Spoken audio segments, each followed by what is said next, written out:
This was a cursed devil's ivy covered in blood-red runes. It was the kind of thing that would go unnoticed if left on the street.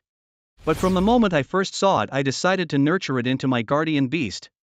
Everyone around me laughed at the idea that a mere plant could achieve anything noteworthy. Even my own sister thought I had lost my mind. What they didn't know was that I had accidentally bound myself to an evolutionary system for flora and fauna. And I could see the attributes of any guardian beast. The devil's ivy in front of me was in a period of mutation. With just a bit of cultivation, it could evolve into a demonic beast of the plant type. In this world, being a beast tamer is an extremely expensive profession. The poor simply cannot afford the resources needed to maintain a guardian beast. At this moment I was holding a watering can, gently watering the devil's ivy. I then touched its tender leaves softly. Little ivy, hurry up and mutate. Then become my guardian beast. Just then the system's voice came through. Beast introduction, ordinary devil's ivy mutation degree, 100%.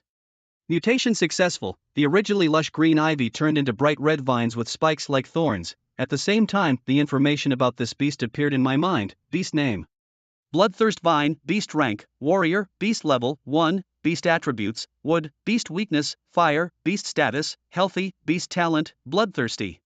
Able to absorb the blood of living creatures to grow rapidly. Beast skill: Mimicry. Can disguise as an ordinary devil's ivy, hiding its true strength and letting its enemies lower their guard. Beast introduction.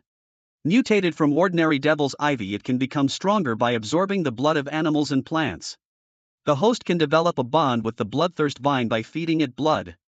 As I looked at the bloodthirst vine in front of me, its name alone indicated that it thrived on blood. I gently touched it, and instead of diluting its own blood, it wrapped its half-meter-long vine around my arm as if embracing me tightly. True to its plant nature, even after mutation it remained gentle. Now was the perfect time to make a contract with the bloodthirst vine. Saying this, I bit my finger and dropped blood onto the vine. Accompanied by a brief flash of red light, I had formed a contract with the bloodthirst vine, which then disappeared and entered the soul space in my mind. At this moment I could clearly feel the bloodthirst vine's excitement. Now I had finally become a true beast tamer. Here the threshold for becoming a beast tamer is high. Not only must one possess a guardian beast, but also the capability and resources to nurture it. This has led to the majority being eliminated, making beast tamers a profession exclusive to the wealthy. Now I must hurry to enhance the bloodthirst vine's level, with university entrance exams just a month away.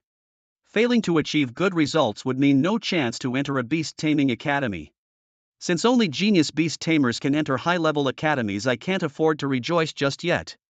I must quickly strengthen the bloodthirst vine's abilities. Even if just for my own safety, I need to enhance its level. The bloodthirst vine can grow stronger by absorbing the blood of animals and plants. I'll start with plants first. I couldn't wait and ran to a large tree, summoning the bloodthirst vine. Away from the soil, the bloodthirst vine could only twine around me. However, without a source of nutrients, it appeared wilted. Go bloodthirst vine, drain this large tree dry, I commanded. Upon hearing this, the bloodthirst vine instantly perked up. Eagerly extending its vines to wrap around the large tree, it thrust its sharp spikes into the bark, beginning to absorb the tree's nutrients. Although plants do not have blood, they do have sap, which functions similarly. Rather than saying the bloodthirst vine sucks blood, it's more accurate to say it absorbs the nutrients of plants and animals. About half a minute later, the tree, too large for one person to wrap their arms around, was completely drained by the bloodthirst vine. The entire tree withered and the bloodthirst vine grew larger, looking more lush. However, its level remained at 1. Clearly, the nutrients from one large tree were not enough to elevate its level, but if one large tree wasn't enough, what about a whole forest? Now, at the transition between spring and summer, when all things revive, there are plenty of flowers, grass and trees on the streets. Nobody cares about the life and death of a few trees. This situation was perfect for me. After absorbing the nutrients from one large tree, the bloodthirst vine clearly remained unsatisfied, twining as if it desired more blood. Thus, after an entire morning of effort, the bloodthirst vine finally leveled up from level 1 to level 3. With each level increase, the bloodthirst vine's speed of absorbing blood doubled.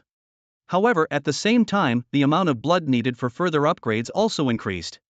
Ordinary plants could no longer satisfy the upgraded bloodthirst vine. Now that the bloodthirst vine had reached level 3, it was time to look for stronger prey. There was only one place to obtain more blood, the beast forest. Although the beast forest is dangerous, danger coexists with opportunity. Moreover, I am now a beast tamer with some ability to protect myself. Staying just on the outer layer of the beast forest isn't too dangerous. The beast forest is divided into inner, middle, and outer layers. The beasts in the inner layer are the most powerful. While the periphery is where lower level beasts reside, their ranks and levels are generally lower. To upgrade the Bloodthirst Vine's level, the beast forest is the best option. Without further ado, off I went.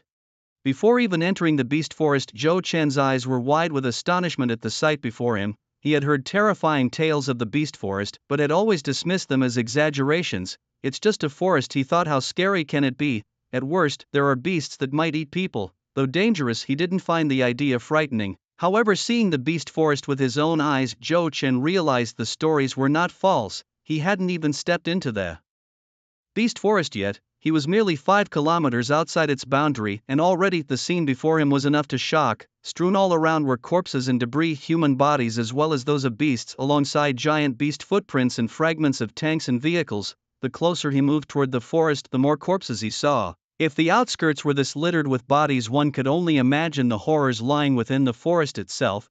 The air was thick with the stench of blood and decay, nauseating to the point where Zhou Chen felt he might vomit his breakfast. Yet he felt not fear but a thrill of excitement. It's like someone bringing a pillow when you want to sleep, he mused, concerned previously about finding blood. Now it seemed there was no shortage. This blood should sustain the Bloodthirst Vine for a while. With that thought, Zhou Chen summoned the Bloodthirst Vine. Sensing the rich scent of blood in the air, the vine showed signs of excitement. Tired of its usual fare, it was ready for something more savory. Go Bloodthirst Vine, these are all yours. With Zhou Chen's permission, the vine extended its many tendrils, frantically absorbing the blood from the corpses. The vine, which preferred animal blood over plant sap, found the blood of these magical beasts particularly nourishing, far superior to human blood. These beasts had been of a higher level than the Bloodthirst Vine when alive. As it absorbed the magical beast blood, the Bloodthirst Vine grew in size and its level increased. If initially, after its mutation, it was only half a meter long, now it stretched over 2 meters, sprouting numerous tendrils. Although these tendrils appeared fragile, they were incredibly tough, each capable of slicing through a large tree like a blade. The vine's deadliest weapons were the unassuming spikes on its tendrils, razor-sharp and capable of rapidly draining any blood they pierced. 4 hours later, having absorbed a significant amount of blood from the magical beast corpses, the Bloodthirst Vine had advanced directly to level 6, matching the level of Zhou Chen's Phantom Cat. But while the Phantom Cat had taken 6 months to progress from level 3 to level 6, the Bloodthirst Vine had escalated from level 1 to level 6 in just 1 day, a testament to the vast difference in their inherent abilities. Seeing the Bloodthirst Vine reach level 6, Zhou Chen couldn't help but feel exhilarated, thinking he had truly stumbled upon a treasure. Originally, he had only intended to bond with a common plant-type magical beast, never imagining it would possess such terrifying potential. To rise from level 1 to 6 in a single day was unheard of, typically only possible with the precious materials and potions hoarded by major clans. The Bloodthirst Vine's ability to level up by absorbing magical beast blood was unprecedented, unless it involved consuming the essence blood of high-tier magical beasts, which clearly was not the case here. Given the circumstances, it only serves to highlight the terrifying potential of the Bloodthirst Vine. Could it be possible that it evolves by directly absorbing blood? Zhou Chen couldn't help but imagine this, though he knew it was unlikely. Moreover, Zhou Chen was already quite satisfied with how quickly the Bloodthirst Vine was leveling up, as it saved him a significant amount of expenses. Before he knew it, all the corpses at the forest's edge had turned into mummified remains, their blood completely drained by the Bloodthirst Vine. Together, Zhou Chen and the vine had now reached the front of the monster beast forest. Standing close to the monster beast forest, one could truly feel its vastness. It seemed endless, like a huge green labyrinth. Once inside, there seemed to be no way out. Let's go, little vine, into the monster beast forest. One of the vine's tendrils wrapped around Zhou Chen while the others whipped around as if to support him. As Zhou Chen entered the forest, just as expected, instead of beautiful flowers, he was greeted by a vast number of corpses. Some had even turned to skeletons. The corpses outside were nothing compared to those within the forest. Perhaps it was these bodies that nourished the forest, allowing it to thrive so vigorously. Zhou Chen could even see some monsters gnawing on the flesh and blood of the corpses. Sighing, Zhou Chen wondered, how is Jiajia doing? That girl, seeing such a terrifying scene, might be scared to tears. Looking at the mountain of corpses before him, Zhou Chen couldn't help but worry about his sister's safety. The abundance of corpses here was enough to suggest that even the outer perimeter of the forest wasn't entirely safe, only relatively safer than the inner layers, although there were teachers accompanying and protecting students throughout practical classes. He had heard that still many students died during these sessions. However, to cultivate courage, the school had not cancelled these practical lessons. They remained a compulsory part of the curriculum, but only for students with beast-taming abilities. Ordinary people like Zhou Chen without such abilities did not have to participate in these dangerous classes, as it would be tantamount to sending them to their deaths. Just the sight of these randomly strewn corpses could scare someone half to death, not to mention the man-eating monsters, however ordinary. Students could still accompany beast-taming classmates into the monster beast forest, but they had to sign a life-and-death agreement, meaning that the school would not be responsible in case of any mishaps. The ordinary students who ventured into the beast forest did so mainly in hopes of stumbling upon a beast that suited them or to ask their classmates for help in finding a good one. After all, students are just students, not much involved in cunning schemes, and there are always a few good friends, brothers or sisters willing to help out without expecting anything in return.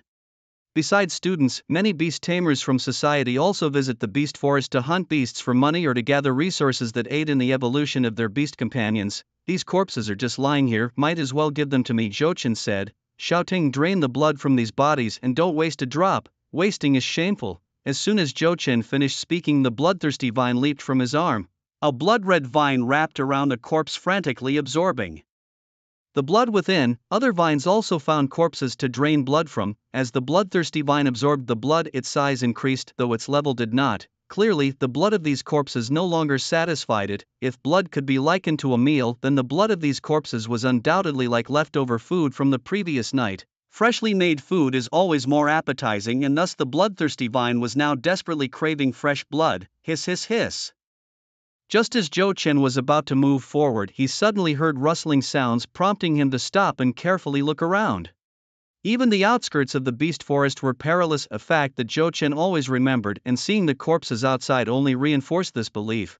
Zhou Chen turned around, continuously seeking the source of the noise, but unfortunately his senses were not that sharp. He knew something was approaching, but didn't know what it was or where it was. Shouting, "Tell me the enemy's position." Seeing its master in danger, the bloodthirsty vine returned to Zhou Chen's body, tightly wrapping its more than 2-meter-long vines around him. Guided by the bloodthirsty vine, Zhou Chen finally saw the true face of the newcomer. Beast name: Shadow Snake. Beast class: Warrior. Beast level: 8. Beast attributes: Dark. Beast weakness: Light electricity. Beast status: Calm, healthy. Beast talent: None. Beast skills: Invisibility, can blend into darkness, making it invisible to the enemy. Beast description: mutated from a common black snake, it possesses the ability to become invisible. Its 2 sharp venomous fangs are its most lethal weapons, possessing potent venom that is deadly on contact.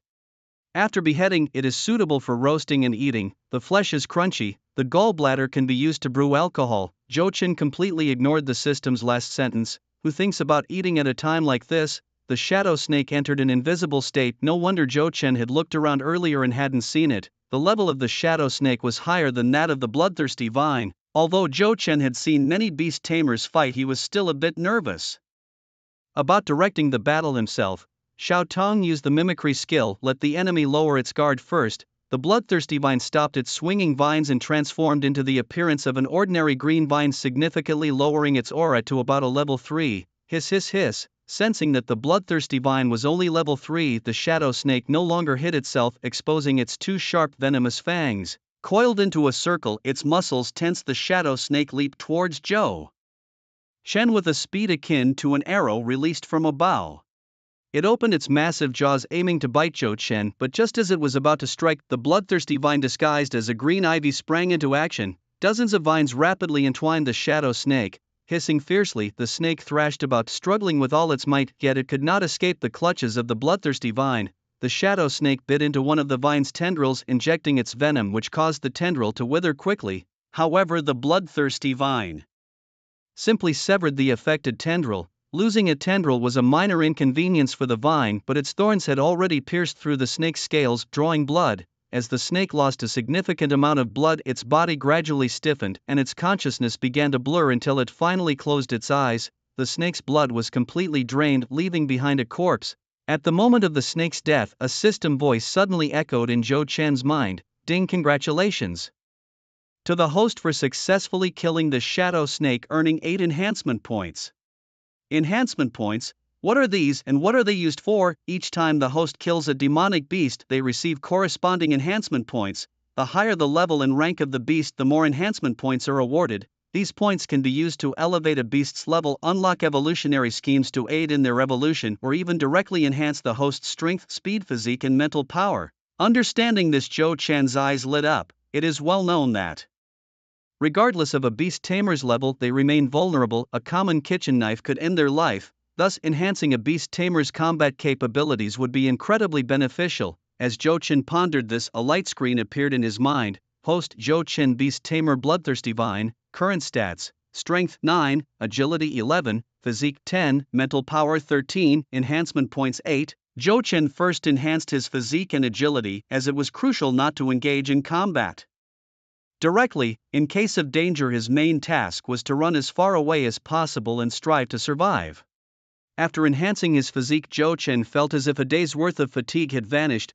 He then picked up a stone and smashed the shadow snake's head, retrieving a dark spherical core resembling a marble, perfect as a gift for Jia Jia. Holding the beast core in his hand, Zhou Chen smiled slightly. The so-called beast core, encapsulating the essence of a demonic beast, was the most valuable part of the creature. It had multiple uses, such as aiding the evolution of similar attribute beasts or being processed into an energy liquid to help beasts level up. Certainly, it's also possible to sell it for money. Such a warrior-level beast core could fetch at least 5,000, and there are even people who specialize in recycling beast cores. However, Zhou Chen has no plans to sell the beast core. Since the shadow snake's beast core naturally possesses shadow attributes similar to Zhou Jia's phantom cat, it couldn't be more suitable to give it to Zhou Jia. After securing the shadow snake's beast core, Zhou Chen continued deeper into the beast forest.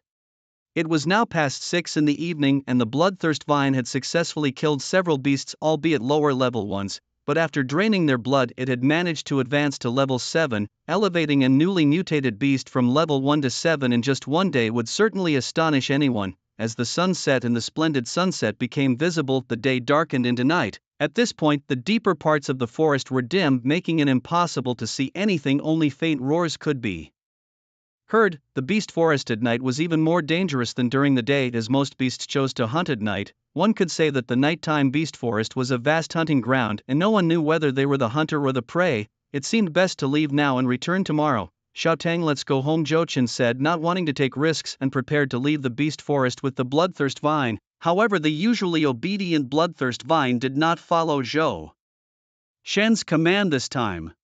Its vines pointed in one direction, swinging rapidly as if it was trying to tell Zhou Chen that something was attracting it. Being a plant, the bloodthirst vine couldn't speak and could only communicate in this manner. Observing the agitated bloodthirst vine swinging its vines, Zhou Chen roughly understood its meaning. Is there something there? The bloodthirst vine didn't speak, but its vines swung downward, as if nodding. Do you want it? The vine swung again. Then let's go have a look.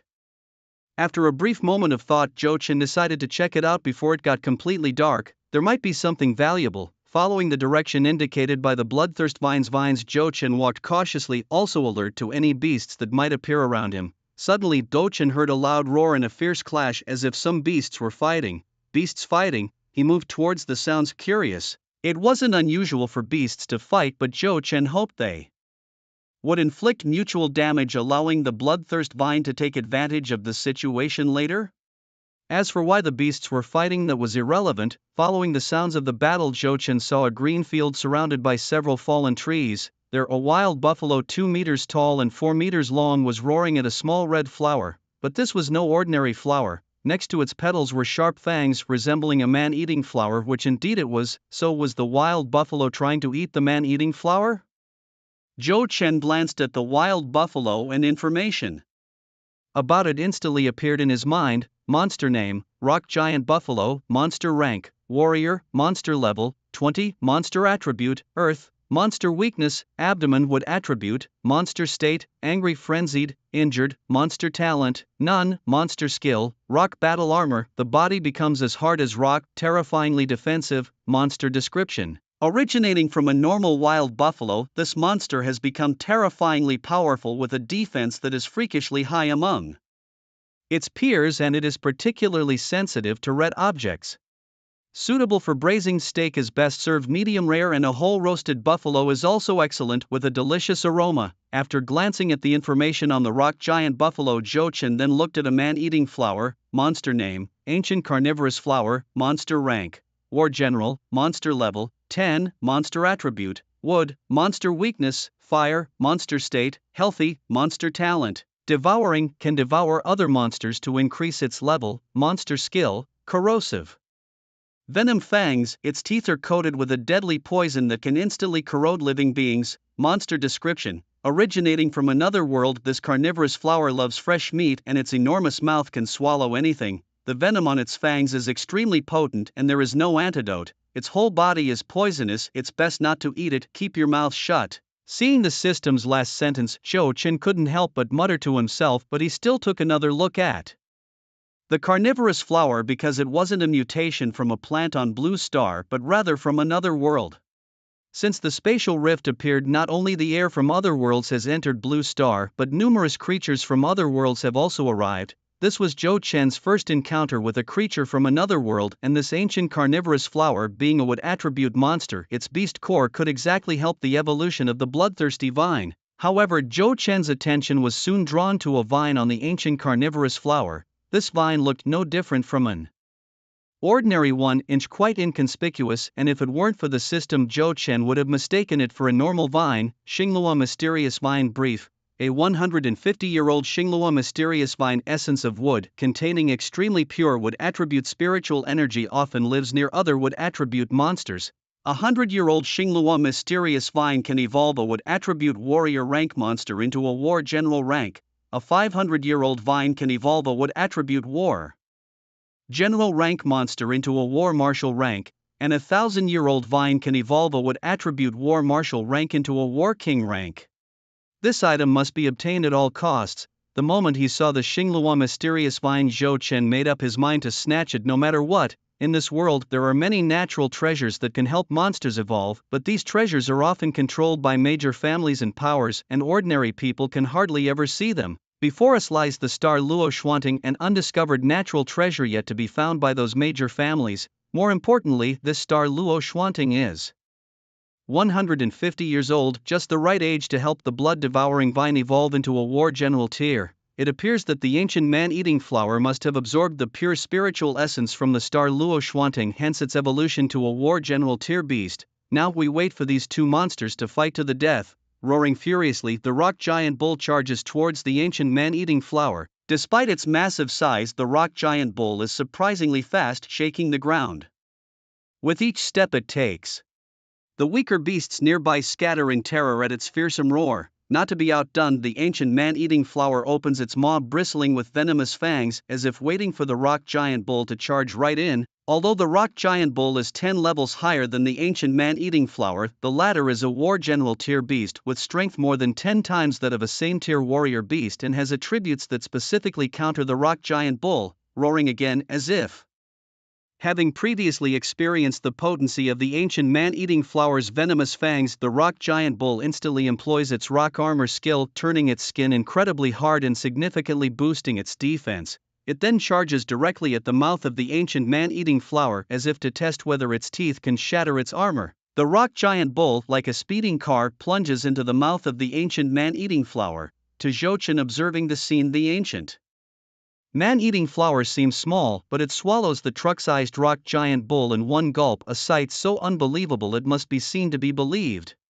However, just because the rock giant bull is swallowed does not mean the ancient man-eating flower has won. The thick skin of the rock giant bull is not easily breached. Its venomous fangs feel as though they have bitten into steel, almost shattering them. Moreover, the corrosive venom of the ancient man-eating flower is completely ineffective at digesting the tough flesh of the rock giant bull. Inside the belly of the ancient man-eating flower, the rock giant bull thrashes about, its sharp horns piercing through the petals of the ancient flower. While the ancient man-eating flower's venom is potent, it lacks other strengths. Its body, like other plant-type beasts, is fragile and is easily ruptured by the rock giant bull's horns. Yet, how could a war general tier beast be so fragile? would attribute beasts generally of strong vitality and are not so easily killed. But the ancient man-eating flower has no other attack methods and continues to erode the rock giant bull with its venom.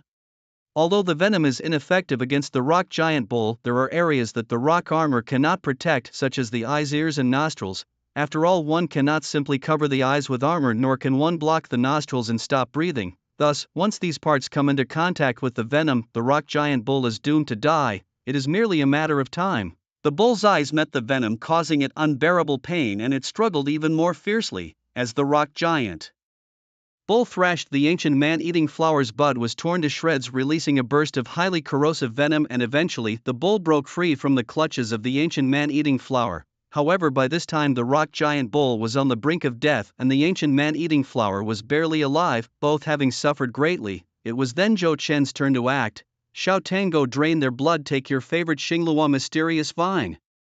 Whoosh, as soon as Zhou Chen finished speaking, the bloodthirsty vine lashed out with dozens of blood-red tendrils, tightly entwining the ancient man-eating flower and the rock giant bull. Being on the verge of death, they were clearly unable to defend against the attack of the bloodthirsty vine. The vine, seizing the opportunity, knew the rock giant bull's skin was as hard as iron, so it pierced directly into the bull's softer parts like the eyes and ears. The rock giant bull bled from all orifices, twitched in agony on the ground, and then died, its blood quickly drained by the bloodthirsty vine. The same fate befell the ancient man-eating flower, the bloodthirsty vine. Unafraid of its venom, simply cut off any vine that touched the venom, preventing it from spreading. Ding! Congratulations to the host for successfully killing the rock giant bull, earning 20 enhancement points. Ding! Congratulations to the host for successfully killing the ancient man-eating flower, earning 100 enhancement points. The amount of enhancement points is determined by the level and rank of the beasts killed. Killing a warrior-ranked beast yields enhancement points equal to the beast's level.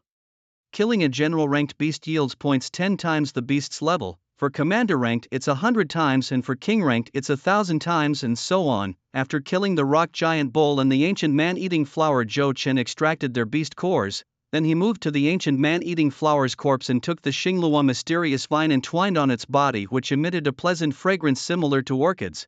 With the Xinglua mysterious vine and the ancient man-eating flower's beast core, the bloodthirsty vine could potentially evolve into a general-ranked beast. But what kind of beast should it evolve into? The evolution of beasts is not fixed. Depending on the evolutionary materials used, different types of beasts can be evolved. Just like a monkey can evolve into a gorilla or an ancient ape. The only difference is that it takes millions of years for a monkey to evolve into a gorilla, whereas the evolution of a beast is instantaneous. With this in mind, Zhou Chen opened the evolutionary path of the bloodthirsty vine, displaying 256 possible evolutionary routes. 1. Ancestral Evolution Plan, Ancient Giant Vine, General Level Wooden Beast Core * 1 inch Basic Energy Liquid * 5. 2. Poison Element Evolution Plan, requires 30 enhancement points to unlock. 3. Ice Element Evolution Plan, requires 50 enhancement points to unlock. Each evolution plan excited Zhou Chen as they appeared before his eyes. Though there are numerous evolution schemes available now, they represent the cumulative work of generations of breeders and beast masters. Despite this, there are still many unknown evolutionary paths. For instance, there are over 200 known schemes just for evolving the bloodthirsty vine, not to mention other mystical beasts. Faced with such a dazzling array of options, Zhou Chen didn't hesitate. He looked directly at the one he desired most. The Wood Element Evolution Scheme requires 100 enhancement points to unlock. This scheme is the most expensive of all, requiring a total of 100 enhancement points to unlock. American Samoa. The saying goes, the most expensive option may not necessarily be the best, but it's unlikely to be far off. Given his current situation, Zhou Chen had no choice but to select this scheme, especially since he possessed the rare Star Luo Tendril, too precious a spiritual herb to waste. Without hesitation he chose this plan. Wood Element Evolution Scheme, Demon Blood Vine, or General Level Wooden Beast Cores * 5, Basic Energy Liquid * 10, Demon Blood Fruit * 10, substitutable with other heavenly materials and treasures.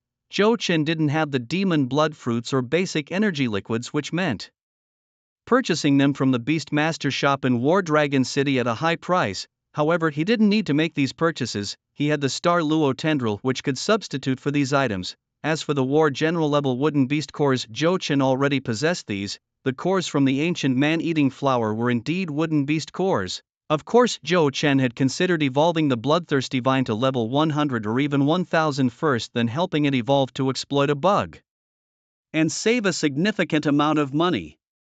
But this would be very troublesome, and the gods are fair even in the evolution of mystical beasts. Evolution in beasts is like studying, there are no shortcuts. Zhou Chen could evolve the bloodthirsty vine to level 1000, but this would require even more evolutionary materials. For example, evolving a level 1 warrior tier mystical beast to a war general tier might need resources worth 100 yuan, but evolving a level 1000 warrior tier mystical beast to a war general tier could require hundreds of thousands or even millions in Beastmaster coins. It's like making dumplings stuffed with millions of chive and egg fillings just for a bowl of vinegar, too much hassle. Now, evolving the bloodthirsty vine might be feasible with just one star luo tendril. If he waited until the vine reached level 1000, even hundreds of star luo tendrils might not suffice. Thus, Zhou Chen decided to evolve the bloodthirsty vine now, thinking this rather than taking the star luo tendril out and attracting attention. It was better to use it right here while no one was around. Mystical beasts have keen senses. For instance, the bloodthirsty vine could sense the presence of the star luo tendril from miles away, making it risky to keep it in War Dragon City. Come, little vine, absorb this beast core, and with this star luo tendril you should be able to evolve soon. The bloodthirsty vine swished its tendrils about, excitedly eager to absorb the essence of the stellar mysterious vine. It thrust one vine into the core of the ancient man-eating flower and intertwined another with the stellar mysterious vine, drawing in the dense spiritual aura. In the process, the bloodthirsty vine's power surged crazily. Zhou Chen, who stood closest, could clearly feel the vine's strength increasing. A dazzling purple light flashed, and in an instant the bloodthirsty vine evolved without any hindrance, a testament to the overpowering abilities of the stellar mysterious vine. Within a century, it could evolve a warrior-class demonic beast into a warlord class 1. Now, with 150 years' worth of power, its effect was undoubtedly stronger. As the purple light surrounding the vine dissipated, the evolved bloodthirsty vine, now a demonic blood vine, appeared before Zhou Chen. Demonic beast name: demonic blood vine. Demonic beast rank: warlord. Demonic beast level: 10. Demonic beast attributes: wood. Demonic beast weaknesses: fire, ice. Demonic beast status: excited, healthy. Demonic beast talent: bloodthirst, can absorb the blood of other creatures to enhance its own strength. Demonic beast skills: mimicry, can disguise itself as a common ivy, hiding its strength and causing opponents to lower their guard. Poisonous thorn entanglement: the tendrils of the demonic blood vine are extremely toxic, contact is lethal and can rapidly corrode flesh. Demonic beast description: evolved from the bloodthirsty vine, the tendrils of the demonic blood vine are as tough as steel and sharp as knives, with poisonous spikes that one must be extremely cautious of. It feeds on blood, and beast tamers can use their own blood to foster a bond with the demonic blood vine. Compared to the original bloodthirsty vine, the evolved demonic blood vine's tendrils have turned a dark purple, making them hard to see in the night, effectively concealing it even without using its mimicry skill. Moreover, it has enhanced its offensive capabilities. Its toxic tendrils make it an unpredictable opponent. Seeing the attributes of the demonic blood vine, Zhou Chen was thrilled.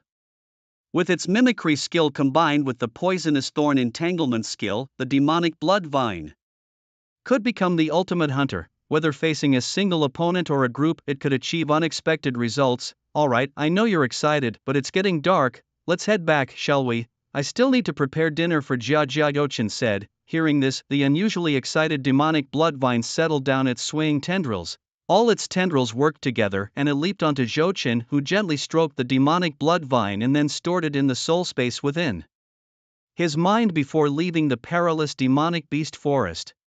Half an hour after Zhou Chen left the forest, a group of figures cloaked in black robes slowly arrived at the same spot. Huh, where is it? Didn't you say that the legendary stellar mysterious vine was here? The leader of the cloaked figures angrily rebuked another. I deeply apologize, Lord Xieying, but the Xian vine of Star Luo was still on that ancient man-eating flower yesterday.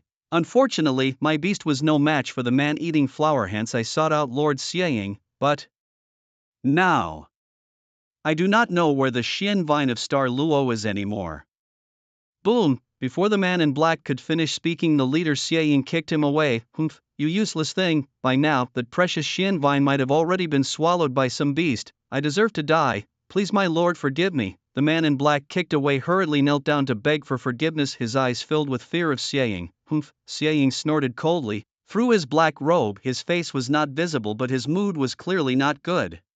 Thud, thud, thud. Before the man in black could speak again, a sudden rumbling shook the ground, as if the earth itself was trembling. At the same time, a huge shadow emerged behind them, larger than a giant rock buffalo, standing 7 meters tall, like a massive dragon, the evil spirit wood dragon beast.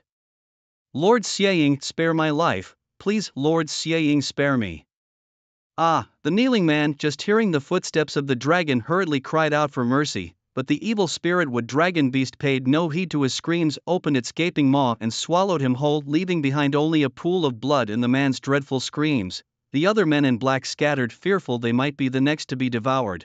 However, the evil spirit wood dragon beast did not consume them, but instead bowed slightly to the leading Xieying. This evil spirit wood dragon beast was also Xieying's tamed beast. Xieying's eyes filled with resentment stared ahead. Whether beast or beast tamer, since you've touched my star Luo Xian vine, don't blame me for chopping you up and feeding you to my evil spirit wood dragon beast. As he looked at the evil spirit wood dragon beast, a rare gentleness appeared in Xieying's eyes. As he reached out to gently stroke the beast, Zhou Chen returned to the city of War Dragon with a smile. Having had a fruitful day, he had acquired a powerful plant-type beast and several beast cores. Considering that even the lowest tier warrior class beast cores could sell for thousands, this was a significant sum for Zhou Chen's family, especially since his sister was in her 2nd year of high school and would soon enter her 3rd. A time when expenses mount, and raising the little phantom cat was also a considerable expenditure. Thus, these thousands were particularly precious. Looking at the towering city walls in front of him, Zhou Chen felt a sense of security. To fend off beast attacks, Hua country had built many special cities, War Dragon City being one of them. It was said that the city walls of War Dragon City could withstand a full-strength attack from a king-level beast. Whether this was true, Zhou Chen did not know, but the city's walls were indeed very sturdy. Located in the central part of Hua country, War Dragon City had been around for nearly 400 years. The city was large, with various facilities including factories, hospitals, schools, restaurants, and even amusement parks and farms, making it completely self-sufficient and supporting over 2 million people. Having withstood several beast tides throughout its history, Zhou Chen had grown up here, so naturally he felt a deep sense of familiarity. As he approached his home, the lights were all on, indicating that his sister had safely arrived home, which put Zhou Chen at ease. Ha! Phantom, come here. Even before entering, Zhou Chen could hear his sister Zhou Jia's laughter from outside. It seemed something good had happened today, otherwise she wouldn't be this cheerful. With that thought, Zhou Chen opened the door. I'm back. How was the practical class today? Didn't run into any danger, did you? Hee. Not only was there no danger, but brother, you know what? Today Phantom and I encountered an injured ghost-faced bat. Phantom easily took care of it. He even consumed its beast core, and now he's reached level 7. Really? Oh, Zhou Chen glanced at the phantom cat in Zhou Jia's arms. Indeed, it had leveled up to 7. How about that? Am I amazing or what? Haha, truly impressive, Zhou Chen said flatly. He wasn't really impressed. After all, even if it reached level 17, his own magic bloodvine far surpassed the abilities of the phantom cat in every aspect. What? You don't seem surprised at all, by the way. Brother, what were you up to today? Why did you come back so late, and what happened to that devil's ivy next to the TV? Did you throw it out? Zhou Jia was like a curious child, bombarding him with questions as if she had 100,000 whys in her stomach. Let me give you a surprise then. Zhou Chen chuckled lightly and summoned the magic blood vine right in front of Zhou Jia. He had initially planned to keep it a secret, but after thinking it over he realized there was no need. Beastmasters were rare, but having a demonic beast wasn't really a secret. Plus, Zhou Chen was planning to take the Beastmaster's college entrance exam, so he would inevitably have to reveal that he was a Beastmaster. Moreover, Zhou Jia was his younger sister. There was nothing that needed to be hidden from her. The only thing that needed careful attention was not to let anyone know how quickly the magic blood vine was leveling up. This is that devil's ivy. It turned into a demonic beast. Zhou Jia looked astonished at the green vines entwined around Zhou Chen. At that moment, the magic blood vine had mimicked the appearance of devil's ivy as Zhou Chen had requested, to achieve an element of surprise. Yes, this is that devil's ivy. What's its name? Magic blood vine, magic blood vine, this? Zhou Jia looked at the droopy devil's ivy, unable to suppress a laugh, her face full of disdain as she thought, this thing also deserves a name as grand as magic blood vine. Zhou Chen's lips curved slightly, knowing from Zhou Jia's expression that she underestimated the magic blood vine, but that was alright. Soon she would see its power. Hee brother, since you've also become a Beastmaster, why don't we have a little competition? Zhou Jia smirked, clearly intending to tease Zhou Chen, but he gladly accepted the challenge. After all, it wasn't yet clear who would be teasing whom. Alright, here we go.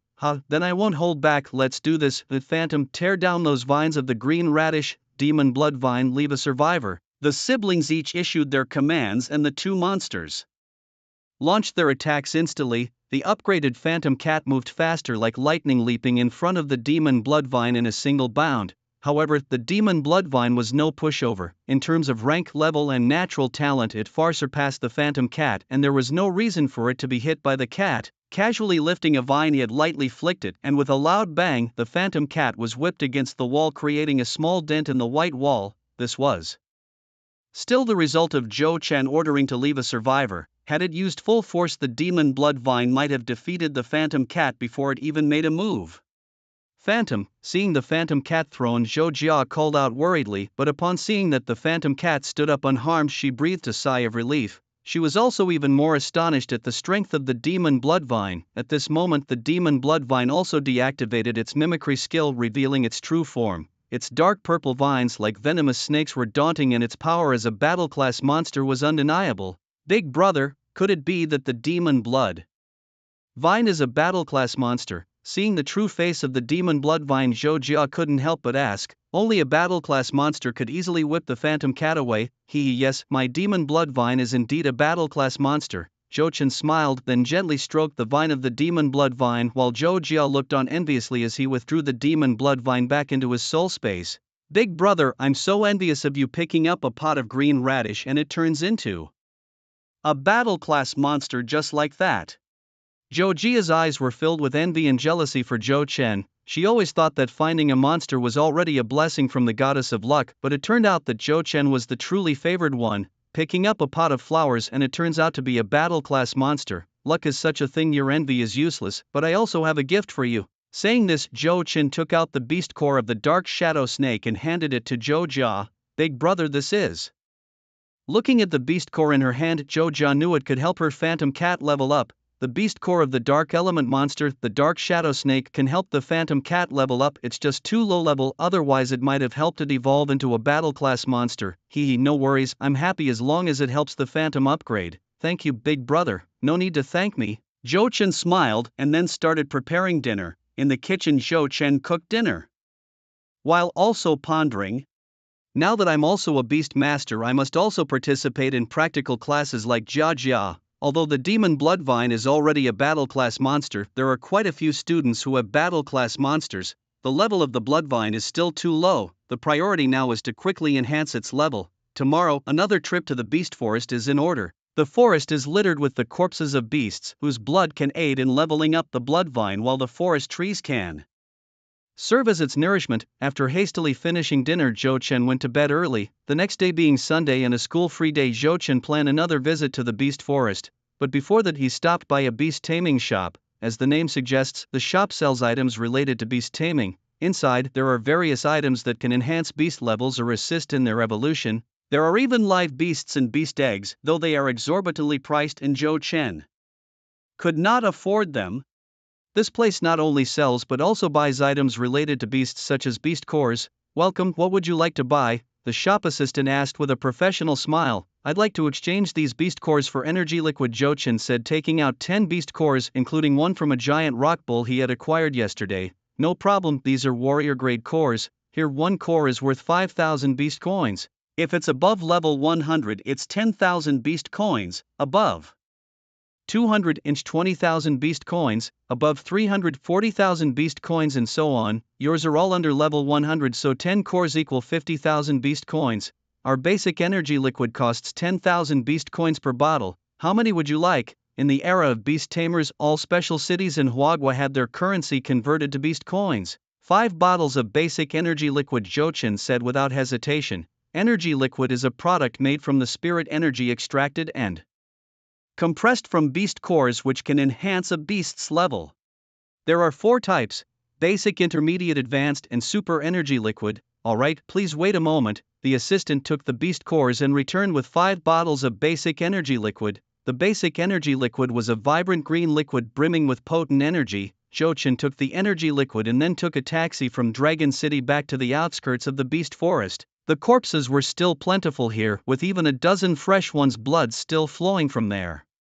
Wounds, such a waste. Come out, Bloodvine. Jochen summoned the Bloodvine, allowing it to suck the blood from the corpses. In just a minute the bodies turned into mummies, but the Bloodvine was clearly not yet satisfied. Hee hee, little vine, that was just an appetizer. This is your breakfast. Saying this, Jochen opened a bottle of basic energy liquid. A faint pleasant fragrance wafted out, refreshing the senses, and he then poured the basic energy liquid onto the Bloodvine. The Bloodvines' vines greedily absorbed the basic energy liquid, quickly depleting it.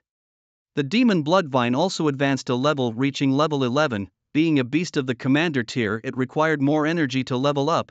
Jochen didn't hesitate. He poured all the basic energy liquid onto the demon Bloodvine. After absorbing 4 bottles of the basic energy liquid, the vine reached level 15, becoming even more powerful than before. Alright, let's go, Jochen said as he continued hunting in the beast forest with the demon Bloodvine. They specifically targeted weaker beasts, harvesting their beast cores to exchange for more basic energy liquid. When there were no beasts around, Jochen had the demon Bloodvine absorb nutrients from the forest trees. After all, every little bit helps. By the end of the day, Jochen had slain numerous beasts, collecting 15 beast cores in total, including 3 from commander tier beasts, none above level 25 since Jochen couldn't defeat those stronger than that. The beast cores from warrior tier beasts were worth 5,000 beast taming coins each, and those from commander tier were worth 50,000 each, 10 times more, and so on. The total value of these 15 cores amounted to 210,000 beast taming coins, enough to buy 21 bottles of basic energy liquid. As night fell, Jochen returned to Dragon War City. Back in the city, Jochen visited the beast taming shop again. Hello customer, good to see you again. What would you like to buy this time? I'd like to exchange these for beast taming coins and energy liquid. Alright, these cores are worth a total of 210,000 beast taming coins, which can get you 21 bottles of basic energy liquid. However, we also have intermediate energy liquid available for 100,000 beast taming coins a bottle. Would you be interested in purchasing some? What? You have intermediate energy liquid here? Jochen was surprised, not expecting such a product in this small shop. The effects of 1 bottle of intermediate energy liquid were much stronger than 10 bottles of the basic kind. Of course, I'll take 2 bottles then and change the remaining 10,000 beast taming coins into cash. 1 bottle for me and 1 for my sister. Okay, here are 2 bottles of intermediate energy liquid and 10,000 beast taming coins. Please take them. The server handed over 2 bottles of blue liquid. This was the more potent intermediate energy liquid. After taking the 2 bottles, Jochen left the beast taming shop. Welcome back anytime. Judge, I'm back. Look what I've got for you. What good stuff have you brought me this time, big brother? Hearing Jochen's return, Jia was excited, eager to see what her brother had prepared for her. Here, take a look at this. Jochen handed a bottle of the intermediate energy liquid to Jia. Is this energy liquid? And it's intermediate energy liquid? Yes, are you happy? Wow, big brother, where did you get this? This stuff, it's expensive, right? At least 100,000 beast taming coins, right? Jia, also a beast tamer, naturally knew how precious intermediate energy liquid was, something their family could never afford. Staring at the intermediate energy liquid in hand, Jia felt as if he was in a dream. Well, I went to the monster beast forest, hunted some beasts, and exchanged them for 210,000 beast taming coins, just enough to give you a bottle. Brother, thank you. Jia's face was lit with a sweet smile, excitedly hugging Jochen. It's a good thing they were siblings, otherwise Jia would have pledged herself to him. Thank me for what? You're my sister. Jochen gently stroked his sister's hair. Their parents were busy with work and only came home once or twice a month, usually. It was Jochen who took care of Jia's daily needs, making the siblings very close, and Jia always listened to Jochen. Brother, if you weren't my brother, I would have pledged myself to you. Don't get any strange ideas, I'm not interested in you. Humph, big brother, you just don't appreciate my beauty. Do you know how popular I am in class? I've already received several love letters. What? How did I not know about something so important? Let me tell you, if you dare to have an early romance, I'll break your legs. Zhou Chen and Zhou Jia each summoned their own monsters, feeding them the intermediate energy liquid, the demon blood vine being a war general class monster and already at a high level, only advanced 10 levels to level 25 after absorbing the intermediate energy liquid. Meanwhile, the Shadow Cat, a lower level warrior class monster, required less energy to level up, thus it gained a substantial 20 levels, reaching level 28. Of course, the level doesn't represent combat power, despite the Shadow Cat being 3 levels higher than the Demon Bloodvine. The latter could easily defeat the former in a fight. The rank is the key to determining combat strength. The next day was Monday. In the morning, Jochen started making breakfast, and after eating with his sister, they went to school together. They attended the same high school, Dragon City No. 1 High School, which was quite a reputable institution. Zhou Jia was in her second year and Zhou Chen was a senior. As they entered the school, they heard a burst of intense fighting sounds coming from the playground. In addition to the track and basketball court, Dragon City No. 1 High School's playground also featured a beast fighting arena. As the name suggests, it was a place for monster duels. The arena, made from ultra-hard superalloy and surrounded by triple barriers set up by the principal and various head teachers, was double secured to prevent accidental injuries to spectators. Students often used the arena for sparring or settling disputes with strict rules against endangering lives, outnumbering opponents, and using underhanded methods. Have you heard? The class leader of senior year class 1 Yi Yangyu is challenging Xia Chuqing again. Really? Is he a fool? He's already failed 3 times, yet he's challenging again. Our school beauty is not easy to deal with. True, but who wouldn't want the school beauty as their girlfriend, especially when she's also a wealthy, beautiful young woman? Moreover, I still remember the last time Yi Yangyu was so close to defeating Xia Chuqing. If it hadn't been for the high level of Xia Chuqing's beast, her unbeaten legend might have been broken.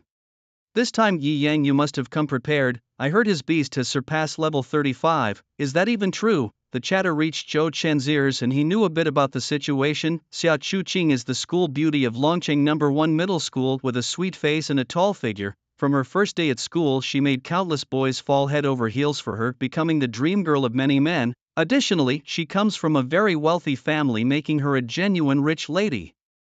Consequently, many boys have pursued her. Xia Chuqing, overwhelmed by the endless creative approaches of these boys, declared that anyone who could defeat her in the beast fighting arena would become her boyfriend, and gender didn't matter. This news shook the entire school. Students from senior and junior grades and even teachers came to challenge her, resorting to tactics as desperate as ganging up in groups. But naturally, Xia Chuqing emerged victorious, leading most to give up the pursuit. If one's skills are inferior, what right do they have to win her over?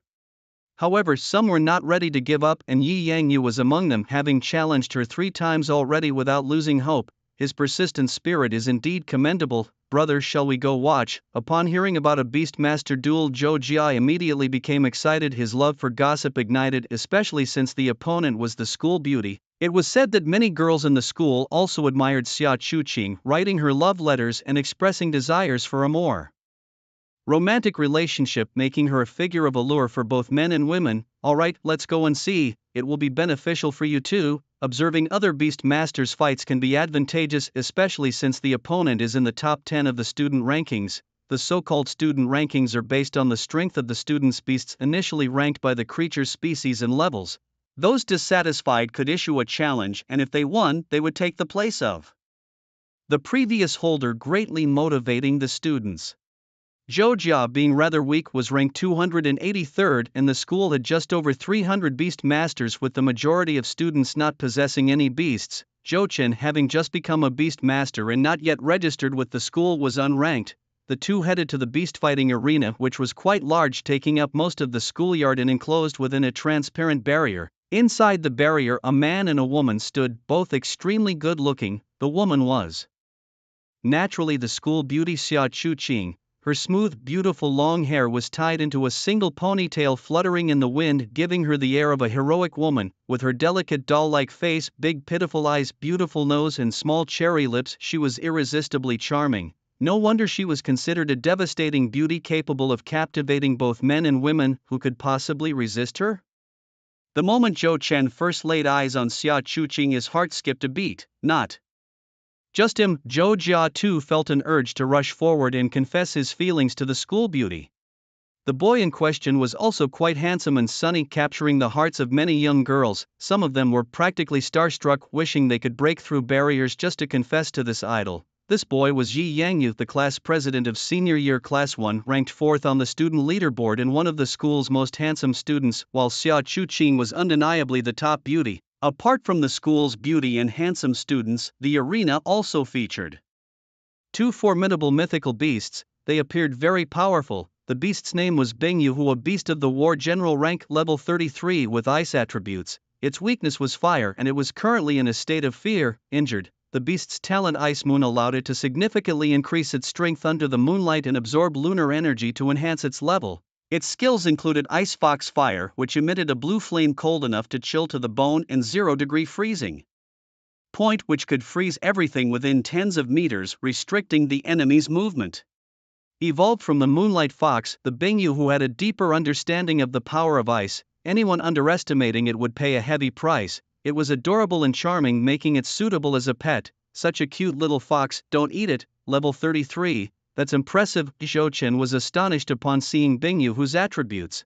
He thought the demon Bloodvine was already formidable and twisted, but there seemed to be even more powerful beings at the school. If the demon Bloodvine encountered Bingyu, who it would probably be killed in a moment. However, upon further thought, since it was the school beauty's guardian beast, its strength was understandable. The demon Bloodvine had evolved from a mutation in just one day, rising from level 1 to 25 in 2 days, whereas it was unclear how long it took for Bingyu to reach level 33. With this thought, Zhou Chen felt relieved and then turned his attention to another mythical beast. The beast's name was Qiyuing, a war general rank beast, level 37, with attributes of wind and fire.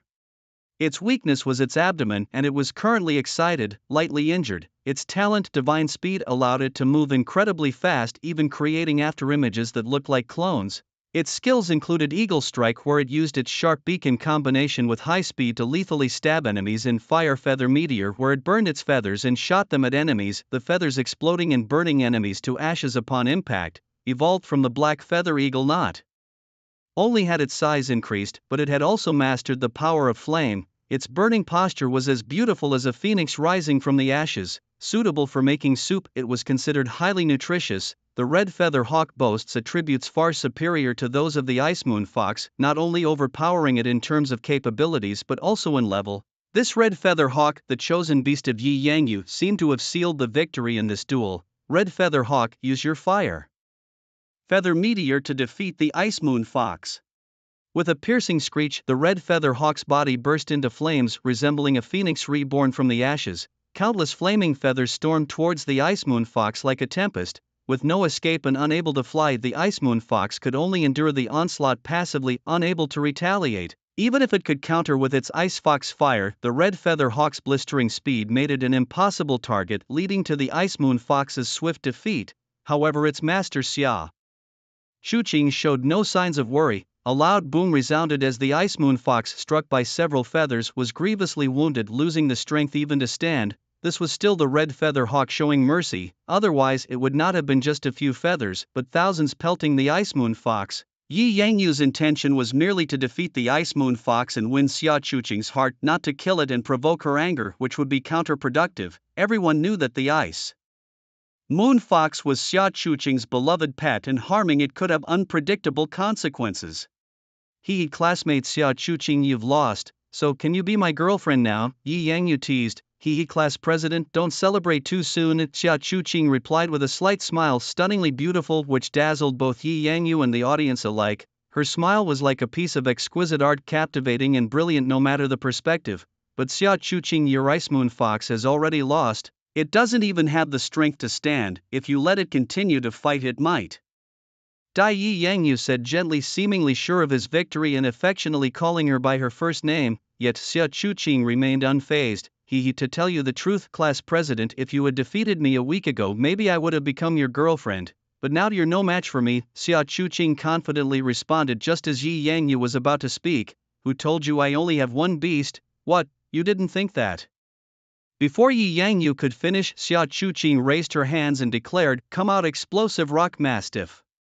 As soon as she spoke, a magical beast formation appeared behind her, and from it emerged a towering Tibetan mastiff over 2 meters tall. The explosive rock mastiff with its golden and red fur resembled a lion from afar, equipped with sharp claws and fierce fangs. It glared menacingly at both Yi Yangyu and the red feather hawk. Beast name: Explosive Rock Mastiff. Beast rank: War Martial. Beast level: 23. Beast attributes: Fire Earth. Beast weaknesses: Waist area. Beast status: High fighting spirit, healthy. Beast talent: Berserk. Upon entering Berserk mode, the explosive rock mastiff's combat power increases fivefold. Immune to pain. The Berserk state lasts for 5 minutes, followed by a period of weakness. Beast skills: Rock Blast Claw. Attacks the enemy with sharp claws, and the terrifying brute strength is enough to tear the enemy apart. Explosive Magma Bullet. Can shoot a powerful magma bullet from its mouth, which turns into lava and melts the enemy. Introduction of the Beast: a strong and loyal war martial beast, powerful in combat and a standout among war martial beasts. It is fierce and brutal to enemies, but extremely loyal to its master, fighting vehemently to protect them. To think it's a war martial beast, and moreover, you can actually contract 2 beasts. Have you advanced to the Black Iron Beast Tamer level? Upon seeing the sudden appearance of the explosive rock mastiff, Yi Yangyu exclaimed in surprise.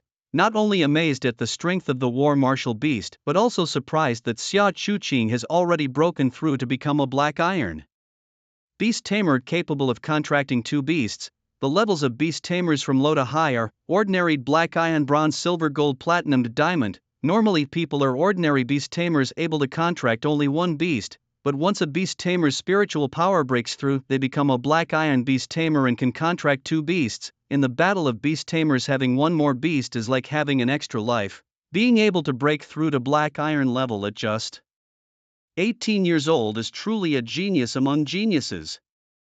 Sorry, I broke through to the black iron level a week ago, and this explosive rock mastiff is the war martial beast I've raised since it was young. At that time I had already contracted the Ice Moon Fox, so I couldn't contract the explosive rock mastiff until now. Although my explosive rock mastiff isn't as high level as your red feather hawk, you should know that the strength of a war martial beast is more than 10 times, even dozens of times, that of a same level war general beast. Besides, your red feather hawk is already injured. Do you think it can defeat my explosive rock mastiff? Have you forgotten the rules of the beast fighting arena? You can't gang up on the few. After seeing the ferocious gaze of the explosive rock mastiff, Yi Yangyu felt a surge of fear and despair spreading inside him. He completely believed that as soon as Xia Chuqing gave the order, the explosive rock mastiff would charge at him without hesitation. In the end, he could only bring up the rules of the fighting arena, but Xia Chuqing scoffed at these rules. The rule of the arena is that multiple students can't gang up to bully 1 student, but it doesn't say that 2 beasts can't fight 1. If you're capable, you could also summon another beast. Yi Yangyu was left speechless while the crowd outside watched the gigantic Tibetan mastiff with stunned expressions. Goodness, a war martial beast. In my lifetime I actually get to see a war martial beast. Truly, only the wealthy can afford to keep a war martial beast. Such extravagance. I was even more surprised to find that Xia Chuqing had suddenly become a Black Iron Beast Master, an 18-year-old Black Iron Beast Master. That must be considered a genius, right? Let me put it this way. Brother, an 18-year-old Black Iron Beast Master is a first in the history of Dragon City No. 1 Middle School. My goodness, wouldn't the teachers and the principal be shocked? They'll probably treat her like an ancestor. The school beauty truly deserves the top spot in our school. While the spectators were busy discussing, the battle on the field continued. I admit your explosive rock mastiff is indeed very formidable, but it still can't fly. Ultimately, it's just a target on the ground. My crimson feather hawk just needs to keep attacking. Really? Then let's give it a try, shall we? Xia Chuqing sneered, not taking Yi Yangyu seriously at all. Crimson feather hawk, attack, use fire feather meteor. The crimson feather hawk cried out, and countless explosive-like feathers shot towards the explosive rock mastiff. However, the explosive rock mastiff didn't move at all, just standing there motionless, letting the crimson feather hawk attack it. As for the explosive rock mastiff, Yi Yangyu had the crimson feather hawk give it everything it had. It was a beast of martial rank. He dared not underestimate it. After being hit by thousands of feathers, a cloud of dust rose around the explosive rock mastiff, but as the dust settled, there it was unharmed, standing in front of Yi Yangyu. How is this possible? The defensive power of earth-type beasts is the strongest among all beasts, and my explosive rock mastiff is a dual fire and earth attribute beast. This boring duel should also end now. Explosive rock mastiff, get up there and bring that crimson feather hawk down. Roar! the explosive rock mastiff let out a terrifying roar, and then a red light flashed from its mouth, shooting out a molten lava bullet. The lava bullet, like a meteor, shot towards the Crimson Feather Hawk, but the Crimson Feather Hawk was extremely fast and dodged the lava bullet's attack immediately. But it wasn't over yet. The lava bullet hit the barrier, exploding. Immediately after the explosion, the lava bullet turned into scorching magma and fell down. Even though the Crimson Feather Hawk was very fast, the barrier limited its range of movement and it couldn't dodge the wide-range attack of the explosive rock mastiff. Finally, a large amount of magma fell on the wings of the Crimson Feather Hawk and it immediately fell to the ground, and the explosive rock mastiff rushed over, biting the Crimson Feather Hawk, but without injuring it, just preventing it from struggling further. The fourth time I lost again. Seeing the explosive rock mastiff biting the Crimson Feather Hawk, Yi Yang knew he had lost, but he was willing to admit his defeat and he was thoroughly convinced. You're pretty good. You're the first one in the school to defeat my Ice Moon Fox. If I hadn't contracted the second beast, I probably would have lost. Thank you for being merciful at the end. Don't mention it, we're just sparring, no need to go all out. At this point, Xia Chuqing commanded the explosive rock mastiff to let go of the Crimson Feather Hawk, since Yi Yangyu had already conceded the match was over. After retracting the Crimson Winged Hawk back into his contract space, Yi Yangyu admitted defeat once more, saying, I accept that I've lost and I'm utterly convinced by my defeat, but I will not give up. I truly like you and I must make you my girlfriend. As long as you can defeat me, I will not go back on my word. Thus the contest ended with Yi Yangyu's defeat, the news of Xia Chuqing breaking through to become a Black Iron Beast tamer caused a sensation throughout the entire school. Suddenly all the students were discussing this event. Even the principal decided immediately to nurture Xia Chuqing vigorously. After all, having a top student brought prestige to both him and the school. With the college entrance exam only a month away, as a combat commander level monster and a Black Iron Beast tamer, Xia Chuqing was bound to shine in the exams and bring glory to the school. In the classroom of grade 12 class 3, most of the students were discussing the school beauty Xia Chuqing, while Zhou Chen quietly read his book. The affairs of the outside world seemed irrelevant to him. His current task was to upgrade the level of his demonic blood vine. After encountering the Ice Moon Fox, Crimson Winged Hawk and the explosive rock mastiff, Zhou Chen realized that his demonic blood vine was far from their level. Therefore he needed to improve his beast's level and continuously enhance his practical experience. What's wrong, Zhou Chen? Why do you look so glum? Suddenly asked Lin Bear, Zhou Chen's deskmate. Lin Bear, true to her name, was a lovely girl and the darling of the class. Moreover, she and Zhou Chen had known each other since elementary school and were childhood friends. Oh, it's nothing.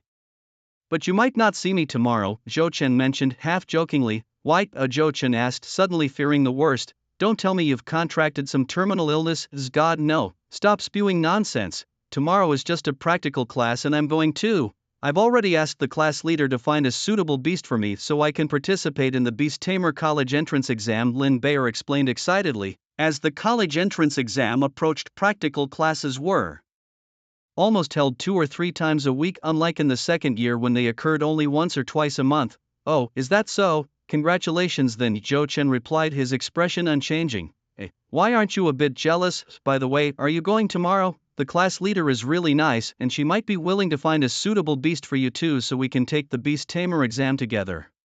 Hearing Lin Bear's concern, Zhou Chen smiled slightly and said, Don't worry, I already have a beast. I'll see you tomorrow and in a month we'll take the exam together. What, you already have a beast? What is it? Summon it, let me see. Zhou Chen, now revealed to be a beast tamer, caused Lin Bear's excitement to soar as if she herself had become a beast tamer. It's a demonic blood vine, a plant-type monster. Quick, summon it, let me see. It's not really appropriate, we're in the classroom.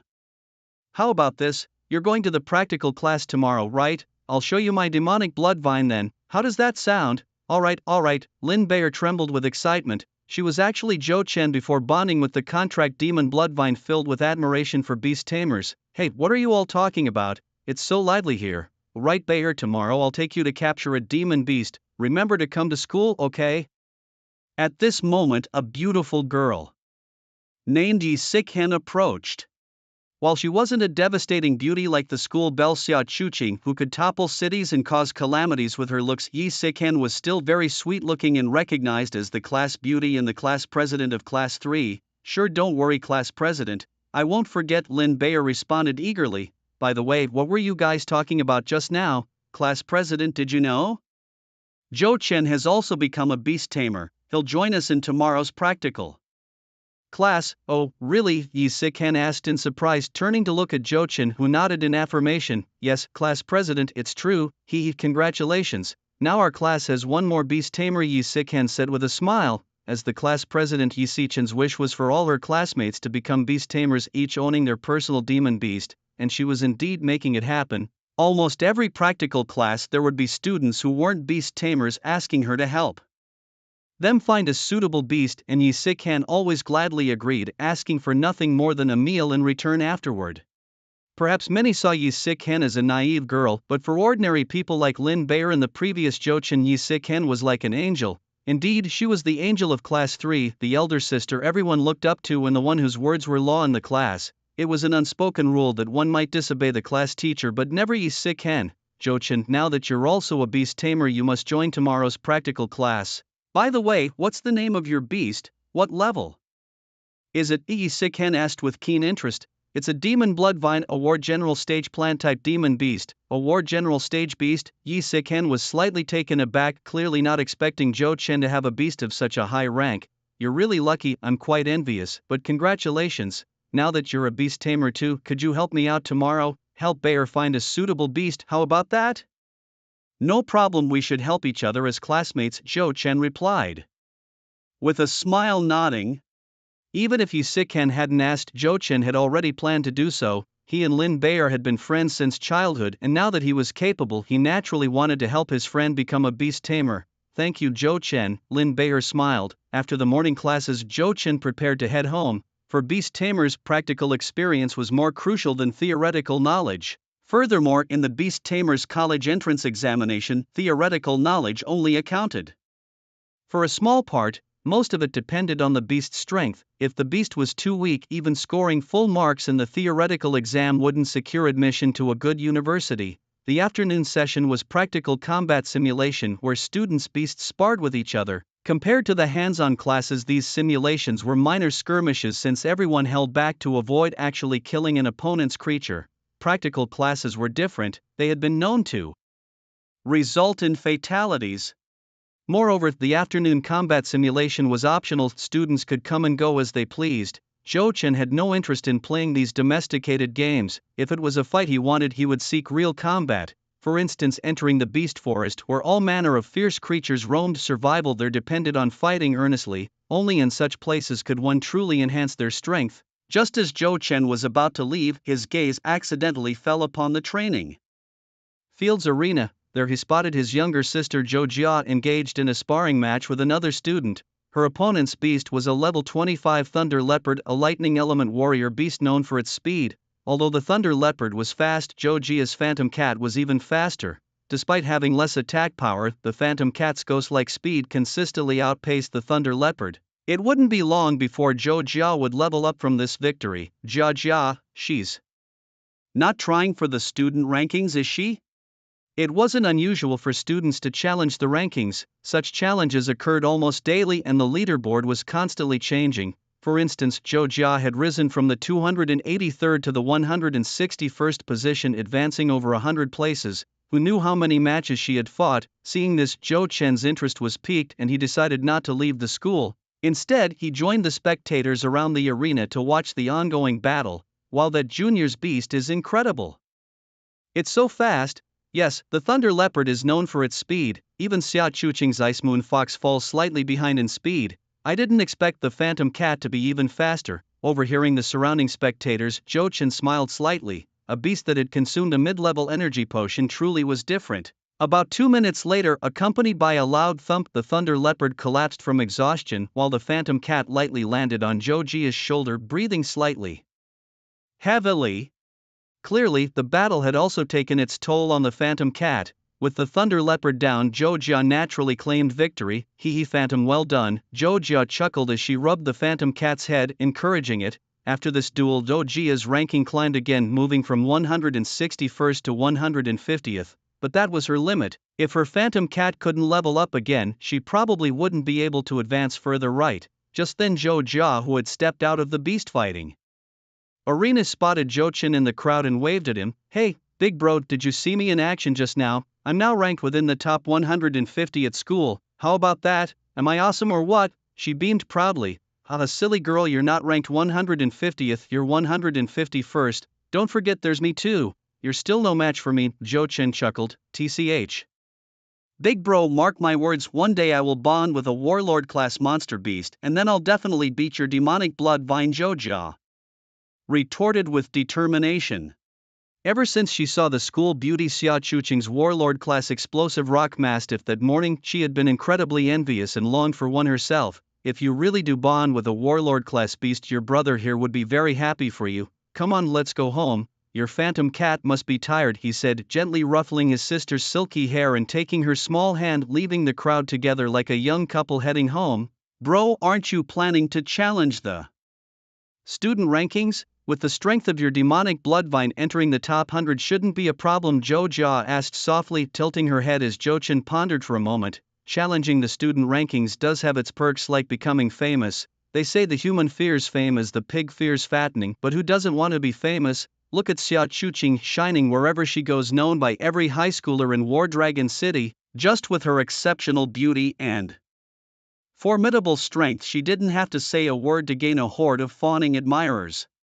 She's invited to meals daily, enjoys small banquets every 3 days and large ones every 5 days, achieving financial independence without earning a single penny. But fame has its downsides too, like being a target for many and becoming the focus of envy. Plus, the college entrance exams are coming up and all these classmates will turn into competitors. Zhou Chen doesn't want to attract too much attention.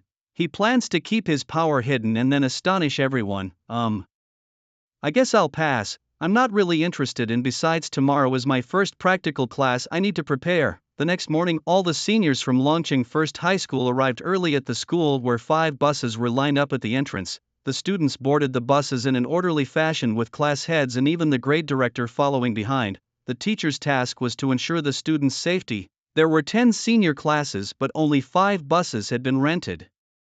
Since among the entire grade only about 130 students possessed their own beasts.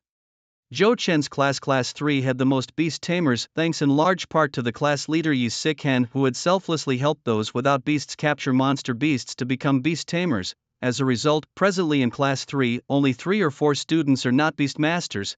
The other classes aren't as fortunate to have such an excellent class leader, making many students envy the pupils of class 3 for having such a great leader. Of course, those students in other classes who are already beastmasters scoff at Yi Sichan's methods. Some even label Yi Sikan a sanctimonious do-gooder. However, no matter what they say, Yi Sikan is simply doing his duty as a class leader with no regrets. After boarding the vehicle, the driver floored the accelerator and the car shot out of Dragon Battle City. Once they left Dragon Battle City, Zhou Chen suddenly felt as if he had plunged from heaven into hell. Just a second ago, it was peaceful and prosperous streets, and the next, there were corpses everywhere. The scenery inside and outside the city was truly the difference between heaven and hell. Upon leaving Dragon Battle City, the previously noisy students instantly shut their mouths. Gazing at the corpses outside the window, they couldn't muster a smile. For Lin Bayer, who was leaving Dragon Battle City for the first time, the sight made her tremble and lean on Zhou Chen, eyes closed, not daring to look at the outside scene. In fact, Lin Baoer was handling it quite well, at least she wasn't crying. The other students, seeing such a gruesome sight for the first time, reacted differently. Some cried on the spot and some were even scared to the point of wetting themselves, but these were all normal reactions. Upon arriving at the beast forest, what met their eyes was a veritable mountain of corpses and sea of blood at the forest's fringe, with the bodies of humans and beasts densely packed. The sight could trigger anyone with a fear of crowded spaces. The air was thick with the stench of corpses and the smell of blood.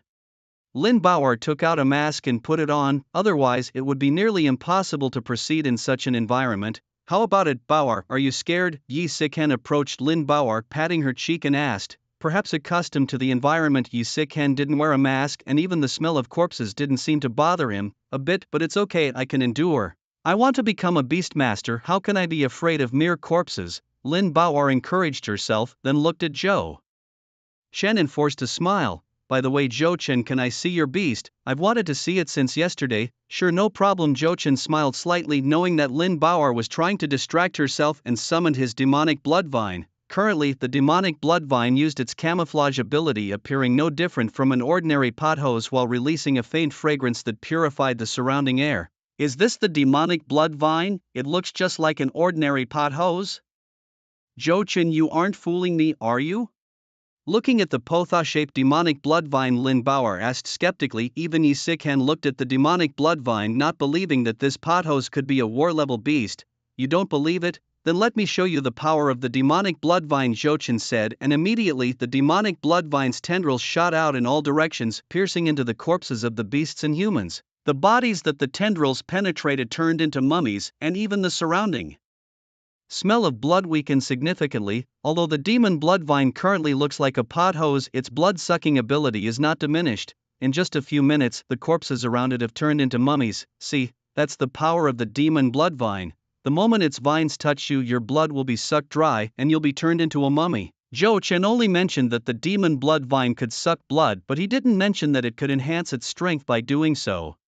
When Lin Bayer heard Jo-chan's introduction, her eyes lit up and she exclaimed in amazement, "What a powerful beast tamer! Can I touch it?" Saying this, Lin Bayer wanted to touch the demon blood vine, and despite knowing its blood-sucking nature, there was no sign of disgust or fear on her face. Of course, Jo-chan happily agreed, and Lin Bayer touched the demon blood vine as if she were petting a small dog, and the vine did not attack her. "Right, class leader, you have seen my beast, let me see yours too." Jo-chan turned to Yi Sikhan, realizing he had never seen Yi Sichan's beast either. He knew only that Yi Sichan's beast was very strong, and Yi Sikhan was ranked 6th on the student leaderboard, just behind the top 5. Of course, Yi Sikhan responded, "Come out, Dark Moon Direwolf."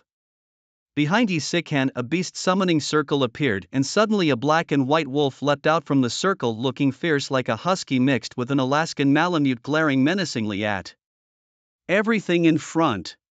Beast name: Dark Moon Direwolf. Beast grade, or general beast level, 30. Beast attributes: light, darkness. Beast weakness, waste. Beast condition: excited, healthy. Beast talent: Dark Moon Covenant. In darkness, the Dark Moon Direwolf can absorb the energy of darkness and moonlight, tripling its combat power without any side effects. Beast skill: Dark Moon Assault. Like a phantom, it lunges at the enemy's throat, tearing them apart. Beast description: evolved from a moonlight wolf, it has mastered the attributes of darkness and transformed into a shadow of the night. A clear dark night is its favorite weather. Wow, what a cool beast! Lin Bayer exclaimed upon seeing the majestic Dark Moon Direwolf, overwhelmed by its high aesthetic appeal. As commanding as Xia Chuqing's explosive rock mastiff, and it could be salty sweet or utterly goofy, as domineering as a wolf, as adorable as an Alaskan, or as silly as a husky. So handsome, I love it, she exclaimed, wanting to hug the big dog, but the Dark Moon Direwolf snorted at her, baring its sharp fangs.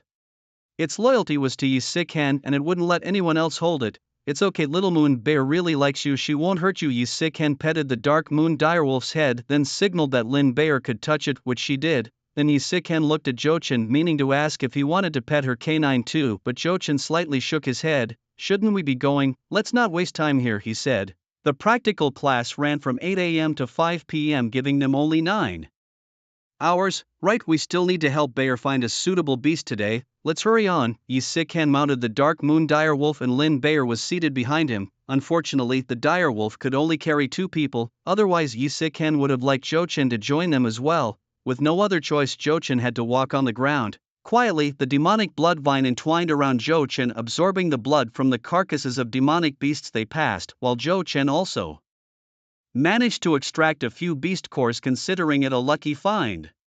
Seeing Jo-chan collect some beast cores with ease, Yi Sikhan and Lin Bayer joined in the scavenging. Hiss, hiss, hiss. Suddenly, a hissing noise, similar to that of a snake flicking its tongue, echoed around them.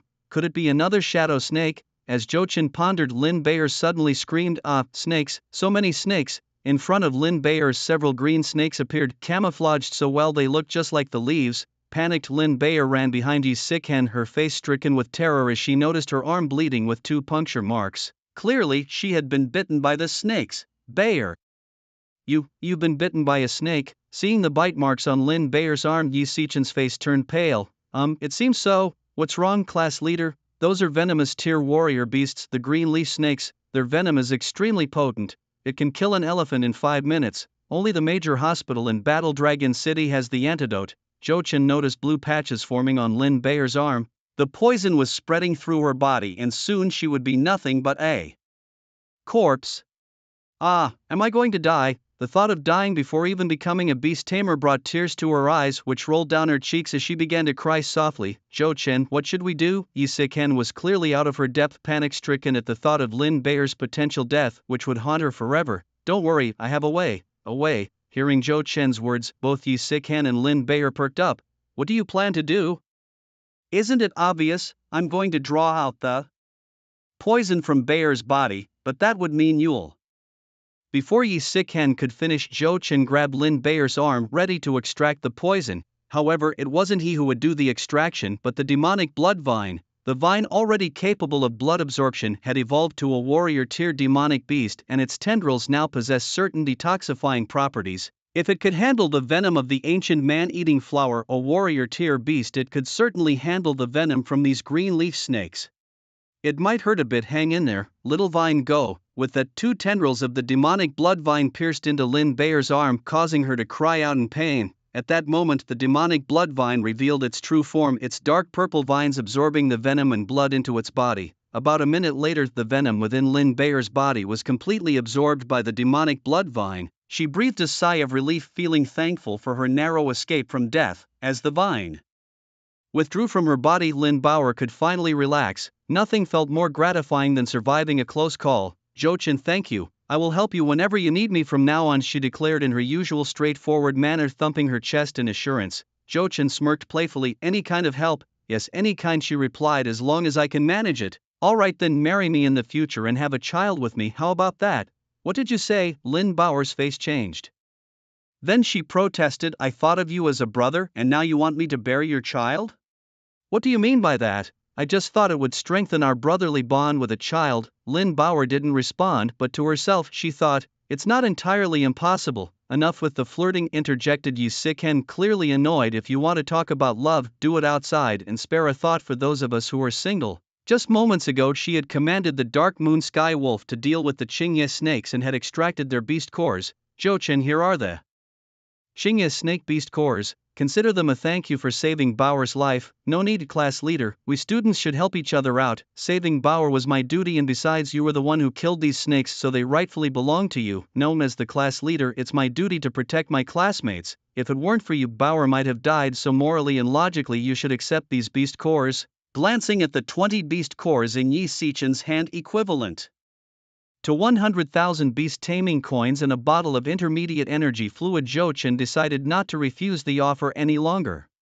Alright then, I won't be polite. He accepted the beast cores. Shall we continue searching for a beast for Bauer? Yes, let's go, exclaimed Lin Bauer excitedly. The trio then headed deeper into the monster beast forest, encountering many creatures. However, they were mostly spiders, venomous snakes, scorpions and cockroaches, which clearly weren't suitable for a girl like Lin Bauer. Not getting scared to death was already a good outcome. Thus Jo-Chen and Yi Si-ken dealt with these creatures swiftly. After hunting some monsters, Jo-Chen gained more enhancement points, which he could use to strengthen his attributes. Usually he would increase his physique and agility, physique for resistance and agility for speed, believing that as a beast tamer, protecting himself was sufficient. In case of danger, just running away was enough. But this time, he chose to enhance his mental strength, aiming to break through to the Iron Tier level, which would allow him to contract a second monster.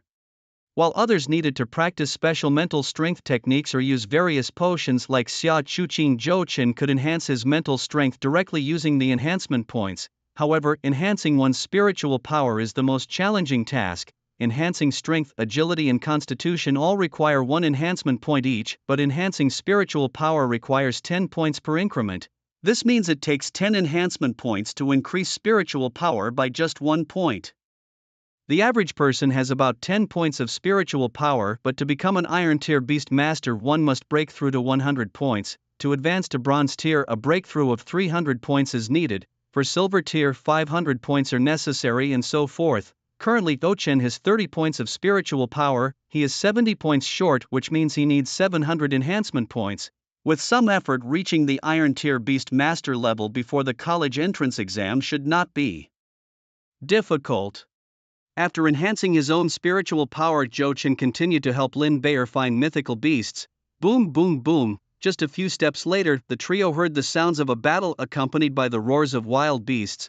Could it be a mythical beast engaged in combat? Zhou Chen and Yi Siken exchanged glances and immediately followed the sounds. Upon reaching the source, they saw a severely injured saber-toothed beast clutching a young saber-tooth in its mouth, likely its offspring. Behind them was a massive python resembling a dragon in size. Beast name: Ice Soul Python. Beast rank: War General. Beast level: 30. Beast attribute: Ice Beast. Weakness: the region 7 inches below its head. Beast status: angry, minor injuries. Beast talent: none. Beast skill: Frost breath, emits an extremely cold and gloomy breath, freezing everything in front of it. Beast description: a formidable war general tier mythical beast. Its power is terrifying. With a body like a dragon, it is the nightmare of countless creatures.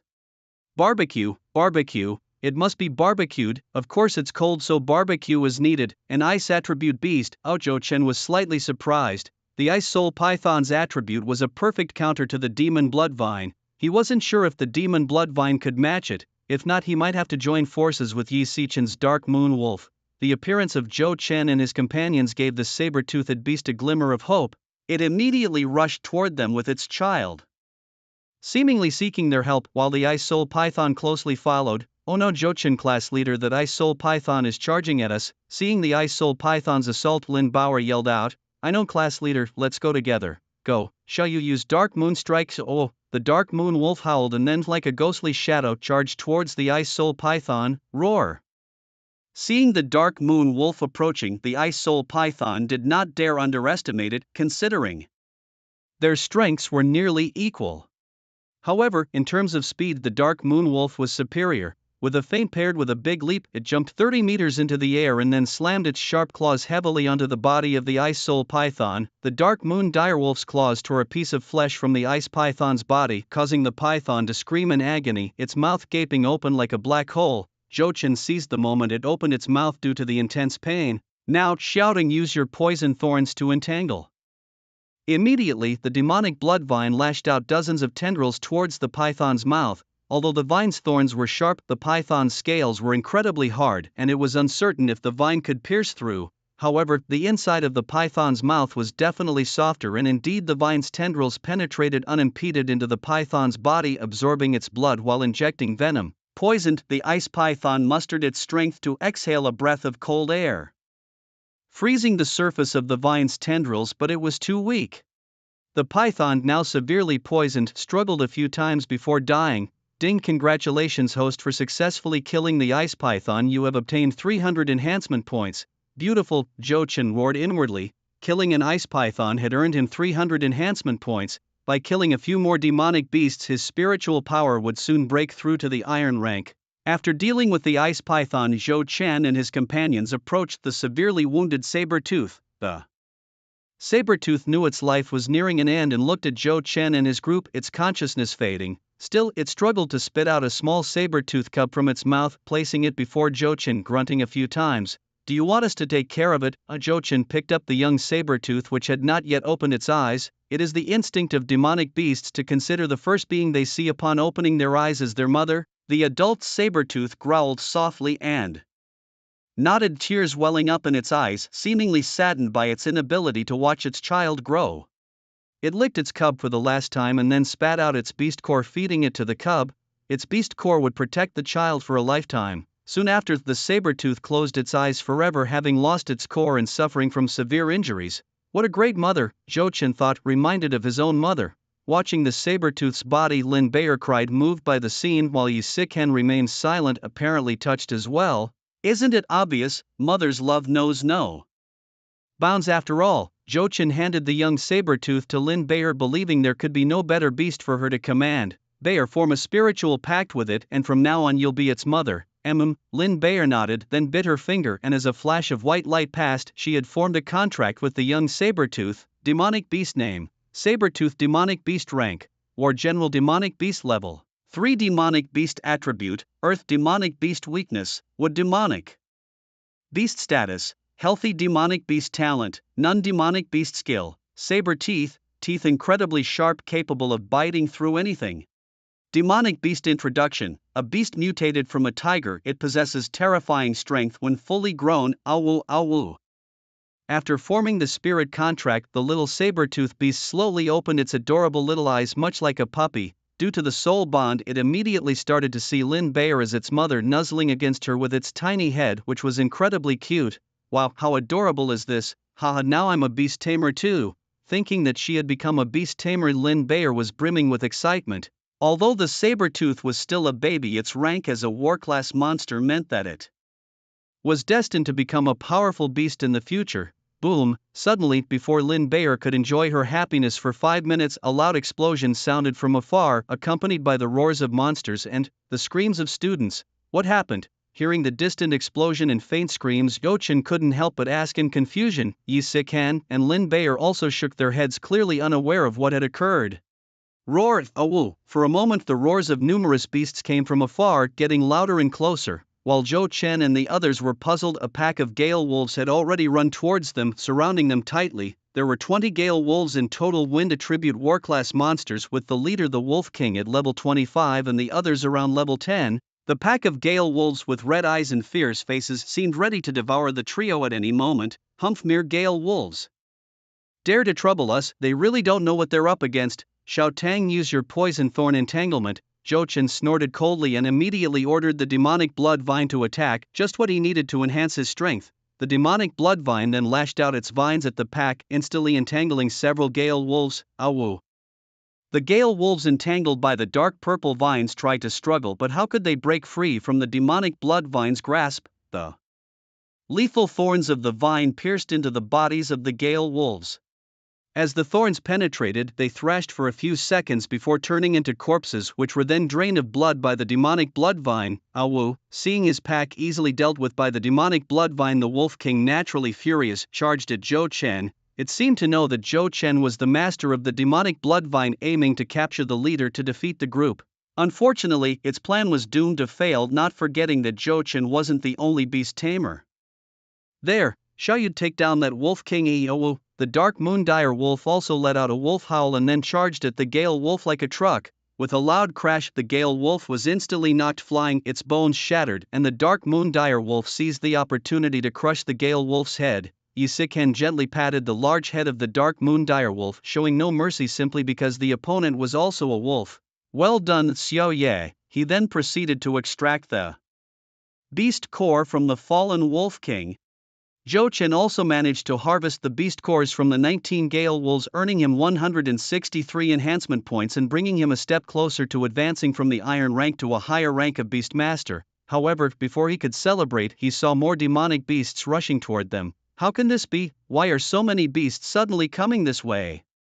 Zhou Chen exclaimed in surprise as he saw a dense swarm of beasts approaching, numbering even more than the gale wolves they had just faced. The details about these beasts flickered through his mind. Although they were lower-level creatures with modest strength, their sheer numbers were enough to instill fear. Observing the massive onslaught of beasts, Yi Si-chan's face turned pale, a dreadful realization dawning upon him. Could it be a beast tide? He murmured. What did you say? A beast tide? The term referred to a massive attack by the creatures of the beast forests, which often led to the destruction of human cities. Historically, beast tides weren't uncommon, with numerous cities having been completely devastated by such events. These tides could be natural or artificially induced. As animals evolved into demonic beasts, not only did their strength increase, but so did their reproductive capabilities. Every few years, the population of the beast forest would surge, leading to fierce competition over scarce resources. To curb their numbers, many beasts would naturally organize and attack human cities, thus not only reducing their population but also weeding out the weaker among them and preserving the strong genes, thereby making the race increasingly powerful. This could be a natural beast tide, but there are also unnatural ones incited by nefarious humans controlling powerful beasts to drive weaker ones to attack human cities, Yi Si-kan explained. At this moment, Zhou Chen wasn't sure whether this was a natural or unnatural tide, but regardless, the immediate priority was to handle the beasts in front of them. Shouting, use your poison sting rap, take them down. Meanwhile, not only the students inside the forest were facing the onslaught of beasts, but the teachers waiting outside for the students' return were also under attack. However, none of the teachers accompanying the students for this practical lesson were weak. The least among them was an iron rank beastmaster, and the strongest a silver rank beastmaster capable of bonding with up to 4 beasts. the teacher's beasts, each battle-hardened and possibly even of the war general class, were well prepared for combat. What's going on? Why are there so many beasts all of a sudden? Could it be another beast tide? They wondered, puzzled and alarmed. It shouldn't be. Wasn't the last tide just 5 years ago? Had the beasts of the demon beast forest really recovered in just 5 years? Now was not the time to ponder such questions. The paramount concern was ensuring the students' safety. Everyone understood the gravity of the situation. If a student were to be injured or worse killed, the consequences would be dire. Upon hearing the words of the grade director, all the homeroom teachers fell silent. If the students were to perish in the demon beast forest, becoming mere fodder for its denizens, it would be considered a colossal educational disaster and the teachers would be held accountable. Not only would their careers be effectively over, but the school itself would bear responsibility, risking a plummet in its ranking or even closure. Thus, both morally and logically, they were compelled to rescue the students. Without hesitation, the teachers dealt with the lower grade beasts and set out to venture into the demon beast forest to save their charges. The grade director specifically went to rescue Xia Chuqing. Xia Chuqing was not only the top student but a rare genius seen perhaps once in a century. Moreover, her parents held formidable power in Dragon War City. Under no circumstances could they afford an incident with Xia Chuqing. While the loss of other students would merely end their teaching careers, any harm to Xia Chuqing could cost them their lives. Meanwhile, at the deepest part of the outer layers of the demon beast forest, where it nearly merged with the middle layer, the beasts here were at least of the same rank as the ice soul python, if not higher. Ordinary students dared not venture here, but Xia Chuqing, a young black iron beast master with a commander-level beast companion, dared to train here. However, now a beast tide had erupted, and in front of her were all commander-ranked beasts. Is this the onset of a beast tide? Well, good, I'll use you to train my Bao Yen Mastiff. Come out, Bao Yen Mastiff. As soon as Xia Chuqing finished speaking, the massive Bao Yen Mastiff appeared behind her, its eyes fiercely fixed on the beasts ahead, as if it intended to devour them whole. Despite being of a lower rank, its commander-level status enabled it to confront these commander-ranked beasts. Bao Yen Mastiff used the explosive magma bullet, turned them into skewers. With a roar, a flash of red light passed through the Bao Yen Mastiff's mouth, followed by a massive fireball that it shot out, exploding amidst the beasts and sending several flying. The remaining beasts, caught by the magma bullet, were melted alive by the resulting lava, uttering pained, mournful cries. At that moment, Xia Chuqing gently stroked the Bao Yen Mastiff's head, smiling an angelic smile. Hungry? Good boy, go eat. Despite its fearsome appearance, the Bao Yen Mastiff, originally mutated from a Tibetan Mastiff, still retained some canine traits and occasionally barked, especially when being affectionate with its master. Subsequently, the explosive rock mastiff fiercely charged forward, devouring the carcasses of the demonic beasts. The flesh and blood of these beasts, rich in protein and powerful energy, are highly nourishing for both humans and demonic beasts. Consuming the flesh of these beasts could markedly enhance the evolution of the explosive rock mastiff. Xia Chuqing was not frightened by the unfortunate outbreak of the beast tide. Instead, she felt delighted, as it meant her beast taming abilities could grow stronger. However, the other students did not share this sentiment, as human screams of agony could be heard throughout the forest, sounding utterly tragic. Meanwhile, Zhou Chen and Yi Siken had already dealt with the encircling demonic beasts. Few finally dealt with, didn't expect to encounter a beast tide. What bad luck today. Lin Bayer complained, having originally planned to return after finding her beast only to run into the beast tide. Yet no one expected the beast tide. I wonder how the other students are doing. Do you think the teachers will come to save us, or do they think we're already dead? Yi Siken, exhausted, leaned against a large tree to rest, eating the lunch she had brought in her backpack to regain her strength. Her lunch was simple, just a pork floss bun. Zhou Chen and Lin Bayer were also eating their lunch. Although they had not directly participated in the battle, they were very tired from walking all morning. We shouldn't rely too much on the teachers. Zhou Chen quickly finished his lunch and stood up, continuing, even if the teachers come to save us, they won't know where we are, so we better find a way to leave the demonic beast forest by ourselves. Zhou Chen, having frequented the demonic beast forest, knew how to navigate their way out. You're right, we can only save ourselves now. Let's hurry and leave the demonic beast forest as soon as possible. Saying this, Yi Siken mounted the dark moon direwolf, preparing to quickly exit the demonic beast forest. As long as they could leave the forest, they would be safe. But the reality was not so smooth. Soon a tremendous stomping sound approached. Thump, thump, thump. The ground trembled as if there was an earthquake. Roar! The roar was heard before the creature was seen, and as the footsteps grew closer, a terrifying bellow was heard as well. Soon, they saw a pitch-black rhino charging towards them, its giant, sharp horn like a sharp spear, capable of piercing everything. Despite its bulky size, the rhino was not slow. Beast name: Stone Armor Giant Rhino. Beast rank: Warrior. Beast level: 40. Beast attribute: Earth. Beast weakness: Wood. Beast status: Healthy. Beast talent: None. Beast skill: Horn charge: charges at the enemy with its hard rhino horn, extremely powerful. Beast description: a powerful earth type demonic beast. Its combat ability is extremely strong, making many warrior rank demonic beasts feel fear. Bayer class leader: you guys go first, I'll handle this guy. Jo-chun eyed the stone armor giant rhino, readying himself for battle. This earth type beast was naturally countered by the demon bloodvine. Although its level was high, its rank was inferior to that of the demon bloodvine. Now, with Jo-chun's spiritual power reaching 96, just 4 points away from breaking through to the Black Iron Beastmaster level, he needed 40 enhancement points, which the level of the stone armor giant rhino could just provide. Moreover, the Dark Moon Wolf could only carry 2 people, so it was better for them to leave quickly. Yi Sik-han might be of some help, but Lin Bayer was currently a burden, yet Jo-chun was formidable. Yi Sik-han glanced at the stone armor giant rhino, her brow furrowing slightly. The beast was powerful, and even the Dark Moon Wolf would have to struggle in battle against it.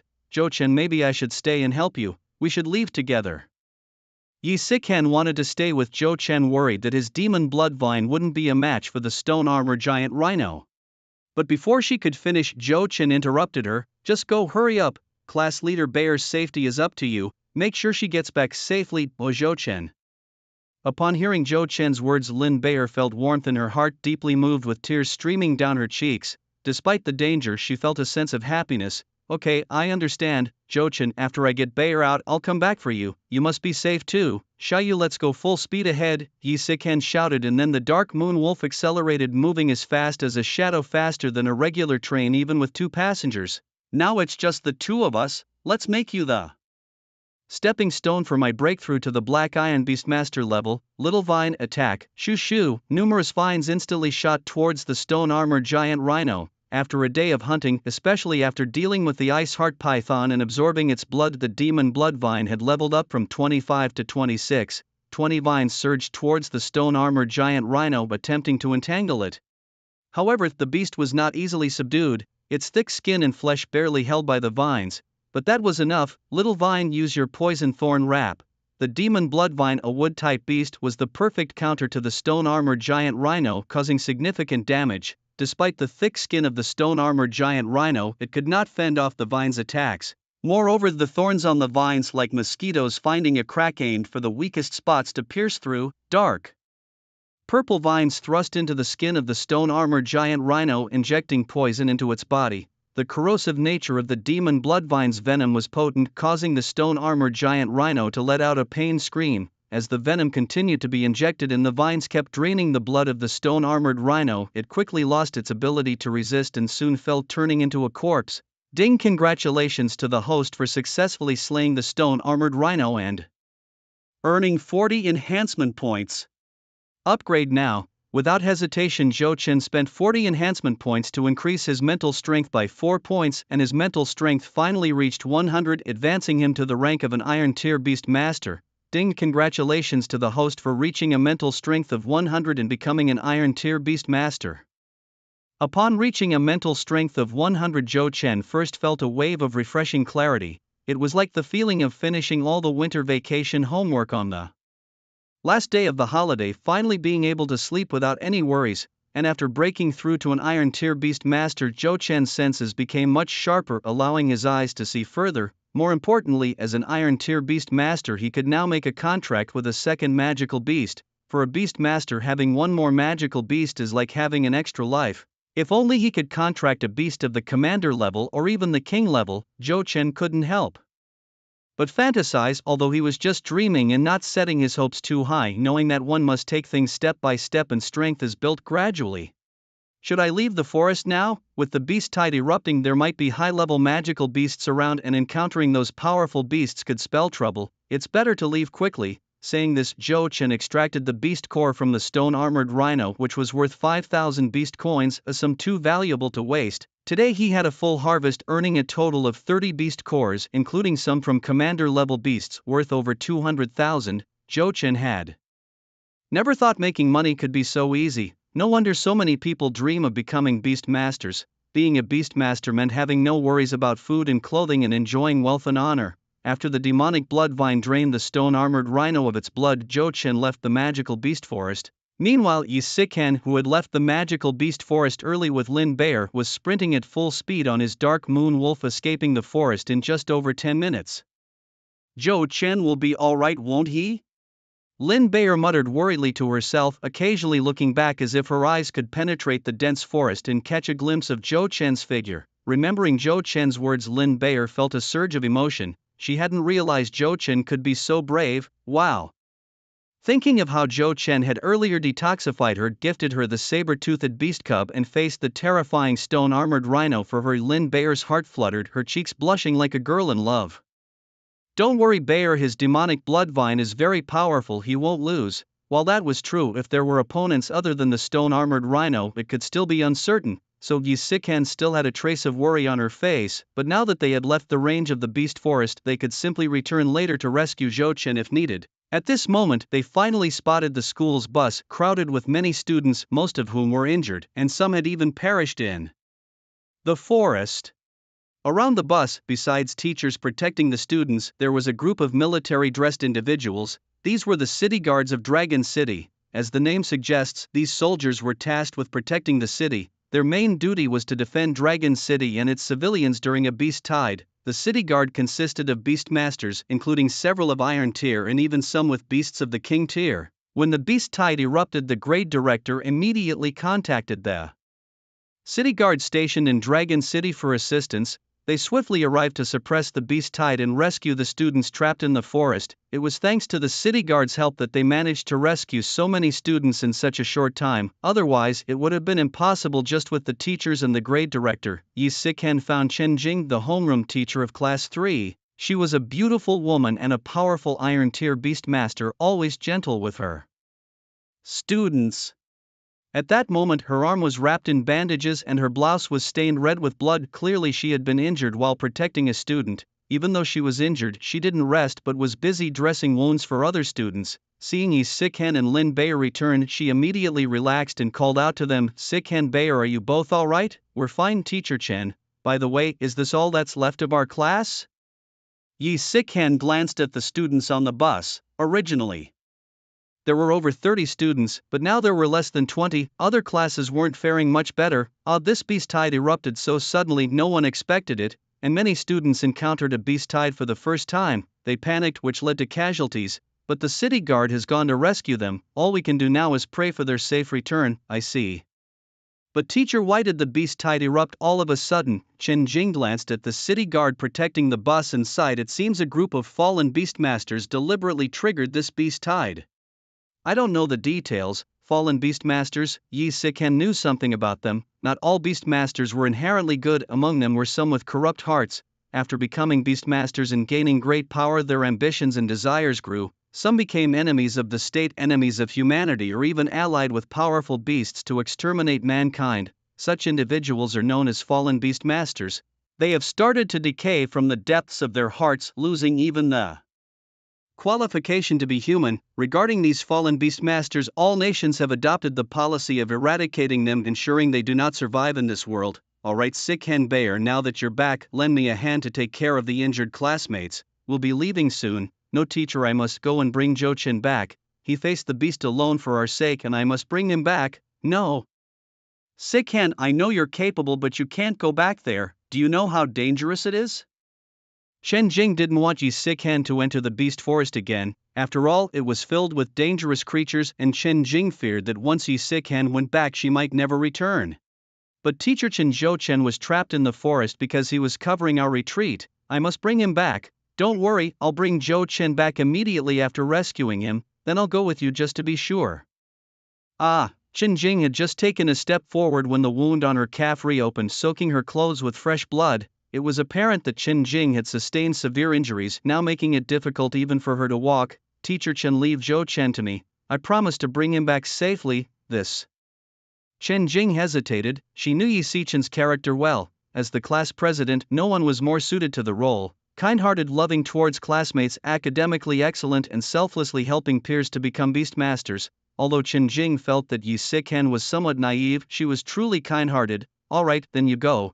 Bayard, stay and help me. Okay, both replied in unison, and then Yi Sichen re-entered the beast forest. Zhou Chen was alone in the beast forest inevitably, encountering several beasts, but fortunately they were all weak and were quickly dispatched by the demonic blood vine, turning into food for the vine and enhancement points for Zhou Chen.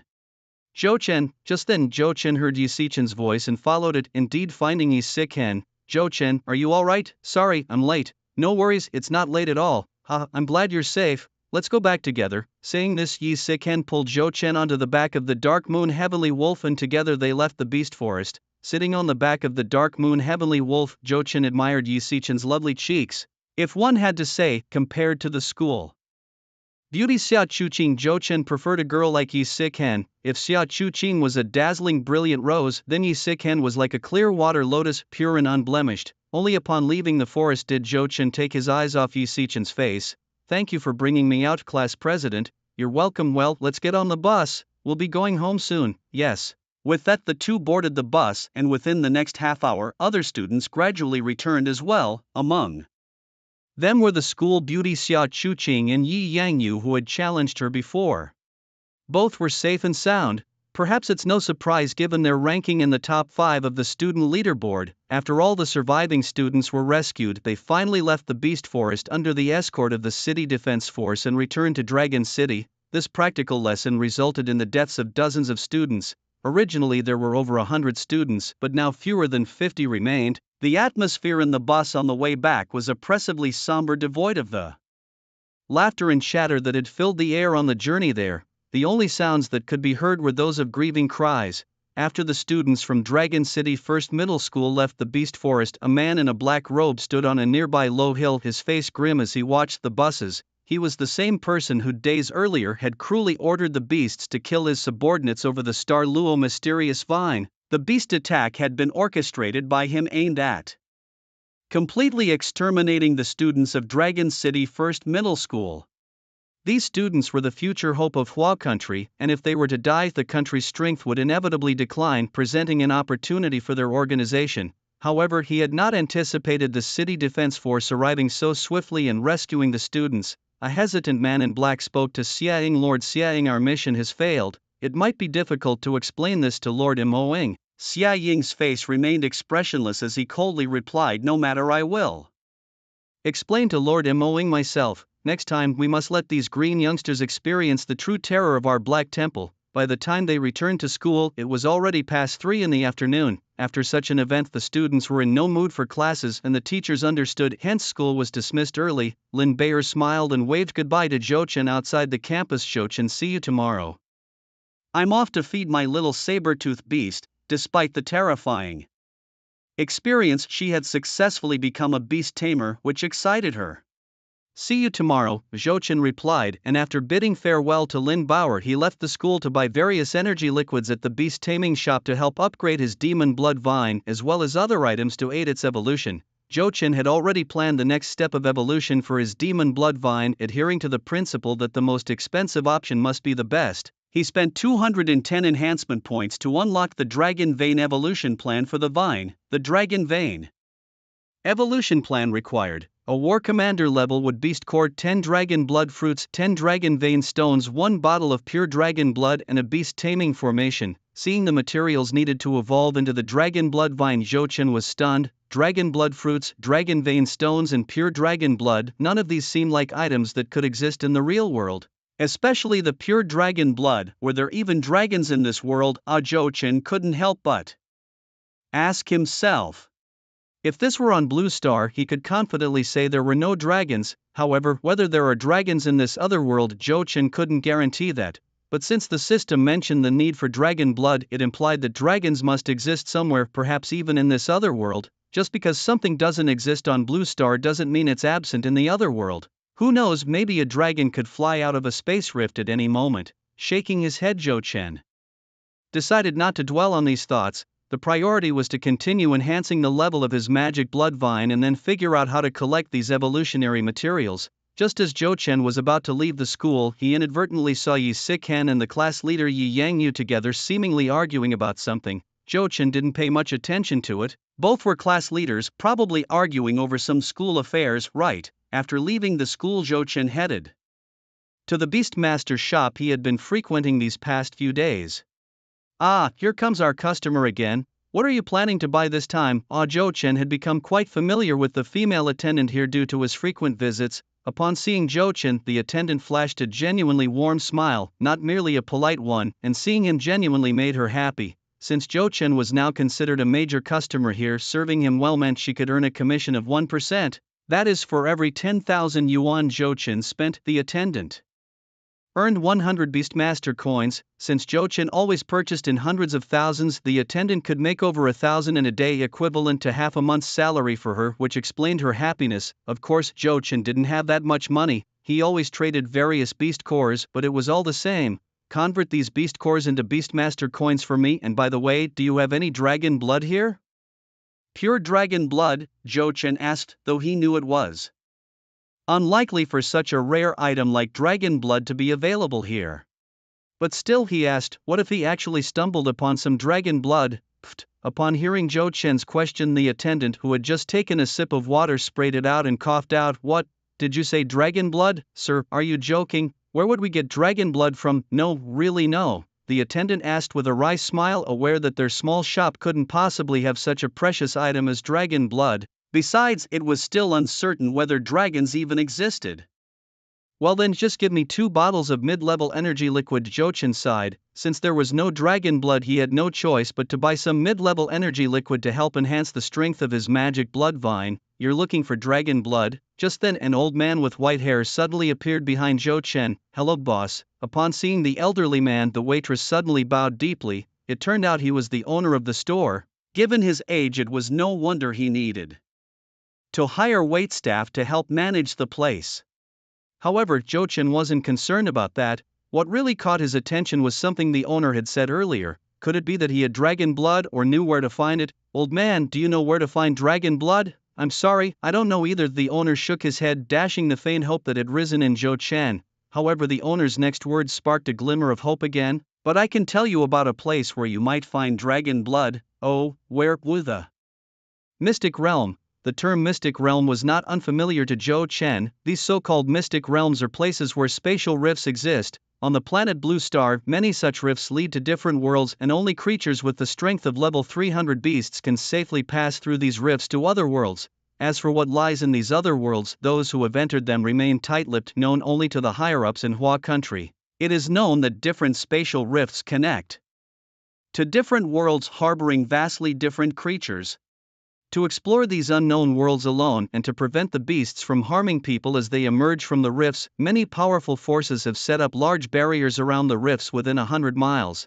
This is what is known as a mystic realm. Inside Hua country, there are many such mystic realms, all controlled by the government and inaccessible to ordinary people. Not only do these mystic realms contain spatial rifts, but they also house many powerful beasts, especially near the rifts.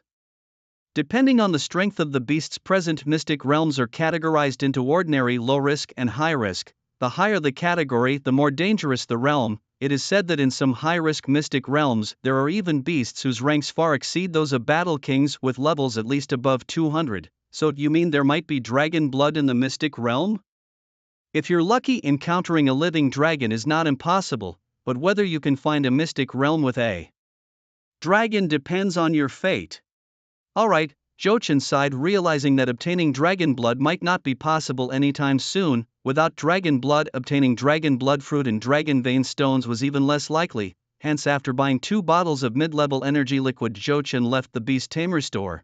What surprised Zhou Chen, however, was that they had a beast core of a battle commander rank, exactly the type needed for the evolution of the bloodvine, a wood-type beast core. But the price was exorbitant, costing a whopping 750,000 beast tamer coins. While the store typically bought such beast cores for around 500,000 coins, selling them could fetch much more, perhaps an increase of 10% to 20% or even double. Right now Zhou Chen simply can't afford this thing, and even if he bought it, it would be of no use without dragon blood to allow the demonic blood vine to undergo dragon vein evolution. However, he is now a black iron rank beastmaster and can contract a second beast, so Zhou Chen thought about getting a stronger beast.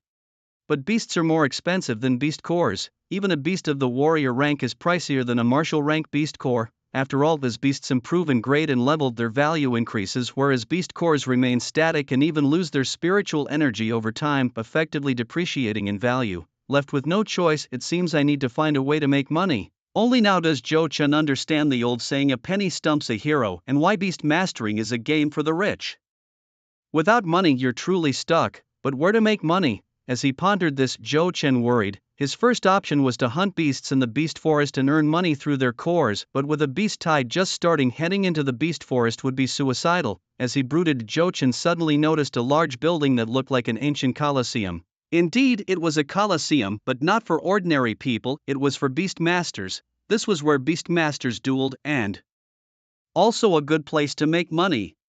Here winning a match could bring a handsome reward. Maybe it's worth a try. With that thought, Zhou Chen slowly walked into the coliseum. Old man, hello, I'd like to register for the competition. The receptionist, an old man with a scar across his face, still had a fierce look in his eyes despite his age, hinting at his formidable past. He looked surprised at Zhou Chen, as young beastmasters rarely appeared here. Yet he skillfully accepted the 1,000 beastmaster coins Zhou Chen handed over as the entry fee and pulled out a form to fill. Name beast level. Zhou Chen the beast is a demonic blood vine level 26. Demonic blood vine, a plant type beast, the old man asked in surprise. It's well known that plant type beasts generally have lower combat abilities compared to animal type beasts. Sending a plant type to challenge an animal type is akin to a death sentence. However, the old man was just surprised and didn't stop or advise Zhou Chen otherwise. After filling out the form, he handed Zhou Chen a card. After 3 matches, it's your turn, good luck, kid. Taking the card, Zhou Chen then entered the interior of the Colosseum. As soon as he stepped through the gate, he was hit by a wave of heat and the roar of the crowd with all sorts of crude language ringing in his ears. Looking up, he saw the stands filled with frantic gamblers and bloodthirsty violence-loving maniacs. There was no helping it. Most who become beast masters are somewhat psychologically affected. After all, dealing with fierce beasts year-round and becoming accustomed to death desensitizes them, even making them crave the bloodshed. This is true for both men and women, as there are quite a few female beastmasters on stage dressed in sexy and revealing outfits, cheering for the beasts in the arena just like everyone else. Besides the battling beasts, they are the second most dazzling sight. In the arena, a swift-wind wolf is locked in combat with a fierce earth warbear. Although the swift-wind wolf is 5 levels higher than the Earth Warbear is a warrior-class beast, while the Swift-Wind Wolf is merely a fighter class, thus the outcome of the battle was destined from the start. At this point, both the Swift-Wind Wolf and the Earth Warbear are seeing red. Despite the Swift-Wind Wolf's speed, the thick-skinned Earth Warbear withstands all attacks without sustaining significant damage. The Earth Warbear bides its time and, as soon as the Swift-Wind Wolf tires, it seizes the wolf's legs. Bang bang bang. A few punches later, the Swift-Wind Wolf's body is smashed into a pulp, blood spills everywhere, staining the entire arena red. The Swift-Wind Wolf is dead. Upon its death, the spectators erupt in excited cheers, some even stripping and dancing wildly, especially the sexy ladies, completely disregarding their images. Clearly, these gamblers had placed their bets on the Earth Warbear, and with its victory, they also reaped a handsome reward. 2 more matches followed and Zhou Chen joined in the betting, using the beast evolution system to always know who would win, thus making a tidy sum of 50,000 Beastmaster coins. Finally, it was my turn in the 4th match, and it was Zhou Chen's turn to enter the arena. His opponent was none other than the Beastmaster who had wielded the Earth Warbear. 4th round matchup, Zhou Chen vs Tyrant. The person known as Tyrant was a robust muscular woman, a true tomboy around 30 years old. It's a mystery why any woman would choose Tyrant as a nickname. She was dressed in an extremely sexy and revealing manner, her muscles clearly visible, but probably no man dared to covet her. Any man who married her would have to consider whether his body could withstand it. Hey, a new face, he looks so young and somewhat handsome. I wonder if he has seen blood before. Don't scare him. Poor guy, his first match is against that violent woman. I wonder if his slender frame can withstand her. Let's just sit back and enjoy the show. At this moment, the muscular woman had already summoned the earth warbear, released the beast, as you wish. Zhou Chen immediately summoned the demonic blood vine, which once again took on the form of a green vine wrapping around Zhou Chen's body. The green vine form of the demonic blood vine clung to Zhou Chen's head like a green hat, the verdant tendrils tightly coiling around his entire body. Is this his beast? Hot, it looks like a green hat, doesn't it? Isn't this too weak? A plant-type monster, isn't this just courting death? Ha, this is in the bag. I'd bet all my mother's medical bills on Tyrant, a whole million beast coins. I'm going to make a fortune. You're really filial, huh? Is this your beast, Tyrant? Looking at the devil's blood vine in its green vine form, frowned slightly, his eyes filled with deep disappointment. Just give up, considering you're still just a kid. I don't want to bully you. Humph, it's not yet decided who will bully whom. Zhou Chen coldly snorted, his lips curling slightly in a smirk, exactly the effect he wanted. He had already discerned the Earth Battle Bear's attributes. Earth attribute warrior class level 25. In every aspect it was outclassed by the devil's blood vine, easy peasy. Well then, don't blame me for not being polite. Earth Battle Bear, take it down, roar. The Earth Battle Bear roared, immediately swinging its massive claws at Zhou Chen as the devil's blood vine was on him. Little vine entangle. The devil's blood vine also threw out about 20 tendrils. Seeing the tendrils approaching, the Earth Battle Bear didn't even try to dodge, letting the tendrils strike its body. In the Earth Battle Bear's mind, the devil's blood vine was much weaker, not worth defending against, better to just charge through quick battle. However, it soon changed its mind. The tendrils of the devil's blood vine wrapped around it, and with its strength it simply couldn't break free, tightly entwined by over 20 tendrils. Earth Battle Bear, what are you doing? Hurry up and break free from those annoying tendrils and take down the opponent, roar. The Earth Battle Bear let out a mournful roar as if to say, I can't do it. No matter how strong the Earth Battle Bear was, it couldn't break free from the tendrils of the devil's blood vine, and those tendrils had also penetrated the bear's body, crazily absorbing its blood. In less than half a minute, the Earth Battle Bear had turned into a dry corpse, all its blood and nutrients completely absorbed by the devil's blood vine. Earth Battle Bear defeated. What did you do? Your green vine couldn't possibly defeat my Earth Battle Bear. What despicable means did you use? The tomboy clearly couldn't accept this fact. Her Earth Battle Bear was fine just a second ago, how could it be dead now? I didn't use any despicable means, it's just that your skills were inferior. Zhou Chen smiled slightly, looking at the devil's blood vine, which had now grown larger, its tendrils fully extended to about 10 meters long. Zhou Chen's purpose in participating in the arena was twofold: to make money and to level up the devil's blood vine. The arena is very fair, the strength gap between opponents on the stage isn't too big, it's not like they would bring a level 100 expert just to deal with a Zhou Chen. Thus the monster on the other side was roughly equal in strength to the devil's blood vine, allowing the vine to absorb the blood of a same level monster and thus become stronger. Reluctantly, the tomboy had to admit defeat, silently stepping down from the arena.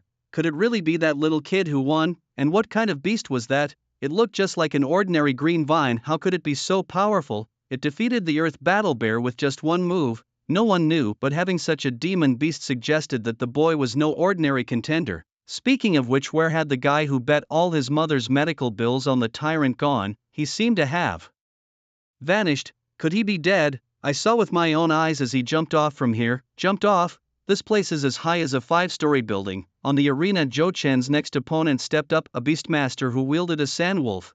Although the sand wolf was a warrior-class demon beast, it was level 35, 9 levels higher than the magic blood vine. Learning from the tyrant's fate, this beastmaster was more cautious and didn't let his beast recklessly attack the magic blood vine. If you won't come to me, then I'll strike, he declared. Little vine, use your special move, Poison Thorn Entangle. The vines of the magic blood vine whipped towards the sand wolf at high speed. Sand wolf, don't clash with those vines, dodge them, the beastmaster shouted. The sand wolf hurriedly dodged, but the magic blood vine's tendrils were numerous, allowing for continuous attacks. A single hit would mean defeat for the sand wolf. Indeed, after evading the first wave of attacks, the sand wolf failed to dodge the second wave. Once hit by the vine's venom infiltrated its body, gradually weakening it. As expected, the sand wolf's movement slowed and it was eventually captured by the magic blood vine. Its master tried to get the sand wolf to bite through the vine, but the vine was poisonous and biting it only hastened its death.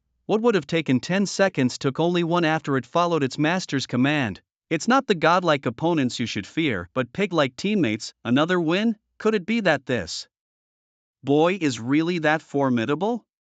Quick, look it up online. What exactly is this green vine beast? Why have I never seen it before? Jochin, having won 2 consecutive battles, attracted quite a bit of attention. He continued to win effortlessly in the 3rd, 4th, 5th and 6th battles. His opponents were too careless, believing their beasts invincible, and completely underestimated the magic blood vine. The vine, in its guise as a common green plant, hardly drew any attention, blending into the background like a wild weed on the roadside. Another point worth noting was that the magic blood vine was continually growing stronger, having absorbed the blood of 6 warrior-level demon beasts, rising from level 26 to 28, significantly boosting its power. Thus, with the ever-strengthening magic blood vine, Zhou Chen continued his victorious streak. Well, this young man has already won 9 consecutive battles. Isn't that too impressive? Now he has even reached 10 consecutive wins. Do you think he could make it to 15-inch to claim that reward? That reward for winning 15 in a row? It might just happen. To encourage beast tamers to compete actively, the arena has set up various rewards. Winning 15 consecutive battles in the beast fighting arena earns you 500,000 beast taming coins or a commander tier beast. Winning 30 consecutive battles gets you 1 million beast taming coins or 2 commander tier beasts. Winning 50 consecutive battles rewards you with 2 million beast taming coins or a martial tier beast. And winning 100 consecutive battles, that brings in 5 million beast taming coins in a king tier beast. It's precisely these rewards that keep drawing beast tamers to the arena, as everyone wants to take a chance. What if one can actually win 15 consecutive battles? That's 5,000,000 beast taming coins, enough to let an ordinary person live worry-free for half a lifetime. But there's something everyone seems to miss. The people running the arena are not fools. How could they easily part with 500,000 beast taming coins? Many have painfully won 14 consecutive battles only to face an opponent far stronger than themselves in the 15th battle. Only a fool would believe there's no manipulation involved. Here we are. Zhou Chen has already won 14 consecutive battles, and for the 15th he faces a real challenger. His opponent is an ironclad crocodile, a level 36 water attribute beast. It scales like armor, incredibly fierce. Its 2 rows of sharp teeth seem eager to swallow Zhou Chen whole. Moreover, this ironclad crocodile is special. It has a strong immunity to toxins, meaning the poison from the blood vine is useless. Zhou Chen's only advantage is that the blood vine naturally counters the ironclad crocodile, but it still shouldn't be underestimated. Fortunately, having absorbed the blood of several commander tier beasts recently, the blood vine has leveled up again from level 28 to 29, just a bit shy of reaching level 30. The ironclad crocodile's master is a cold, ruthless-looking man with a big beard, codenamed Croc Tyrant, quite fitting for his name. Young man, your beast is quite special. Ordinary plant-type beasts aren't this powerful. To win 14 consecutive battles with a plant-type beast, you are the first. Don't worry, you're next. Zhou Chen responds with a confident smile, refusing to lose momentum. Let's see about that, shall we? Ironclad crocodile attack. Crush that annoying vine. Roar. The ironclad crocodile roars. Although this isn't its home turf, its strength is still formidable. Little vine, poison, thorn, entangle. Zhou Chen immediately commands the blood vine to use its ultimate move. All of the blood vines tendrils surge forward, but true to its name, the ironclad crocodile's body is incredibly tough and the tendrils simply can't break through its defense. Can it really not be hurt? Zhou Chen frowns, knowing even a minor injury to the ironclad crocodile would secure his victory, but this beast is armored right up to its teeth. Looks like I might have to shed some blood. Zhou Chen's mind raced, and he quickly thought of a method. Although it was risky, it was the only way. Haha, now it's my turn. Iron armor crocodile, use the sharp water blade.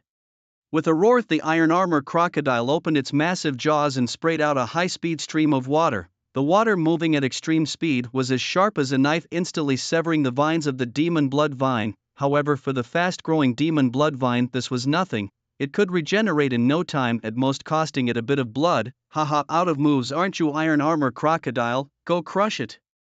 Following the command, the iron armor crocodile charged forward. Despite its huge size, it moved swiftly. The demon blood vine, however, changed its strategy, switching from attack to defense. The iron armor crocodile then opened its large mouth and bit through the vine, chewing and swallowing the pieces. Seeing this, a sly smile appeared on Zhou Chen's face. Hang in there, little vine.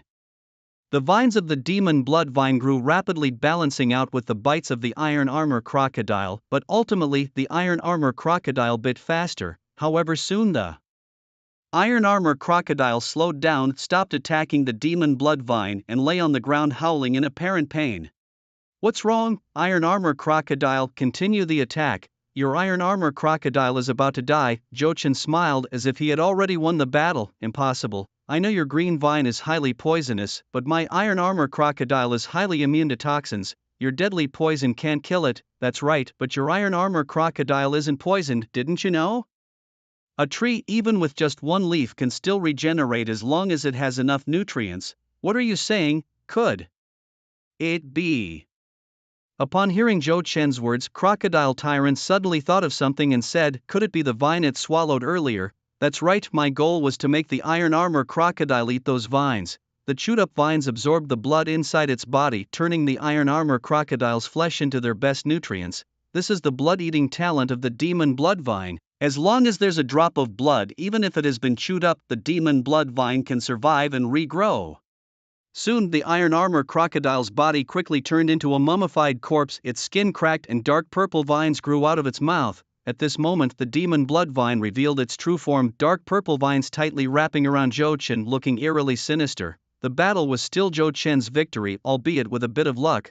Just as Zhou Chen was about to leave the arena to rest, the arena staff approached him. "Congratulations on your 15th consecutive win. You can choose between 500,000 beast taming coins or pick a war general level beast." "Can I pick any beast?" Knowing the arena's reward system during the mid-break, Zhou Chen was thrilled beyond measure. He had become a Black Iron Beastmaster now and could contract a second magical beast. However, he didn't have the money to buy the beast he wanted. Naturally, he was very happy to get one for free as long as it was a warrior class beast. "All right, lead the way," he said. "This way please," replied an employee. Following the staff member, Zhou Chen arrived at a room filled with many iron cages imprisoning warrior-class magical beasts. "Please choose 1" the employee invited. Zhou Chen looked around. There were many familiar beasts such as the massive ice soul python, the tiger-like saber-toothed beast, as well as the earth battle bear and iron armor crocodile he had just defeated. However, none of these were the beasts Zhou Chen wanted. They were too weak and their potential seemed limited. Just as Zhou Chen felt disappointed and was about to exchange for 500,000 Beastmaster coins, a frail horse suddenly caught his eye, and information about this horse instantly flashed through his mind. Beast name: Wind Wing Dragon Horse. Beast class: Warrior class. Beast level: Level 6. Beast attribute: Wind. Beast weaknesses: Ice Fire. Beast condition: Hungry, malnutrition. Beast talent: Dragon Vein, possesses a weak azure dragon bloodline granting it tremendous vitality. Beast skill: Wind Wing Flight, grows hurricane wings on its back allowing it to fly at high speeds in the sky. Beast description: with a faint azure dragon bloodline, the dragon vein yet to awaken. Once awakened, it will gain immense power. A beast with an azure dragon bloodline. The moment Zhou Chen saw the Wind Wing Dragon horse, his eyes widened, not only in amazement at the azure dragon bloodline within the Wind Wing Dragon horse. More importantly, the appearance of the Wind Wing Dragon horse confirmed that dragons truly existed and could even interbreed with other creatures. Zhou Chen also thought that if he could cultivate the Wind Wing Dragon horse and activate the Azure Dragon bloodline within it, perhaps its blood could replace dragon blood to help evolve the magic blood vine. Although Zhou Chen felt this was unlikely, it didn't affect his decision to choose the Wind Wing Dragon horse. Merely for its azure dragon bloodline, once cultivated, it would become a formidable force, much more useful than the earth battle bear or iron armor crocodile. "Alright, I choose this one." Zhou Chen pointed at the Wind Wing Dragon horse, signaling the employee to open the cage. "Ah? Are you sure you want to choose this beast?" the employee asked in surprise, for in his eyes the Wind Wing Dragon horse was just a frail white horse, hardly useful even if cultivated, certainly not as formidable as choosing a beast like the iron armor crocodile. But he only saw one side of the story, not realizing that this horse's mere survival in such a frail state already demonstrated its extraordinariness. Despite his surprise, the employee opened the cage imprisoning the Wind Wing Dragon horse, letting it out, hissing softly. The Wind Wing Dragon horse stepped out of the cage, tremblingly walking towards Zhou Chen, its body shaking as if it were terribly frightened. As a mystical beast, it possessed a certain level of intelligence and knew that its fate rested entirely in the hands of the man standing before it. Zhou Chen observed the Wind Wing Dragon horse in front of him. Its body was coated in pure white and there was a small bulge on its head, though its purpose was unclear. The creature's large eyes sparkled with intelligence, but it was terribly thin, almost to the point of being skin and bones, as if it hadn't eaten for a long time. "Don't be afraid, little one, I won't hurt you," Jochen murmured as he gently stroked the large head of the white horse, trying to calm its nerves. However, the wind-winged dragon horse was frail, its body trembling continuously like a flickering candle in the wind, looking as if it might collapse at any moment. Seeing this, Jochen quickly took out 2 bottles of mid-level energy liquid he had initially bought for a blood vine. Unfortunately, circumstances demanded a change of plan, and now the Windwing Dragon Horse would benefit from them. At the sight of the energy liquid, the creature's eyes lit up with excitement, fixated on the blue transparent liquid in Zhou Chen's hands, almost as if it was ready to pounce on the bottles to gulp them down. "It's all yours," Zhou Chen said as he opened a bottle of the mid-level energy liquid and poured it into the mouth of the Windwing Dragon Horse. The beast swallowed it greedily. Simultaneously, its body underwent a significant transformation.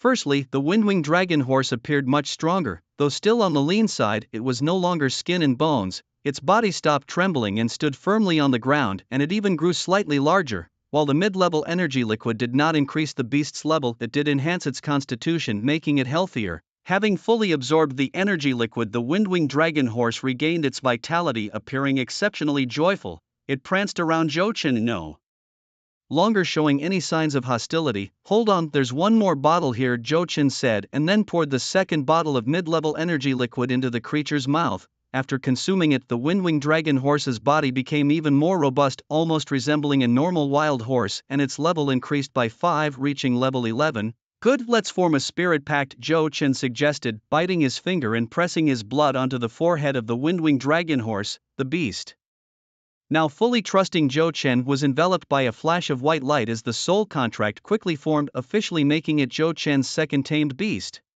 "My goodness, he's a black iron beast tamer, and so young too. He must be under 20 years old." The staff at the arena were astonished upon witnessing Zhou Chen's contract with the Windwing Dragon Horse, as Zhou Chen was exceptionally young and it was hard to believe he was already a black iron beast tamer. The staff initially thought that Zhou Chen would either give the horse away or keep it for himself until he became a black iron beast tamer and then make a contract with it, but to their surprise, he was already a black iron beast tamer. After contracting the Windwing Dragon Horse, Zhou Chen felt immensely satisfied. Moreover, after winning 15 consecutive battles, he had earned quite a sum, 850,000 beast taming coins. Zhou Chen had never imagined that making money as a beast tamer could be so easy. For an ordinary person, this amount of money would mean living a worry-free life. It was now past midnight and Zhou Chen couldn't stay out any longer. He needed to head home to catch up on some sleep.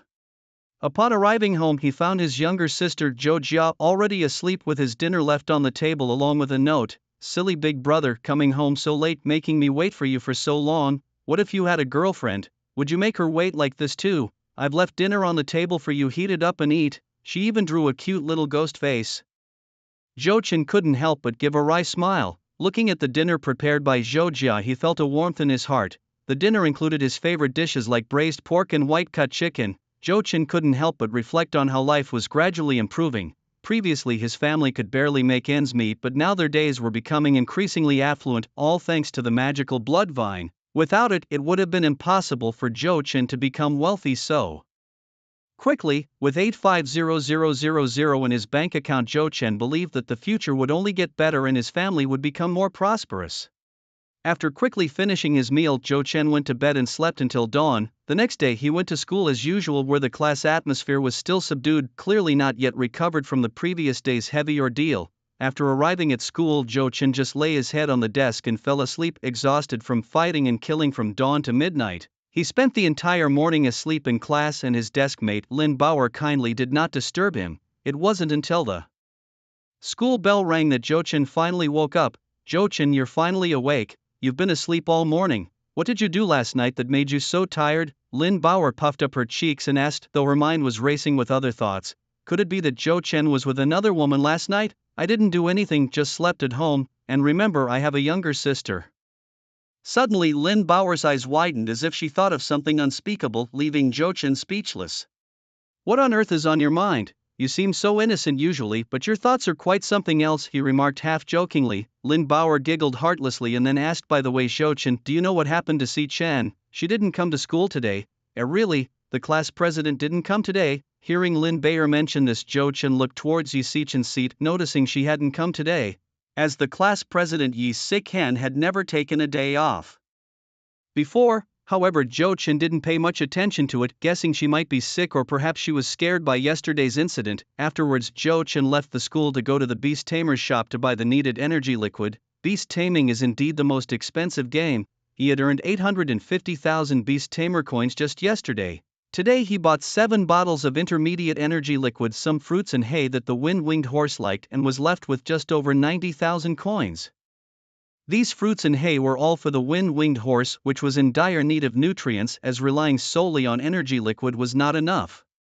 This is similar to how humans can't live on glucose alone and still need to eat vegetables, fruits and meats to get vitamins and proteins. After leaving the store, Zhou-Chen went to a deserted meadow and summoned the wind-winged horse, placing the fruits and hay in front of it. Seeing all the delicious food, the wind-winged horse seemed very excited. Eat up, Xiao Shui, he said. The horse was as white as snow, so Zhou-Chen simply named it Xiao Shui.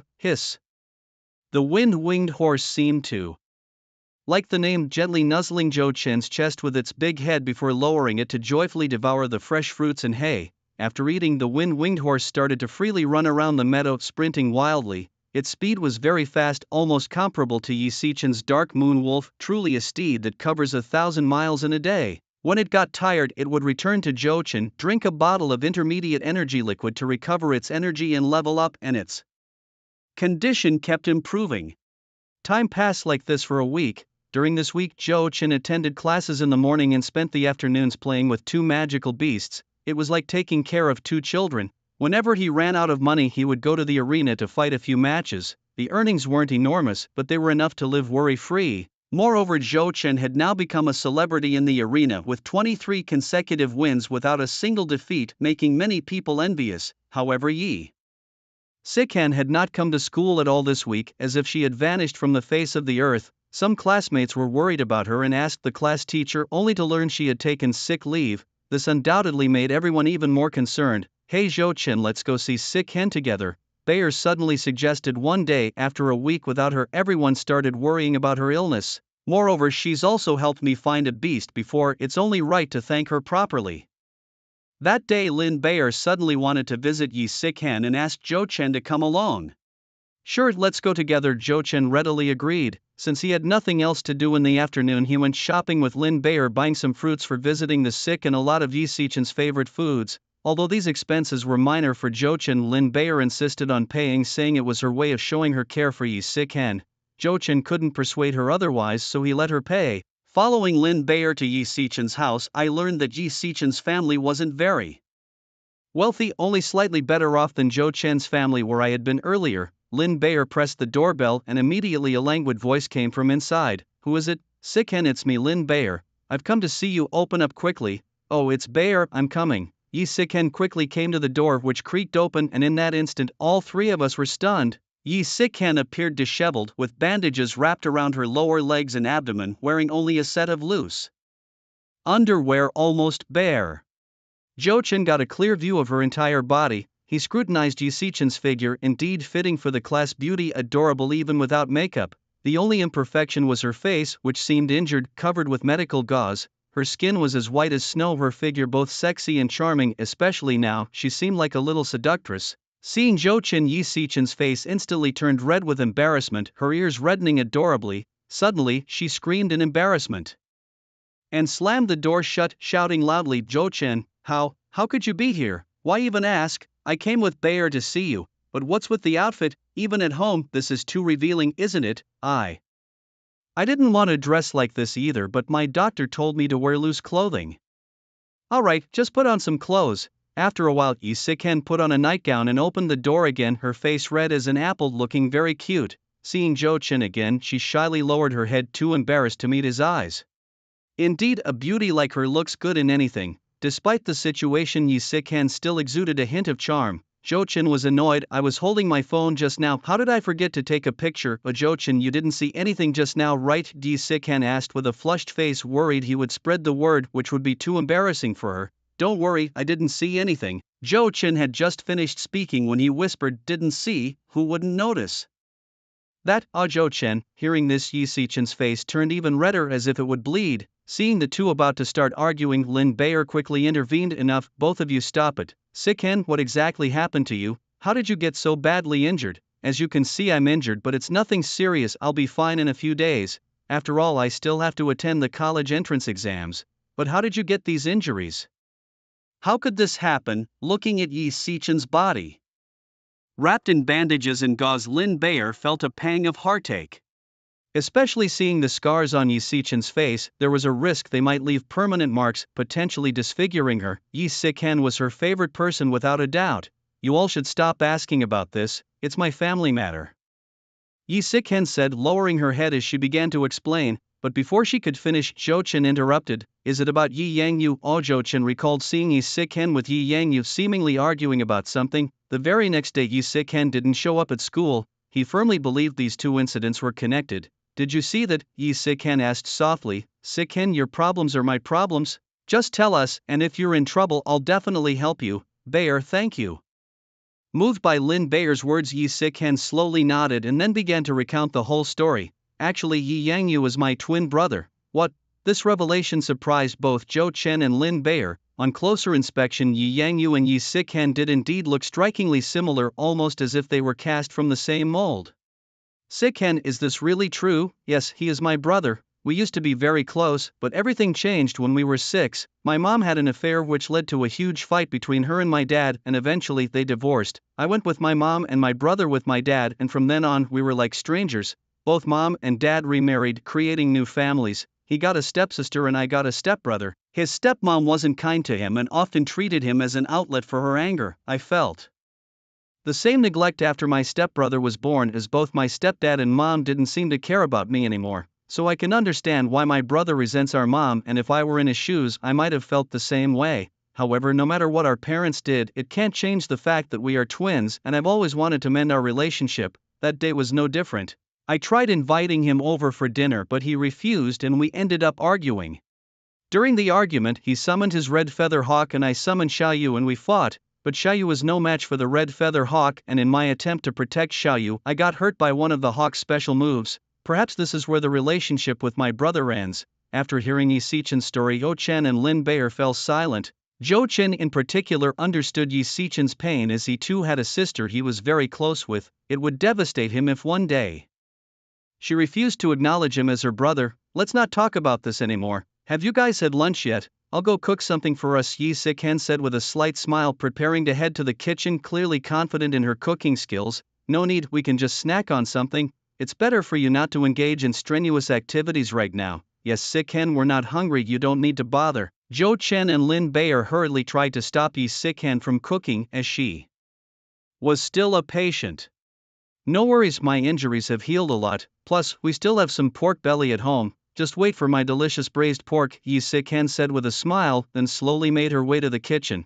Zhou Chen couldn't stop her, so he let her proceed. Moreover, he had heard from other girls in class that the class leader's cooking skills were unparalleled. Zhou Chen was curious to see how good Yi Sichen's cooking really was. However, he didn't notice that upon hearing Yi Sichen was going to cook, Lin Bayer's face turned pale as if she was staring at a venomous snake. As Yi Sichen entered the kitchen, she took out the raw meat from the refrigerator and started cooking. Less than 5 minutes later, a loud boom erupted from the kitchen, like a gas canister had exploded and thick smoke billowed from under the door. Hearing the explosion, Zhou Chen and Lin Bayer were petrified, and then they heard Yi Sichen's voice from the kitchen. Oh no, I mistook sugar for salt. Well, I'll just have to add half a bag more of salt. Oops, too much vinegar, let's add half a bottle more. What about adding some tomatoes and eggs to the braised pork? Should be fine, right? Maybe some chili sauce too, this should make it tasty.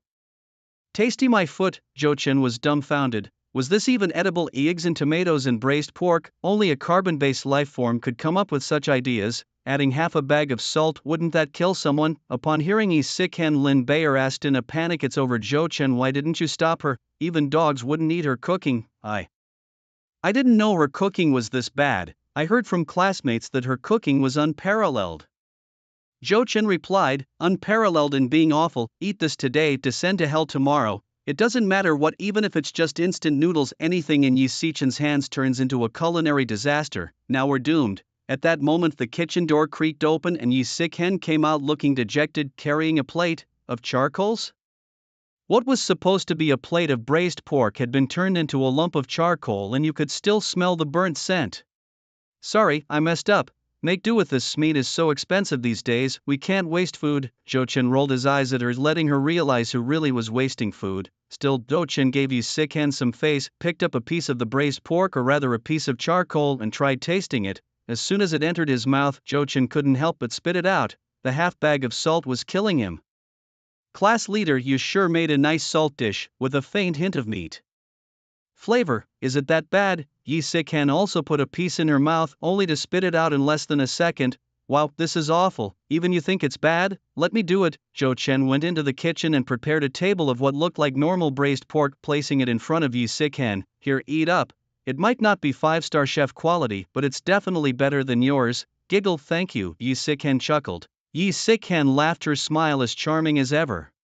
She then took a bite of the braised pork Zhou Chen had cooked. Wow, this is so delicious. Zhou Chen, I didn't expect you to be such a great cook. Nonsense, isn't that obvious? Zhou Chen replied. It's really good, even better than my mom's cooking. If you like it, I can cook for you again when I have time. Giggle. Then it's a deal, Yi Sichen joyfully responded. A deal must be kept. She then continued to happily devour her lunch. After finishing, she suddenly blushed. Zhou Chen, could you step out for a moment? I need Bauer to help me change my dressing. Change the dressing? What's that about? Do you need to remove your clothes? Zhou Chen smirked, recalling the image of Yi Sichen in her underwear, his thoughts wandering. Get out. Zhou Chen eventually left, and after Lin Bauer helped Yi Sichen with her dressing, they both left while Yi Sichen needed a few more days to rest. However, the matter was far from over. The next day, Zhou Chen and Lin Bauer arrived at Class 1 Grade 3, confronting Yi Yangyu, Yi Sichen's brother, without any deference due to their familial connection. How dare you beat your twin sister like that? You don't deserve to be Yi Sichen's brother. Moreover, Yi Sichen often helped Zhou Chen and even promised to help him find a suitable beast when she had time. However, Zhou Chen, who had already bonded with the system and encountered the mutating demon blood vine, had refused her offer, but he appreciated her gesture. Now, with Yi Sichen so gravely injured, Zhou Chen naturally wanted to seek revenge. Are you the one who beat our class president to that extent? Zhou Chen coldly asked. Class president? Oh, you mean Sichen? Was it that woman who sent you? Before he could finish, Zhou Chen punched him in the head, sending Yi Yangyu flying with a powerful blow. Zhou Chen had enhanced his speed and strength. In hand-to-hand combat, 10 Yi Yangyus were no match for him. The loud noise instantly drew the attention of the other classmates, all of whom quietly watched the scene, including Xia Chuqing. She was also a student in the class, now staring bewildered at the unfolding events. Zhou Chen, however, paid her no heed, grabbing Yi Yangyu by the collar. What do you mean, that woman? She's your own sister. Do you realize because of you, Sichen might be disfigured? So what if she's my sister? What does she matter to me? The life and death of that family have nothing to do with me. A trace of resentment flashed in Yi Yangyu's eyes. He didn't consider Yi Sichen as his family at all. I know about the troubles in your family, and I know these years haven't been easy for you, but Sichen regards you as her own brother, and yet you dared to beat her like that. As Zhou Chen spoke, he raised his fist and struck Yi Yangyu on the corner of his mouth, causing Yi Yangyu to grunt in pain, blood trickling from his lips. So what? Pinned against the wall, Yi Yangyu showed a fierce expression, his lips curling into a slight sneer. Suddenly, a beast summoning circle appeared behind him, and the red-feathered hawk instantly flew out from the circle, its sharp beak like a long spear thrust towards Zhou Chen. If it hit, even with Zhou Chen's enhanced physique, he would face certain death. Zhou Chen, watch out! Lin Bayer cried out, hastily summoning a beast, but it was already too late. However, the scene of Zhou Chen being pierced by the red-feathered hawk did not occur. Zhou Chen timely summoned the demonic blood vine, protecting himself. You want to avenge that woman, do you? Then come on, how about a beast duel? If you win, I'll let you deal with me as you please. If you lose, you get lost and stop bossing me around. Do you dare? Why wouldn't I dare? Let's do this. Since you don't regard Sichen as your sister, I won't treat you as her brother either. Zhou Chen snorted coldly and then proceeded with Yi Yangyu to the beast fighting arena. The perimeter of the arena was packed with people. A beast duel was always the most thrilling match. Nothing could be more exciting than watching this. Moreover, today's contestant was Yi Yangyu, the heartthrob of Longcheng First Middle School, although Yi Yangyu's strength wasn't the strongest, his good looks were certainly top tier among the boys, naturally attracting a host of adoring fans. Longcheng First Middle School was divided into junior and senior sections, so even many junior school girls cheered for Yi Yangyu. Some even publicly confessed their affection and blew kisses from afar. Senior Yi Yangyu, go for it, beat that guy. Brother Yangyu, I like you. Brother Yangyu, I want to marry you. Hearing the shouts from the crowd, Zhou Chen was left speechless. Were kids these days really this mature?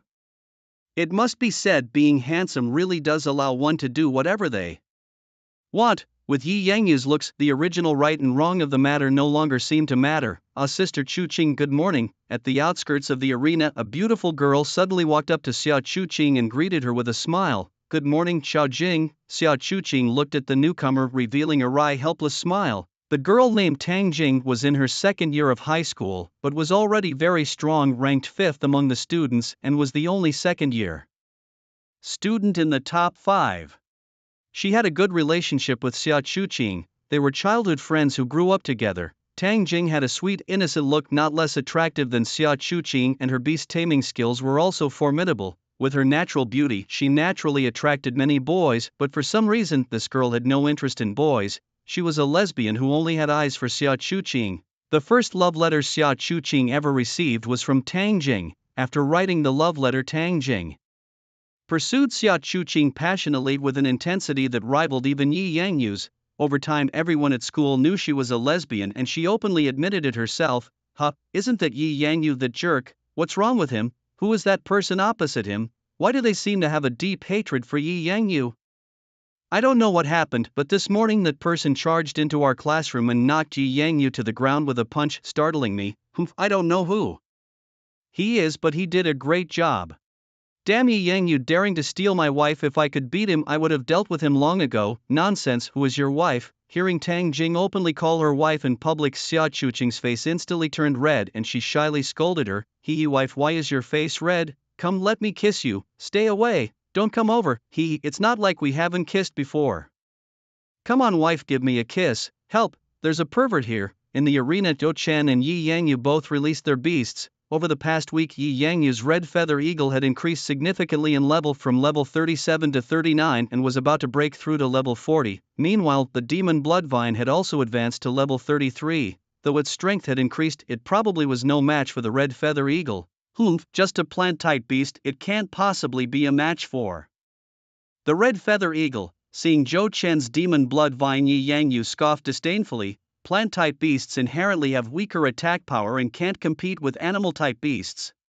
Moreover, his red feather eagle was a dual attribute beast of wind and fire, countering the wood attribute of the demon blood vine, and was 7 levels higher than the vine, naturally looking down on Zhou Chen. But what really bothered him about Zhou Chen was that Zhou Chen spoke up for Yi's sick hen. If it weren't for their mother, he wouldn't have suffered so much. Whether it's a match or not, try and see little vine attack. Whoosh whoosh. The demon blood vine immediately lashed out with vine tendrils like whips, attacking the red feather eagle at high speed. Overestimating yourself, red feather eagle, dodge it, fly up to the sky and burn its tendrils.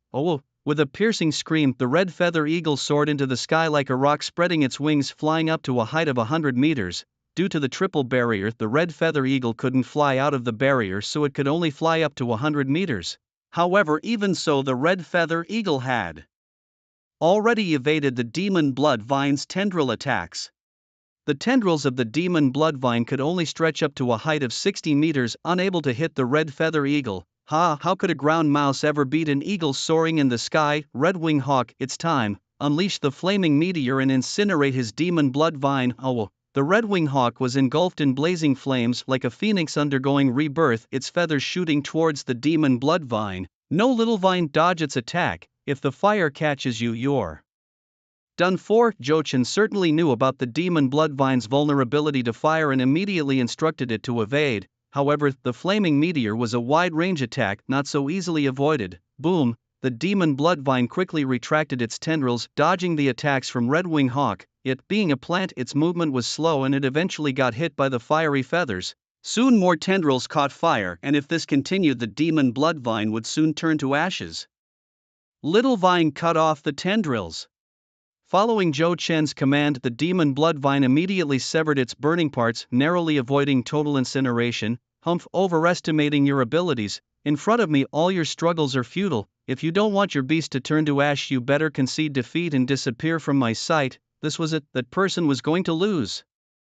Watching Zhou Chen falling into disadvantage, Xia Chuqing frowned slightly and Tang Jing nodded in agreement. Indeed, as much as I despise Yi Yangyu, I must admit he is very strong. The red-winged hawk is fast and strong in attack, plus it can fly, completely compensating for its defensive weaknesses. Although most people didn't favor Zhou Chen, there were still those who supported him, like Lin Bayer and Zhou Jia. Zhou Chen, come on, give him a good lesson. Avenge Si Chen, brother, go for it. Even though I don't know what happened, don't lose to him. No choice left, the red-winged hawk can fly. It seems I must let Xiao Xue make an early appearance. Zhou Chen had planned to keep the Wind-Winged Dragon Horse as his trump card to be used during the crucial exams, but Yi Yangyu was too formidable, forcing the Wind-Winged Dragon Horse to enter the fray ahead of time. Come forth, Wind-Winged Dragon Horse, hiss. As soon as Zhou Chen spoke, a horse's neigh echoed from behind, and a handsome white horse bravely leapt out from the beast-controlling magic array behind him. It joyously ran around Zhou Chen, its eyes filled with fervent battle spirit. Xiaoshu would go, use Wind-Wing Soar, hiss. The Wind-Winged Dragon Horse neighed and charged towards the red-winged hawk with whirlwinds swirling around it, forming a pair of transparent wings. The Wind-Winged Dragon Horse suddenly leapt into the air, fluttering its stormy wings and soaring towards the sky. Its speed was not inferior to the red-winged hawk's. Over the past week, Zhou Chen had focused on training the Wind-Winged Dragon Horse, now at level 26, looking incredibly gallant. What you are also a black iron level beast tamer? Upon witnessing Zhou Chen summoning the Wind-Winged Dragon Horse, Yi Yangyu was utterly astonished. Just a week before, he had been soundly defeated by Xia Chuning, who had recently advanced to the rank of Black Iron Beastmaster. However, he didn't feel humiliated. It was a well-recognized fact that Xia Chuning was a prodigy. Moreover, coming from a wealthy family, she had access to numerous methods and potions for cultivating spiritual power. Hence, reaching the Black Iron level at 18 wasn't surprising. But what about Zhou Chen, just a nobody, and yet he too was a Black Iron Beastmaster? Had the title of Black Iron Beastmaster become so common? Sorry, but I've been a Black Iron Beastmaster since last week. Don't say I'm bullying you by fighting 2 against 1. You're welcome to summon another beast if you can. Yi Yangyu was fuming with rage, as Zhou Chen's words were exactly what Xia Chuning had taunted him with a week ago, but coming from Zhou Chen now it carried an extra sting of mockery. The spectators around the beast fighting arena were equally shocked. Seeing Zhou Chen summon a second beast, their faces were a picture of awe. My goodness, the Zhou Chen, he's a Black Iron Beastmaster too. Have Black Iron Beastmasters become so devalued? First Xia Chuning, now Zhou Chen. What on earth is going on? Is it really that easy to become a Black Iron Beastmaster? The school beauty is a different case. She indeed has the talent and strength, but what about Zhou Chen? Has he surpassed even Xia Chuning in freakishness? Still, his Wind-Winged Dragon Horse seems to be just a commander-tier monster, probably not a match for the school beauty. 2 Black Iron Beastmasters emerging from the same grade, the principal must be overjoyed. Heh, I really want to see these 2 freaks go at it. 2 Black Iron Beastmasters, it's bound to be interesting. Zhou Chen, when did you become a Black Iron Beastmaster? And you didn't even tell me. But man, you're awesome. That Wind-Winged Dragon Horse is so cool. Upon seeing Zhou Chen summon the Wind-Winged Dragon Horse, Lin Bayer in surprise also showed a trace of joy, immediately shouting to cheer Zhou Chen on. You can win this 2 against 1. Zhou Chen, my brother, has he really become a Black Iron Beastmaster? I had no idea. Zhou Jia, upon seeing the Wind-Winged Dragon Horse, wore a dumbstruck expression, clearly unaware that Zhou Chen had already reached the Black Iron level and contracted a second monster. No wonder, given that the Wind-Winged Dragon Horse was Zhou Chen's secret weapon, naturally he wouldn't tell anyone about it, not even Zhou Jia. If it weren't for the fact that his magic blood vine wasn't a match for the Red Feather Hawk, Zhou Chen wouldn't have had the Wind-Winged Dragon Horse make an early appearance. That guy, he's also a Black Iron Beastmaster. Seeing Zhou Chen at the same level, Xia Chuning felt a sudden twinge in her heart. All this time, she had been the favored daughter of heaven, enjoying adoration like a goddess. However, Zhou Chen's appearance posed a challenge to her. Indeed, the Wind-Winged Dragon Horse summoned by Zhou Chen was no match for the explosive Rock Mastiff, but her possession of the explosive Rock Mastiff was merely due to better luck.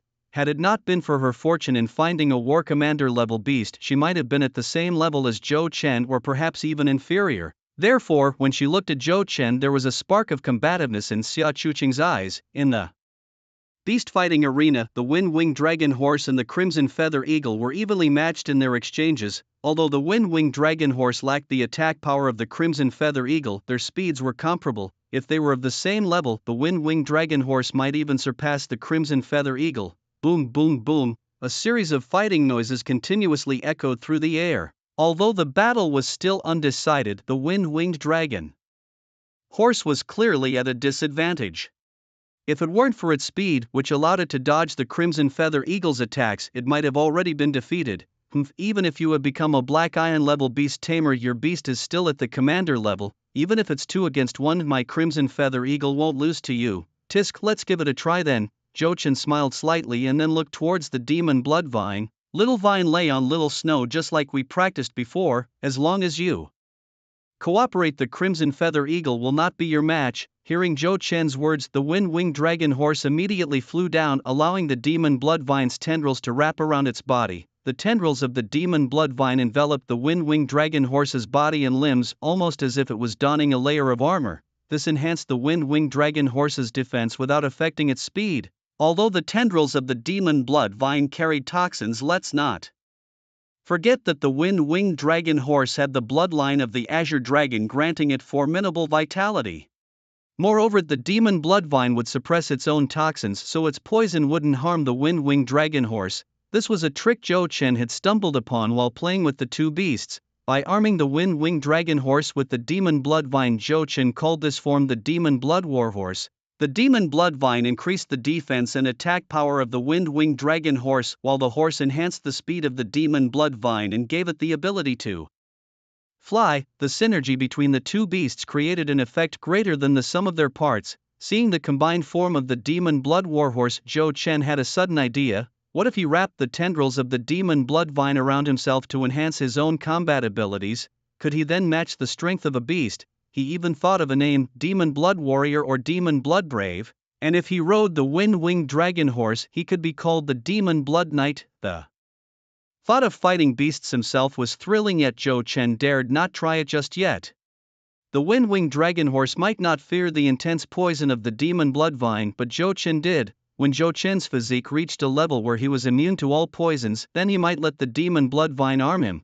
But for now, it was time to defeat the Crimson Feather Eagle first. Little vine, little snow, let's go defeat that guy. Hiss. The Wind-Winged Dragon Horse neighed and quickly flew towards the Crimson Feather Eagle. Crimson Feather Eagle, use your fire feather meteor, burn them. Woo woo. Once again, the Crimson Winged Hawk launched its explosive feathers, but this time it shouldn't hope to hit the Demon Blood Vine again. The Wind-Winged Dragon Horse, carrying the Demon Blood Vine, swiftly dodged the hawk's attacks while continuously closing and looking for an opportunity to finish it off. Finally, after a series of attacks, the Crimson Winged Hawk showed signs of fatigue. Little vine, now's the time, use your poison thorns to wrap around it. Don't let it escape. Whoosh! The Demon Blood Vine on the Wind-Winged Dragon Horse immediately released over 20 vines, which quickly entangled the Crimson Winged Hawk and began to draw its blood. No, Crimson Winged Hawk, break free. Yi Yang Yu was frantic, knowing full well that the hawk was not adept at close combat, and once it was ensnared, defeat was certain. He immediately commanded the Crimson Winged Hawk to break free from the Demon Blood Vine's grasp, but the hawk had no strength to escape the vines and its vitality was rapidly depleting. Note, those vines are poisonous. Yi Yang Yu, ranked 4th among the beast tamers in the school, could tell at a glance that the Demon Blood Vine's tendrils were highly toxic. Crimson Winged Hawk tried to burn those vines. The hawk attempted to breathe fire, but it simply lacked the strength to do so. No, at this rate the Crimson Winged Hawk will die. Come back, we concede this match. With no other choice, Yi Yang Yu had to admit defeat and recall the Crimson Winged Hawk back into the spiritual space.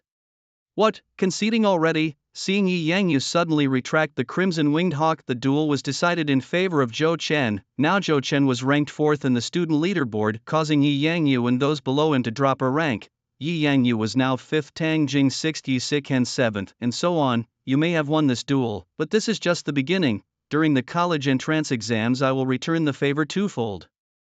Hee, do you think he'll still have that chance? Losers must face the consequences. Little vine, take action. The match was over with Zhou Chen as the victor, but Zhou Chen's agenda was not yet fulfilled. Without properly dealing with him, how could he face Yi Siken? having beaten his own sister so badly he had to teach him a lesson. The demon bloodvine's tendrils tightly coiled around Yi Yangyu, who could not withstand its strength, crying out in pain, "Wait, is he trying to kill Yi? Yangyu, how can this be? Fighting beasts are not supposed to kill people, doesn't Zhou Chen know that? Now this will be an interesting show. What would happen if Zhou Chen really killed someone? I don't know, maybe he'd get to spend his life in comfort in prison, but getting expelled from school is a certainty." "Zhou Chen, stop right now, brother, stop it, are you crazy?" Witnessing the scene, both Lin Bear and Zhou Jia gasped in shock. Although this world respects strength, it is still a society governed by law. Killing the innocent is not allowed and murder still warrants the death penalty. Using a demonic beast to commit murder is utterly unforgivable. Lin Bear and Zhou Jia were extremely worried that Zhou Chen might ruin his life by killing Yi Yangyu, especially Zhou Jia, whose family life had just begun to improve. If Zhou Chen were to die, it would destroy their family. "Oh, Zhou Chen, stop now. Huh, the class leader, why is she here?" At that moment, Zhou Chen suddenly heard Yi Sichen's voice and turned around only to see her outside the barrier looking worriedly at him and others like Zhou Jia, Lin Bear, other classmates from class 3, and their class teacher Chen Jing.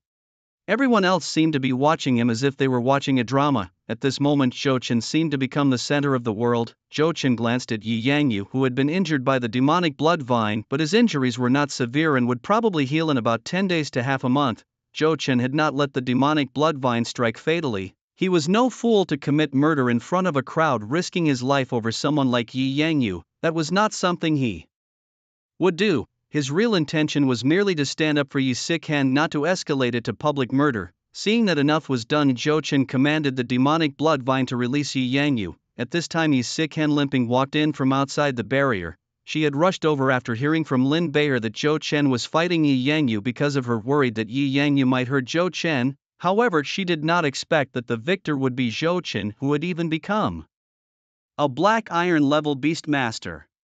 An 18-year-old Black Iron level Beastmaster had a limitless future, and Yi Sichen did not want Zhou Chen to stain his life for her sake. "Class leader, how did you get here? Aren't you supposed to be resting for a few more days? Lin Bear told me you and my brother were fighting, so I came to check on you." "Zhou Chen, thank you." Yi Sichen, with tears in her eyes, suddenly embraced Zhou Chen, whispering thanks in his ear. "Thank you for standing up for me, you've done more than enough already, really.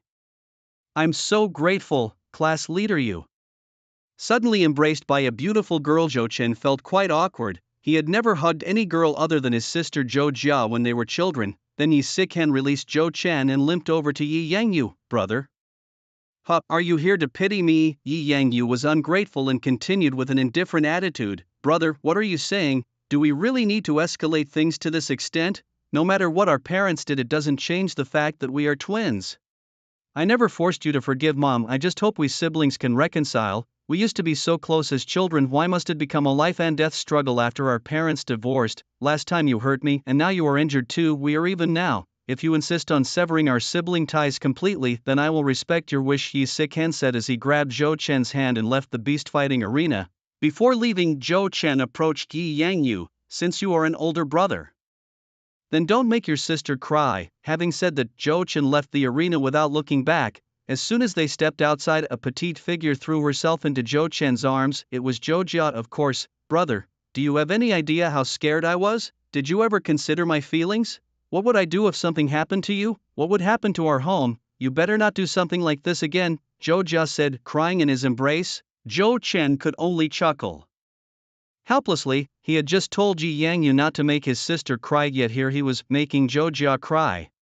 All right, stop crying, will you? You look like a little kitten. Do you think I'm a fool? I definitely know what I'm doing." "No, you're not a fool at all." Zhou Jia playfully stuck out her tongue. You little rascal." Zhou Chen continued ruffling Zhou Jia's hair, then he turned to Yi Sichen. "Didn't you always want to improve your relationship with your brother? Won't you go see him?" "No." Yi Sichen shook her head. "To stand up for me, you almost ruined your own life. I don't want to drag anyone else into our problems, and I didn't even know you had contracted a second demon beast." "Zhou Chen, you really kept it well hidden." "Yet big bro, how could you even keep it from me? That's too much." Zhou Jia pouted adorably even when she was annoyed. I was planning to surprise you during the college entrance exams. Anyway, you must tell me how you managed to become a Black Iron Beast Master. I want to become one too and contract a second demon beast." All right, I'll tell you everything when we get home." Just then, as Zhou Chen and the others were talking, the school beauty Xia Chuqing approached, followed by a group of girls who looked like gang leaders, all smiling as they sized up Zhou Chen. "Yes, I'm Zhou Chen. What can I do for you, Miss Xia Chuqing?" Zhou Chen found her quite beautiful, especially as a cool breeze wafted by carrying her perfume scent. However, he wasn't sure why she had approached him. Perhaps she was here to challenge him, since both were Black Iron Beast masters. The onlookers, seeing Xia Chuqing approaching Zhou Chen, eagerly anticipated a confrontation, not minding the stir it could cause. "Wow, you're really impressive. I thought only Sister Chuqing could become a Black Iron Beast master at 18, but you've done it too." The battle earlier was truly an eye-opener, especially when the two beasts teamed up. It was so cool. Before Xia Chuqing could respond, Tang Jing, standing beside her, chimed in with a giggle. "May I ask who you are, big bro?" Her name is Tang Jing. She's our classmate in senior year 2 class 3, the class beauty, and also the strongest in our grade. She's ranked 5th on the student leaderboard. No wait, now that you're 4th, she's 6th. Anyway, she's really something. I didn't expect you to be Judge's brother. What a coincidence. It seems the world is really small. Let me introduce myself again. I'm Tang Jing, but you can call me Xiao Jing. I'm the woman who's going to marry Sister Chuqing. As soon as Tang Jing finished speaking, Xia Chuqing pushed her away with an impatient expression. "This best friend of mine is great, but she's too clingy, like a lickspittle." "Xiao Jing, don't spout nonsense here. What does it matter? In any case, this guy must have already been captivated by your beauty, Sister Chuqing, making him my rival in love," Tang Jing said nonchalantly, then turned to Zhou Chen and immediately threw down the gauntlet without hesitation. "Classmate Zhou Chen, let me tell you, don't think you can pursue Sister Chuqing just because you beat Yi Yangyu. If you want to pursue her, you have to get past me first." Zhou Chen had heard of Tang Jing. After all, her declarations of "the school beauty is my woman and Xia Chuqing is my wife" had spread all over the school, so naturally he knew this girl was a lesbian. Do you even need to ask? Because Sister Chuqing is my wife. If you want to steal my wife, naturally you have to ask me, her husband, first. If you're not even as good as me, what right do you have to touch my wife? Do you really want to be with Xia Chuqing that much? Of course. Well, I do have a good idea. Zhou Chen smiled slightly, a wicked plan forming in his mind. "What is it?" How about after I beat Xia Chuqing, you and she both become my girlfriends? That way you don't have to be apart, and I don't mind having an extra wife. After all, who would think they have too few wives? What do you think, you jerk?"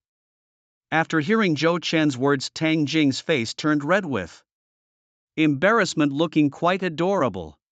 "Alright, you go and stay aside." At that moment, Xia Chuqing, looking helplessly, pushed Tang Jing aside and then turned to Zhou Chen with a slight smile, throwing down the gauntlet. "Being able to defeat Yi Yangyu shows your strength is not bad. I'm looking forward to our battle, but let's save our fight for the college entrance examination, shall we?" "Alright, I hope you'll go easy on me then." Zhou Chen gladly accepted the challenge, but when it comes to a head-to-head battle, he's definitely no match for Xia Chuqing, otherwise he could make her his girlfriend right now. "I hope for your guidance then." After saying this, Xia Chuqing left with her group of girlfriends. Before leaving, Tang Jing didn't forget to make a cute grimace at Zhou Chen. "Big bro, you have to tell me how you managed to break through to become a Black Iron Beast master. Don't tell me it's your talent. You might fool others, but you can't fool me." Zhou Jia stared with wide eyes, intently gazing into Zhou Chen's eyes as if she could detect any lie he might tell. Perhaps this was the special connection between siblings. Yi Sikan and Lin Bayer were also staring at Zhou Chen, lured by the prospect of becoming a Black Iron Beast master. The temptation was simply too great. If there was a way to quickly achieve such a status, it would be more than welcome. Now, it was Zhou Chen's turn to feel the headache. He couldn't possibly reveal his secret system to others, could he? Reluctantly, he fabricated a lie. "I just happened upon someone selling potions that rapidly boost mental strength, so I bought a few bottles, and somewhat bewilderingly, I broke through to Black Iron Beast Master a week ago." Upon hearing his words, the three fell silent. Though they found it hard to believe, subconsciously they trusted Zhou Chen's words. While potions to enhance mental strength did exist, they were exorbitantly priced and extremely rare, virtually priceless. To obtain even one bottle was lucky, so they did not press Zhou Chen further. However, the news that Zhou Chen had become a Black Iron Beast master soon spread throughout the entire school. With two Black Iron Beast masters emerging in the school, the principal couldn't stop smiling as if he could wake from his dreams laughing. He personally sought out Zhou Chen and gifted him 5 bottles of intermediate energy fluid. Don't think that 5 bottles of intermediate energy fluid was a small gift. That was worth 500,000 Beastmaster coins. The principal was willing to give Zhou Chen 5,000,000 Beastmaster coins, a generous gesture given his own limited funds. The principal's request was simple. He hoped Zhou Chen would use these energy fluids to properly cultivate his beasts and achieve good results in the upcoming Beastmaster College entrance exam to bring glory to the school. Zhou Chen readily agreed, seeing it as a win-win deal. Originally, Zhou Chen planned to use all 5 bottles of intermediate energy fluid to cultivate his 2 beasts, but seeing Zhou Jia's eyes brimming with tears and a look of grievance, he sighed and reluctantly gave her 1 bottle. Are all brothers? No, all boys really unable to resist a girl's charm? Zhou Chen couldn't help but think. As days passed, the half-month quickly elapsed and the highly anticipated Beastmaster College entrance exam finally arrived. On the eve of the exam, Zhou Chen's parents, who usually could only be seen once a month, unexpectedly returned home. "Dad, Mom, why have you come back?" He warmly greeted the middle-aged couple, and although he guessed the reason for the return, Zhou Chen couldn't help but ask. The faces of the two were creased with wrinkles, dressed in simple, unadorned clothes, their hands filled with fruits, meats and vegetables. It seemed they were preparing to cook a hearty meal for Zhou Chen before his crucial exam. Zhou Chen's father, Zhou Xian, and his mother, Wang Lin, were ordinary workers with stable jobs that provided a modest income to support their family. "Silly child, tomorrow is your college entrance exam. Of course we had to come and see you," Wang Lin said with a gentle smile, lifting the ribs in her hand. "We even bought ribs for you, and I'll cook your favorite braised ribs in a bit.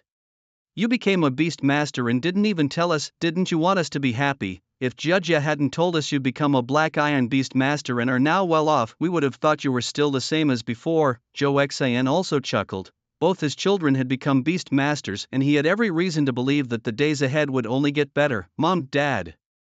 Zhou Chen looked at his parents and then at his sister. Was there anything more joyful than having the whole family safe and sound? Today was a crucial day in Hua country, a turning point in the fate of countless high school seniors, the Beastmaster College entrance exam. Early this morning, national media reporters were ready with various equipment, eager to report the first-hand information. People across the country were eagerly anticipating the results, hoping for top performers, and even international media were closely monitoring Hua country, making it the focus of the world at this moment. At the entrance of Longcheng No. 1 Middle School, rows of elite city defense soldiers stood guard. Next to each soldier was a war general rank firewolf, sitting motionless like statues but with a fierce look in their eyes that was intimidating, their muscles tensed, ready to swarm over anyone causing trouble and devour them completely. The golden sunlight draped over the soldiers and firewolves, casting them in a glow as if cloaked in gold, solemn and majestic. Today, high school seniors from central Hua country would come here to take their exams. Not only students from Longcheng but also those from several special nearby cities would gather here. Longcheng, being one of the first special cities established with a history of hundreds of years, had been defending humanity since the monsters appeared, making it historically significant. Hence, each year students from nearby special cities also came to Longcheng for the exams. And Longcheng No. 1 Middle School, being the most famous school in Longcheng, served as the exam venue. Across from the main entrance, countless parents of the students stood watching the school, hoping to catch a glimpse of their children inside. If one observes carefully, it would be evident that most parents are more anxious than the students themselves, their palms sweaty with nervousness. This year's National College Entrance Exam, known as the Gokao, is being broadcasted live online, allowing everyone to witness the impressive scene on their smartphones. At this very moment, Zhou Chen's parents are seated at home, eyes glued to the mobile screen, eagerly waiting to catch a glimpse of their son. On the streets of Longcheng, first middle school buses escorted by soldiers arrive, carrying high school seniors from other cities. Notably, these students are all beast tamers. Those without beasts do not need to travel here, as they can take the literary exam at their own schools. The Gokao is divided into 2 parts, the literary exam and the martial exam. Non-beast tamers only need to take the literary exam. After all, coming to Longcheng First Middle School for the martial exam involves certain risks along the way, and without a beast one would only be a burden. However, those who are beast tamers must participate in both exams, though compared to the literary exam, they emphasize the martial exam more because beast tamers focus more on combat strength. While theoretical knowledge is not unimportant, it isn't the primary focus. As the last bus arrives, it signifies the official start of the beast tamers Gaokao. Wow, Zhou Chen, there are so many people. I didn't expect that even after eliminating so many non-beast tamers there would still be tens of Thousands of candidates, Lin Bayer exclaimed, amazed at the sea of people around. Fortunately, Longcheng First Middle School is large enough to accommodate these tens of thousands. Zhou Chen nods in agreement, standing in the playground with the crowd. Although it's still an early morning and not very hot, it already feels like the scorching heat of midsummer. Well, after all, students from all over central Huaguo have come here. And considering Huaguo has a population of several hundred million, it's normal to have tens of thousands of beast tamers in the senior year, Zhou Chen responded. This crowd is nothing. The real overcrowding happens in the schools of the capital, where it's the epicenter of Huaguo. I heard that during the Gaokao Junior High in the first 2 years of high school, students have to take a holiday. Not just inside the schools, but even the streets are packed and traffic gets jammed. Compared to that, this is just a small affair. At this moment, Yi Sikan also joined the conversation with interest, especially since Zhou Chen had stood up for him. Previously, their relationship had transcended mere classmates, somewhere between friends and more than friends. Moreover, after Zhou Chen had beaten up Yi Yangyu that very night, Yi Yangyu sent him a message simply saying, "Sorry about before." Although brief, that message improved the relationship between Yi Sikan and his sibling Yi Yangyu. Now, when they meet, they're no longer cold to each other but greet each other instead. Today is the annual Gaokao. Just then, the school's loudspeakers suddenly broadcasted the principal's voice. "Enough with the nonsense, I won't say much more. I hope everyone will take the exam honestly. Any cheating will be dealt with severely. Finally, I wish all the high school seniors good luck on the college entrance exam. May you achieve your desired results and make your country and people proud." After the principal's speech, it was 8:30 and all the candidates began to enter the examination hall one after another. The liberal arts exam had officially begun. The exam for Beast Tamers was not about languages, math, English, physics, or chemistry, but rather about the theoretical knowledge of beast taming. Questions like what a certain demon beast eats or what materials are needed for a certain demon beast to evolve. It's somewhat similar to biology. There was also a section on the history of beast tamers, because history should not be forgotten nor the contributions made by countless human beast tamers. In essence, the exam covered these two areas, with the latter being relatively simpler. After all, the invasion of the demon beasts on Blue Star had only been occurring for the past 500 years. Compared to the nearly 6,000 years of glorious history of our nation, these 500 years are but a fleeting moment. What really troubled the candidates was the theoretical knowledge about demon beasts, which deterred most students. However, the scores from the liberal arts exam only accounted for 20% of the total college entrance examination score. The real focus was on the martial arts exam in the afternoon. For Zhou Chen, the liberal exam was not a cause for panic. With his demon beast evolution system, the answers to the theoretical knowledge questions were almost in his head. Less than half an hour after the exam started, Zhou Chen had finished his paper and was now resting his head on the desk asleep. What's with this candidate? He was just writing vigorously, and now he's asleep not even half an hour later. In the monitoring room, an invigilator, slightly frowning, looked at the sleeping Zhou Chen with disappointment. This invigilator, an officer from the City Defense Army, was more versed in theoretical knowledge despite being a military officer, which is why he was appointed as the chief invigilator for this year's college entrance exam. Watching other students frantically writing on their papers, worried about running out of time, he felt reassured. But upon seeing Zhou Chen, his eyes filled with deep disappointment. Old Lu, don't worry too much about it. Maybe he found the questions too easy?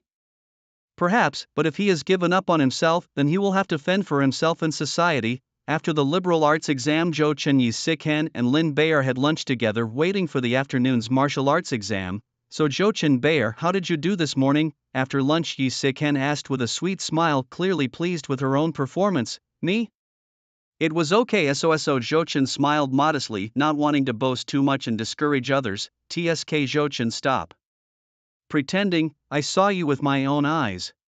You wrote for less than half an hour and then went to sleep. You must have known all the answers, right?" Lin Bayer, who was in the same examination room, had witnessed Zhou Chen finish writing in less than half an hour and then spend the rest of the time sleeping. She would never believe that Zhou Chen couldn't handle those questions. "Zhou Chen, aren't you being a bit unfair? You finished so quickly and didn't even think of helping me. Couldn't you have at least passed me a little note? I was so close to not finishing." "What? You're blaming me now?" Zhou Chen cried out in protest. He really wanted to help Lin Bayer, but they were seated too far apart, one by the wall and the other by the window. Under such circumstances, passing a note would have been too difficult. Therefore, Zhou Chen had no choice but to give up. I really wanted to help you, Bauer, but you know how strict the proctor is. Lin Bauer, of course, knew about the strictness of the proctor. She wasn't really blaming Zhou Chen, she just needed someone to vent to. Alas, there was nothing she could do but pin her hopes on the martial test in the afternoon. Let's just wait for the martial test this afternoon, shall we? Let me tell you, my little moon has upgraded again and I'm sure to achieve a good result this time, Yi Sikan said confidently. It turns out that over the past half-month she had tried every means to upgrade her dark moon dire wolf. Additionally, her brother Yi Yangyu, wanting to make it up to her, had specially given her a bottle of mid-level energy serum which significantly boosted the dark moon dire wolf's level. In just half a month, the level of the Dark Moon Dire Wolf had risen from 30 to 37, meanwhile Zhou Chen and Lin Bauer's beast levels had also greatly improved and all three were determined to excel in the Beastmaster's college entrance exam. Soon it was afternoon and the martial test began. The test was divided into two parts. The first was a comprehensive test where the candidates had to summon their beasts to fight against the examiner's beast. The examiner would then assess the beast's strength and potential and decide how many points the candidate should receive. Although this part of the exam was straightforward, it accounted for 20% of the total score. The second part was the Mystic Realm trial, where the examiner would take candidates into a mystic realm to engage in real combat with the beasts there, similar to a practical class. Of course, before selecting a mystic realm, the examiners would assess its level, choosing only those that were relatively safe, where no overly powerful monsters lurked. Moreover, the entire process was live-streamed by drones. Should anything go wrong, the examiner would enter the realm immediately to conduct a rescue. Nevertheless, many still died during the college entrance exam, not at the claws of monsters, but at the hands of their peers or through betrayal. For instance, if a group was chased by a monster, someone might push a fellow candidate towards the monster to save themselves. Although such actions were strictly prohibited by the examiners, they continued to occur. After all, surviving was better than dying. Even if there were penalties after surviving, at least they lived. Next, the martial test began, and as the examiner called out names, each student stepped into the arena, summoned their beast, and engaged in battle with the examiner's beast, the firewolf. As long as you can hold on for 3 minutes under the hands of the examiners, then you will have passed the exam with full marks. Those who do not last the full 3 minutes will be scored based on the actual time they endured. Of course, the examiners will restrain the demonic beasts to a level of strength around level 40, so they won't just knock everyone out right from the start. The chief examiner explained the rules of the exam, and then some 200 examiners each took their place in one of the 4 beast fighting arenas, each beside a ferocious firewolf. Zhou Chen glanced at the levels of these firewolves. Not knowing any better, one would be shocked to discover that these firewolves were all above level 100, some even exceeding level 150. Although firewolves are all warrior-class demonic beasts, a level 150 firewolf is still not to be underestimated, even if its power is suppressed to level 40. However, fortunately there's no need to defeat these firewolves. Merely surviving for 3 minutes under the hands of the examiners would suffice. After all the candidates had familiarized themselves with the rules, the chief examiners began to call out names. Each group of candidates consisted of 200 people spread across the 4 arenas to fight. As the first group of candidates entered the arena, they each summoned their own beasts to confront the examiners' firewolves. Despite the restraint on their strength, the firewolves were still fiercely aggressive, charging at their opponents right at the start of the exam, frightening both the candidates and their beasts. Many candidates didn't last even 3 seconds, let alone 3 minutes, and only a handful from this first group passed the exam, less than 10 people. Wow, the candidates from this first group are too weak, huh? Out of 200 people, only 8 passed the exam. The pass rate is too low, Lin Bayer exclaimed in shock. Zhou Chen couldn't help but smile and said, the beasts of those candidates are generally only level 20, most of them are warrior class, and it's simply impossible to withstand the firewolves for 3 minutes. After all, the beast controlling game is still a rich man's game. Without money, it's all nonsense. But these people are still fortunate, at least they are beast controllers and don't have to worry about their livelihoods in the future. But for many others without beasts, they might remain ordinary people all their lives. You should understand their feelings, right? Lin Bayer could certainly understand, as just a month ago she was also just an ordinary person, even less competent than those candidates. As time passed, tens of thousands of candidates took their turn one after another, but none caught Zhou Chen's attention. However, at that moment the chief examiner suddenly called out a name, that of Xia Chucking, the school belle from Longqing First Middle School. Zhou Chen immediately looked towards Xia Chucking, curious to see how strong she had become. After all, to know your enemy you must know yourself. Zhou Chen had not forgotten that Xia Chucking had always wanted to challenge him and he needed to be well prepared. Hearing her name, Xia Chucking slowly walked onto the beast fighting arena. As soon as Xia Chucking appeared, she immediately attracted the gaze of all the candidates, both male and female, captivated by her stunning beauty. Wow! That beauty is so stunningly gorgeous. Oh, how wonderful it would be if she were my girlfriend. I must make her my girlfriend.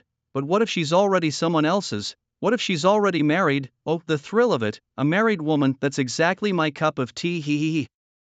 As if the scoundrel himself was beside me, stepping into the arena, Xia Chuqing flicked her long hair, which flowed like that of a queen, making the audience's hearts flutter with excitement. If not for the barrier, they would probably rush in to confess their love to her. Xia Chuqing seemed to relish this star-like adoration, her lips curling into a sweet smile. It left the female examiner across her dumbfounded, thinking to herself, "Girl, are you here to take an exam or to strut on a runway? But truly, she's so beautiful, I wish she were my sister." Unknowingly, even the examiner was nearly lost in Xia Chuqing's enchanting beauty. "Ahem, student, please start your examination." "Alright, come forth, Ice Moon Fox, Burst Rock Mastiff." As Xia Chuqing raised her hand and softly commanded, a beast-controlling magic circle appeared, summoning a red and a blue demon beast by her side. What, commander-level demon beasts? The female examiner across was startled upon seeing Xia Chuqing's beasts, especially at the sight of the nearly 2-person tall Burst Rock Mastiff, her heart utterly amazed. Clearly, she hadn't expected to encounter a commander-level beast tamer here. Has Xia Chuqing's power grown even stronger? Should we say this is the power of wealth? Zhou Chen glanced at the Ice Moon Fox and Burst Rock Mastiff, his jaw dropping. The Ice Moon Fox was already level 40-inch and the Burst Rock Mastiff was at level 30, which was basically top-tier strength among the candidates. Looking at these formidable demon beasts, Zhou Chen couldn't help but marvel at the strength of the wealthy. It has been said before, not every wealthy person is a powerful beast tamer, but every powerful beast tamer is definitely wealthy, and now Zhou Chen wholeheartedly believed this, because cultivating beasts cannot be separated from money. Xia Chuqing's family is extremely wealthy, surely having plenty of money to buy her energy potions. Basic energy potions are as common as tap water, intermediate ones are like soda, and with the Ice Moon Fox and Burst Rock Mastiff already being among the elites of the demon world, it's not surprising their levels are rising fast. What's more astonishing is the reaction of people from other cities witnessing Xia Chuqing for the first time. They thought her beauty was breathtaking, yet her strength was equally formidable. Look at that huge Tibetan Mastiff, isn't that the commander-level Burst Rock Mastiff? I've seen this beast in the northern part of the demon forest before, and the other one, the Ice Moon Fox, looks so cute and is highly leveled, it shouldn't have a problem winning against the opposing Firewolf. Aren't you all amazed that Xia Chuqing is already a Black Iron Beast Master? She looks to be about 18, right? A Black Iron Beast Master at 18, oh my goodness, it's over with Xia Chuqing being so formidable, it seems we stand no chance. Yes, she's so strong, her man would definitely have to be even stronger, right? How could we possibly be more formidable than her? Alas, oh heavens, aren't you being a bit unfair? Not only have you opened a door for others, but you have also opened several windows and even knocked down a whole wall for her. Ha, and for us you've not only shut the door but locked the windows and even let our heads get caught in the door. When the two beasts appeared, the whole place erupted in excitement.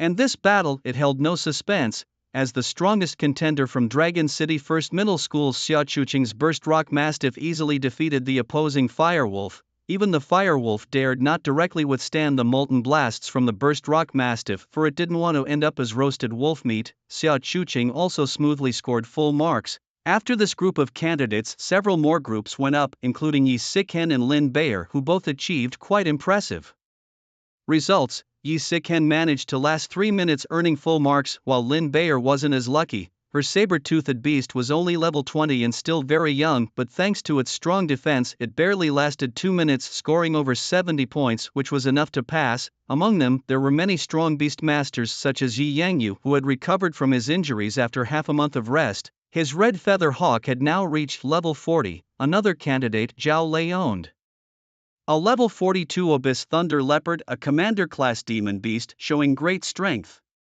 He was also ranked second on the student leaderboard of Dragon City First Middle School. His brother Zhao Zhe ranked third, with his beast being the Black Swamp Dragon Snake, a level 40 commander class demon beast. Many strong contenders from other cities also appeared, some even owning martial class demon beasts, but so far Xia Chuqing was the only Black Iron Beast master. As the examination continued, soon the chief examiner called Zhou Chen's name, and upon hearing his name, Zhou Chen slowly walked onto the beast fighting arena. His appearance immediately caught the intense focus of the students from Dragon City First Middle School, including Xia Chuqing, Zhao Lei, Zhao Zhe, and Yi Yangyu.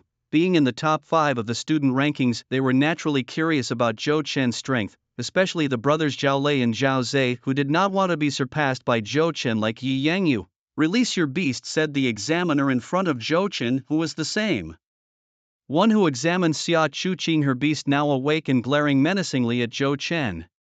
"Alright, Xiaotong Xia Shuet, come out." Zhou Chen let out a soft call and then summoned 2 imperial beasts. His devil bloodvine had now reached a terrifying level 39 and was soon to break through the level 40 barrier. Although the level of the devil bloodvine was not as high as Zhao Lei and Zhao Zhe, and even less than Yi Yangyu, in terms of strength, the devil bloodvine was not inferior at all. Moreover, Zhou Chen had 2 imperial beasts, didn't he? At the level of his wind-winged dragon horse had reached 36-inch, making it even faster, and it seemed to have activated the dragon bloodline within it. The vitality of the wind-winged dragon horse was particularly strong now, and it possessed a powerful self-healing ability. Even if it was stabbed, the wound would heal in less than a minute. Look, another Iron Tier Beast Master. This year Longcheng No. 1 Middle School is really something, producing 2 Iron Tier Beast Masters. The purple vines look terrifying. I wonder how strong they are? Could it be just for show, since most plant-type beasts are weak in combat? Bad luck. Another Iron Tier Beast Master. Seeing that Zhou Chen was also an Iron Tier Beast Master, the female examiner felt like crying, wondering why all the Iron Tier Beast Masters had come her way. Fortunately, Zhou Chen's beasts were not at the commander level, otherwise she might have lost again. However, just when she breathed a sigh of relief, something surprising happened. Shouting Xiushu emerge into the Devil Blood Warhorse and take down that fire wolf. As soon as Zhou Chen's words fell, the devil bloodvine wrapped its tendrils around the wind-winged dragon horse, and the 2 beasts merged again, transforming into the devil blood warhorse. Although it was just the devil bloodvine wrapping around the wind-winged dragon horse, the combat power was incomparable. What is this? This time it was the female examiner's turn to be dumbfounded. Wrapping one beast around another, what was he trying to do? But soon Zhou Chen explained it with his actions. Go, hiss. The wind-winged dragon horse roared and rushed towards the firewolf. The speed of the wind-winged dragon horse was so fast that in the blink of an eye it was in front of the firewolf. No, I didn't expect this beast to be so fast. Firewolf, use fireball. Shouting, use your poison thorn to wrap around and bind the firewolf's mouth.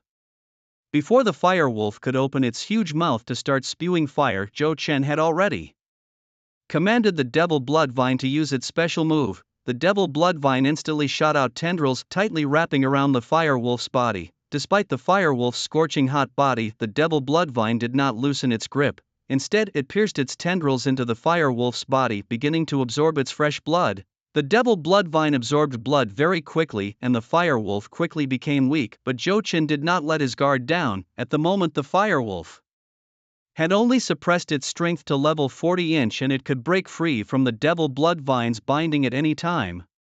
Wind-winged dragon horse, give it the final blow. Hiss. Taking advantage of the moment, the wind-winged dragon horse charged swiftly, and the devil bloodvine coordinated with it. The 2 beasts together managed to send the firewolf flying. What? Seeing the wind-winged dragon horse directly knock the firewolf flying, the female examiner's face was filled with astonishment. Although her firewolf's strength was suppressed to level 40, it was not something that ordinary monsters could defeat. However, she was unaware that before this, many had already challenged the firewolf, and it was somewhat weary from those battles. Moreover, the synergy between the demon bloodvine and the wind-winged dragon horse was seamless. Coupled with the firewolf being poisoned by the lethal toxin of the demon bloodvine, its strength diminished, allowing the wind-winged dragon horse to send it flying. Nevertheless, as the firewolf was flung away, Zhou Chen passed the examination with full marks. By the time it was Zhou Chen's group's turn, they were the last batch, and it was already 5:30 in the afternoon with the sun setting in the west. The examination session thus concluded, and tomorrow would commence the trial in the secret realm. The written exam and this comprehensive test only accounted for 40% of the college entrance examination score. The real highlight was tomorrow's trial in the secret realm. For Jochen, the trial in the secret realm was the true test to evaluate the strength of a Beastmaster. As for today, it was merely child's play. The next day, after a night of rest, Zhou Chen returned to Longcheng No. 1 Middle School and together with other students rode a coach bus to the front of a secret realm. Is this the secret realm? Zhou Chen murmured thoughtfully as he gazed at the vast forest before him. According to what he knew, a secret realm was a place with spatial rifts filled with a massive number of monsters and extremely dangerous. To prevent these monsters from harming people, Beastmasters in Huagua had set up large defensive barriers around it. But where were the monsters? Zhou Chen looked around and saw neither monsters nor any large barriers. Not even a single guard soldier was in sight, just an ordinary forest. Could it be that the city defense army had taken the wrong path? That seemed unlikely, for how could they not know the location of the secret realm? Since it wasn't a case of being led astray, it meant that the secret realm held other mysteries. Indeed, Huagua had concealed the large barriers using optical camouflage technology for the purpose of studying the spatial rifts within the secret realm, making it appear just like an ordinary forest from the outside. Moreover, to make it convincingly real, they had released a harmless hallucinogenic gas. Once someone attempted to forcibly enter the secret realm, they would inhale the hallucinogenic gas and experience illusions, walking in circles around the periphery of the secret realm as if hitting an invisible wall, and eventually leave the area. Only by following the city defense army could one safely enter the secret realm. Sure enough, Zhou Chen suddenly saw the city defense army personnel do something in an open area. And out of nowhere a crack appeared, just wide enough for 3 coaches to enter. Through this suddenly appearing crack, the examinees rode the coaches into the interior of the secret realm. Roar! Just upon entering, Zhou Chen heard a terrifying roar. The roars of monsters were incessant, sounding even more dreadful than those outside the secret realm. Welcome, students, to the secret realm. This place is home to tens of thousands, even hundreds of thousands of monsters, and our third examination will be conducted right here.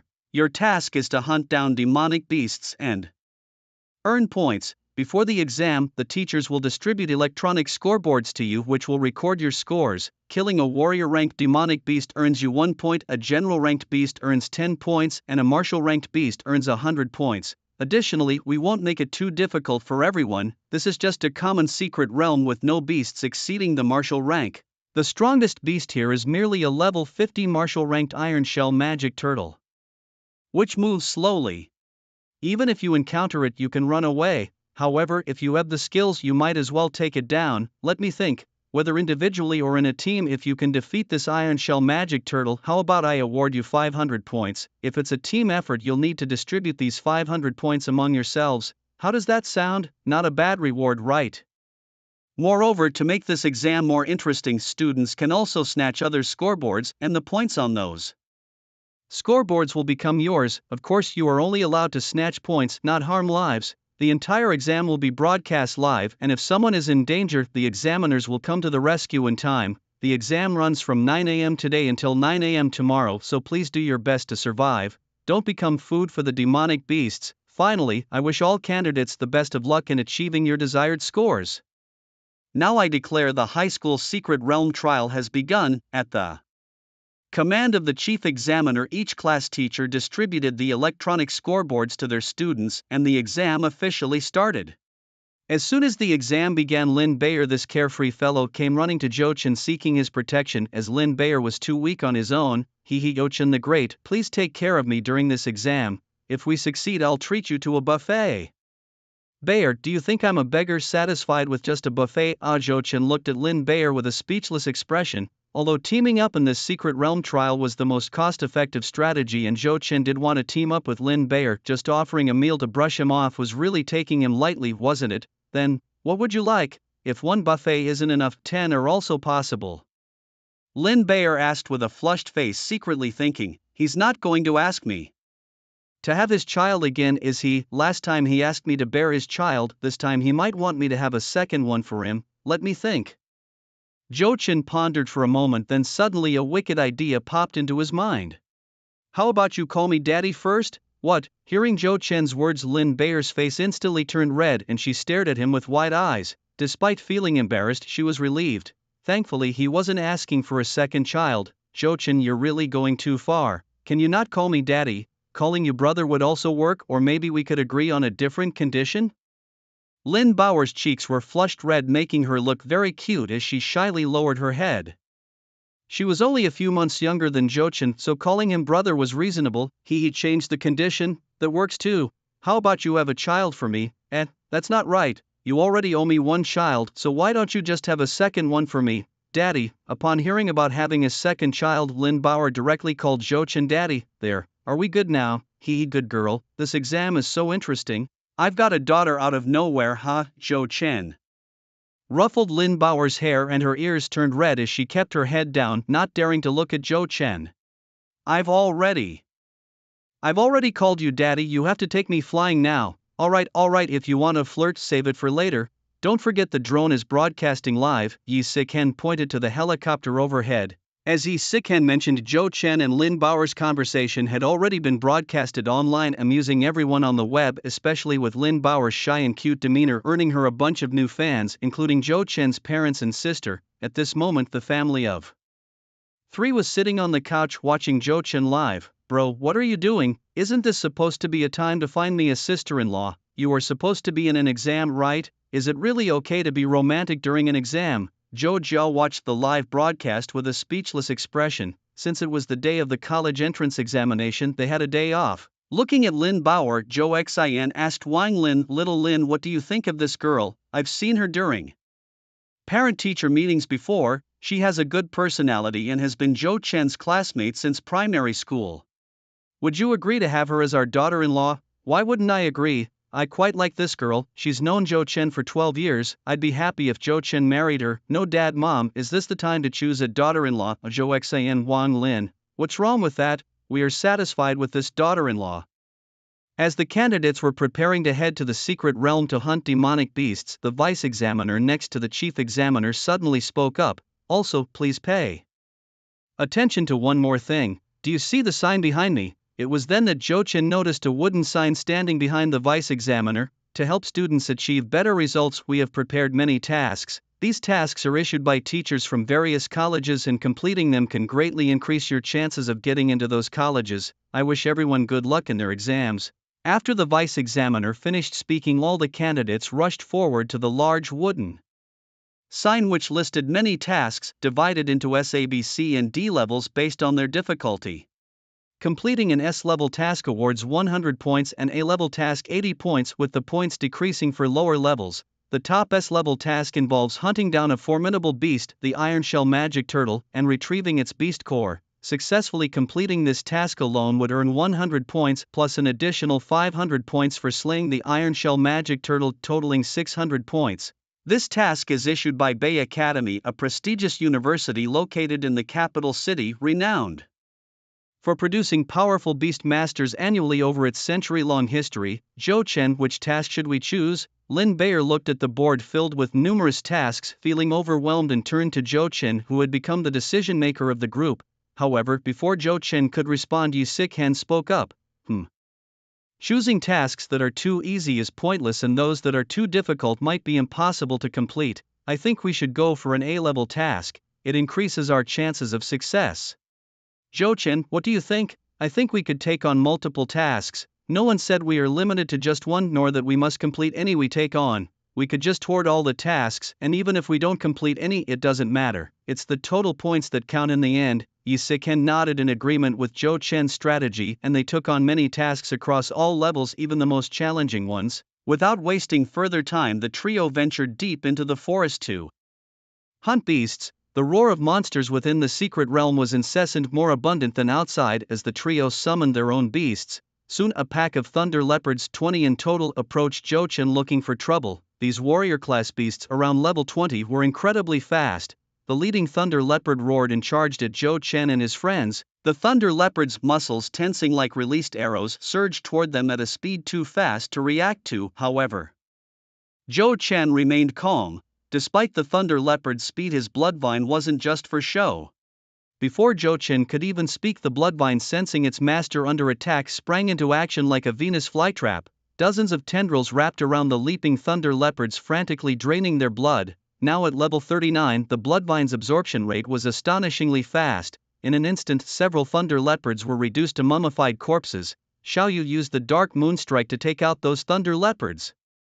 With a fierce howl, the dark moon wolf bared its sharp fangs and, like a phantom, charged into the group of leopards. Its speed surpassed that of the thunder leopards, and before they could react, they were turned into corpses by the dark moon wolf. Zhou Chen and Yi Sikan smoothly earned 10 points each. As for Lin Bowers, since she didn't hunt any magical beasts, she earned no points. Hey, that's so unfair, couldn't you leave one for me? Lin Bauer felt both envious and jealous as she watched Zhou Chen and Yi Sikan each earn 10 points. Giggle. Sorry Bauer, we'll leave one for you next time, Yi Sikan said with a light laugh. Then the trio proceeded to extract the beast cores from the thunder leopards, valuable assets they didn't have to turn in, enriching themselves. Every year during the National College Entrance Exam, some participants would make a fortune. After extracting the cores, Zhou Chen mounted the Wind-Winged Dragon Horse, while Yi Sikan and Lin Bauer rode on the Dark Moon Wolf, heading deeper into the secret realm to hunt more powerful magical beasts. As for why Lin Bauer didn't ride on her own saber-toothed beast. Well-grown saber-toothed beasts have sharp saber-like teeth protruding from their backs, much like a hedgehog. If Lin Bauer were to sit on it, splitting her pants would be the least of her worries. It would be like a knife cutting through her buttocks, a real eye-opener. Shortly after they left, a group of men arrived, the leader eyeing the direction Zhou Chen and his group had taken. Hee big brother, those two girls look pretty sweet. Looks like we're in for some fun this time. Enough, 5 were in the middle of the exam, forget those thoughts for now. Once the exam is over and we've made our money, you can have all the women you want, the leader replied. They just earned 20 points and got 20 beast cores, that's worth 100,000 beast taming coins. We should catch up and snatch their points and cores. Haha, you always have a plan, second brother. 100,000 beast taming coins that'll keep us living large for over a month. Let's rush them and make them hand over their points and cores. If they refuse, we'll deal with his girlfriend right in front of him. Wrong, even if he hands over the points and cores, we're still going to take his girlfriend. You're shameless, but I like it, ha. Enough, shut it, the leader commanded, and the others immediately fell silent. That guy is a black iron rank beast tamer, not someone to mess with lightly. We can't just rush in recklessly, let's follow them quietly. The mantis stalks the cicada, unaware of the oriole behind. We'll wait until they're exhausted, then we'll strike and capture everything. As for those two young ladies, do as you please. Thanks for your generosity, big brother, let's go follow them. The group then followed Zhou Chen and the others, their bodies adorned with numerous electronic tags indicating they had already robbed many other examinees. Without the electronic scorecard, points couldn't be recorded, meaning that once the card was taken away, the only options were to either snatch it back, steal another contestant's card, or give up on the college entrance exam altogether. Giving up was out of the question, and retrieving the stolen card was hardly realistic. Therefore, those who had their cards taken had only one path left: to target weaker students and take theirs. As a result, all participants in this secretive realm were drawn into this whirlwind of plunder. More than 2 hours had passed since the trial in the mystic realm began, and it was almost noon. In these 2 hours, Zhou Chen and his 2 companions had advanced triumphantly, easily amassing a significant amount of points. Zhou Chen himself had accumulated 96 points, having defeated 5 battle general level monsters, which brought him a hefty score. Yi Sikan also did well with 55 points, having dealt with 2 battle general level beasts. Lin Bauer, however, wasn't as fortunate, managing only 30 points, which was still thanks to the help she received from Zhou Chen and Yi Sikan, as her saber-toothed beast was quite weak. Although there were many monsters in the mystic realm, they were mostly low-level creatures. High-level commanders or even general-level beasts were exceedingly rare. It's fair to say that this ordinary realm was as plain as could be, much less dangerous than even the outskirts of the monster forest. Consequently, Zhou Chen had no choice but to settle for these lower-level creatures. Let's see what my current ranking is, Zhou Chen said as he lifted his electronic scorecard, which not only recorded points but also displayed the leaderboard. At the moment, Zhou Chen's score ranked him 15th inch, which was quite an achievement considering there were tens of thousands of contestants. Xia Chuqing was in first place with 186 points, likely having completed either an A-level or S-level mission. Otherwise, achieving such a score in such a short time would be impossible. As noon approached, Zhou Chen and his friends began preparing lunch. The teachers had not provided lunch for the contestants, and they were not allowed to bring their own. Therefore, Zhou Chen had to prepare lunch himself, which consisted simply of monster meat. The flesh of these beasts was rich in protein and nutrients highly beneficial for both humans and monsters.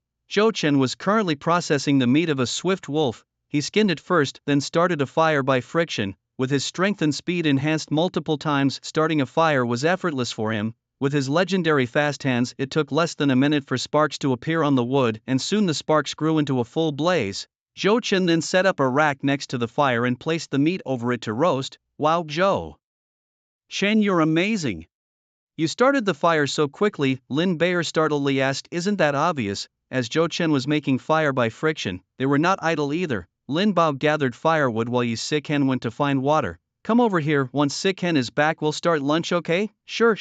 The smell of roasted wolf meat is so tantalizing, I can hardly wait. A few minutes later Yi Siken returned, having crafted a simple water bag from wolf hide and also gathered some red apples. I'm back, you all must be thirsty, right? Come have some fruit. I found some apples, they're really sweet. As she spoke, Yi Siken handed the water bag and apples to Zhou Chen and Lin Bao. Apples? There are apples in this place. Zhou Chen puzzledly took the apple handed to him by Yi Siken, noticing the droplets of water on it, which indicated that Yi Siken had already washed them. Just as Zhou Chen was about to bite into the apple, information about it suddenly flashed in his mind. Dragon blood fruit.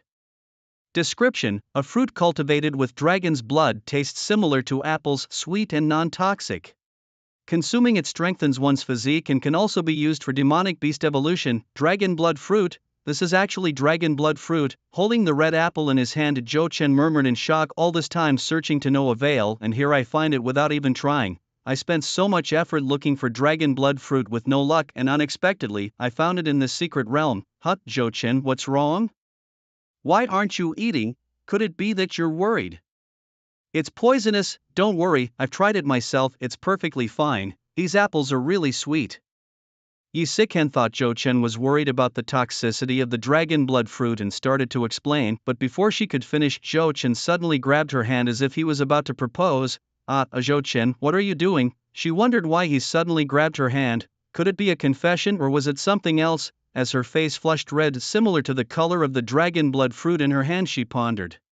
Siken, where did you find these dragon? Oh no, these apples? Just by the small river to the east. There are a dozen or so apple trees, they're all bearing fruit. What did you say? Zhou Chen was stunned. A dozen apple trees? Could it be that all those apples are dragon blood fruits? Zhou Chen thought to himself, if that's the case, then these dragon blood fruits are not as rare as I thought. But if that really is the case, it's a huge windfall. Mutated fruits that enhance one's physique could fetch a handsome sum even if sold. It is said that in the market a single mutated fruit plant can fetch a price as high as millions, more valuable than many common demonic beasts. The power of demonic beasts is after all an external force, whereas mutant fruits can enhance the strength of a beast tamer themselves. Everyone knows how vulnerable beast tamers are, so if there's something that can boost their own strength, the wealthy would definitely not skimp on their wallets. However, Zhou Chen soon realized he had thought too much.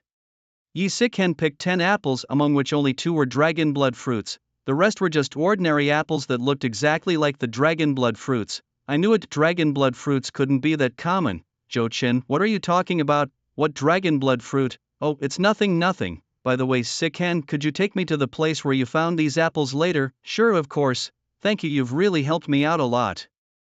Shall we have lunch now? Zhou Chen smiled and tucked the 2 dragon blood fruits into his pocket. Just then, the wolf meat was ready and Zhou Chen tore off a wolf leg and handed it to Yi Siken. After all, Yi Siken had really helped him a great deal this time. Hey Zhou Chen, aren't you being a bit too biased, always trying to please Siken? Anyone who didn't know better would think you two are a couple. Lin Bayer exclaimed, her lips pouting as she watched Zhou Chen favor Yi Siken, jealousy brewing inside her so intensely. You could smell the vinegar from miles away. Alright, here's one for you too. Saying so, Zhou Chen tore off 2 more wolf legs, handing one to Lin Bayer and keeping one for himself. It must be said, the Gale wolf's meat was particularly delicious, similar to chicken, and although unseasoned it tasted still great. The 3 ate a lot, leaving only the skeleton of the entire Gale wolf. After lunch, the trio rested for a while and then Zhou Chen asked Yi Siken to take him to the place where she found the dragon blood fruits. Thinking to himself, if luck is on my side, perhaps today I could evolve the demon blood vine. After about a 10 minutes walk, a small river appeared in front of Zhou Chen. On the opposite side of the river there were about a dozen apple trees, bearing many fresh red apples. So many apples, Zhou Chen wondered how many of them were dragon blood fruits. If only he could gather 10 dragon blood fruits. And since there are dragon blood fruits, there should also be dragon vein stones nearby. Dragon blood fruits are cultivated by dragon's blood, so if there are dragon blood fruits, surely there must be dragon's blood nearby. Could there really be a dragon lurking around? Thinking this, Zhou Chen suddenly frowned. Dragons, the very word conjures images of majesty, dominance, power and terror. Whether it's the azure dragon of Huaguai or the evil dragons of the West, dragons are synonymous with power. If there really is a dragon here, obtaining its blood would be as hard as reaching the heavens. But is there really a dragon here? The examiner had mentioned that the strongest demonic beast here was the level 50 war Commander tier, the ironclad demon turtle. Could there be a dragon weaker than the ironclad demon turtle? Zhou Chen shook his head, deciding not to dwell on this question, but one thing was certain, this might be his closest encounter with dragon's blood yet. Therefore, if there really is dragon's blood here, he must obtain it. Zhou Chen, bear, be careful, there are crocodiles in this river, they might jump out and bite you. Saying this, Yi Sikan summoned the dark moon sky wolf, letting it carry her and Lin Bayer across the river. Zhou Chen had it much easier. His wind-winged dragon horse could fly. Seated atop his mount, he let the dragon horse carry him across the river and bring him to an apple tree. The tree was laden with many apples, yet the number of dragon blood fruits was sparse, with perhaps just one per tree. Nonetheless, Zhou Chen managed to gather 10 dragon blood fruits. His next targets were the dragon vein stone, pure dragon blood, and a tier warrior would beast core, clutching the dragon blood fruits. Zhou Chen couldn't help but ponder, since there were dragon blood fruits here, perhaps there might be dragon vein stones nearby too. Thus he set aside hunting beasts for points and started searching for dragon vein stones around the river. Hey Zhou Chen, what are you doing? Shouldn't we be hunting beasts for points? Lin Bayer saw Zhou Chen constantly staring at the stones by the river, urging him to move on. Hold on just a bit longer, but we. Lin Bao glanced at her electronic plaque, her anxiety growing as she saw others surpassing her score. She too wanted a good result. Alright Bayer, let's just wait a bit longer, maybe Zhou Chen is onto something important. Alright then. Seeing Yi Sikan agree, Lin Bao sighed helplessly and joined Zhou Chen in examining the stones. Hiss hiss hiss. Suddenly many blood-red snakes emerged, encircling Zhou Chen and the others, hissing venomously with a murderous look. These were dragon blood snakes, level 7 poisonous warrior beasts, vulnerable at the 7th rib but otherwise healthy and robust. Originally ordinary chain red snakes, they had become monstrous due to the influence of dragon blood, their bite now deadly poisonous. So there really might be dragons here, or creatures like Xiao Shui possessing dragon veins, Zhou Chen speculated. As the ordinary snakes had mutated into beasts due to the potent dragon blood, wow, so many snakes, let's take them down. Saber-tooth, attack. Upon seeing the multitude of dragon blood snakes, Lin Bao immediately commanded her saber-tooth, which was now twice the size of an average husky and resembled a porcupine with its sharp teeth. Roar! The saber-tooth curled into a ball and rolled towards the dragon blood snakes. With a slash, it shredded a dragon blood snake with its sharp teeth. Seeing their kin slaughtered, the other snakes attacked, but the saber-tooth's tough skin broke their fangs. More snakes were cut to pieces and Lin Bao's score skyrocketed by 20 points, delighting her. Meanwhile, Zhou Chen didn't waste the blood of the dragon blood snakes. He collected it for the devil blood vine, knowing well that the blood from a creature with dragon blood would significantly aid its growth. It seems there are no dragon vein stones here, are there? Although he didn't find the dragon vein stones, Zhou Chen wasn't disheartened. Finding the dragon blood fruit was already an unexpected joy, and right now the priority is still the college entrance exam. Shall we go hunt more powerful beasts? Yes, Lin Bauer was the first to shout out. Following Zhou Chen meant there was meat to eat. After all, Lin Bauer had called Zhou Chen dad several times.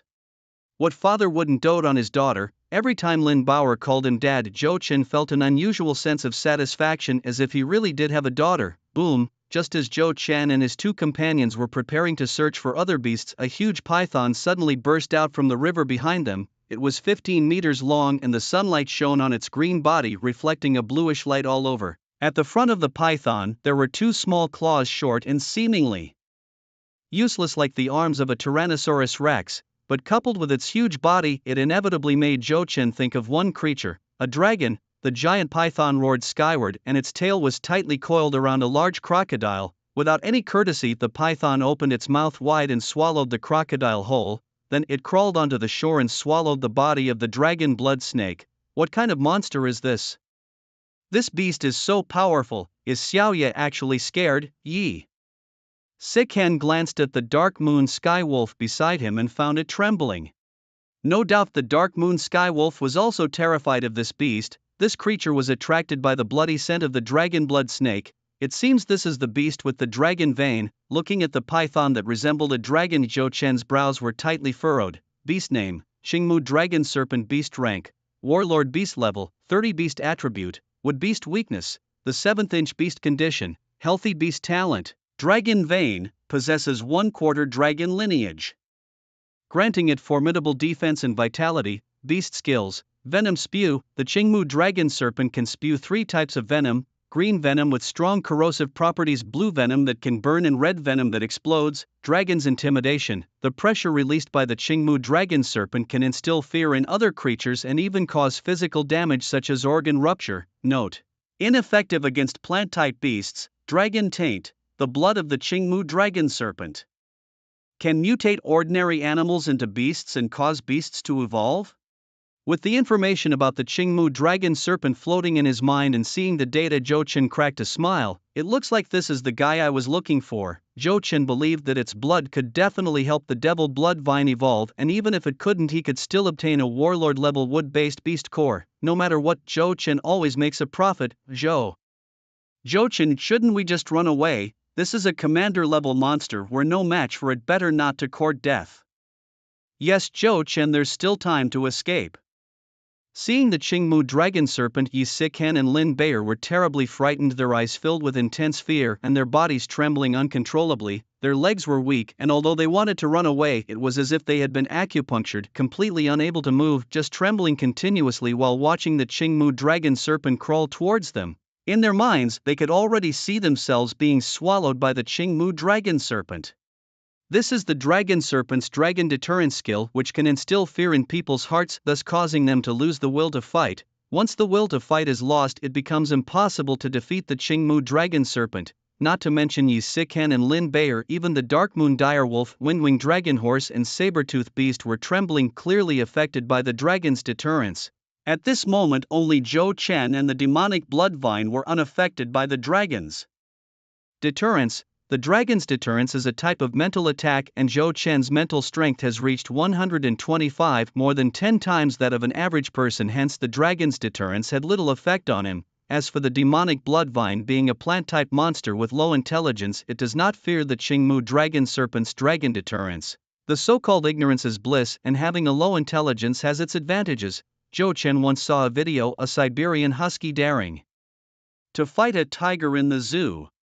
Now, the demonic bloodvine is like this husky, fearless in the face of the Qingmu dragon serpent, even excited by sensing the dragon bloodline within the Qingmu dragon serpent, swinging its vines excitedly. Little vine, even if it's just us, we must fight. This is about your evolution. Hearing the word evolution, the demonic bloodvine became even more excited, madly throwing out its vines wrapping around the Qingmu dragon serpent. It tried to puncture the Qingmu dragon serpent's body with its vines, but the scales of the Qingmu dragon serpent were extremely hard, comparable to dragon scales, and the demonic bloodvine's vines could not break through. Roar! After being entangled by the demonic bloodvine, the Qingmu dragon serpent roared in anger, trying to break free from the vine's grip, but it had no arms to help itself escape. Suddenly, the Qingmu dragon serpent opened its huge mouth and spat out a stream of blue venom, which had the ability to burn. When the venom touched the vines, it instantly ignited a large fire, and several vines were set ablaze. The demonic bloodvine quickly cut off a few of its own vines to avoid being turned to ash. This can't go on. Although Little Vine's level is higher than the Qingmu dragon serpent's, the Qingmu dragon serpent's defense is too strong. Little Vine can't break through.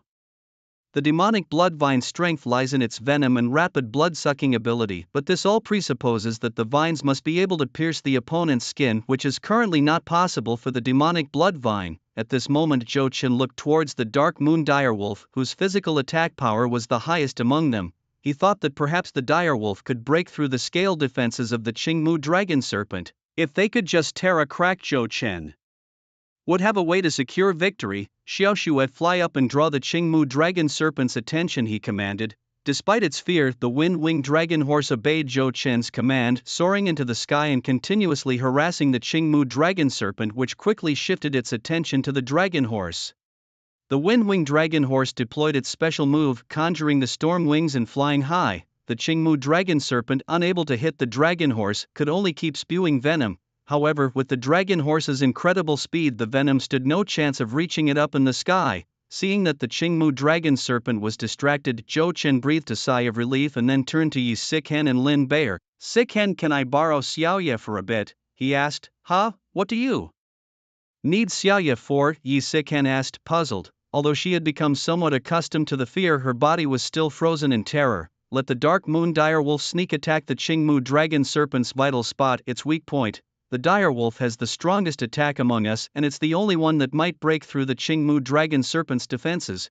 But Yi Siken hesitated, not wanting to put the Dark Moon direwolf at risk, especially as she was also terrified. "Siken, you must understand, if we don't fight now we won't survive. To live we must defeat this Qingmu dragon serpent. Don't worry, I'll have the demon bloodvine cover for Xiaoye." "Alright then," Yi Siken nodded, agreeing to Zhou Chen's plan. Zhou Chen had the demon bloodvine wrap around the Dark Moon direwolf, allowing the vine to use the direwolf's speed to dodge attacks. Xiaoye used Dark Moon Strike, target the Qingmu dragon serpent's vital spot, Zhou Chen commanded. With a howl, though fearful of the Qingmu dragon serpent, the Dark Moon direwolf's combat strength was still formidable. Although not as powerful overall as the Qingmu dragon serpent, the direwolf was much faster. In an instant it vanished from in front of Zhou Chen and appeared behind the Qingmu dragon serpent. It sharply raised its claws, which glimmered with a purple light, and ferociously clawed at the serpent's vital spot. With its tremendous strength and incredible speed, the direwolf clawed dozens of times in the blink of an eye, although it couldn't break through the serpent's scales in one go. The continuous assault by the Dark Moon direwolf eventually left a significant wound at the vital spot. The direwolf roared, as if to signal to the demon bloodvine that it had breached the Qingmu dragon serpent's defenses. At that moment, the demonic bloodvine wrapped around its back sensed the scent of fresh blood. It immediately extended its vines to entangle the wound inflicted on the Qingmu dragon serpent, greedily absorbing its blood. The Qingmu dragon serpent roared in agony as a substantial amount of blood was lost. In response, it tried to bite the demonic bloodvine on the body of the Dark Moon direwolf. However, how could it possibly match the speed of the Dark Moon direwolf? With a swift sidestep, the direwolf dodged the serpent's attack. The Qingmu dragon serpent, opening its massive maw in desperation, ended up biting its own tail, causing blood to spurt out, hastening the loss of blood. Eventually weakened by the significant blood loss, the Qingmu dragon serpent collapsed. The demonic bloodvine, having absorbed the serpent's blood, leveled up once again, reaching level 40. The blood of the Qingmu dragon serpent spilled across the ground, and the vine only needed part of it to advance. After the serpent's death, the air was thick with the smell of blood. This scent stirred restlessness in the other creatures around. The windwing dragon horse, the Dark Moon direwolf, and even the saber-toothed beast all showed fierce glints in their eyes, filled with a desperate craving for the serpent's blood. After all, the blood of the Qingmu dragon serpent contained a quarter of draconic lineage and irresistible allure for these beasts, especially for the windwing dragon horse, which held a faint trace of azure dragon bloodline itself. Drinking the serpent's blood might fully activate its own draconic lineage, yet without their master's command, all three beasts were desperately restraining themselves. "Go ahead, drink it if you like. The blood of the Qingmu dragon serpent will be beneficial for you," Zhou Chen said with a slight smile, acknowledging that the windwing dragon horse and the Dark Moon direwolf had both contributed to the battle and deserved their share. As for the saber-toothed beast, although it hadn't contributed, its debt could be deferred until it grew stronger and became more useful. If not, they could always settle it by other means, perhaps involving Lin Bei'er, though that would mean considering a second offspring, he thought mischievously. Unaware of Zhou Chen's sinister thoughts, Lin Bei'er looked at him, perplexed by his continuous, inexplicable laughter. With Zhou Chen's permission, the three beasts unleashed themselves, lapping up the blood from the ground like water, with the Dark Moon direwolf even biting off a chunk of the Qingmu dragon serpent's flesh. These three beasts were not like the demonic bloodvine. They lacked the innate talent to level up through blood consumption, but the dragon serpent's blood significantly enhanced their physiques, making them much sturdier. The most noticeable change was in the saber-toothed beast, which, although previously small, grew noticeably larger after consuming a substantial amount of blood, reaching the size of a normal tiger. Its body became muscular, which would have been delicious if not forbidden. As the three beasts feasted, Zhou Chen approached the corpse of the Qingmu dragon serpent to collect some of its blood, but frowned slightly. Containing a quarter of draconic bloodline, huh? Is this not pure dragon blood? Zhou Chen gazed at the blood with furrowed brows. This was not pure dragon blood. It was merely snake blood carrying a trace of dragon lineage, utterly useless for evolving the blood vine. He had hoped that the blood vine could evolve using the blood of the Qingmu dragon serpent, but now it seemed impossible. Dismissing the thought, Zhou Chen shook his head. After all, how could dragon blood be so easily obtained? Speaking to himself, he approached the head of the Qingmu dragon serpent and extracted a beast core from its body, a war martial tier wood-type beast core, a small consolation for Zhou Chen. The moment he extracted the core, some blood splattered onto his face, causing his eyes to widen in surprise. Dragon serpent essence blood. It contained powerful dragon lineage capable of aiding demonic beasts in their evolution. It appeared he had found the pure dragon blood after all. Overjoyed, Zhou Chen believed this essence could substitute the pure dragon blood needed for the bloodvine's evolution. He hurriedly collected the dragon serpent essence blood, though it was incredibly scarce, almost countable by the drop. After a thorough search, he only found 30 drops within the massive body of the Qingmu dragon serpent, 15 meters long and 5 meters wide, a mere 30 drops of essence blood, not even as much as a mouthful of spit. However, this was enough. Only 10 drops were needed. Now, with the war martial tier wood-type beast core and the pure dragon blood secured, the only item left was the dragon vein stone. Similar to the dragon blood fruit, the dragon vein stone is cultivated from dragon blood. If the dragon blood fruit is akin to an apple tree grown from dragon blood, then the dragon vein stone is a stone soaked in dragon blood.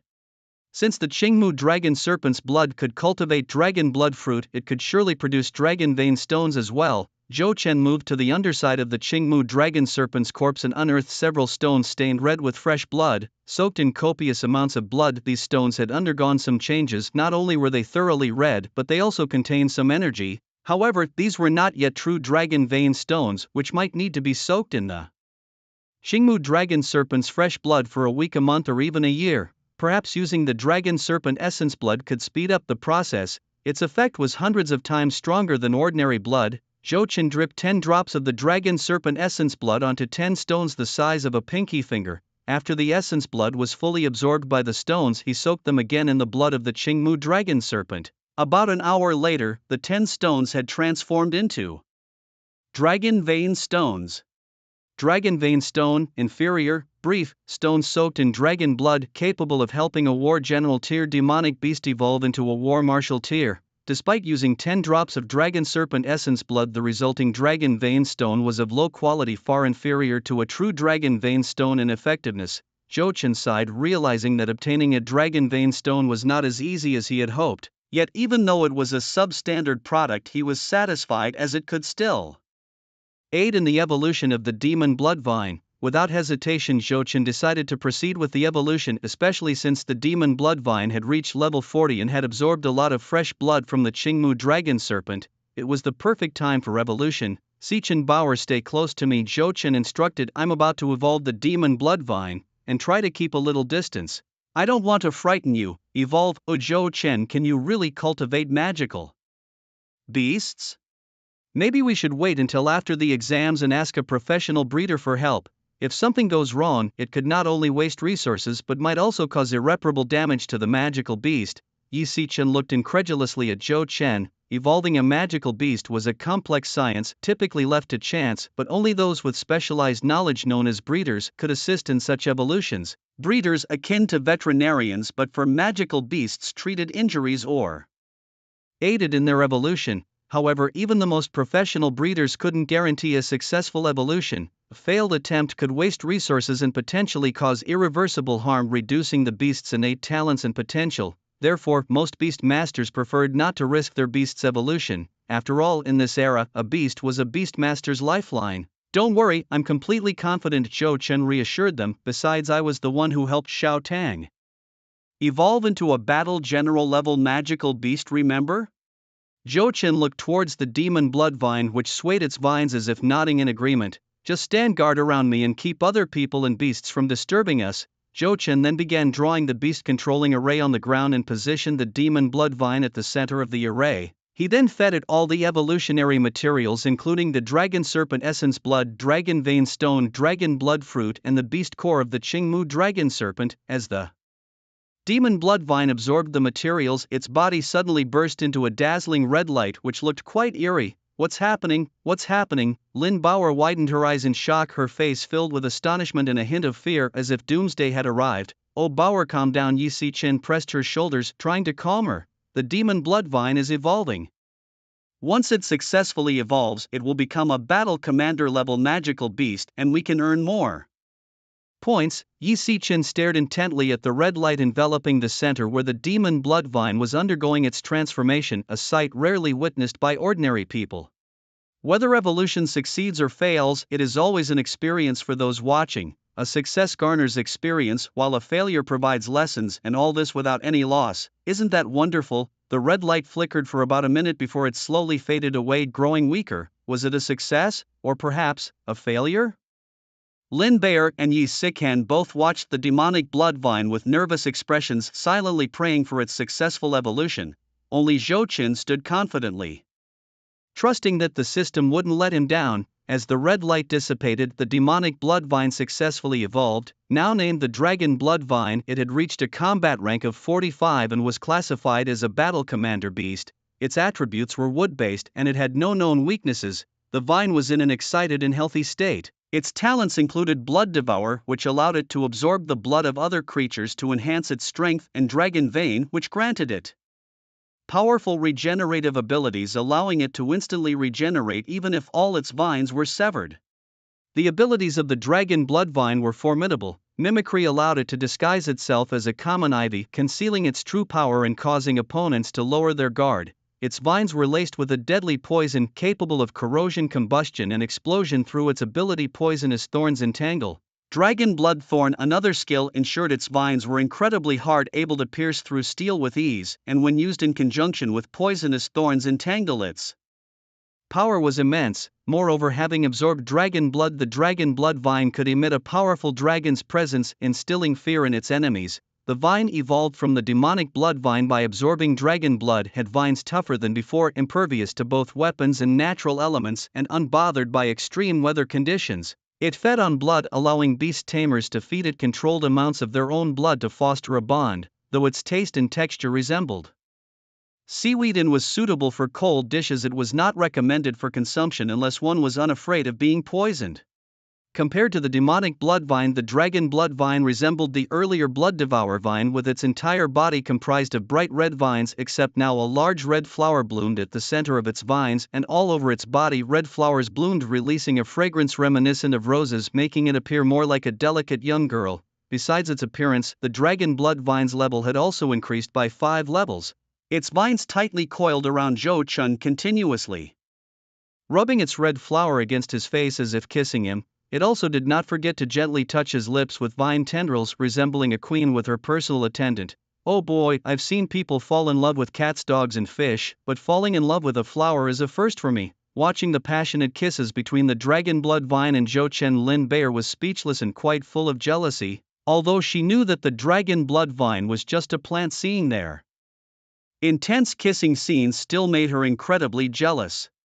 Meanwhile, the scene of Zhou Chen successfully evolving the demonic blood vine into the Dragon Blood Vine was being live-streamed by a drone overhead, causing a huge sensation online. Can you believe it? He really evolved that vine into a war marshal rank monster? Is that even true? The person above, are you blind? Of course it's true. Didn't you see how much more majestic and imposing the vine has become?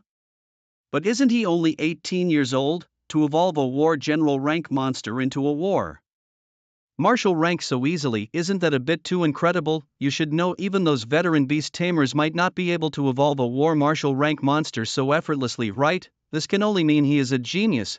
Not only that, this Zhou Chen is just 18 years old and already a black iron rank beast tamer. Now, he's also a genius beast tamer, which really makes people envious and jealous, right? My goodness. Isn't heaven being a bit too unfair? Now the presidents of those big universities must be getting restless, right? A genius beast tamer and a genius cultivator, those presidents will probably fight tooth and nail for him, won't they? That's for sure. Meanwhile, far away in the imperial capital at Bay Academy in the director's office, a middle-aged woman sat there staring at the computer screen featuring Zhou Chen with an unusual smile on her face. The woman named Wu Jie was the student director of Bay Academy. Sister Wu, did you call for me? At this moment, another woman walked into the office. Dressed in professional teacher's attire, her beautiful hair curled and cascading down her back, Long Xiaolei was very beautiful, although she was over 30, time hadn't left any traces on her face. Her lips curled into a stunning smile. Xiaolei, you're here, take a look at this applicant. Oh, Long Xiaolei glanced at the computer screen where the young man was indeed Zhou Chen. He's quite handsome, what about him? Don't tell me, Sister Wu, you're over 40 and still thinking about cradle snatching? Long Xiaolei chuckled, teasing Wu Jie. Go on, stop joking around, let's talk seriously. Do we even have anything serious to talk about? Long Xiaolei laughed, then continued, but since you're not interested, is he perhaps for me? Long Xiaolei scrutinized Zhou Chen on the screen, smiling slightly. Though he's my type, I'm over a decade older than him. Wouldn't it be inappropriate for us to be matched? Who's talking about matchmaking? Can you believe it? This applicant has just successfully evolved a monster into a war marshal rank. What? Hearing this, Long Xiaolei's playful demeanor vanished, replaced by a serious expression. And he's taken on that mission you posted.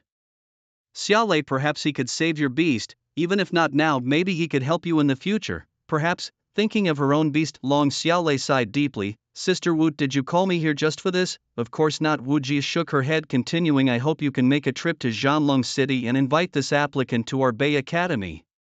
For the sake of your beast and for the future of Bay Academy, we really need such a genius now. I understand, but what if he doesn't want to come? He. Wu Jie looked at Long Xiaolei, smiling slyly. If he doesn't want it, you could try seducing him. If all else fails, you might just have to sleep with him, right? Upon hearing this, Long Xiaolei's face instantly flushed with embarrassment, and she shot Wu Jie a reproachful look. Sister Wu, how can you say that? I'm more than a decade older than him, she protested. Wu Jie chuckled mischievously. Oh Xiaolei, you wouldn't want your beast companion to suffer for a lifetime, would you? For the sake of your beast, just sacrifice a little. Besides, this young man has a promising future. Marrying him wouldn't be bad for you at all. Who knows, you might end up leaving this single life behind this year. But what if he doesn't like someone like me? Long Xiaolei fretted. Look at those two girls next to him, young and beautiful. How could it ever be my turn? Wu Jie pondered for a moment before suddenly lifting her head. What if I go with you? Together we can definitely win him over. As the demonic bloodvine successfully evolved into the war marshal level demon bloodvine, now called the dragon bloodvine, Zhou Chen and his companions were thrilled, as this evolution greatly increased their chances of scoring high. Is this the evolved form of the demonic bloodvine? It looks so cool. What's its new name? Lin Bauer gazed at the dragon bloodvine, her eyes sparkling with excitement. The blood-red vines, like poisonous dragons, wrapped around Zhou Chen, and the bright red blossoms served as the eyes and ears of the dragon bloodvine. Did you really manage to evolve the demonic bloodvine? Yi Siken was impressed. Zhou Chen, did you study beast cultivation before? Advancing a beast from the warrior level to the war marshal level at your age is quite remarkable.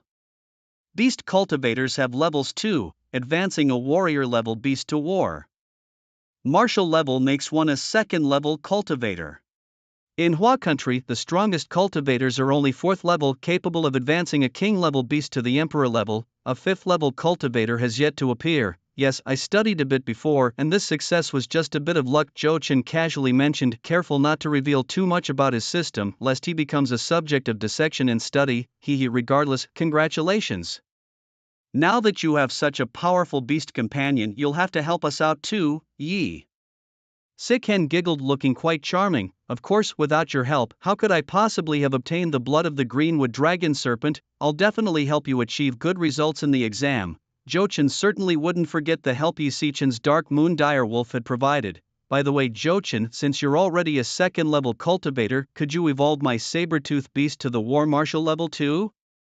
Of course, but you should know my fees are quite high, Zhou Chen said with a chuckle. He was well aware that being a breeder was one of the most lucrative professions in the world. Every breeder was respected by beast tamers everywhere. Even in China, breeders with a certification could enjoy discounts on meals and shopping, highlighting the nation's high regard for the profession. Now all Zhou Chen lacked was that official certificate. What, after 12 years of friendship you're bringing up money? Don't you know that talking about money hurts feelings? He laughed. Bauer.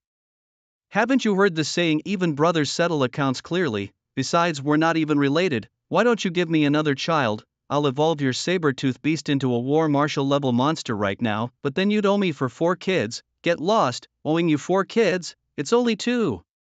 Lin Bauer's face turned red and she fidgeted like a shy young girl. 2 is fine, 1 son and 1 daughter isn't bad either. Shall we start making them now? Zhou Chen approached with a mischievous grin, raising his hands as if he were about to undress her. Seeing this, Lin Bauer quickly ran behind Sichen, yelling on, "Sichen, save me." Bauer, seriously, the price isn't high at all, you know. Hiring another second-tier breeder to evolve a monster could cost millions of beast coins, and it might not even succeed, giggled Sichen, covering her mouth. She patted Lin Bauer's head like a mother. If Zhou Chen really can do it, having his child is a bargain. In fact, it's a steal.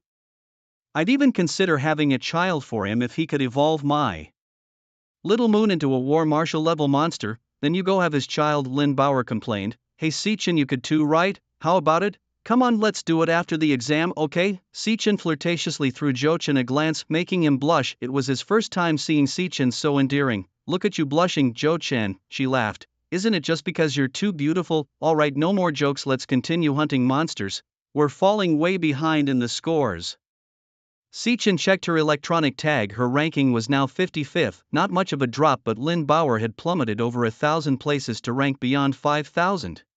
However, Zhou Chen's ranking rose rather than fell, moving from 15th to 5th place. After all, the points for killing the Qingmu dragon serpent were all credited to him. A beast of the martial rank was worth 100 points, which significantly boosted his score. Alright, let's go and look for other beasts, he said. Both girls nodded, and they followed Zhou Chen as they left the area. They hadn't gone far when a brash voice called out from behind them, "Stop, don't leave, this mountain is mine, I planted these trees, if you want to pass, leave something valuable behind." Behind Zhou Chen, a group of 23 exam candidates suddenly appeared, outnumbering Zhou Chen's group by more than 7 times. They wore different school uniforms and had many electronic tags hanging from their belts, tags they had snatched from other candidates. They had been following Zhou Chen and his companions for hours. Initially, they kept their distance after the appearance of the Qingmu dragon serpent due to fear, opting instead to attack other candidates. Over time, their numbers had grown and they had amassed many electronic tags from other candidates. Now, they had returned thinking to profit from Zhou Chen's recent kill. Seeing the corpse of the Qingmu dragon serpent, they immediately harbored ill intentions. "What do you want?" Zhou Chen asked, sensing their malice. He stepped forward, positioning the 2 girls behind him for protection. The leader of the group sneered, "What do you think? Leave your points and the girls, then you can scram. Or you could join us." Laughter broke out among them. Exactly. Good things should be shared, right? Besides, 2 beauties like these are too much for one man to handle. The crude remarks made the girls blush and clench their fists in anger, their eyes burning with fury. Not just them, but Zhou Chen felt the same. Even the viewers in the live stream were outraged, cursing the group for their indecency, especially since the girls were considered family by many of Zhou Chen's viewers. It seems you're looking for trouble." Zhou Chen scoffed coldly, ready to test the power of the dragon blood vine. We wanted to invite you to join us, but since you refuse to see reason, you'll just have to watch us feast." As they spoke, the group released their beasts, most of which were of the general rank and very powerful. Zhou Chen smirked. "Is that all? Then let your beasts become nourishment for the dragon blood vine. Little vine, attack, take them down." With a roar that echoed like a dragon's bellow, the dragon blood vine's body emitted a deep sound that spread in all directions. Hearing this dragon-like roar, the men and their beasts were visibly terrified. What kind of beast is this, so frightening? A martial rank beast? Realizing that the dragon blood vine was of martial rank, the cowardly among them fled in terror, but the vine's speed was superior. Dozens of tendrils shot out, slicing through the group like sharp blades, cutting them into pieces. Zhou Chen personally witnessed one of the vine's tendrils sever a man's arm before another tendril pierced his head. Just 10 seconds had passed and the opposing humans and demon beasts were reduced to scattered flesh and rivers of blood. The dragon blood vine, however, greedily sucked the blood from the ground. "Xiao Tong Yu, I only wanted you to deal with their demon beasts." Zhou Chen looked at the dragon blood vine in astonishment, then turned his gaze to the drone in the sky. That scene had definitely been captured by the drone. He wasn't afraid of killing. In this damned era, one needed to have taken lives to survive. but slaughtering over 20 people in front of an audience of hundreds of thousands if not millions was a first for him. Moreover, the examination rules clearly prohibited harming fellow humans. Ugh, seeing the scattered flesh and smelling the thick scent of blood in the air, Yi Sikhan and Lin Bayer felt nauseous and began to vomit. Even when the Qingmu dragon snake had died, they hadn't felt this disgusted, but now looking at the bodies scattered everywhere, they felt extremely sick. After emptying their stomachs, Yi Sikhan stood up and walked over to Jochen, whispering words of comfort. Jochen, don't be nervous, we'll face whatever comes together. If anyone starts asking questions, I absolutely won't abandon you. Yi Sikhan gently hugged Jochen. Seeing his silence, she understood what Jochen was worried about and cast another glance at the drone in the sky. And me too, I won't leave you behind either. Lin Bayer also came over to comfort Jochen. After all, he had killed to protect them. Thank you, both of you. I'm okay, Jochen said with a slight smile. He wasn't scared because of the killing, after all, those people had brought it upon themselves. He was just pondering over the dragon blood vine, which now seemed even more bloodthirsty and brutal. It was as if a wolf long disguised in sheep's clothing had finally torn off its facade to reveal its fierce fangs. But what of it?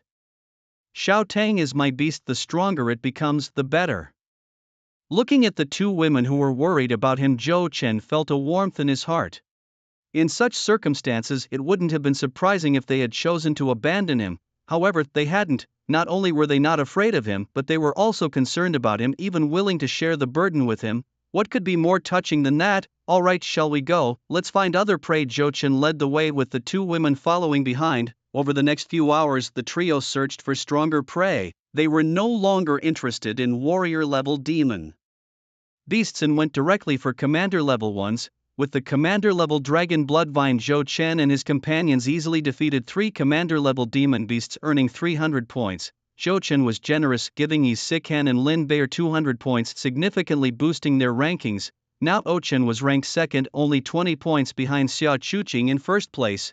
If Zhou Chen hadn't given the 200 points to the two women, he would be in first place. By 8:30 in the evening, the sky had grown completely dark. After a long day's journey, Zhou Chen and his two companions were thoroughly exhausted and decided to rest for the night. Zhou Chen quickly fashioned a simple tent from branches and layered the ground with soft leaves to create their makeshift lodging for the evening. Unexpectedly, this setup meant he would be sharing close quarters with two beautiful young girls.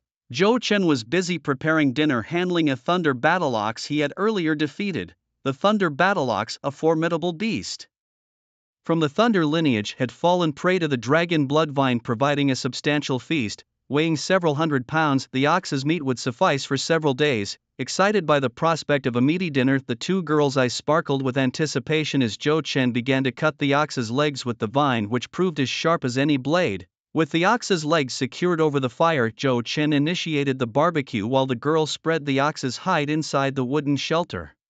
Despite it being summer, the forest nights were chilly and the hide would help keep them warm. Before long, the meat was cooked to perfection. Each person savored a whole leg of the roasted ox, with the final leg shared between the saber-toothed beast and the dark moon wolf. The dragon blood vine and the wind-winged dragon horse, both herbivores, were not part of this carnivorous feast. The succulent beef quickly conquered their taste buds. The thunder battle ox's meat was both richer and tastier than regular beef. They devoured their portions with great relish, oil dripping down their chins. Zhou Chen had expected his own hearty appetite but was surprised to see the girls matching him bite for bite. Despite consuming a massive roasted leg each, they were still peckish and nibbled on additional snacks. Wow, I'm so stuffed, Lin Bauer exclaimed after munching on a red apple for dessert. Her capacity to eat without gaining weight a marvel to Zhou Chen. As the clock struck 9, Zhou Chen pondered their next move with only 12 hours left in the examination. Yi Sikhan turned to Zhou Chen seeking guidance while Lin Bauer gazed at him with wide, trusting eyes. He was their pillar now. A bold idea struck Zhou Chen. I think we should hunt down the iron shell demon turtle. His companions were visibly shocked. Yi Sikhan frowned slightly. Zhou Chen, are you sure that's wise? He knew the evolved dragon blood vine was powerful, but the iron shell demon turtle was among the most formidable creatures in the mystic realm. Zhou Chen wasn't deterred. He knew well that with great risks came great rewards. Of course I know, but remember, defeating the iron shell demon turtle could earn us 600 points, a massive boost whether we keep them or share them. Whoever gets these 600 points will surely secure the top spot on the leaderboard, Zhou Chen said with a smile, noticing the hesitation in the two girls' eyes. Don't worry, I won't take any risks. If we can't beat the iron shell tortoise, we can always run away, Yi Sikhen nodded in agreement with Zhou Chen's plan. After a tiring day, the trio didn't chat much and soon went to sleep in their tents. However, as they all entered the tent, they encountered an embarrassing situation. The tent was too small. Once inside, their bodies were tightly pressed together, leaving no room to turn around. Zhou Chen, with an awkward expression, admitted, sorry, I forgot to consider the space needed to turn around. Let's just sleep. We're all exhausted, they agreed, putting the cramped quarters out of their minds. Good night, they murmured. Lying beside Zhou Chen were Yi Sikhen to his left and Lin Bayer to his right, both beautiful girls snugly beside him like wives. As the fire flickered, Zhou Chen looked at their adorable sleeping faces and felt an urge to hug and kiss them, but the night passed without another word. Zhou Chen, wake up, let go of me. The next morning, around 5, Zhou Chen was jolted awake and shocked by the scene before him. Somehow during the night he had ended up embracing Yi Sikhen, even his lips were pressed against her cheek. Perhaps they had kissed in the night? Zhou Chen's eyes widened in surprise and Yi Sikhen's cheeks flushed with embarrassment. But that wasn't all. Lin Bayer behind him had also wrapped her arms around him tightly, murmuring in her sleep, Zhou Chen, I want to marry you and have your children. Zhou Chen could only clearly hear that line, wondering to himself, what exactly is she dreaming about to want to have my children? Come on, let go of me, Yi Sikhen exclaimed shyly. Oh, sorry. You mustn't tell anyone about this, she said, her face burning red. Don't worry, I'll keep it a secret, Zhou Chen assured her, wiping his mouth and still savoring the softness of her cheek. If her cheek was so soft, what about her lips? He wondered, longing for another kiss. Yi Sikhen was the first to crawl out of the tent, followed by Zhou Chen, waking Lin Bayer, who seemed to have no recollection of her dream. If she did, it would have been exceedingly awkward. After getting up and with the exam time still ongoing, the trio set out in search of the iron shell tortoise. Zhou Chen rode on the back of a winged dragon horse, scanning the area from the air. Given its name, the tortoise was surely aquatic. Soon Zhou Chen spotted a waterfall, the roaring water plunging 3,000 feet, its thunderous sound deafening even from a distance. The iron shell tortoise must be there, he exclaimed, leading the girls towards the waterfall. Within minutes, they reached the front of the waterfall. Beside the waterfall lay dozens of bodies, each dressed in different school uniforms. Presumably, these were overconfident examinees who had come to challenge the iron shell tortoise only to be tragically defeated. Besides these corpses, there were cold ice blocks and searing magma nearby. Zhou Chen couldn't help but think of Xia Chuqing when he saw the ice and magma, as her ice moon fox and blast rock mastiff could create both elements. It seemed likely that Xia Chuqing had come here to challenge the iron shell tortoise and had failed, given that there was no sight of the tortoise's corpse.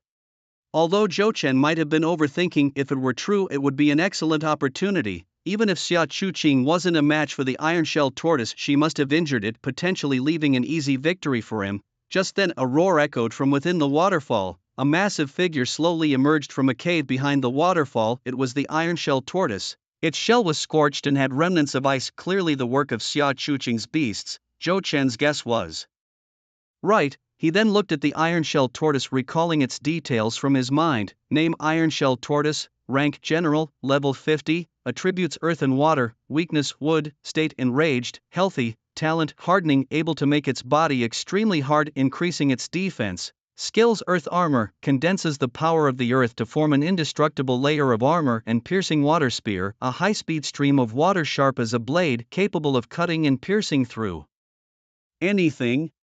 Zhou Chen was surprised to learn that the iron shell tortoise possessed the bloodline of the black tortoise, one of the legendary mythical creatures. Similar to how the wind-winged dragon horse carried the bloodline of the azure dragon, the presence of these bloodlines suggested that mythical creatures like the azure dragon and black tortoise were real.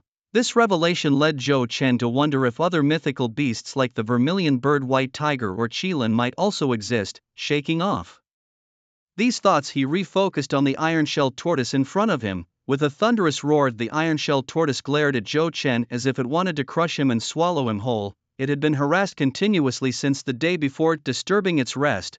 Although generally mild-mannered, the iron shell tortoise was not to be trifled with. Its earth and water attributes were exactly what Zhou Chen needed. His dragon blood vine was its perfect counter. Little vine, come out. Zhou Chen immediately summoned the dragon blood vine.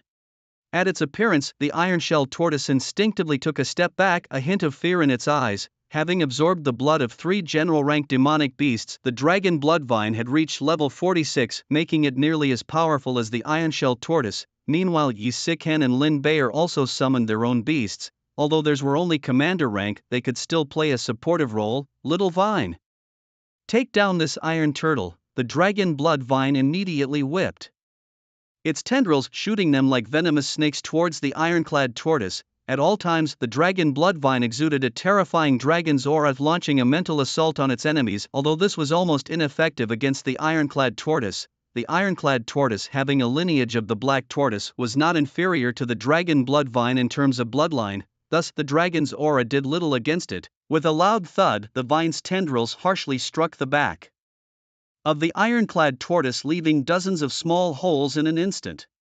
However, the shell of the ironclad tortoise was not only hard but also very thick. Even though the vine's tendrils possessed great penetrating power, they could not pierce through the tortoise's shell. With a roar, the ironclad tortoise gathered a large water orb in its mouth, which instantly transformed into a sharp water blade slicing towards the dragon blood vine. Caught off guard, the vine had several of its tendrils severed by the tortoise. However, the loss of a few tendrils was merely a scratch for it. In the blink of an eye, the severed tendrils regrew. Didn't expect this tortoise's shell to be so thick, thought Zhou Chen. Little vine used the dragon blood thorn to pierce through its body. Following Zhou Chen's command, the dragon blood vine raised all its tendrils, each shimmering with a cold light, and swiftly shot towards the ironclad tortoise. Sensing the danger, the ironclad tortoise quickly retracted its body into its shell and used the earth armor skill to condense the power of the earth, covering its shell with a layer of hard rock armor.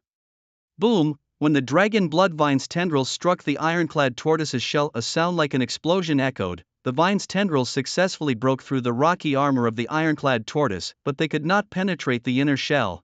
Truly, as a beast with the lineage of the black tortoise, its defenses were impressively strong. Seeing that the ironclad tortoise's defenses were too formidable, Zhou Chen had to think of another strategy. So be it, release the corrosive venom to dissolve its shell, he decided. The dragon blood vine instantly released its venom, having evolved from the venom of the greenwood dragon serpent and thus possessed its abilities. The vine could secrete 3 different types of venom: corrosive, burning, and explosive. Now the dragon blood vine released its corrosive venom to dissolve the ironclad tortoise's shell. The corrosive power of this venom was much stronger than that of concentrated sulfuric or nitric acid. Despite the hardness of the tortoise's shell, it began to dissolve, emitting wisps of green smoke. Roaring in alarm, the ironclad tortoise noticed the dragon blood vine's tactic and bellowed angrily, manipulating the entire waterfall to shoot countless sharp water blades. Under the control of the ironclad tortoise, these water blades were as sharp as laser blades, capable of cutting through diamond. Seeing the water blades coming, Zhou Chen urgently shouted, "Not good, everyone dodge, don't touch those water blades." Saying this, Zhou Chen quickly retreated, and the others followed suit. Hurriedly running back to maintain their distance from the ironclad tortoise, the other 3 monsters hastily retreated, but even so, the dark moon direwolf was struck by the water blade, which slashed a gash across its body. Blood spurted from the wound, staining the surrounding ground red. Seeing the dark moon direwolf injured, Yi Siken couldn't help but shout, "Xiao Yu!" He then quickly summoned the direwolf back to his side. Roar! At that moment, the saber-toothed beast was also hit by the water blade. The sharp water blade swept over its head like a giant axe, shattering the saber-like teeth on its back. Now, the saber-toothed beast resembled a de-spined hedgehog utterly devoid of offensive capability. Saber-toothed beast. Seeing the saber-toothed beast incapacitated, Lin Bayer also hurriedly recalled it to the soul space. Now only the dragon blood vine and the wind-winged dragon horse remained in combat, with the latter known for its speed and agility. The dragon horse leapt up, condensing a pair of wings of wind on its back, soaring into the sky to dodge a water blade attack from the ironclad turtle. However, the wind-winged dragon horse lacked any long-range attack capabilities and could only fly around aimlessly. To avoid the ironclad turtle's attacks, needlessly depleting its energy, "Xiao Shui, you come back too." Zhou Chen realized that it was only a matter of time before the dragon horse would get injured, so he recalled it to the soul space as well. Now only the dragon blood vine was left. The vine possessed an extremely strong vitality. Even if its tendrils were chopped to pieces, they could regrow almost immediately, effectively ignoring the attacks from the ironclad turtle. "Xiao Tang, quickly break through that iron idiot's shell," Zhou Chen commanded. Swoosh, all tendrils of the dragon blood vine released a corrosive poison, and after a few minutes, the shell of the ironclad turtle had become very fragile. Now, Xiao Tong used the dragon blood spike and turned it into a kebab. Following Zhou Chen's command, the dragon blood vine unleashed the dragon blood spike ability with hundreds of tendrils striking towards the ironclad turtle's shell. Roar! Seeing the aggressive approach of the dragon blood vine, the ironclad turtle instinctively stepped back and seized the opportunity to use earth armor, reforming a battle armor of earth to protect itself. Meanwhile, it also conjured several hundred streams of water jets shooting towards the dragon blood vine. The water jets collided with the tendrils, battling against each other. However, the tendrils of the dragon blood vine could absorb water, and as they collided with the water jets, they madly absorbed the moisture, continuing their relentless assault on the ironclad turtle's shell. The shell, weakened by the poison, couldn't withstand the attack of the dragon blood vine. With a loud bang, the tendrils of the vine pierced through the ironclad turtle's shell, burrowing into the creature's body and crazily absorbing its blood. Roar!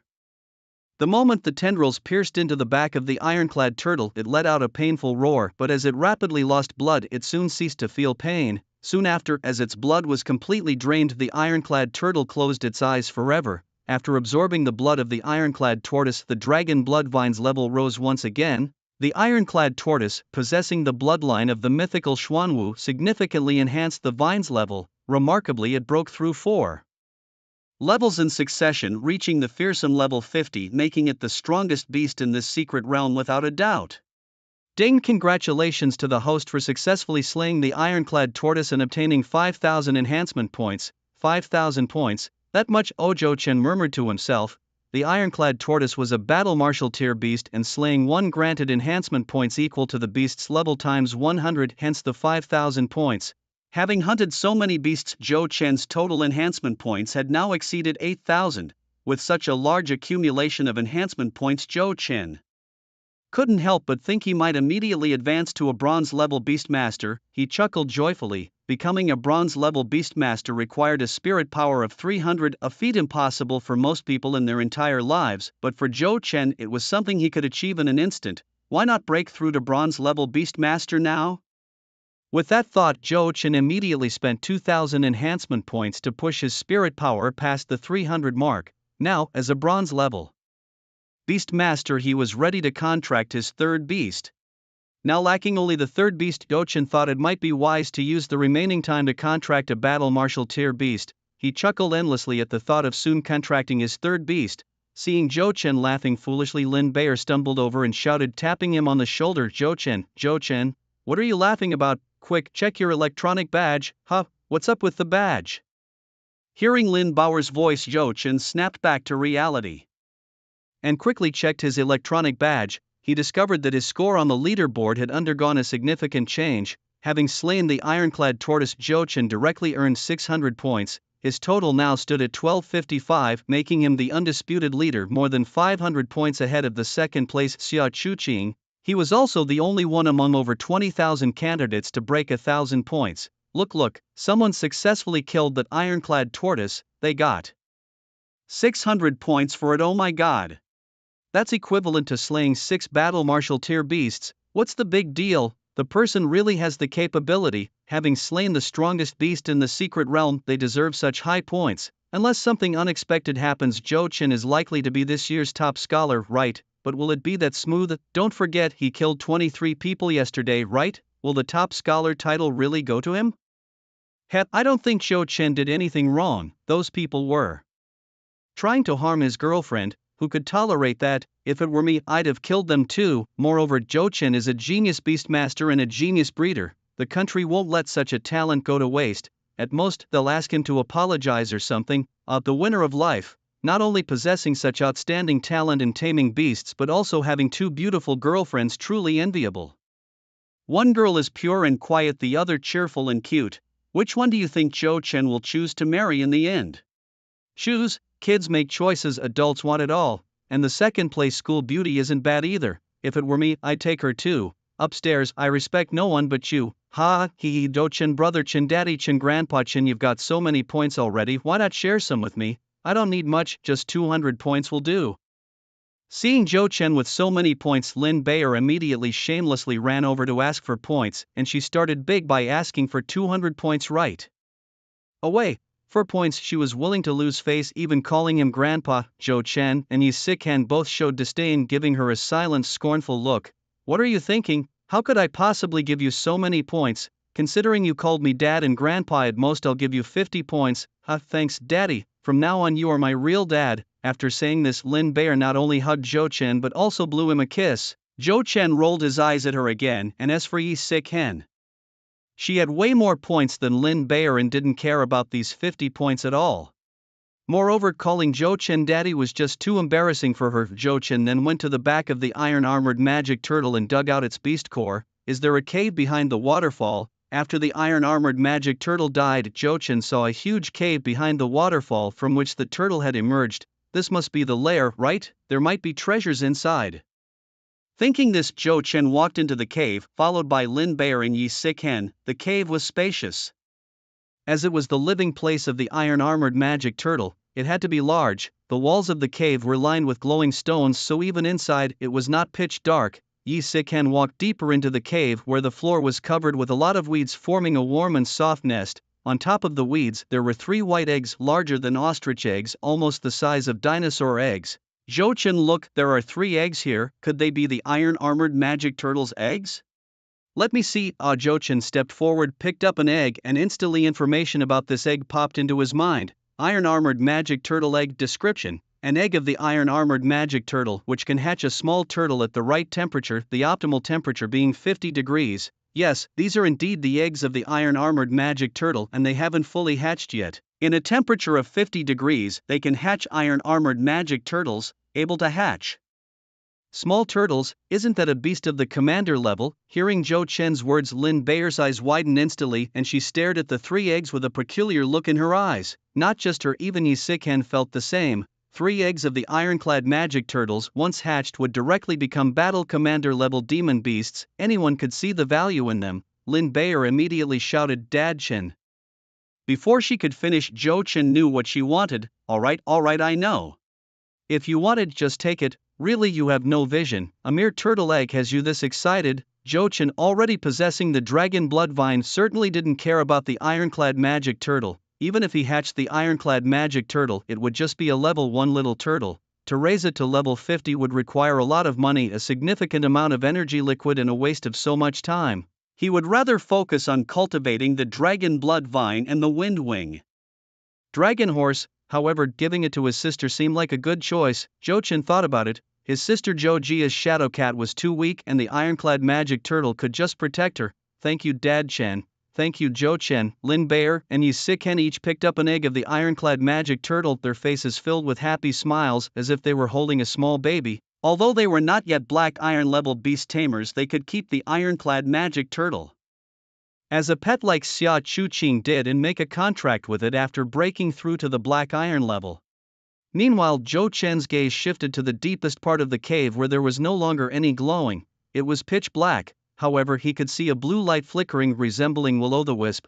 What was that? With curiosity, Zhou Chen slowly walked forward until he stood in front of the blue light. Only then he realized what this blue light really was. It was a vortex emitting a deep blue light from the outside, while the very center of the space vortex was pitch black like a black hole. Could this be a space rift? Rather than calling it a space rift, it seemed more like a space vortex. However, space rifts come in various types and shapes, and having such a spiral-shaped space rift was not unusual. The center of the space rift felt like a deep abyss, giving off a profound feeling. Looking at the deep black hole, Zhou Chen always felt an urge to go inside, similar to the impulse one might feel when standing on a cliff, the urge to jump down. Zhou Chen first raised a hand, trying to touch the center of the space rift. When his hand touched the space rift, a sudden sharp pain surged, though not very intense, similar to an electric shock. However, the deeper it went, the more painful it became, until it felt like being cut by a knife. Zhou Chen quickly withdrew his arm, which was now covered in scars, but he had used enhancement points to strengthen his constitution. The stronger his constitution, the stronger his defense and self-healing abilities, and even his ability to resist pain increased. Then Zhou Chen entered the space rift again, first his arm, then his left leg, right leg, and finally his entire body entered the space rift. Once his whole body entered the space rift, Jochen was instantly stunned by the scene before him. He saw a massive tree so immense that no adjective could fully describe its enormity. It could be said to be infinitely vast. In comparison, the blue planet he called home was but a mere droplet of dew on a leaf. Jochen didn't know what this tree was or why it even existed. But if he were to name it, it would undoubtedly be called the World Tree. Yes, the World Tree, no other name could suit it better. On this World Tree, a green vine was thriving, growing robustly and healthily. Jochen wanted to get a closer look at this grand tree. However, as soon as he took a step forward, a severe pain shot through his foot as if it had been sliced by a sharp knife. He quickly retracted his foot, looking down in alarm, relieved to find it still intact. Does it hurt this much to take just a single step? He wondered, with the World Tree still an unknown distance away and each step causing immense pain. The prospect of reaching it seemed daunting. It appeared he had no choice but to turn back for now. Resigned, Jochen abandoned his quest to explore the World Tree and turned to leave. But before he exited the spatial rift, he cast one deep, lingering glance at the World Tree. "One day I will return and I will uncover your true nature," he promised. With that, he turned around and left the spatial rift. "Hey Jochen, you're back," came a concerned voice. "We were so worried about you. Why did you suddenly enter the spatial rift? Si-Chen and I were terrified for you. Look at Si-Chen, she even hurt her leg trying to find you." As Jochen emerged from the spatial rift, Lin Bauer chided him. She then gestured towards Yi Si-Chen, urging Jochen to look at her. Following Lin Bauer's gaze, Jochen saw that Yi Si-Chen's left pant leg and shoe were torn from the formidable spatial energies of the rift, exposing her pale thigh. However, Jochen was not in the mood to admire her leg. It was covered in wounds and blood continuously flowed from the cuts. Thankfully, the injuries weren't deep and there was no risk of infection. Not only her thigh, but her arms and face also bore several scars, though none as severe as those on her leg. Lin Bauer had injuries on her hands too, but they were not as numerous as those on Yi Si-Chen. "What happened to you both?" Jochen asked, deeply concerned. "We'll tell you in a bit, but first go see Si-Chen. She's been very worried about you and can barely stand now," Lin Bauer explained. She then recounted what had happened. Right after Jochen had entered the spatial rift, out of worry, she and Yi Si-Chen had attempted to follow him. However, they were barred from entering the rift. When they tried to touch the spatial rift, the energies within lashed out, leaving them covered in injuries. Yi Si-Chen had tried to force her way through, but the moment she stepped in, the pain nearly caused her to faint. After pulling her leg out, it was badly wounded. The spatial energy was like a blade, continuously slicing at her legs, and now Yi Si-Chen could no longer stand due to the pain. Si-Chen, are you okay? Why are you so foolish? You know how dangerous spatial rifts are." Looking at the wounds on Yi Si-Chen's legs, although Jochen was worried about her, he genuinely felt so blessed. To have a girl who cared about him so much seemed like fate. Besides, his name was Jochen and hers was Yi Si-Chen. Si-Chen, it was as if she was always thinking of Jochen. I'm okay." Yi Si-Chen grimaced through the pain, and despite being in agony, she still worried about Jochen. "What about you? I can't even stand the pain from one leg and you had your whole body in there. Are you hurt?" "Don't worry, I'm fine." Jochen had preemptively strengthened his physical condition, enhancing his body to be dozens of times stronger than an ordinary person, which allowed him to endure the pain. But Yi Si-Chen couldn't handle it. She was just an ordinary girl, delicate and tender. How could she withstand the ravage of spatial energy? "Stop talking, rest assured your leg will be fine." Saying that, Jochen took off his school jacket and tore it into strips to use as bandages for Yi Si-Chen's legs. Even though she knew Jochen was just dressing her wounds, Yi Si-Chen still blushed as he touched her calf.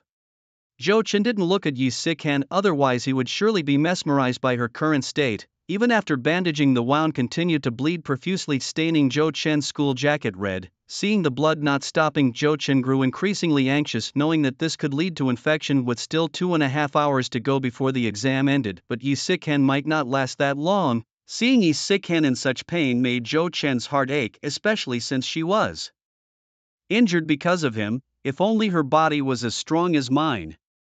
Suddenly an idea struck him. He quickly consulted the system in his mind. System, can Si-Chen use enhancement points to strengthen her physique? If she could enhance her body, wouldn't she recover from her injuries? Yes, the system replied promptly, but then added, however, she is not the host and cannot be directly enhanced, thus enhancing her physique would cost double the enhancement points. No problem, even 5 times is fine. As long as it helps Yi Si-Chen's injuries heal, even 10 times the points would be worth it, especially since it's my fault she's hurt. Very well, please place your arm on her to begin the enhancement. Okay, Zhou Chen placed his arm on Yi Sichen's thigh and started the process of enhancing her physique, hoping to speed up her injury recovery and at least stop the bleeding. Yi Sichen's mental strength was already quite high, around 90, but Zhou Chen in his generosity boosted it to 100, making her a black iron beastmaster. Zhou Chen did not drastically increase Yi Sichen's physical condition all at once. Her leg, which had been bleeding profusely, miraculously healed with just a touch from him. If word of this got out, wouldn't they lock him up for experiments? Not only Yi Sichen, but Zhou Jia and his parents also couldn't be told about the system. Now that Yi Sichen's mental strength had broken through to over 100, she officially became a black iron beastmaster. This was Zhou Shen's way of thanking her for her continuous support. Considering others might also use the enhancement values like Sichen did, Zhou Chen thought of Zhou Jia. Why not let Jia Jia become a black iron beastmaster after the college entrance exams? The thought of her becoming a beastmaster brought a mischievous smile to his face. Looking at Yi Sichen, he asked with a smile, "How does it feel, Sichen? Does it still hurt?" "Much better, it hardly hurts now," she replied, puzzled by the sudden disappearance of the pain that had been tormenting her moments before. Could this be the power of love? But as Zhou Chen's hands were still on her leg, she felt a wave of shyness and asked to ease the awkwardness, "By the way, Zhou Chen, have you ever entered a spatial rift? Can you tell me what's inside?" Yes, tell us about it." Lin Bayer, who was also curious, joined in. Despite her injuries, which were not as severe as Yi Sichen's and did not require treatment, she was eager to know. "Alright, I'll tell you, but you won't believe what I saw in there. There was a tree, a colossal tree." "A tree that big?" "A tree that holds an entire world, perfectly named the World Tree," Zhou Chen recounted, leaving the girls speechless and eager to see this great tree themselves. However, recalling the excruciating pain of their injuries, they shuddered at the thought of experiencing that again. After resting for another few minutes, the three prepared to leave. "How are you feeling, Sichen? Can you stand up?" Zhou Chen asked. Yi Sichen tried to rise, pushing herself off the ground, but as soon as she was up, a sharp pain shot through her feet, causing her to fall back, saved only by Zhou Chen's quick reaction to catch her from behind. "Ah, Zhou Chen, you." Flushed with embarrassment, her ears turned red, looking adorably shy. In the haste of catching her, Zhou Chen's hand had accidentally, or perhaps intentionally, brushed against her chest. "Ah. I'm sorry, that wasn't intentional." It's okay." Although the wound no longer hurt, Yi Sichen could not walk. Any attempt to do so would aggravate the injury. "Okay, then I'll carry you," Zhou Chen said as he gently lifted Yi Sichen in his arms. Given that she weighed no more than 95 pounds, lifting her was an effortless task for him, and he opted for a princess carry. Zhou Chen carried Yi Sichen out of the cave and summoned the wind-winged dragon horse, placing her on the horse's back. "Alright, there are only 2 more hours until the exam ends. Shall we head to the exit of the secret realm and wait there? Once we're out, I'll take you to the hospital to have that wound checked," he suggested. Despite having enhanced Yi Sichen's physique, Zhou Chen couldn't be certain that her wound wouldn't get infected, so a hospital visit seemed prudent. They had only been walking for a few minutes when Zhou Chen heard the sounds of a skirmish ahead, accompanied occasionally by the roars of magical beasts and the curses of humans. It was not hard to guess that there were examinees either hunting magical beasts for points or fighting each other for them. This was a common occurrence in past college entrance examinations. By the second day, examinees often shifted from hunting magical beasts to stealing other examinees' points, and this year was no exception. "Hey, brother, there are 3 people over here and they seem to be injured," someone shouted, followed by laughter. "This is a big catch, brother, I recognize them. That man is Zhou Chen, the one at the top of the leaderboard, the same Zhou Chen who killed the iron-shell tortoise." "Yes, boss, should we back off? Anyone who can kill an iron-shell tortoise is no easy foe." "Pa, are you stupid? Even if they killed the iron-shell tortoise, they must be seriously injured by now, plus we have more than a dozen men. If not now, then when? Let's go, take their points and beast cores." Zhou Chen suddenly spotted a group riding on magical beasts charging towards them, and it was clear what their intentions were. With a snort of disdain, Zhou Chen commanded Little Tongue, "Attack, take them down." His dragon blood vine instantly lashed out hundreds of tendrils towards the attackers. Now at level 50, the warlord tier magical beast had replaced the iron-shell tortoise as the strongest creature in the secret realm, making these attackers no match for it. The tendrils of the dragon blood vine like spears pierced through their beasts, quickly turning them into corpses. As for the attackers, the dragon blood vine spared their lives at Zhou Chen's request. Since they were still live streaming, it was best not to kill anyone. however severing an arm, slicing a leg or stabbing a few holes in their stomachs was still fair game. Those who dared to rob him had to pay a price. Although he couldn't kill them, he could make their future lives miserably unbearable. Run, this guy's beast is a monster, help, save me, I don't want to die. Amidst the screams, none of the attackers could remain standing. Alright, let's go, Jochin said as they moved on. Yi Si-ken and Lin Bayer were eager to leave the bloody scene before them. They couldn't bear to watch any longer. Despite this, they felt that Jochin did nothing wrong. Those who dared to rob them had to pay the price. Subsequently, Do Chen and his companions encountered several more groups attempting to rob them, but all were severely dealt with by the dragon blood vine, losing limbs in the process. Jochin didn't want to be brutal, but these robbers kept coming one after another. They thought he was an easy target, not realizing that the real hunter often appears in the guise of prey. Just then Jochin suddenly heard a wild beast's roar accompanied by a young girl's sharp cry, "Up, blast rock mastiffs, take them down, use the bursting magma bullets. Now you know how powerful Sister Chu Ching is, right? Ha ha ha, you see, our sister Chu Ching is the strongest beast tamer at Dragon City."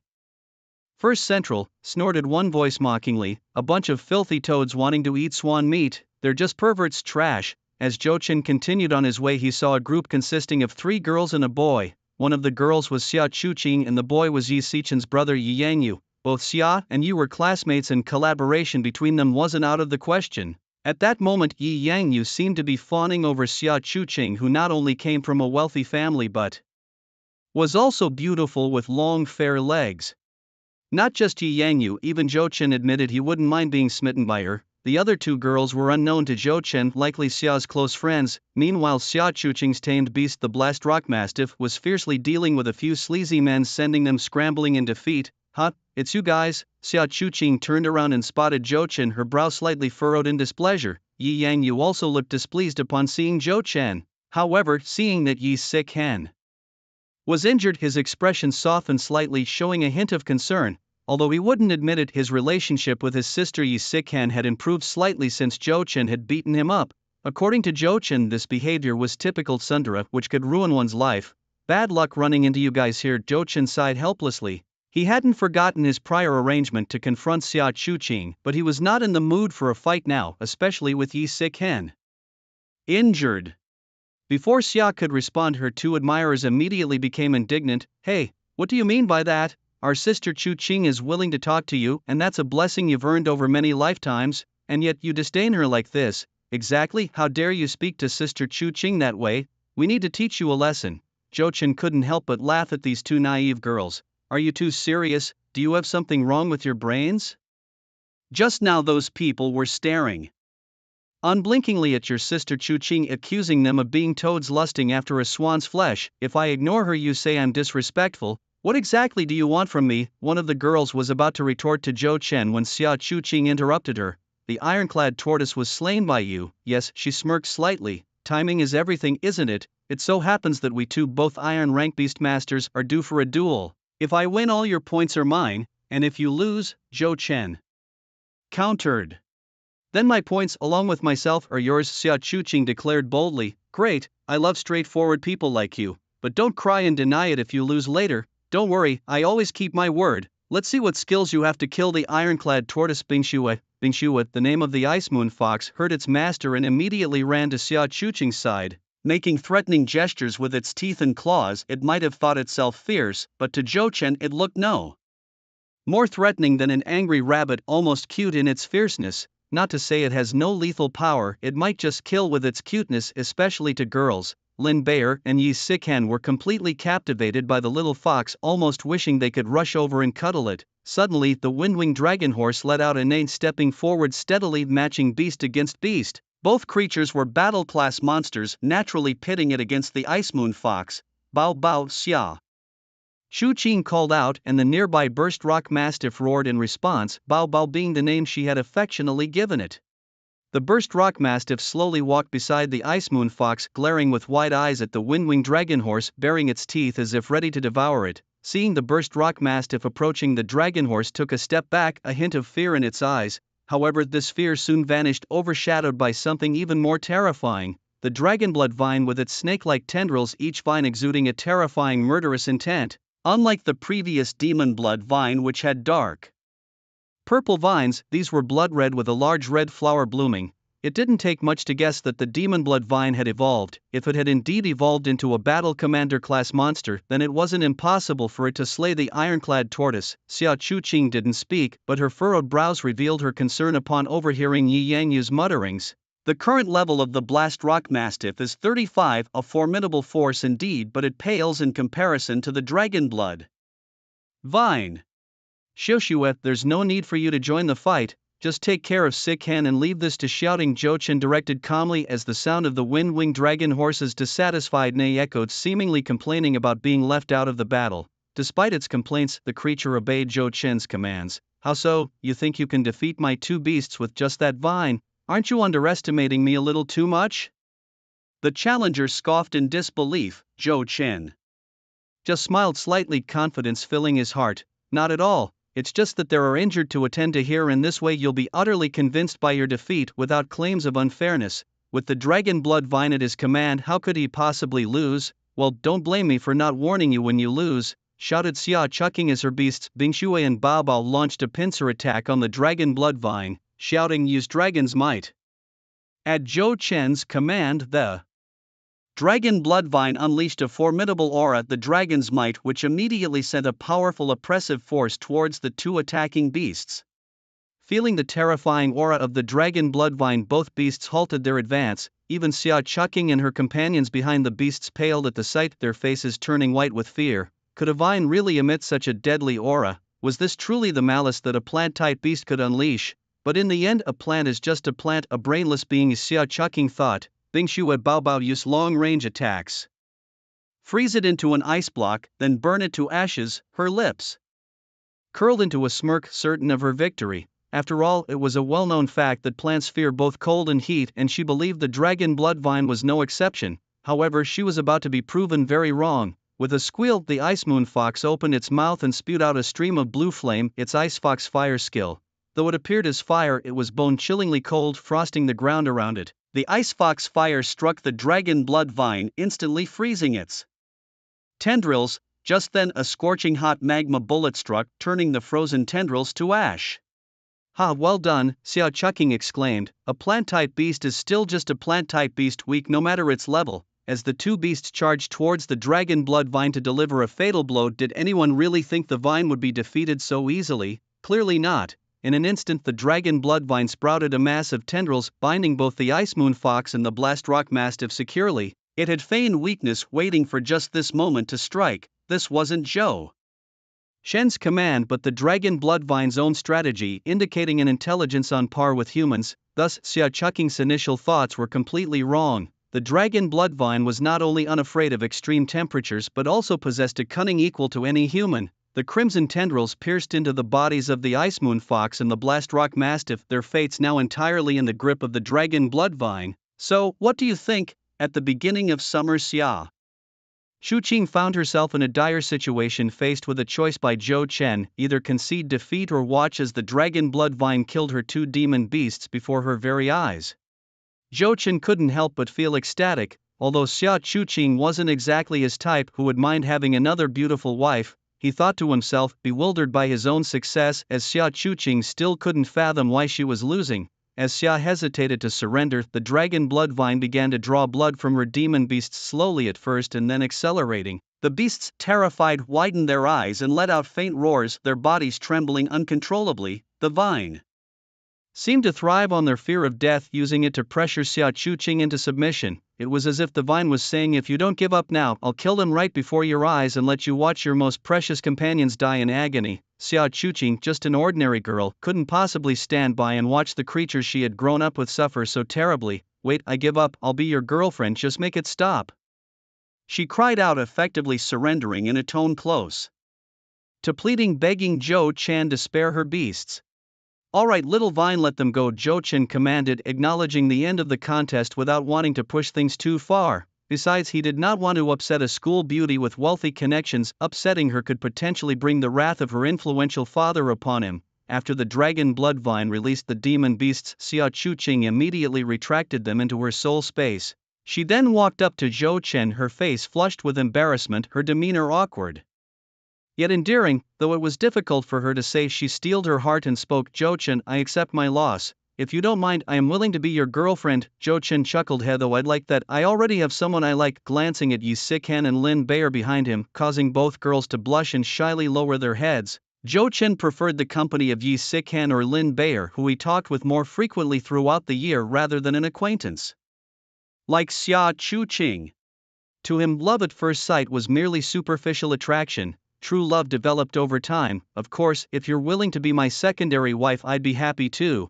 How about it, are you interested? Upon hearing this, Xia Chu-ching's face turned even redder. The proposition of being his girlfriend was already embarrassing enough, and now he was suggesting she become a mistress. Flustered, she retorted, I don't want to be your secondary wife. If I were to choose, I'd be the main wife. Jo-chan laughed. Then it's up to you. If you don't want to, I won't force you. Unlike some, Jo-chan wasn't interested in loving everyone he met. It wouldn't be fair to others, not to mention it would be too much for him to handle. After finishing his words, Jo-chan returned to the sides of Yi Si-kan and Lin Bayer. Both of them still had injuries and couldn't be left unattended. Thinking of Jo-chan's recent confession of having someone he liked, both Lin Bayer and Yi Si-kan blushed, each thinking Jo-chan was referring to her.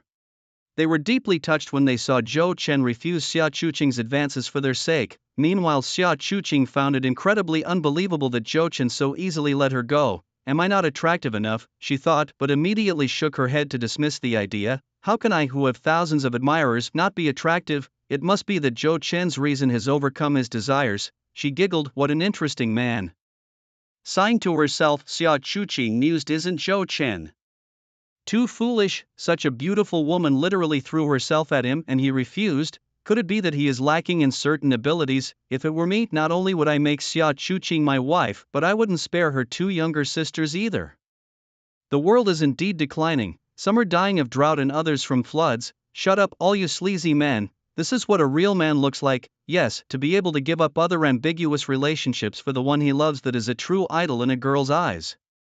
The perverts in this livestream need to establish a correct view of love. The audience in the livestream was divided in their opinions about Jo-chan's actions. Some thought he was foolish, while others believed that this was what a responsible man should do. Regardless of others, Jo-chan's family was very pleased with his actions, particularly his parents, who felt proud that Jo-chan had grown up and become a true man.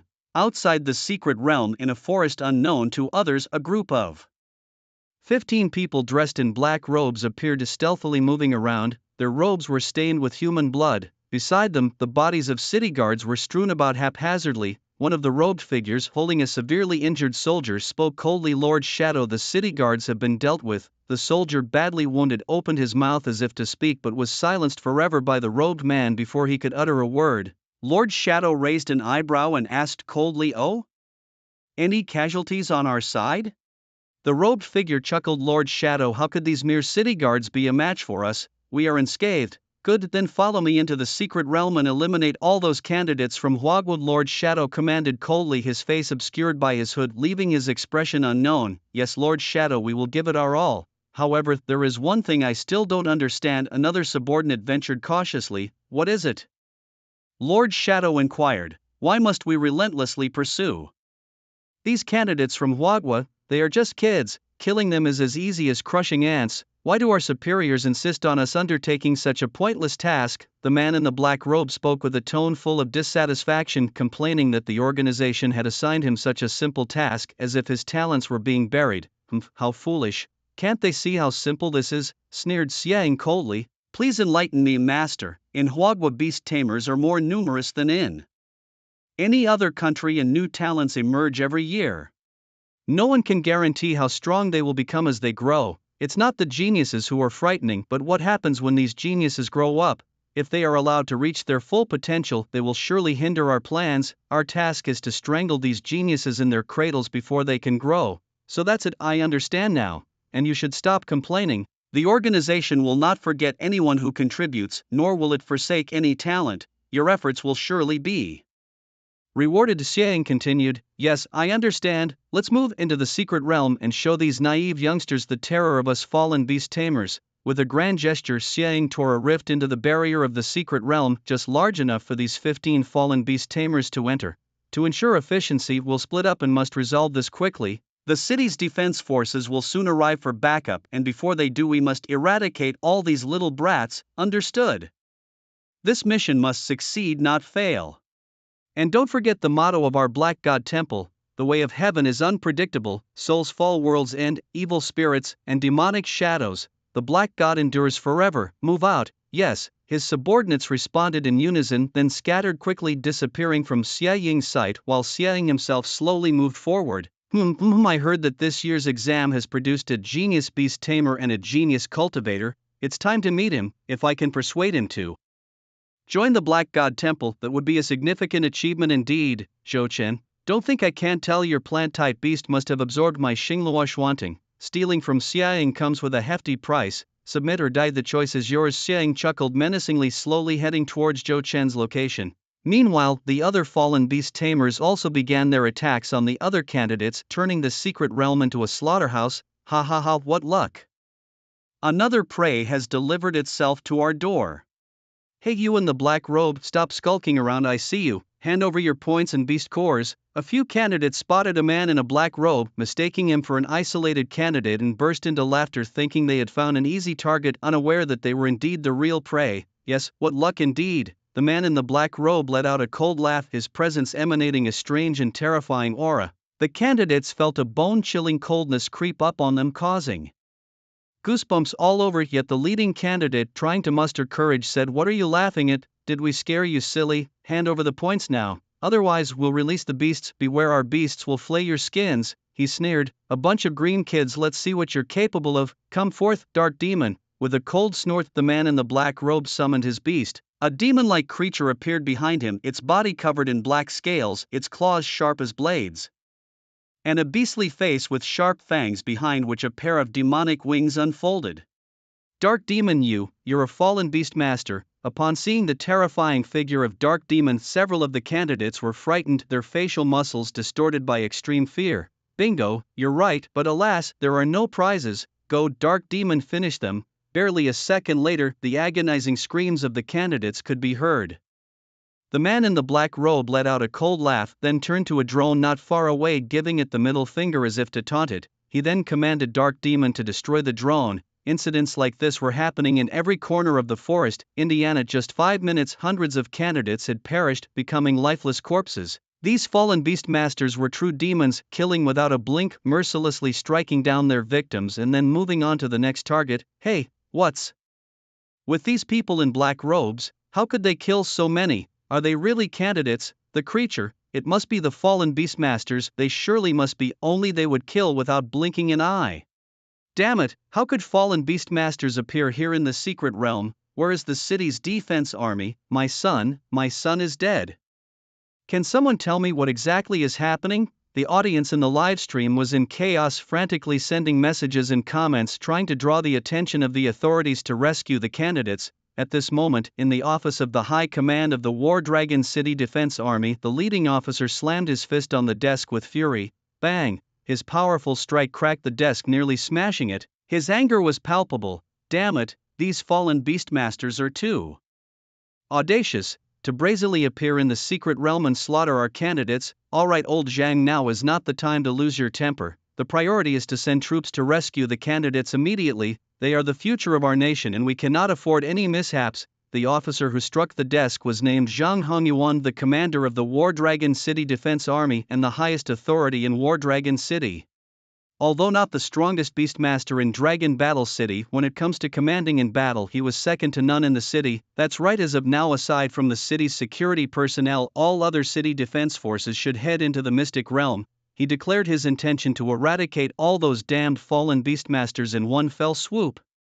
Moreover, he issued a summoning order to gather all beastmasters in the city, promising a reward of 100,000 beast coins to anyone willing to assist the city defense forces in the rescue of the examinees. Additional rewards would be given for military merits. Anyone assisting the city defense forces in capturing or killing a fallen beastmaster would receive a personal bounty of 500,000 beast coins from him. Everyone move out immediately, head to the Mystic Realm with utmost speed, he commanded. The officers in the office immediately stood up and began organizing their troops. No one bothered with military jeeps. Instead, they summoned firewolves and rode on their backs, racing towards the mystic realm at the fastest speed possible.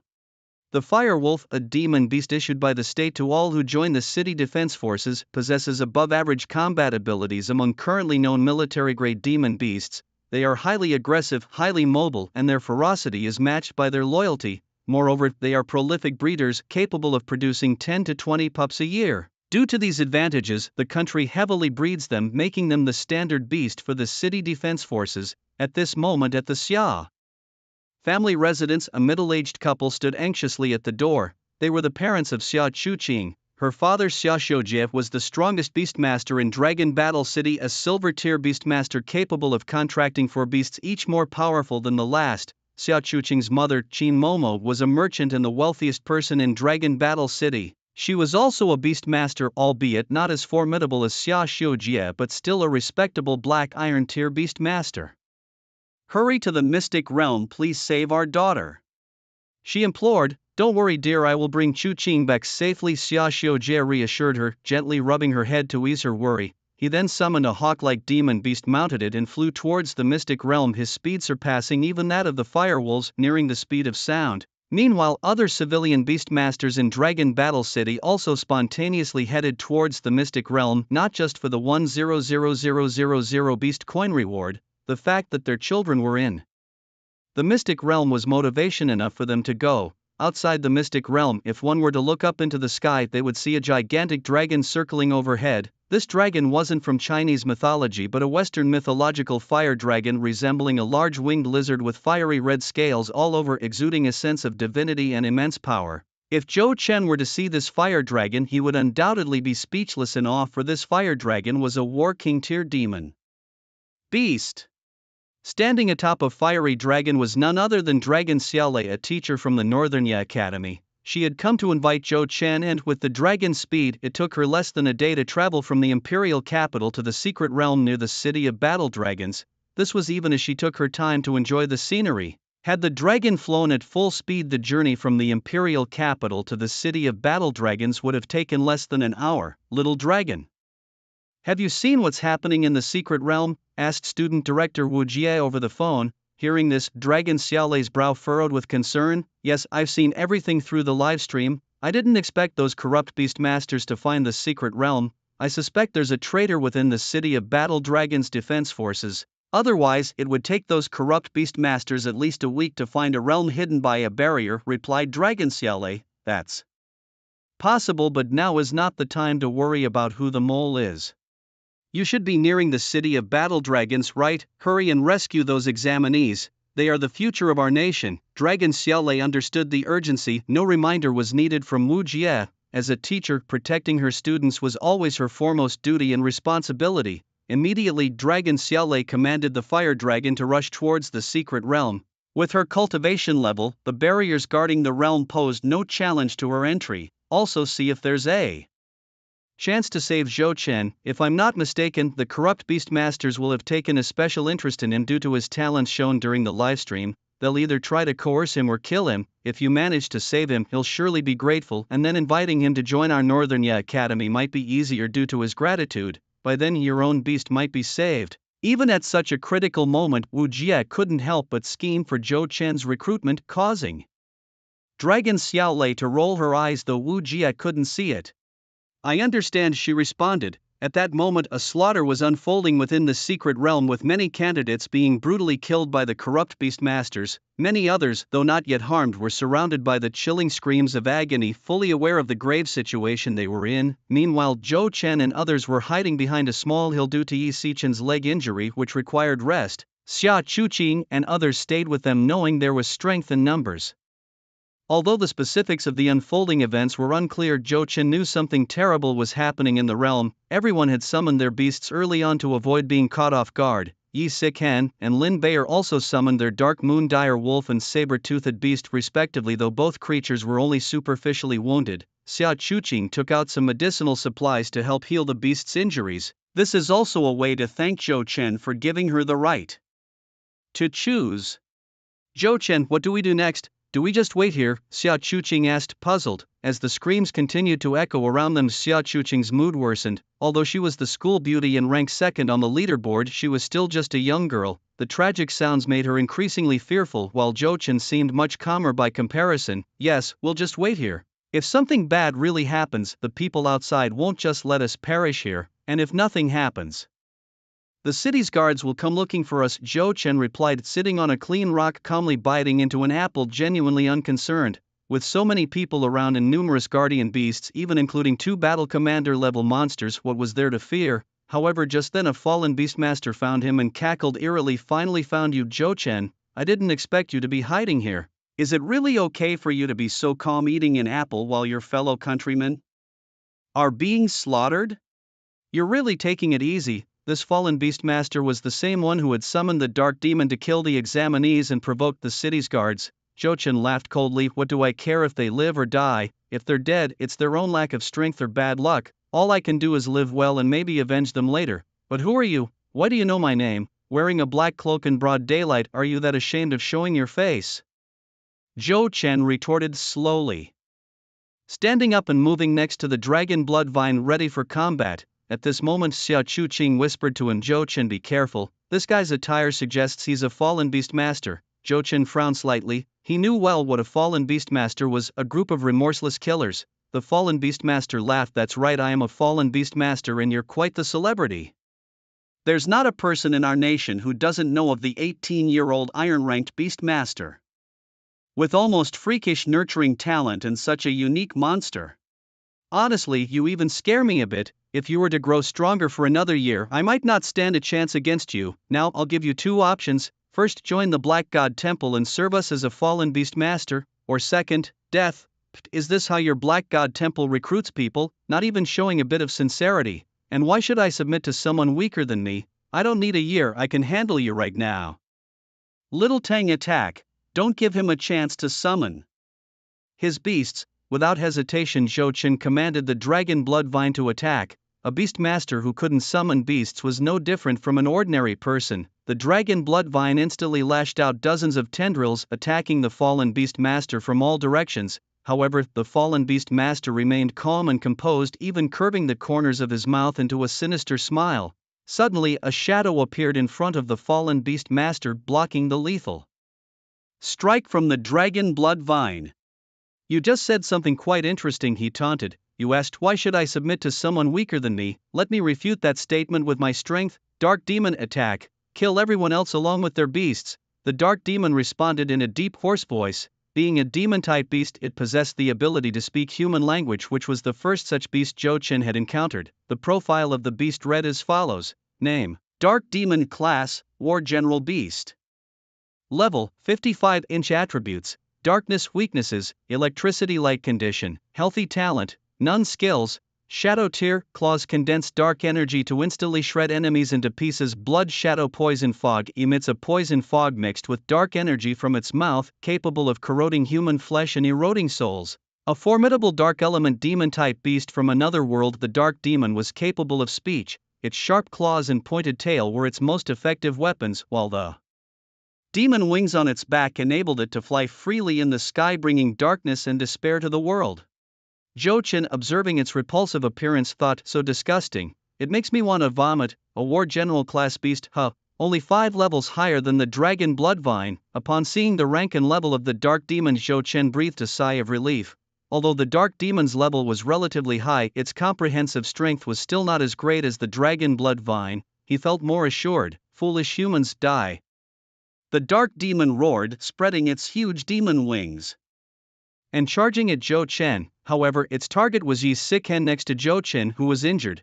Being no fool, the dark demon knew to pick on the weaker ones first. Shadow Tier. The dark demon's claws flashed with a purple light as they struck. Zhou Chen wasn't frightened. Little Vine used dragon might to scare it, then wrap it up with poison sting. The dragon blood vine, although unable to speak, exuded an extremely terrifying murderous intent and a wave of dragon might. What is this? Feeling the dragon might released by the dragon blood vine, the dark demon's body stalled as if an invisible wall was blocking its path, and its brain throbbed painfully, unable to move a step further. At that moment the tendrils of the dragon blood vine arrived, cutting off the dark demon's wings like blades in an instant. Subsequently, the remaining vines tightly coiled around the body of the dark demon. The scales on the dark demon were extremely sharp, yet the dragon blood vine's tendrils pierced through its body as if they were nothing, absorbing its blood shadow poison mist. Not yet giving up, the ensnared dark demon spewed a mouthful of black mist at the dragon blood vine. Despite its name suggesting poison, this technique had nothing to do with poison. The black mist was essentially a highly pure dark energy capable of corroding the flesh and eroding the soul. However, the tendrils of the dragon blood vine were as hard as iron, and since its essence was that of a plant which doesn't possess a soul, even if it mutated into a beast, it remained a plant at its core, possessing intelligence but no soul. Perhaps only if the dragon blood vine evolved into a human form. Would it acquire a soul? Without a soul, there was no question of soul erosion, therefore this move by the dark demon was utterly useless against the dragon blood vine, merely a futile struggle before death. In less than a minute the dragon blood vine completely drained the dark demon of its blood, and without blood and moisture, the dark demon naturally lost its life. Ding. Congratulations to the host for successfully killing the dark demon, earning 550 enhancement points. What? How is this possible? How could your beast be so strong? From its appearance to its death, the dark demon lasted less than 2 minutes, faster than Ultraman defeating monsters. Seeing the dark demon perish so quickly, the fallen Beastmaster was greatly shocked.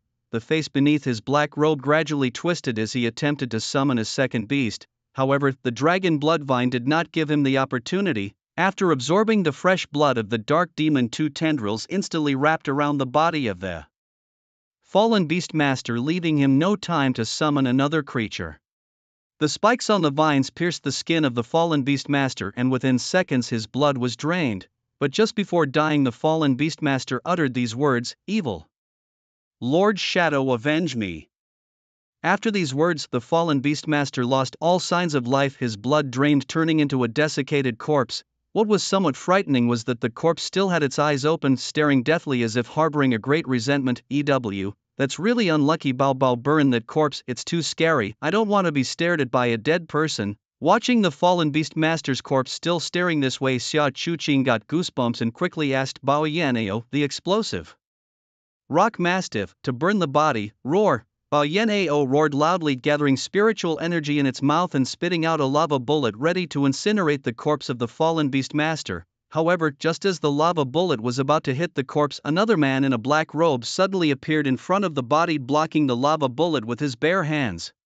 Yes, with his bare hands. The man in the black robe simply raised one hand and casually blocked the explosive rock mastiff's powerful move. Since the appearance of the spatial rift, all plants and animals had undergone crazy evolution, while humans had remained stagnant, their only enhancement being mental, possessing the ability to control beasts. Regarding their bodies, both Beastmasters and fallen Beastmasters appear no different from ordinary people. So what's going on here? Why could this fallen Beastmaster block the explosive move of the Bao Yan Hound with his bare hands? For a moment Zhou Chen's mind was flooded with possibilities. Perhaps the man had undergone physical modifications to become a cyborg, or maybe he had been infected with some virus that enhanced his body. Alternatively, he might have acquired some exotic world's cultivation techniques, turning him into a peerless master. Various possibilities continued to emerge in Zhou Chen's mind, leaving him puzzled about the true situation.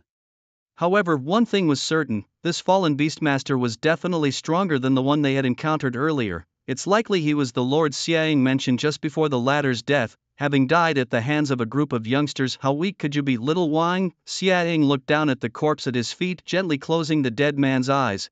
Although his face was hidden under the black robe, his tone betrayed a hint of sorrow. Once joined to the Black Temple, we all lose our names, known only by codes and the missions we must fulfill. However, a competent leader must remember the names of his team members. Rest well, we will meet again. After all, a day in the Black Temple is forever in the Black Temple. Let's meet in the next life. After speaking, Xiaoying slowly turned to Zhou Chen, a sneer forming on his lips.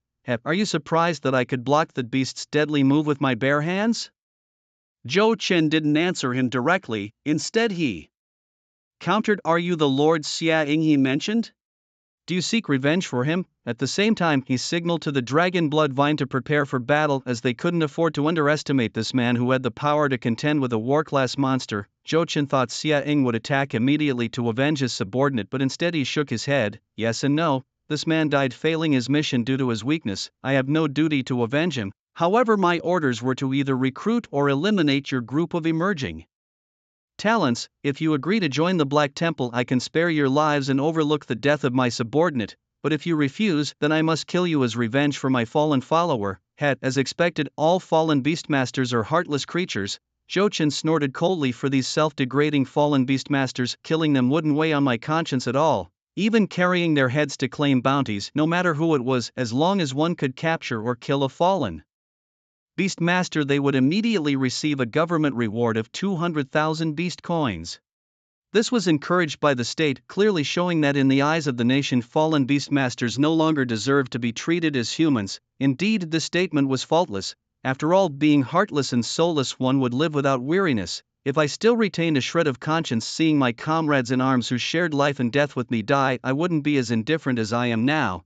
Xia Ying sneered coldly, his tone revealing a trace of desolation. Since you refuse to surrender, don't blame me for killing you all. Come out, blazing battle tiger, roar! From behind Xia Ying, a red beast summoning circle appeared, and a tiger's roar echoed from within. Soon after, a gigantic tiger emerged. This tiger was 2 meters tall and 5 meters long, looking incredibly majestic. Its fiery red fur seemed like blazing flames. Beast name: Blazing Battle Tiger. Beast rank: General. Beast level: 75. Beast attribute: Fire. Beast weakness: Water. Ice. Beast condition: Healthy. Beast talent: Berserk. The blazing battle tiger, born for battle, will not rest until death.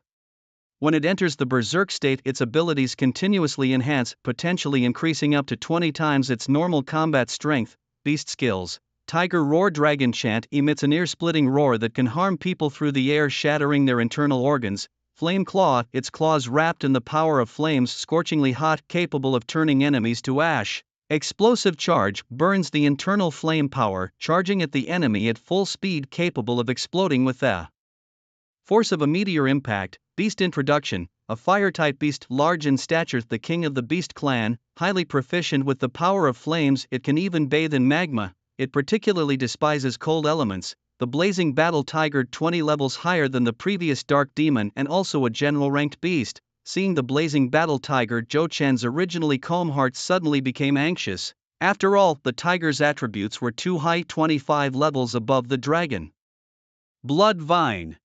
How could they possibly fight? The only advantage now was that they had more people on their side. Hopefully, the blazing battle tiger wouldn't be too outrageously strong. Xiaotang, go, test this tiger's strength. Dragon Bloodvine once again released its dragon's might. A powerful killing intent surged towards the blazing battle tiger. However, the blazing battle tiger, worthy of the title king of beasts, disregarded the dragon Bloodvine's dragon's might and instead howled towards the sky.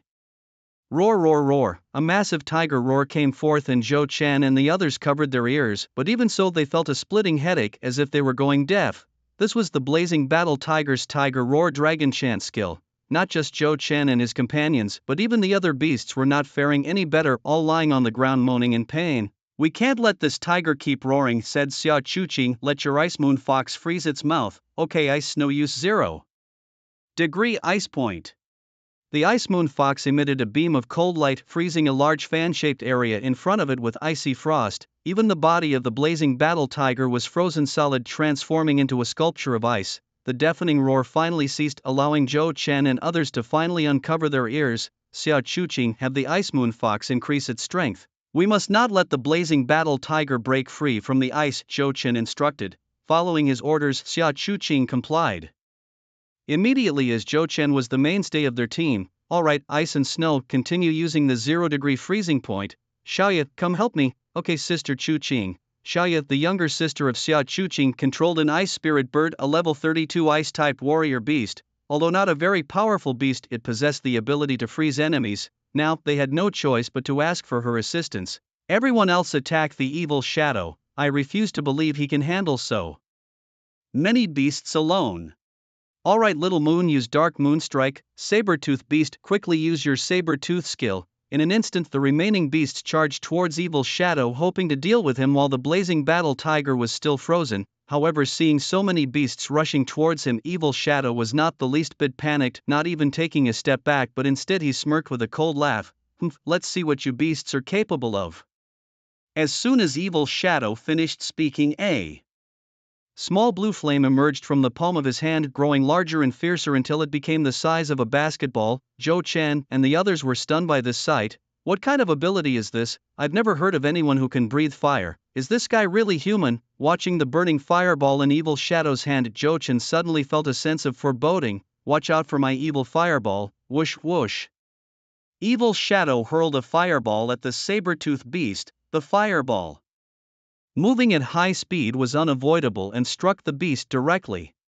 The saber-toothed beast was sent flying backward from the impact, showcasing the considerable power of the fireball. Afterward, Evil Shadow's fireballs, which seemed to cost him nothing, were shot towards the Wind-Winged Dragon Horse, Dark Moon Wolf and Red Feather Hawk. However, these three beasts were very agile and managed to dodge the fireballs. Though Evil Shadow's fireballs did not hit them, they were enough to drive them back temporarily. Red Feather Hawk used long-range attacks. Fire Feather Meteor. Yi Yangyu commanded the Red Feather Hawk, which immediately launched its explosive feathers. Mere child's play. Evil Shadow once again conjured a fireball, this time even larger than before. Suddenly, the large fireball in his hands morphed into a barrier, shielding Evil Shadow from the front. "Evil fire protection, you can't hurt me. It's still not too late to surrender to the Black Temple. How is this possible? Are you really human? This power is beyond human capabilities." Watching the blue fire barrier, Zhou Chen's face was filled with shock, realizing they needed to find a way to break through this bizarre flame to defeat Evil Shadow. Little Zhou was baffled as the term Beast Warrior was thrown at him by Xiang, who sneered at his ignorance. Indeed, Zhou's teachers had never mentioned such a thing. Before Zhou could respond, Xia Chucking, with an incredulous look on her face, interjected, "You're a Beast Warrior? How is that possible?" Prompted by her reaction, Zhou urged Xia Chucking, "Do you know something? Tell me, what is a Beast Warrior and what's with that bizarre flame?" Xia Chucking nodded, realizing that Zhou and others might not know about this profession that had emerged over the past 100 years. Over a century ago, she explained, scientists discovered that although humans cannot evolve like mystical beasts, they could cultivate by absorbing the spiritual energy from other worlds, much like in the novels. However, training as a beast warrior is exceptionally challenging, as it requires one to be a beast tamer first, using the power of tamed beasts to cultivate. She continued, "The path of cultivation is fraught with difficulties, which is why there are so few beast warriors. Moreover, a beast warrior can only cultivate in the elemental attributes that match their tamed beasts. For instance, since my mystical beasts are the Ice Moon Fox and the explosive Rock Mastiff, I can only practice ice, fire, earth and non-elemental beast arts. If I tried cultivating other elemental arts, the conflicting energies would cause my body to explode and result in death. The non-elemental beast arts can be practiced by any beast tamer, though they mainly serve to strengthen the body and enhance physical strength, offering little other use," Xia Chucking elaborated. She shared everything she knew about beast warriors with Zhou, who was profoundly impacted by the information. However, a particular detail caught Zhou's attention: enhancing physical fitness. "Isn't that similar to the effects of enhancement points?" he thought to himself. The non-elemental beast arts Xia Chucking described sounded exactly like his enhancement points, which could improve his physique, strength, and even his mental power. Zhou pondered, could it be that enhancement points are essentially a form of non-elemental beast art, or something similar to the spiritual energy from other worlds? If so, Zhou realized that with his current enhancement points he might already be considered a beast warrior. That's it, he quickly devised a plan. Since enhancement points were similar to non-elemental beast arts, he decided to use all his points to enhance his physical attributes, effectively becoming a beast warrior himself. Only a beast can defeat a beast, and similarly, only a beast warrior can defeat a beast warrior, Zhou reasoned. With this in mind, he rapidly strengthened his physical attributes, agility and strength. Having slain numerous mystical beasts previously and accumulated thousands of enhancement points, he now had the perfect opportunity to use them. Enhancing his physique wasn't as complicated as enhancing his mental power. One point of enhancement could strengthen one attribute. Although it was a simple and cheap process, it had its limits. Soon Zhou's physical attributes, strength and agility, all reached a staggering 1,000. Zhou Chen could certainly continue to strengthen his attributes, but to do so again, the required enhancement points would double. This means that enhancing 1 point of strength would need 2 enhancement points. However, this cost wasn't prohibitively expensive. Zhou Chen chose to continue enhancing because although he might run out of enhancement points, he could always earn more by defeating demonic beasts. After all, if he lost his life, everything would end. Zhou Chen spent all his enhancement points raising his 3 attributes to over 1300. At the same time, he felt a powerful force expanding within him. Now Zhou Chen's abilities were hundreds of times greater than those of an ordinary person, perhaps even stronger. However, although he had become much stronger, his power hadn't reached an absurd level. For instance, he could now lift a ton with one hand and between 2 to 5 tons with both hands, but that was about it. Shattering the void with a single punch, as in the novels, was clearly impossible. However, perhaps it could be possible in the future if he continued to strengthen himself. One day he might also attain that level of formidable power. For now, Zhou Chen might not be able to defeat characters with ultimate fighting capabilities from the novels, but he could possibly compete with the lower tier ones. This little girl seems to know quite a lot, huh? Then you must also know that you're no match for me. Why not surrender early and join our Black God Temple? The Black God Temple will not treat you poorly, Xiaoying said with a faint smile. His strength was already enough to crush warrior-level demonic beasts, and he could even compete with commander-level ones. Oh, is that so? I'd like to see just how strong you really are, Zhou Chen said with a cold laugh. With that, he suddenly rushed towards Xiaoying with great speed, covering 100 meters in just 5 seconds. Even Xiaoying was taken aback by Zhou Chen's speed and didn't react immediately, which was quite astonishing. As Xiaoying was still in shock, Zhou Chen had already reached him and swung his fist towards Xiaoying's face. How foolish! Those beasts were no match for me, and you, a mere human, think you can defeat me? Xiaoying didn't believe that Zhou Chen could pose any real threat to him. He casually lifted one hand to block Zhou Chen's punch, and with the other hand he began to form a fireball, intending to deal Zhou Chen a fatal blow. However, would things go as Xiaoying wished? Clearly not. As Xiaoying raised his left hand to block Zhou Chen's punch, the terrifying force of the punch shocked him. He widened his eyes in pain and let out a painful grunt. What? How is your strength so powerful? Xiaoying asked in surprise, his face contorting in agony from the severe pain. Zhou Chen's punch had almost fractured his left arm. Xiaoying, who practiced fire-based beast martial arts, was adept at attacking and spitting fire but did not enhance his physique. As such, the physical condition of Xiaoying was only several times that of an ordinary person, while Zhou Chen's strength was over 100 times that of a common man. To put it simply, Xiaoying was like a mage in a game, high output but frail. Zhou Chen, on the other hand, was like a berserker whose destructive power might not reach even a tenth of a mage's, but that didn't stop him from knocking out a mage with a single punch. It's not over yet, Zhou Chen said as he launched a flying kick at Xiaoying's chest. Seeing this, Xiaoying dared not take the hit head-on and retreated, quickly conjuring a fireball and hurling it at Zhou Chen to maintain distance. Zhou Chen, with reflexes also over 100 times that of an ordinary person, dodged the fireball with ease. How can your strength be so formidable? Could it be that you are also a beast martial artist? Xiaoying asked in astonishment, his face under the black robe growing increasingly somber. Zhou Chen's emergence was a complete overhaul of his worldview, a young black iron beast tamer and a genius nurturer, and now also a beast martial artist. He was even more monstrous than Xiaoying had been at his age. If Zhou Chen were allowed to continue growing, he could undoubtedly defeat him within a year. Thinking this, Xiaoying instantly harbored a killing intent. He could not allow Zhou Chen to grow any further.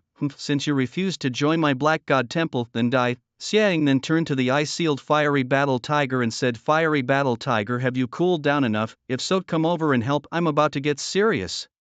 Roaring, the Fiery Battle Tiger instantly broke free from the restraints of the Ice Moon Fox and the Ice Spirit Bird, escaping from the ice and returning to Xiaoying's side. Zhou Chen, this time next year will be the anniversary of your death. Suddenly Xiaoying pulled a fiery red spear from his spatial ring and mounted the Fiery Battle Tiger, looking every bit the imposing Beast Knight. Zhou Chen, be careful.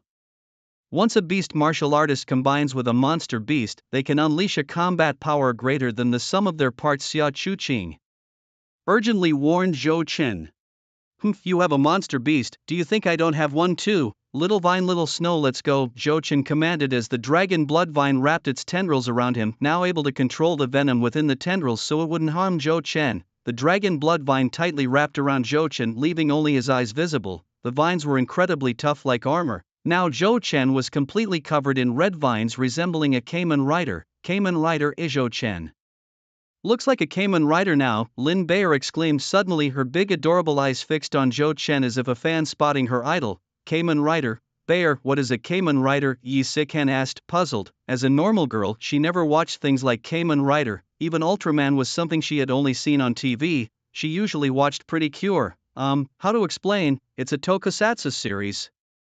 I watched it when I was young and it was really good. Nowadays, Zhou Chen really reminds me of the Kamen Rider Ryuki from the Japanese series, which was actually the show that got me into this genre. Lin Bayer was so excited as she watched Zhou Chen, almost running over to take a selfie with him. Kamen Rider Ryuki, I've seen it too, it's really well done, though the ending is quite heartbreaking. Xia Chuqing nodded, indicating she had also watched the show. Right, the girls chattered like a flock of sparrows, incessantly discussing Kamen Rider and completely ignoring that Zhou Chen was in the midst of a battle.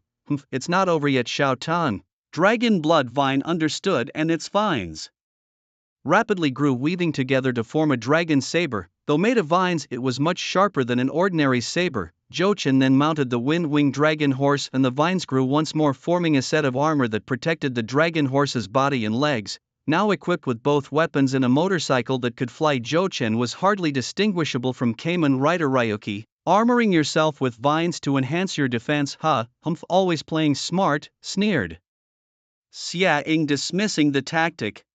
His Flame War Tiger surpassed the Dragon Blood Vine by 25 levels. How would Zhou Chen fare with just two beasts? Xia Ying scoffed at the idea of using plants as armor, questioning whether Zhou Chen lacked common sense. Let me show you once more the defeat of vine-armored warriors, chain hellfire balls. Xia Ying held his gun in one hand while rapidly channeling his spiritual energy with the other, instantly forming several basketball-sized blue fireballs that looked like ghostly flames from hell. Die! He launched the fireballs at Zhou Chen, who remained unfazed. After evolving into a battle commander level beast, the Dragon Blood Vine's tendrils were impervious to blades and fire as tough as steel. Who's afraid now? Zhou Chen swung his dragon saber woven from Dragon Blood Vine, slicing through the incoming fireballs and causing them to explode around him. However, the blue flames couldn't harm Zhou Chen in the slightest. Xiuxue, let's go. Hiss, the wind-winged dragon horse beneath him neighed and quickly charged at the Flame War Tiger. Feng Su riding the wind, their speed was unmatched, not even by the Flame War Tiger. Roar! The Flame War Tiger roared loudly, then crouched down as if preparing to leap like a frog. With a powerful push from its hind legs, its body shot forward like an arrow released from a bow, even faster than a bullet. Good, come at me, Zhou Chen roared back, raising his dragon saber with both hands. As the distance between the two beasts closed and they came within range of his dragon saber, Zhou Chen fiercely chopped down. The dragon army's saber in his hands seemed like a giant axe as he heavily chopped down at the head of the blazing battle tiger. The saying goes, shoot the horse before shooting the man. By first taking out the blazing battle tiger, he could then deal with Evil Shadow. Bang! A crisp clash of cold weapons rang out. Zhou Chen focused his eyes and saw that it was Evil Shadow on the back of the blazing battle tiger, who had horizontally raised his fire dragon spear, blocking Zhou Chen's full force strike. What? Seeing that Evil Shadow had blocked his attack, Zhou Chen was somewhat surprised. From the previous punch, Zhou Chen could basically confirm that in terms of strength alone, Evil Shadow was no match for him, and his dragon army saber, though made from woven vines, could slice through iron as if it were mud. Zhou Chen also knew his own strength well, yet even so he had not left a scratch on Evil Shadow's fire dragon spear. It seemed that his spear was no ordinary item. Surprised, are you? Watching Zhou Chen's astonished expression, Evil Shadow smiled faintly, clearly enjoying the moment. My fire dragon spear is crafted from the bones of a war martial level demon beast. How could your wooden sword possibly break it? Damn, I didn't expect him to have this trick up his sleeve. Now Evil Shadow's beast was stronger than his martial prowess was greater, and the power of his weapon was nearly equal. The battle seemed doomed to defeat. However, Zhou Chen was not one to give up easily. As long as he breathed, he would not admit defeat.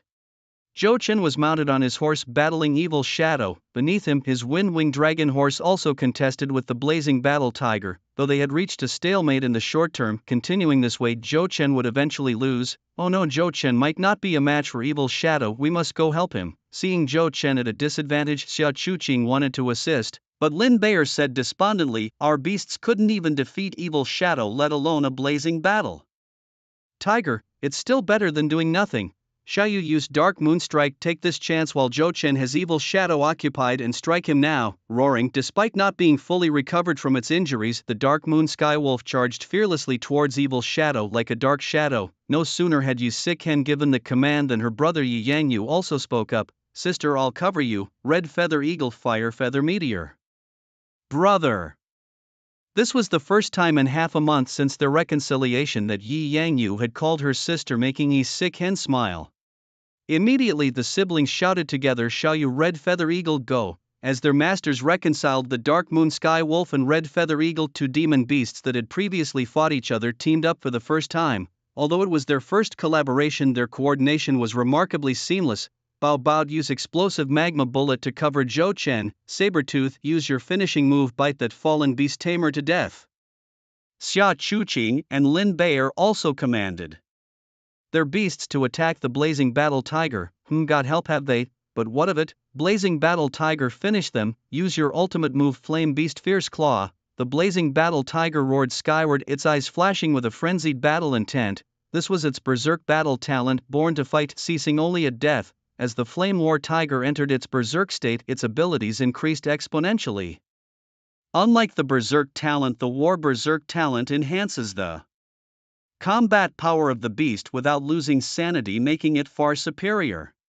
The Flame War Tiger's claws were then enveloped in searing flames, slashing out two mighty fire claws at the surrounding beasts. One claw exploded the Dark Moon Wolf and the Crimson Feather Eagle, while the other maimed the Rock Burst Mastiff and the Saber-Toothed Beast. In an instant, all four beasts were reduced to critically low health, lacking even the strength to stand. Their master could only summon them back to the soul space for rest. Humph, no more playing around. Flame War Tiger, use your explosive strike to deliver a fatal blow to Zhou Chen and end this tedious battle. Roaring fiercely, the Flame War Tiger's entire body was wrapped in scorching flames, bursting forth with a brilliance like that of the sun itself. Evil shadows wrapped around it in green flames, boosting the Flame War Tiger's attack power. Then, like a speeding truck, the Flame War Tiger charged ferociously towards Zhou Chen. Bad news, Xiaotang, block it for me. Dragon Blood Vine hurriedly wove several shields from its vines, only for them to be shattered by the Flame War Tiger's charge, finally hitting the Wind-Winged Dragon Horse and Zhou Chen, sending them flying together. However, these shields significantly reduced the attack power of the Flame War Tiger's strike. Otherwise, the Wind-Winged Dragon Horse and Zhou Chen would have been smashed to death, not just knocked away. Xiao Shuiyu's Wind-Wing soaring fly as high as possible. Hissing in pain, the Wind-Winged Dragon Horse quickly stabilized its body in midair, conjuring a pair of storm wings, and began to ascend. However, due to severe injuries, it managed only to fly about 700 meters. That's enough. Thanks, Xiao Shui. Now it's our turn. Saying this, Zhou Chen stood up, used the body of the Wind-Winged Dragon Horse as a springboard, and leapt another 300 meters, totaling 1,000 meters. He then plummeted down, delivering a kick aimed at the Evil Shadow. The reason for jumping so high was to maximize the use of gravitational potential energy from falling from a great height to strengthen his flying kick. Witnessing this maneuver, Lin Bei'er exclaimed in surprise, "Is this the Night Kick?" It's Kamen Rider Ryuki's finishing move, the Dragon Night Kick. Lin Bei'er remembered scenes from his childhood watching Kamen Rider, impressed by the Night Kick. He never expected to see it executed in real life. Dragon Night Kick. Please, where's the dragon? I think it looks more like Leo Ultraman's Leo Flying Kick, right? Both are from 1,000 meters, using gravitational potential energy to enhance power. Xia Chuqing, the school beauty yet a tokusatsu enthusiast, voiced her opinion. Regardless, anyone lucky enough to marry Xia Chuqing would be incredibly fortunate indeed. After all, who would refuse a beautiful and wealthy wife who also enjoys watching Ultraman and Kamen Rider with you? Dragon, isn't the Dragon Bloodvine just like a dragon? It can even release the power of a dragon. As Zhou Chen falls, his speed increases, even breaking the sound barrier and continuing to accelerate. Fortunately, Zhou Chen's physique is over 100 times stronger than an ordinary person's, otherwise he couldn't withstand such speed. Watch out, move. As Zhou Chen's foot kicks towards him, Xiang has no time to care about the Blazing Battle Tiger hurriedly jumping off its back. But as the Blazing Battle Tiger tries to escape, it finds Zhou Chen has already locked onto it, leaving it no room to dodge. With a roar, the Blazing Battle Tiger bellows, unleashing its wild nature, choosing to withstand Zhou Chen's powerful move head-on. Boom. As the man and beast collide, a mushroom cloud rises into the sky. Their clash resembling a nuclear explosion. Huan Yi Sikhen Lin Bear and Xiaoying all look towards the sky simultaneously, eager to see who will emerge victorious. Their duel will determine the fate of both parties. If Zhou Chen wins, then Xiaoying will undoubtedly be defeated, but if the blazing battle tiger wins, Yi Sikhen and the others will likely face grave danger. Look! From the sky a figure falls, and as the smoke clears, everyone sees that it is Zhou Chen equipped with the dragon blood vine. At this moment the vines on his body are burnt away, but with the regenerative abilities of the dragon blood vine the lost vines will soon grow back. Meanwhile Zhou Chen is holding the beast core of the blazing battle tiger in his hand. Zhou Chen, fantastic, Zhou Chen has won. True to his reputation as a top scholar, he has slain a level 70 battle commander beast. Seeing Zhou Chen's victory, several girls cheer and shout jubilantly as if they were Zhou Chen's wives. Zhou Chen coughs, and though he has won, he is not feeling well. Encased in the dragon blood vine's tendrils, his breathing has been severely hampered. Now that the vines are burnt away, he can finally breathe a sigh of relief. Unfortunately, the blood of the blazing battle tiger has been scattered by the explosion, making it difficult for the dragon blood vine to absorb it and recover Zhou Chen's strength. Applause erupts. Seeing Zhou Chen returning alive, Xiaoying can't help but clap enthusiastically. Beautiful, marvelous, it's unbelievable, you actually managed to kill my blazing battle tiger. Impressive, truly impressive, he exclaims. Zhou Chen snorts disdainfully at Xiaoying, filled with contempt.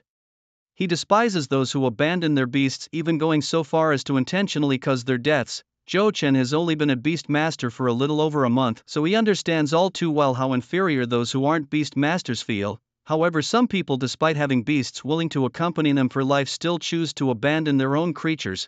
Zhou Chen detests this kind of person the most. Zhou Chen couldn't help but recall a phrase he once encountered online: they are our partners once chosen, it's a lifetime responsibility. This was said in the context of human-pet relationships, but isn't it equally applicable to beast tamers and their beasts? Especially in this era of beast tamers, shouldn't they cherish their beasts even more? Whether one is a fallen beast tamer or not shouldn't really matter.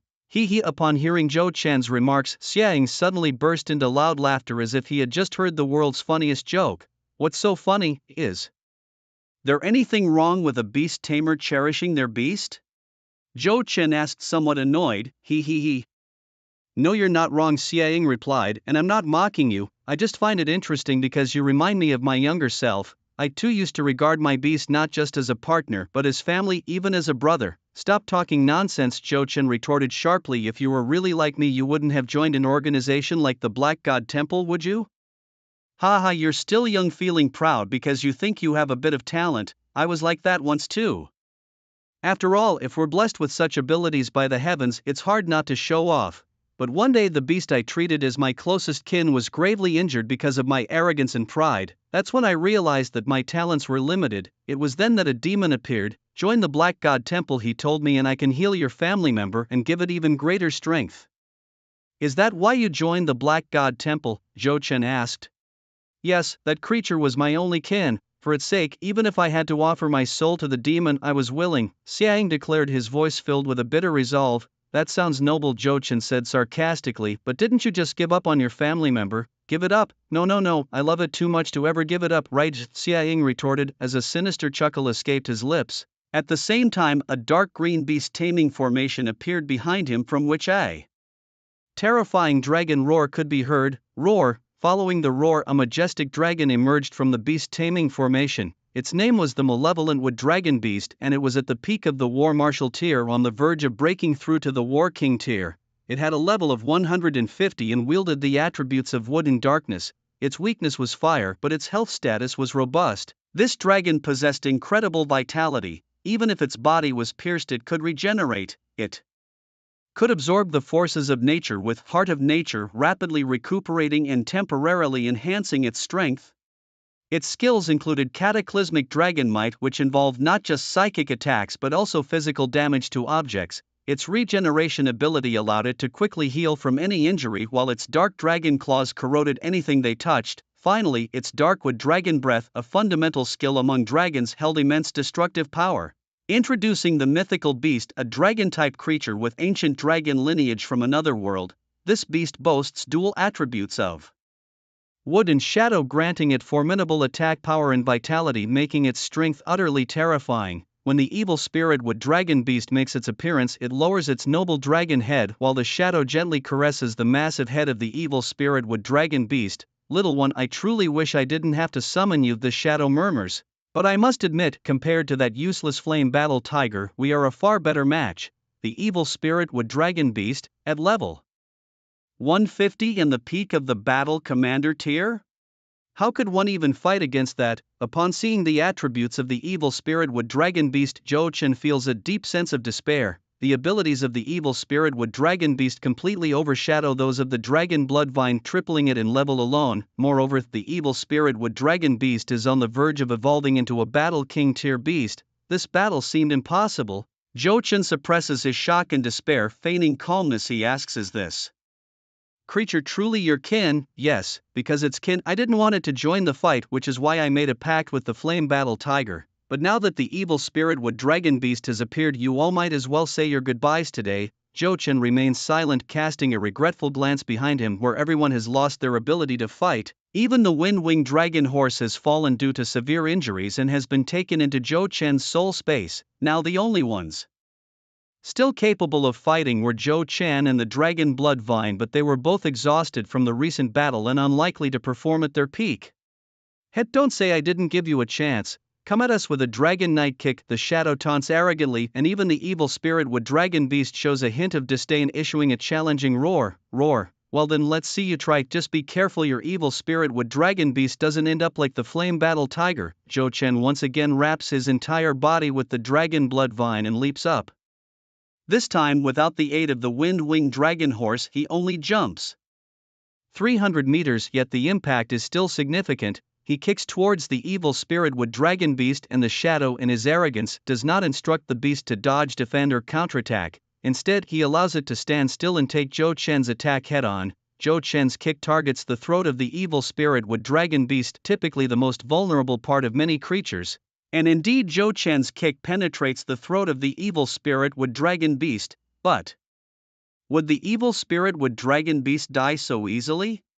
Clearly, the answer is no. A peak battle commander tier beast is not so easily killed. Moreover, Zhou Chen doesn't hear the system's notification sound indicating that the evil spirit wood dragon beast must still be alive. Before Zhou Chen's eyes, the pierced throat of the evil spirit wood dragon beast miraculously regenerated in an instant, leaving the creature unharmed. What? Zhou Chen was shocked, as the vitality of wood-based demonic beasts was widely recognized as the strongest, like that of the dragon bloodvine. Moreover, the evil spirit wood dragon beast possessed the ancient dragon vein, making its vitality even more tenacious. Could it regenerate? Did that mean all his attacks were futile? Indeed, so the only path before him was death. However, dying at the hands of the evil spirit wood dragon beast could be considered an honor. The beast roared, gathering a dark green energy in its mouth that formed into a sphere resembling the tailed beast bomb. It then unleashed a dark green beam towards Zhou Chen.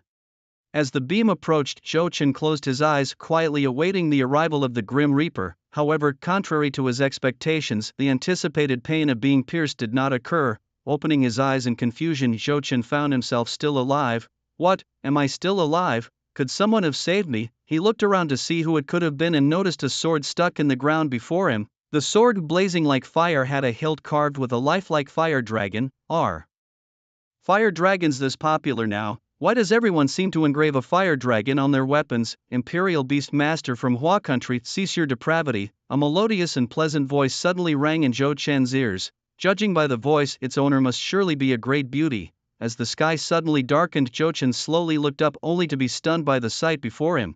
A fire dragon circled above him, and atop its back stood a beautiful woman, none other than Teacher Long Xiaolei from Beiyi Academy. The beast was named Blazing Flame Flying Dragon, ranked as a War King tier demonic beast at level 200 with fire attributes. Its weaknesses were water and earth. In a healthy state, the beast possessed the dragon vein, granting it formidable vitality and defense. It could also release undying magical flames that could incinerate enemies into ashes. The beast's skills included Blazing Flame Bomb, creating a massive fireball from its mouth, and Dragon Breath of Blazing Flames, a basic skill with immense destructive capability that could turn the land into a sea of fire. The Flying Dragon Assault allowed it to soar in the skies at high speeds. The magical Flame Breath could burn everything to ashes, including matter and soul.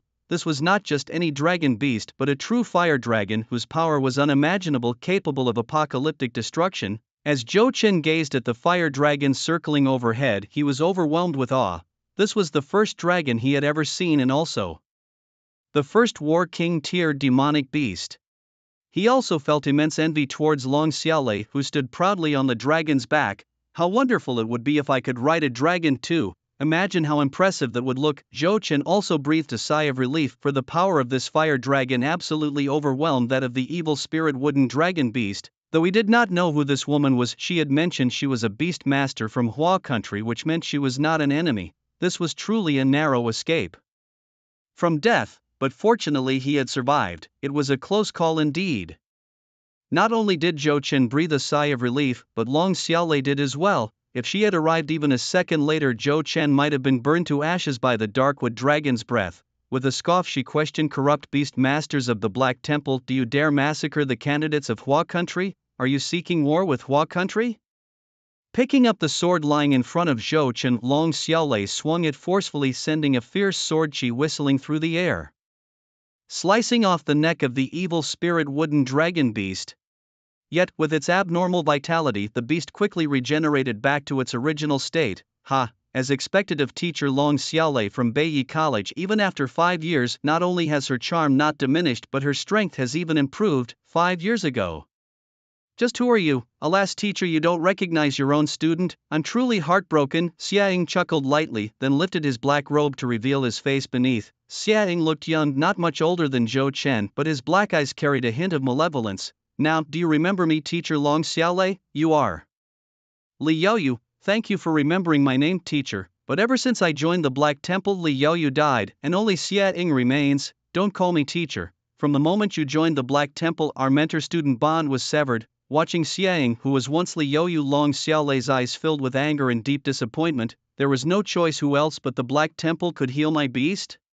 By the way, teacher, how is your beast doing? Still half dead. Why don't you join the Black Temple too? With your skills, you'd definitely be reused by the organization, possibly even becoming an elder or a genuine elder. As agreed, they will heal your beast, just like they did with my evil spirit wooden dragon beast, not only curing it but making it stronger. You wouldn't have to look so gloomy all the time. Seeing your beast in such a pitiful state makes even me feel sad, Li Youyu said, with a light laugh, extending an invitation to Long Xiaolei. However, Long Xiaolei frowned slightly, her gaze turning towards the evil spirit wooden dragon beast beside Li Youyu. Evil spirit wooden dragon beast, isn't this Mumu, that mischievous little guy? How did it turn out like this? Just 5 years ago it was still a little one. How did it suddenly grow so big? And back then Mumu was very approachable, it wouldn't hurt anyone. Tell me, what exactly did the Black Temple do to Mumu? Why did it become like this? Long Xiaolei angrily questioned Li Youyu, her tone filled with a mix of surprise, emotion and anger. Li Youyu's face darkened as he responded, what they did to Mumu doesn't matter. What's important is that they fulfilled their promise to me. They saved my beast, my only kin, my emotional support. That's enough. The Black Temple turned Mumu into this. Is this what you wanted? As long as it lives a healthy life, that's all that matters.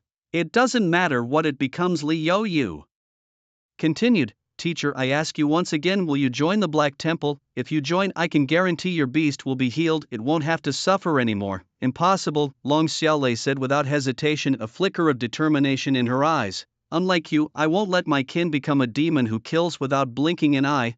Then you can only watch it die in agony. Since you refuse to join the Black Temple, then die. Evil spirit would dragon beast, use dark wood dragon breath. Finish them off. With an angry roar, the evil spirit wood dragon beast unleashed a dark green dragon breath towards the sky blazing dragon in the sky. The sky blazing dragon, loathing the aura of the evil spirit wood dragon beast, was eager to destroy it. Overestimating yourself. With a loud bang, the dragon breath hit the sky blazing dragon, but it remained unharmed. Although both had dragon bloodlines, the evil spirit wood dragon beast was merely a stronger beast, ultimately still a wild creature. In contrast, the sky-blazing dragon was a true dragon, and the attack of the evil spirit wood dragon beast could not harm it. Sky-blazing dragon used blazing fireball, finish them off. With a roar, the sky-blazing dragon spit out a massive fireball that shone as bright as the sun from Zhou Chen's perspective. Boom! The fireball fiercely hit the evil spirit wood dragon beast, nearly killing it instantly. It could only be said that a Battle King level beast was indeed terrifying, worthy of being a teacher. Even his second beast was so powerful. However, it was still unknown how powerful he was himself. After the evil spirit wood dragon beast was defeated, Li Youyu didn't care, as the beast's vitality was extremely strong and it would recover after a while. At this moment, however, Li Youyu was thrusting his fire dragon spear viciously towards his former teacher. "Ignorant fool, all your beast martial skills were taught by me. Do you think you can defeat me?" Dragon scale sword, fire dragon slash, faced with Li Youyu's sneak attack. Long Xiaolei didn't take him seriously, raising her dragon scale sword and unleashing a terrifying sword energy. What? Faced with this sudden terrifying sword energy, Li Youyu was shocked and wanted to escape, but it was already too late. The sword she whistled past, severing Li Youyu's left arm, and blood spurted out his body, riddled with scars. Coughing, he remarked, as expected of a teacher, "After 5 years you've grown even stronger." Li Youyu spat out a mouthful of blood, but there was no trace of resentment in his eyes. Instead, he took out a pill from his pocket, then suddenly looking towards Zhou Chen, he endured the immense pain and managed a weak smile as he asked, "He classmate Zhou Chen, what would you choose? What if one day, when your beast is critically injured and only the Black Temple has the means to save them, what would you choose?" "There's no such possibility, I will never let that happen," Zhou Chen retorted. "But what if," Li continued, "what if it really happened? What would you choose then?" Zhou Chen bowed his head and thought for a moment before responding, "If it really happened, perhaps I would do the same as you. If the dragon vine is about to die, Zhou Chen would definitely use every means to save it, even if it means selling his soul to the devil." Li laughed heartily. "Ha, we really are alike. As long as you would make that choice, then one day you will come to the Black Temple. A day in the Black Temple is forever at the Black Temple. Zhou Chen, my soul will be waiting for you in the Black Temple." With a mad laugh, Li Youyu handed the pill he held to the face of the Xie Wood dragon beast. "Mumu, this is the demon soul pill. Eat it and you will gain the strength to rival that of a war king beast, but once you do, you can no longer evolve. Let us fight side by side one last time." Roaring as if understanding that its master was near death, the Xie Wood dragon beast hesitated not a moment before swallowing the demon soul pill from Li Youyu's hand. "He, good boy." Gently stroking the head of the Xie Wood dragon beast, Li Youyu uttered these words weakly and then died from excessive blood loss. Roar after roar. Witnessing its loved one's death, the Xie Wood dragon beast erupted with a powerful energy nearly matching the strength of the exploding flame-flying dragon. Tears streamed from its dragon eyes. Roaring madly, the Xie Wood dragon beast snarled at Dragon Xiaolei on the back of the exploding flame-flying dragon as if it wanted to devour her whole. Moo moo. Seeing the hysterical state of the Xie Wood dragon beast, Dragon Xiaolei's heart ached. The Xie Wood dragon beast bellowed at the sky, unleashing its ultimate move, the Dark Wood Dragon Breath. Having ingested the demon soul pill, the Xie Wood dragon beast's strength was now comparable to the exploding flame-flying dragon, and the power of its dragon breath had greatly increased. The exploding flame-flying dragon, using its demonic flame breath, sought to grant Mumu release. Understanding the gesture, the exploding flame-flying dragon unleashed its own ultimate move, opening its massive jaws to spit out a black fiery blaze. The two dragon breaths clashed fiercely, and despite the Xie Wood dragon beast's newfound power akin to that of a war king beast, it was ultimately no match for the exploding flame-flying dragon. Quickly, in the clash of dragon's breath, the evil spirit wood dragon beast found itself at a disadvantage. The dark demonic flames landed on the body of the evil spirit wood dragon beast. These flames would not extinguish until they had reduced it to ashes, tormenting both its flesh and soul. Despite the unbearable pain, the evil spirit wood dragon beast, enduring its agony, desperately charged towards Long Xiaolei. Its body continuously released black mist while it spat out its beast core, its intentions unclear. However, seeing the beast core, Long Xiaolei's face changed color. "No, Mumu is preparing to detonate its beast core, aiming to perish together with us." Blazing flame dragon, prepare to defend. A level 150 Battle King class monster self-destructing would have a power comparable to a missile explosion. Boom! A loud noise erupted as the evil spirit wood dragon beast chose to self-destruct, intending to take Long Xiaolei with it in vengeance for its master. Not only that, it planned to make all the beings and monsters in the secret realm accompany its master in death. Fortunately, the blazing flame dragon used its body to shield Zhou Chen and the others. Otherwise, being at the center of the explosion, Zhou Chen would have likely turned to dust. Long Xiaolei also managed to withstand the self-destruction of the evil spirit wood dragon beast using her own beast martial techniques. Watching the corpse of the evil spirit wood dragon beast, tears uncontrollably slid down her cheeks. Goodbye, Mumu. Are you all alright? After bidding farewell to her own students in her heart, Long Xiaolei regained her composure and managed a slight smile as she looked back at Zhou Chen and the others. We're fine, thank you for saving us, Long Xiaolei. Why does that name sound so familiar? Xia Chuqing pondered for a moment, then remembered and asked, aren't you the special grade teacher Long Xiaolei from the Northye College in the Imperial Capital? I've seen your picture on the recruitment website of Northye College. Is that so? Seems I'm quite famous, Long Xiaolei replied with a light smile, her beautiful eyes unintentionally glancing towards Zhou Chen. If it really comes to it, just sleep with him. Maybe this year you'll manage to get rid of your single status. Recalling Wu Jie's words, Long Xiaolei's face flushed red. Maybe I should just invite him out in a normal way, doing that with someone more than a decade younger. No, too shameful. And you said you would come with me, Sister Wu, where are you now? Zhou Chen, noticing Long Xiaolei staring at him, felt a chill down his spine, feeling like he was being watched by a tigress. Meanwhile, Zhou Chen was letting the dragon blood vine absorb the fresh blood of the evil spirit wood dragon beast. Being a level 150 battle commander tier monster and also a wood-based beast with a more refined dragon lineage, its blood was greatly nourishing. For the dragon blood vine, with such a large body, just the fresh blood alone must be several tons, right? After evolving into a battle commander tier monster, the dragon blood vine's blood-devouring talent had also been enhanced, now capable of draining the blood of a cow in just a few seconds. Very quickly, the blood of the evil spirit wood dragon beast was sucked dry, and its dragon blood essence was absorbed as well. As a result, the level of the dragon blood vine was upgraded from level 50 to level 70, a direct increase of 20 levels, which demonstrated the potency of the evil spirit wood dragon beast's bloodline. Unfortunately, because the evil spirit wood dragon beast chose to self-destruct in the end, detonating its beast core, it did not leave behind a core. Alright, let's not talk about this anymore. Come on up, I'll send you all back. By now the city's defense forces and everyone from the War Dragon City should have come to your rescue. Good. Everyone nodded and climbed eagerly onto the back of the fire dragon, all curious about what it felt like to ride on a dragon's back. Wow, we're really riding a dragon. Looking down from above, the view was simply breathtaking, as if all the mountains were mere hills beneath them. Lin Bayer sat on the dragon's back, feeling as though she was cruising through the wind. The blazing flame dragon was incredibly fast, and in less than a minute it had flown everyone out of the secret realm. At this time, many of the contestants were outside the secret realm. However, out of the more than 20,000 contestants who initially entered, only half remained. Some had fallen prey to the beasts within the realm, while others had died at the hands of fellow contestants during the scramble for points. Most of the remaining contestants had been killed by fallen beast masters, especially due to the last explosion caused by the evil spirit wood dragon beast, which almost flattened the secret realm. Over 2,000 people died, including many soldiers from the city's defense forces and civilian beast masters from War Dragon City who had come to rescue the contestants. Now only 10,000 contestants were left, and this was just those who were alive, not counting those who were injured. Even among the survivors, there were many who had lost limbs. Some were even paralyzed, making it difficult to say whether they could keep their lives. It can be said that this examination saw a heavy casualty rate. Aside from the beast masters from War Dragon City, many ordinary people also volunteered to help rescue the contestants, mostly family members of the contestants. Zhou Chen's parents and sister were among them.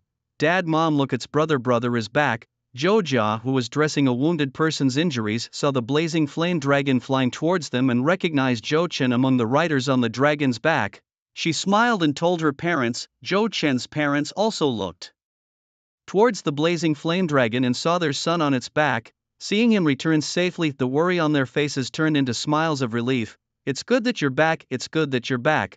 Zhou Jia waved at the blazing flame dragon. After the dragon landed, Zhou Chen also saw his sister. Zhou Jia immediately threw herself into Zhou Chen's arms, playfully saying, "Bro, welcome back. You scared me to death. I thought you were blown to bits by that explosion. Silly girl, can't you hope for something better for me? By the way, what are you and Mom and Dad doing here? It's dangerous." "Tisk, it's because we were too worried about you. We hadn't seen you come out of the secret realm for so long, we thought you were dead." "Sha Chen, it's so good to have you back safely, that's all I need." Mother Wang Lin approached and gently embraced her two children, her face radiating a joyful smile. Father Zhou Xian also smiled and said, "Yes, let's go home. It's rare for you to have achieved the top scholar position in the Beastmaster's entrance exam. We should celebrate it properly. Sure, let me say goodbye to Si Chen and the others." "Oh right, big brother, why don't you invite the two sisters-in-law as well? The more the merrier." Zhou Jia chuckled mischievously, then turned to Lin Baoer and Yi Sikan. In this era, the practice of monogamy had long been abandoned. As long as both parties consented, polygamy or polyandry was permitted. After all, strength ruled, and the rules were set by the powerful. Thus, even if Zhou Chen took Lin Baoer and Yi Sikan as his partners, Zhou Jia wouldn't object but would instead offer his blessings. Right, Xiao Chen, you really should invite our future daughters-in-law. Let's get to know them. I know Baoer, but I haven't met the other girl yet. Si Chen, what a lovely name." Wang Lin was eager to meet her prospective daughters-in-law. "What sisters-in-law? What daughters-in-law? They are just friends," said Zhou Chen. The family rolled their eyes at him as if questioning if he even believed his own words. "Baoer, Si Chen, Xia Chu Qing, would you like to come over for a meal? After all, we fought side by side and barely made it out alive. Let's celebrate together." Zhou Chen invited everyone. Sure, I'm free, so I'll join." "Brother, how about you? I'm available too. Let's all go then." And so it was settled that everyone would visit Zhou Chen's home. Wait a moment. Just as Zhou Chen and the others were about to leave, Long Xiaolei suddenly stopped them. "Teacher Long Xiaolei, is there something else?" Zhou Chen asked. "Zhou Chen, if you're willing, you could consider joining Bei Yi Academy. The academy needs talents like you, and only a key academy like Bei Yi can further nurture your abilities. If you agree to come to Bei Yi Academy, I will fulfill any request you have." Long Xiaolei proposed, eager to secure Zhou Chen for her academy and willing to meet any of his demands, even if it meant going to bed. Bei Yi Academy isn't bad," Zhou Chen replied without much thought or any specific demands, simply accepting Long Xiaolei's offer. Bei Yi Academy was a prestigious university, and there was nothing wrong with joining such an institution except perhaps for the long journey and difficulty in visiting home. Thank you for deciding to come to Bei Yi Academy." Long Xiaolei was surprised. She hadn't expected Zhou Chen to agree so readily. She had mentally prepared herself for a difficult negotiation with Zhou Chen, even readying herself for a joint effort with Wu Jia, yet Zhou Chen had accepted her request effortlessly. "Don't mention it," he said casually, "consider it a repayment for saving my life." After bidding farewell to his teacher, Zhou Chen and his companions returned to their city. Upon completing the rescue of the examinees, everyone gradually returned to Zhanlong City. However, there were no smiles on their faces. All wore expressions of solemnity. The recent Beastmaster entrance exam had resulted in devastating losses and casualties. Back in Zhanlong City, Zhang Hongyuan kept his promise. Before setting out, he had issued a call to arms, promising a reward of 100,000 Beastmaster coins to those willing to venture into the secret realm for the rescue mission. Additional rewards were promised for capturing or killing a fallen Beastmaster, 500,000 Beastmaster coins for each. True to his word, as soon as they returned to Zhanlong City, Zhang Hongyuan distributed 100,000 Beastmaster coins to each participant. Zhou Chen's parents and his sibling Zhou Jia also received the same amount. Zhou Chen and his group, having killed a fallen Beastmaster and defeated Li Youyu's beast, the Fiery Battle Tiger, were rewarded with 1 million Beastmaster coins. The distribution of these coins was left to them to decide. Since Zhou Chen had ultimately dealt with both the Dark Demon and the Fiery Battle Tiger, the entire 1 million coins went to him. No one objected. Xia Chu Qing was indifferent. Yi Yangyu had exerted little effort, and as for Yi Sikan and Lin Baoer, they were content with just receiving the eggs of the Iron Shell Magic Turtle. The group gathered at Zhou Chen's house to celebrate. His parents prepared a feast to celebrate his safe return. His topping the entrance exams, his substantial earnings, his marrying 2 wives and bringing home 3 eggs of a commander-tier monster. Moreover, his own beast had evolved to a commander-tier level. Amidst this celebration, Zhou Chen and his friends congregated in his room where the eggs of the Iron Shell Magic Turtle were laid out. They circled the eggs, planning to hatch them. "Brother, are these really Iron Shell Magic Turtle eggs?" "These are commander-tier monsters." Zhou Jia was thrilled, especially since Zhou Chen had promised one of the eggs to her. The thought of soon owning a commander-tier monster left her almost too excited to speak. "Of course," Zhou Chen replied with a smile, "when have I ever lied to you? What are you waiting for? Let's start hatching them." "I'm certainly not an old hen or a snapping turtle, I can't hatch eggs," I exclaimed. All I knew was that the optimal temperature for hatching eggs was about 50 degrees Celsius, but how to actually do it was beyond me. 50 degrees? Should I just pop it in the microwave, or maybe Boil it in hot water, Zhou Jia suggested, brainstorming some dubious ideas. Everyone gave her a look of disbelief. Her suggestions would surely cook the eggs rather than hatch them. Suddenly Xia Chucking spoke up, capturing everyone's attention. Perhaps I could give it a try. You know how to hatch eggs? I questioned, surprised. I'm human too. How could I possibly hatch eggs? But isn't hatching just about keeping the egg at a specific temperature? I think I can manage that. As she spoke, Xia Chucking's hands became enveloped in a warm red glow emitting a comforting heat. I've trained in fire-based beast martial arts, Xia Chucking explained, her hands glowing but not with combat prowess. It's nothing impressive, just enough to warm a bed. Zhou Chen gently touched Xia Chucking's small hand, which felt about 60 degrees Celsius, not scalding like boiling water but perfect for egg hatching. She placed her hand on the egg of the ironclad turtle, focusing intently to maintain the temperature at 50 degrees. Hours passed, Xia Chucking, sweating profusely from the effort, had not moved. Then a crisp cracking sound broke the silence. A tiny turtle no bigger than a palm emerged from the egg, followed by 2 more. The 3 ironclad turtle eggs had successfully hatched. These tiny creatures, though small, were bona fide war-grade beasts. Once I become a Black Iron-level Beastmaster, I'll be able to form a contract with them, Zhou Jia said, beaming as she gazed at the little turtles. Why not try to form a spirit contract now? Maybe I'm already at the Black Iron level. Lin Bayer smiled and dropped a drop of her blood on the turtle's head, hoping to bond with it. Zhou Jia and Yi Siken followed suit, each curious if they might just be lucky enough to be Beastmasters themselves. Unfortunately, after Lin Bayer's attempt, nothing happened. Her contract had failed. Zhou Jia's attempt failed too. However, when Yi Sichen's blood touched the turtle, a blue light flashed, indicating a successful contract. What's going on in Siken? Have you advanced to the Black Iron level? When did this happen? Lin Bayer, both envious and amazed, asked. Yi Yangyu was incredulous, thinking he and Xia Chucking were already exceptional, only to find his sister surpassing them effortlessly. Sister, how did you do it? Is it so easy to train your spiritual power nowadays? I don't know, Yi Siken admitted, puzzled by her own unexpected breakthrough. I've never practiced any techniques to enhance my spiritual power, nor have I taken any potions. It just happened naturally, like a sudden clarity in my mind, and then I broke through. She did not know that it was Zhou Chen who had enhanced her mental strength, allowing her to become a Black Iron Beast Master. Siken, think carefully. Have you eaten anything unusual, or has anything strange happened to you recently? Lin Bayer asked eagerly, as everyone else stared intently at Yi Siken. If there was a way to quickly enhance mental strength, it would undoubtedly be fantastic. I haven't eaten anything strange, but if you ask about something unusual, there is one thing. Yi Siken suddenly remembered, and then touched her calf. Today, do you remember my left leg stepping into a spatial rift? Yes, I remember. You rushed into the spatial rift to find Zhou Chen, and then your leg got injured. But it's strange that your leg stopped bleeding so quickly after it got hurt, Lin Bayer recalled. Exactly, the moment my leg entered the spatial rift, I felt as if something entered my body through the blood. It was after that moment I suddenly felt a clarity of mind, and it was then I broke through and became a Black Iron Beast Master. Could it have something to do with the spatial rift? Yi Siken added, nodding her head.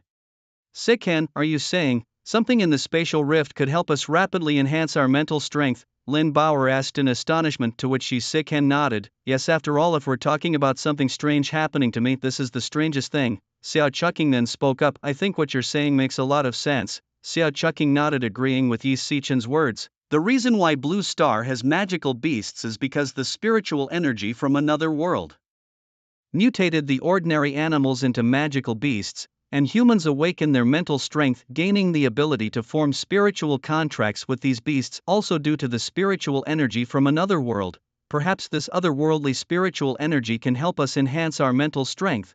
However, because the otherworldly spiritual energy comes to Blue Star and mixes with the air here, its concentration significantly decreases, so humans can only rely on meditation techniques and potions to increase their mental strength. If we could access the purest otherworldly spiritual energy, maybe we could enhance our mental strength. And if we're talking about where this energy is most concentrated, it's undoubtedly inside the spatial rifts. After hearing Xia Chucking's analysis, everyone found it very reasonable. At this moment, Lin Bayer remembered something else. Right, I remember now. Zhou Chen was able to punch that fallen beast master away and jump over 300 meters in one go. It must also be related to His entering a spatial rift, right? If Xia Chucking's analysis is correct, then Yi Sikan just having one leg in the spatial rift allowed her to break through to a black iron beast master. Zhou Chen, however, had his whole body in the spatial rift for several minutes. He must have gained a greater enhancement like his superhuman physique. It's very likely. If Zhou Chen really stayed in the spatial rift for several minutes, then him having such incredible strength isn't impossible. Perhaps the otherworldly spiritual energy affects everyone differently. For example, Yi Sikan was enhanced in mental strength, while Zhou Chen's physical qualities were enhanced, giving him superhuman strength. Zhou Chen's classmate asked him if he wanted to try contracting with a third demonic beast, suggesting that maybe his mental strength had been enhanced, making him a bronze-level beast tamer. Zhou Chen remained silent because, in fact, he had indeed advanced to a bronze-level beast tamer. Xia Chuqing's analysis might sound utterly nonsensical, yet everything she said was surprisingly accurate. If Zhou Chen hadn't known that he used enhancement points to help Yi Sikan advance to the black iron level, he might have believed her himself. I'd rather not, he replied. I don't want to form a spiritual pact with a turtle. Let's leave that to Bauer and Jejia. How about we go eat instead? Mom and Dad are probably waiting for us. Zhou Chen swiftly changed the subject, fearing that Xia Chuqing might just analyze the system itself if she continued. On their way to dinner, Zhou Chen took the opportunity to use his enhancement points to increase the mental strength of Zhou Jia and Lin Bauer.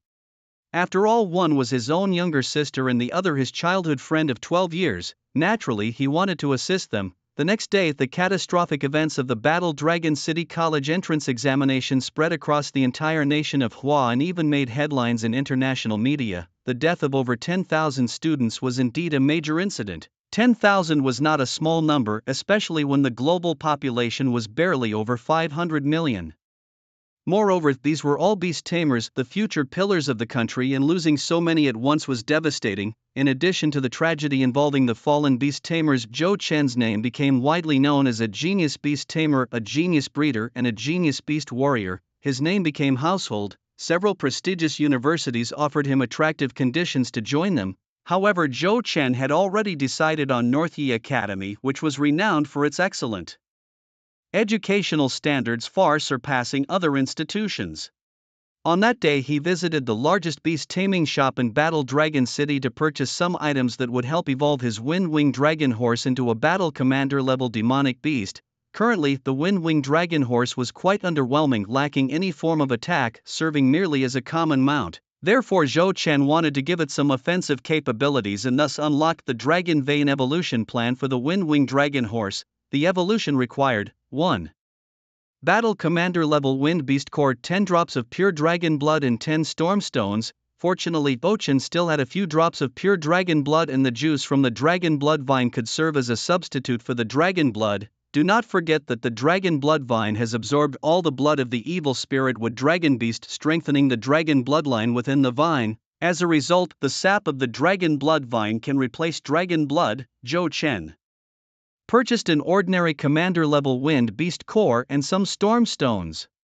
Storm stones are quite cheap, costing nearly 1,000 beast taming coins each. The real expense was the commander level Wind Beast Core, which cost Zhou Chen 600,000 beast taming coins, and that was the cheapest one. Others were even more expensive, reaching up to 800,000 or 1 million coins, which was simply outrageous. After purchasing the evolutionary materials, Zhou Chen returned home and began to help the Wind-Winged Dragon Horse evolve. Since the Wind-Winged Dragon Horse already possessed a dragon bloodline, there was no need for a dragon vein stone.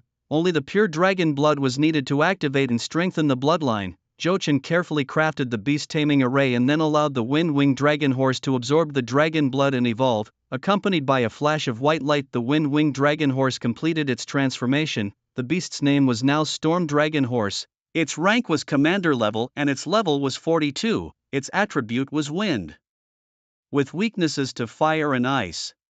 The beast's condition was cheerful, healthy. Its talent, Dragon Vein, possessed a faint azure dragon bloodline, granting it tremendous regenerative capabilities. Its skills included wind-wing flight, growing hurricane wings on its back, enabling it to fly in the sky in furious wind tornado, stirring the surrounding atmosphere to create a small tornado which tore through objects like a meat grinder. The faint Dragon Vein had finally been activated and strengthened, which endowed the Storm Dragon Horse with stronger vitality and speed. having comprehended the power of hurricanes, the storm dragon horse was a true Pegasus. Although the dragon vein was enhanced, there was still significant room for improvement. After evolving into the storm dragon horse, its fur became even more beautiful, entirely pristine and white, making it look both adorable and majestic.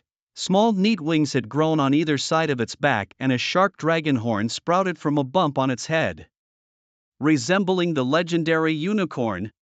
Compared to the wind-winged dragon horse, the storm dragon horse maintained a balance between cuteness and majesty, gentleness and bravery, and it also possessed a decent attack capability, making it a truly rare beast tamer's creature. After the tamer's entrance exam, Zhou Chen was greeted by a 2-month summer vacation, which was a perfect opportunity to fully enjoy himself. Since starting middle school, Zhou Chen had been a person with a regular routine, waking up naturally at 5:30 a.m. every day regardless of whether it was a school day. He went to bed promptly at 9:30 p.m. even if he hadn't finished his homework, ensuring 8 hours of stable sleep every night. Last night, however, marked the first time he had stayed up late in 6 years, surprisingly. I have also become a beast tamer, a bronze-level beast tamer with 2 commander-level beasts, a fact that would surely make many people envious. It's only been a little over a month since I became a beast tamer, but it feels like several years have passed. Looking back on this past month, the experiences I've had are more thrilling than all my 18 years combined, right? Xiaotang. Zhou Chen turned to his side and gently stroked the dragon blood vine next to him. Although considered a demonic beast, Zhou Chen treated it like any other plant, similar to the previously cared for pothos, regularly feeding it water or rather blood. At that moment, the vine's tendrils were buried in Zhou Chen's arm, slowly sucking his blood just as a baby would. Milk. The relationship between Zhou Chen and the dragon blood vine resembled that of a mother to her infant. To a newborn, as long as there is enough milk, gentle caresses, and a warm embrace, the actual identity of the mother hardly matters. Grow quickly, little vine. I will gather all the necessary materials to help you evolve into a human form. It would be nice if you could become a girl, he mused. Zhou Chen had checked the previous day. The dragon blood vine was indeed capable of evolving into a human form. Most non-human demonic beasts shared this potential evolutionary path. After all, if the mythical red pearl grass could transform and take on the persona of Lin Daiyu, why not the dragon blood vine? Naturally, Zhou Chen hoped it would evolve into a girl. The thought of it becoming a male, having to embrace him daily and drink his blood, was a bit too bizarre for comfort. Yikes, that would be too awkward, he thought. Zhou Chen was prepared. If the dragon blood vine turned into a male, he would wean him immediately. It had been about 10 days since the Beastmaster entrance exam, and Lin Bear and Zhou Jia had learned that they had become Black Iron Beastmasters, having successfully formed a spiritual pact with an armored turtle. The two had been ecstatic for days. Lin Bao had even come to Zhou Chen to show off, which left him speechless. Of course, they were unaware that Zhou Chen had helped them and thought it was simply the favor of the goddess of fortune. Ding dong, ding dong. Just then the doorbell rang.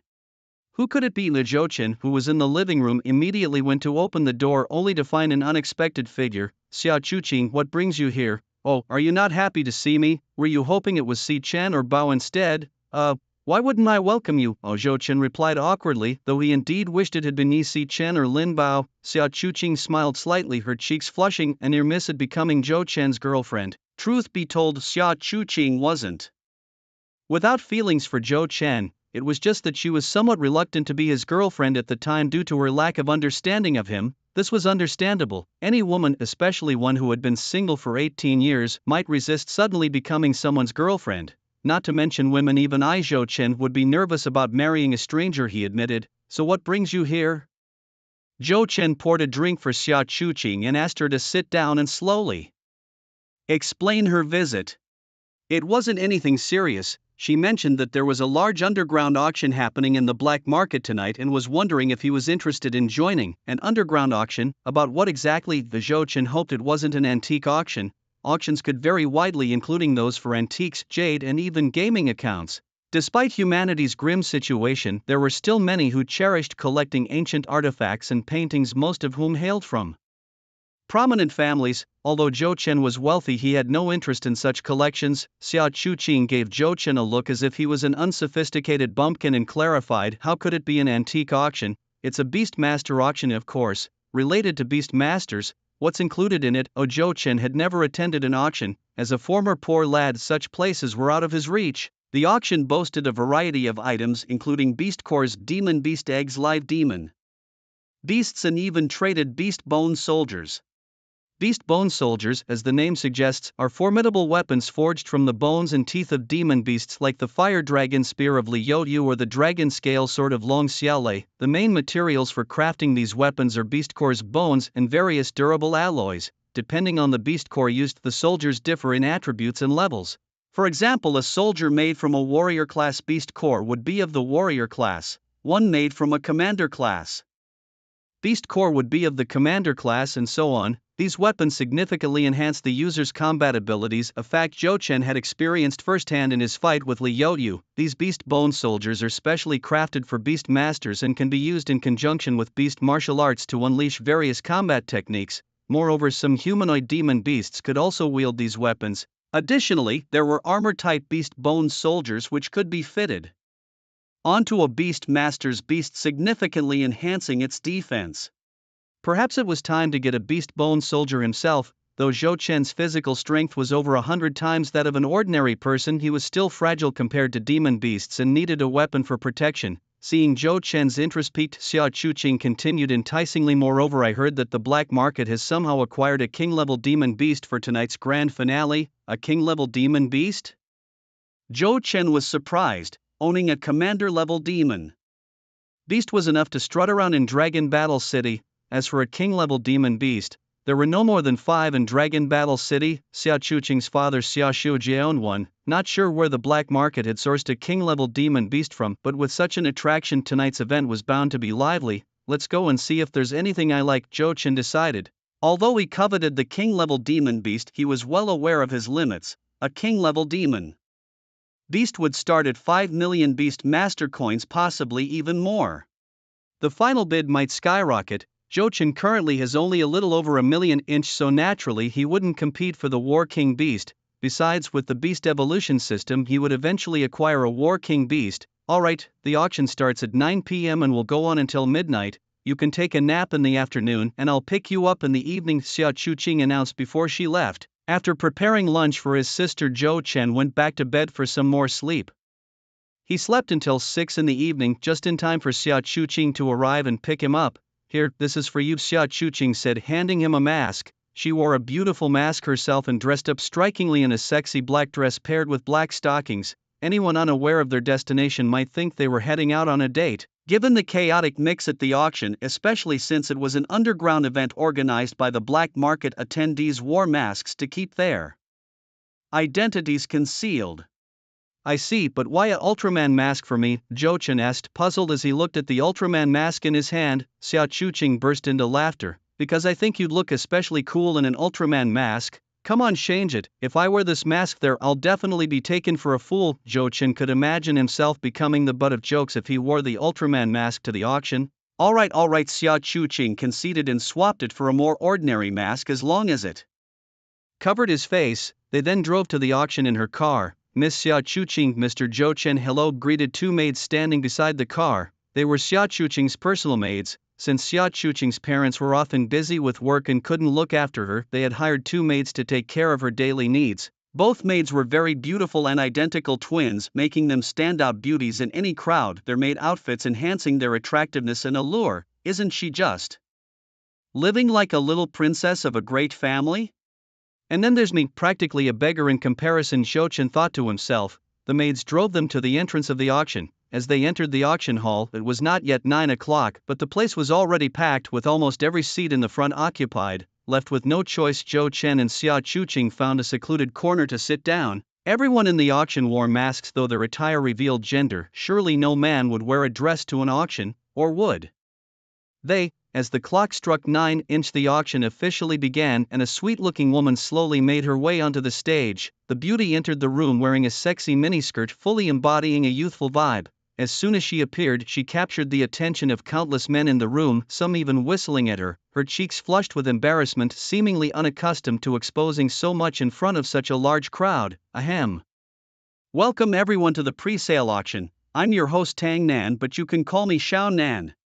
I will be presiding over this auction. I believe everyone is familiar with the rules, so I won't waste more words. Now let me declare the beast taming auction officially open. Applause erupted as the first auction item was presented. Jochen glanced briefly at the item. Merely 5 beast cores of warrior rank, all fire element, beneficial for the cultivation of fire-type beasts, but of little use to him. The first item.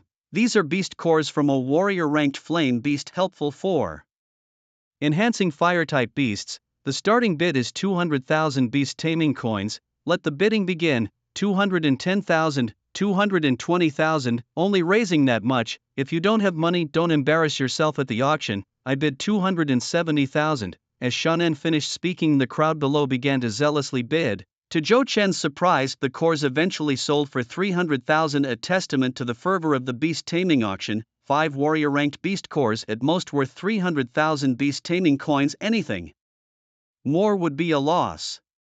The bidders knew this well, and considering it was only the first item, they expected more valuable items later. Therefore, they decided to save their money for future bids. Thus, the 5 cores were eventually auctioned off to a young man for 300,000. The second auction item, an egg from an ice crystal snake. The ice crystal snake is a warrior ranked beast, so acquiring its egg is like gaining a warrior ranked beast.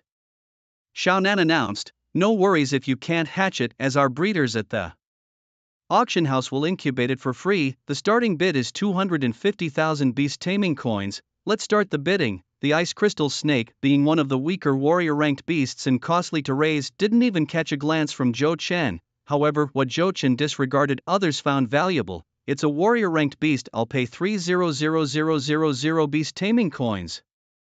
350,000 for me. The egg is mine. I bid 450,000. Give me the ice crystal snake's egg. The bidding was fierce, skyrocketing to 600,000 in no time, and it was still going.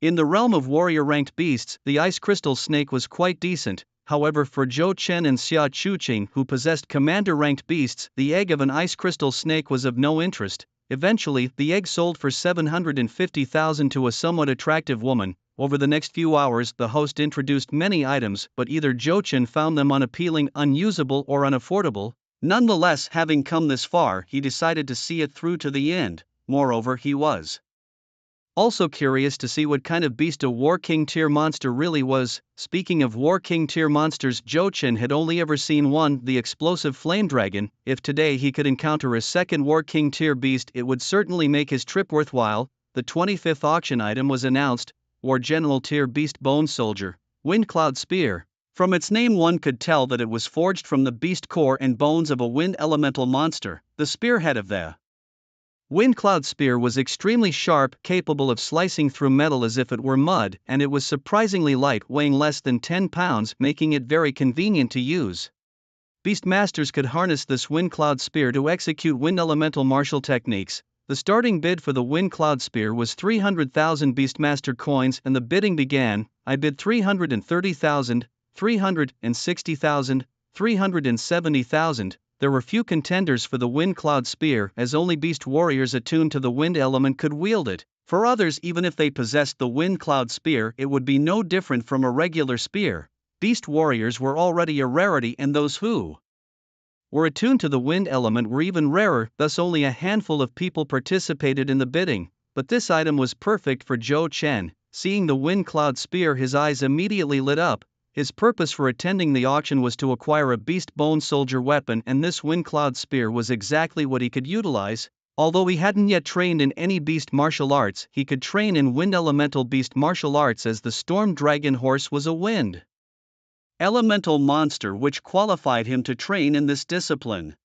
The main reason was, he could afford it. Seeing that the bidding had now soared to 390,000, Zhou Chen felt it was time to make his move. He shouted, "I bid 500,000. Zhou Chen directly raised the bid by 110,000 Beastmaster coins. As his voice rang out, the others fell into a unanimous silence. Zhou Chen's demeanor was formidable, as if he was prepared to continue bidding.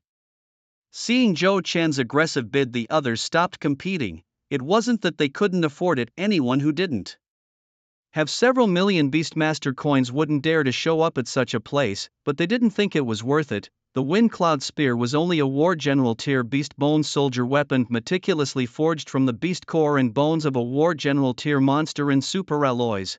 A War General tier Wind Elemental Beast core alone was worth at most 100,000 Beastmaster coins, and adding the bones and various alloys the material cost could at most reach 130,000 Beastmaster coins, adding the cost for the Beast Bone Soldier Blacksmith, the labor cost would be another 100,000 Beastmaster coins, so the cost of the Wind Cloud Spear was at most 230,000 Beastmaster coins.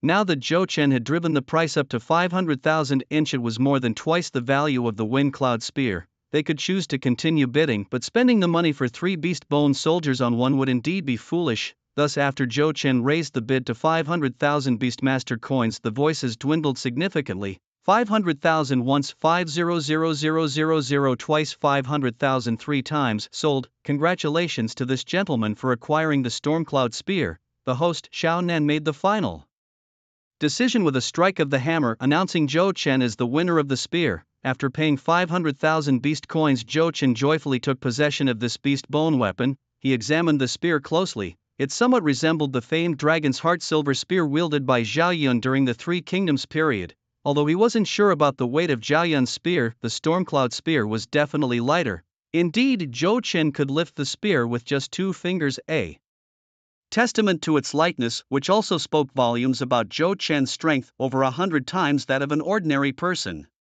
The Stormcloud Spear could enhance the power of Wind-type beast martial arts. Unfortunately, Zhou Chen hadn't practiced any beast martial arts yet, so he couldn't test the might of the Stormcloud Spear. The next auction item was the Ancient Wooden Dragon, a beast of the War General class, currently at level 15. The innards of the Ancient Wooden Dragon contained the legendary dragon bloodline. The exact amount was unknown, but breeders were certain that the bloodline of ancient dragons flowed within it. The combination of the dragon bloodline and the wooden beast attributes endowed the ancient wooden dragon with formidable combat and vitality. The starting bid was set at 400,000 beast coins, and the auction began. I'm willing to bid 450,000 beast coins. I'll offer 550,000. Once it's trained, the combat power of this ancient wooden dragon will be immeasurable.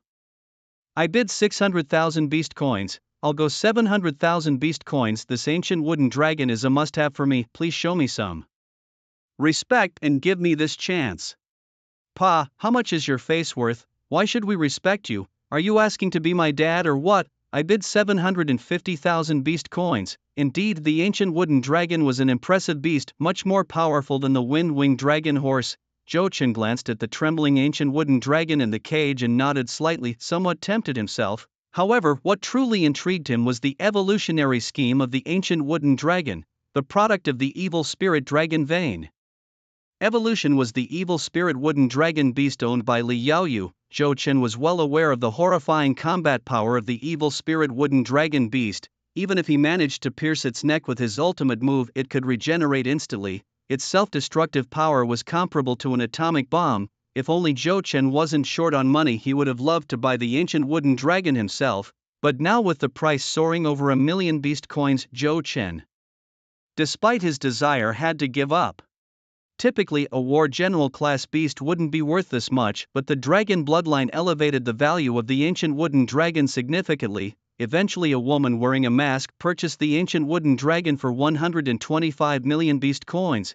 Zhou Chen felt a strange familiarity with her, although he couldn't place where he had seen her before. As the auction continued, Zhou Chen found little interest in the subsequent items, all ordinary War General class beasts, none of which caught his eye. But just because they didn't appeal to Zhou Chen didn't mean they weren't valuable to others. The auction remained as lively as ever. Almost every item fetched sky-high prices of over 1 million beast coins. Finally, the 55th auction item was introduced. The 55th item up for auction is a formidable demon-class beast, but there's something unique about it.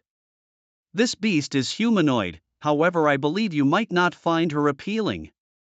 As the host Xiao Nan introduced the item, the 55th auction piece was brought forth.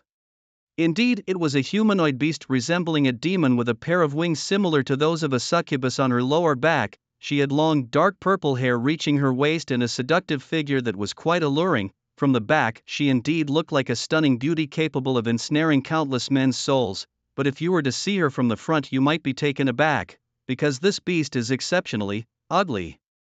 Zhou Chen, who had seen many unattractive women, found her many times less appealing. Her face was covered with black scales, giving her a fish-headed appearance, and her large, lifeless eyes stared down the audience, sending shivers down their spines and causing them to involuntarily bow their heads to avoid her gaze. Only Zhou Chen kept his eyes fixed on those dead fish-like eyes, locking gaze with the beast in a profound stare. The beast's name is Mei Hun Huan Mo, a battle general class demon beast level 60. She has dark attributes with weaknesses to light and electricity. Her status is mocking, healthy. Her innate talent Mei Hun, common to the succubus clan, captivates and ensnares the hearts of people, causing them to lose their will to fight. Her skills include fantasy floral face, allowing her to change her and others' appearances at will and hide her true strength, and charm vision fantasy pupil, a magical attack that traps enemies in a beautiful illusion from which they cannot escape. Combined with fantasy floral face, this skill can mesmerize any opponent, whether gods or mortals, making them fall at her feet. Additionally, she has the skill Evil Spirit Invasion, which releases dark energy that corrodes the body and soul of her enemies, bringing them under her control. Despite her horrifying external appearance, members of the succubus clan like her often possess incredibly beautiful faces and sexy bodies, so don't be deceived by her outward form. Note: when dealing with her, restrain yourself, don't act as if you've never seen a woman before, desperately groveling at her feet, which would disgrace the system.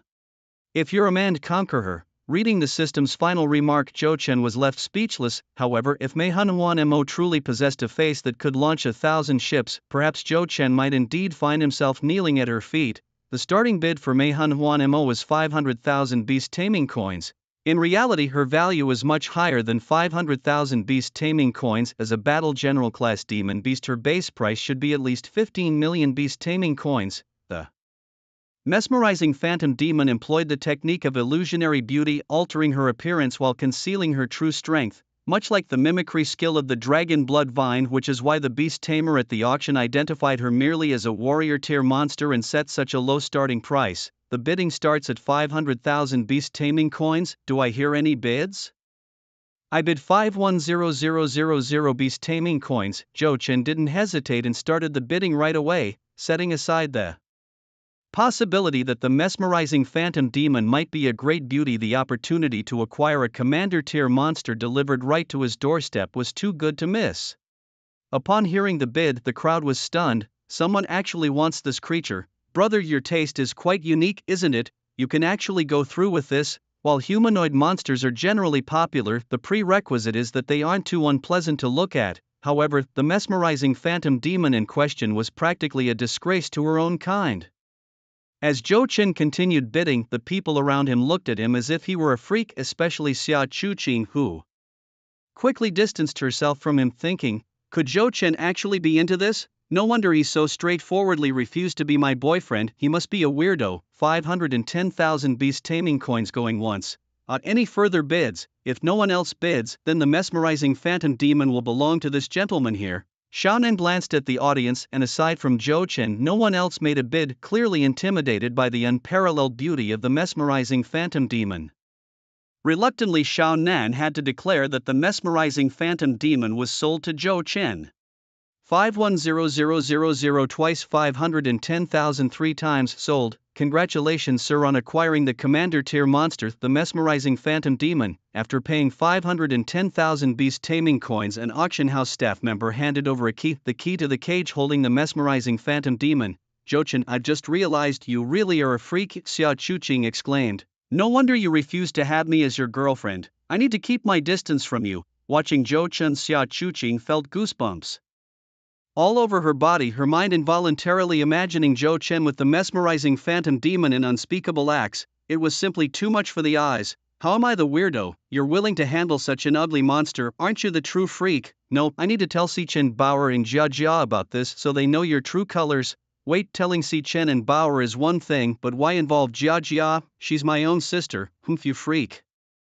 With the way you handle such an ugly monster, who knows if one day you'll lose control and go after Jia Jia. Freak, are you calling me a fool? Zhou Chen asked earnestly. Have you ever seen an ugly enchantress? Or to put it another way, if it truly were that hideous, could it still be called an enchantress? Perhaps.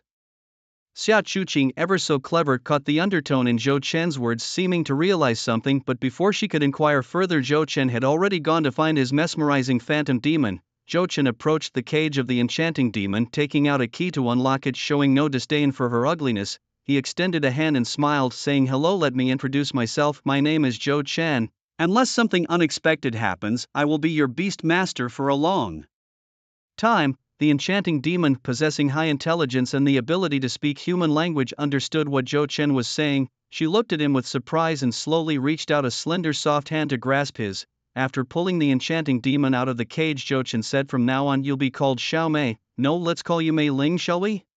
It's a pretty name, right?" When he first saw the enchanting demon, Zhou Chen had already thought of this name. Since she was a humanoid demon beast and could speak human language, Zhou Chen decided not to call her Xiao Mei but instead gave her a human name, Mei Ling, meaning a charming little sprite. "Mei Ling, from now on I am your master. Let's form a spirit contract," Zhou Chen declared as he bit his finger, extending his bloodied finger towards Mei Ling's forehead. Forming the spirit contract would bind their lives together forever. However, at that moment an unexpected change occurred. Mei Ling's lips curled up into a slightly sinister smile and she suddenly lashed out, revealing sharp claws aimed at Zhou Chen.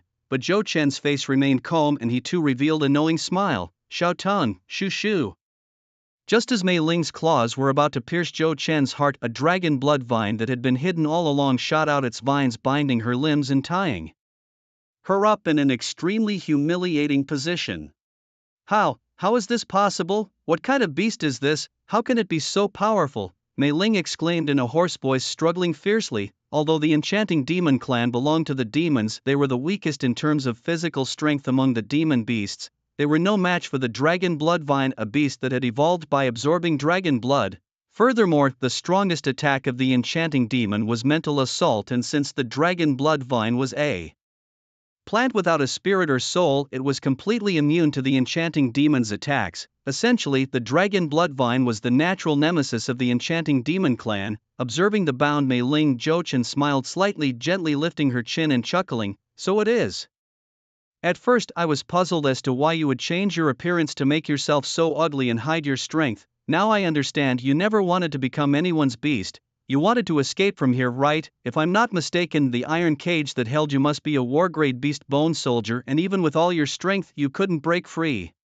Relying on brute force, you couldn't escape from here, so you chose to use your wits. First you concealed your strength and made yourself ugly so that powerful beast masters would disdain you. They don't need useless demon beasts or an ugly woman to warm their bed, thus only those weaker beast masters could end up buying you. They might despise you, but your power is not something they can afford to discard.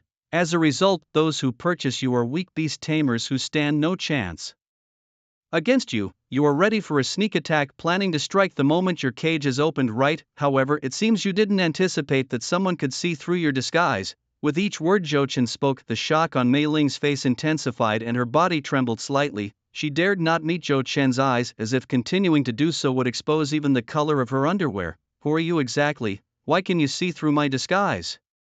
You should know that even the monster breeders at the auction with their professional equipment couldn't see through it."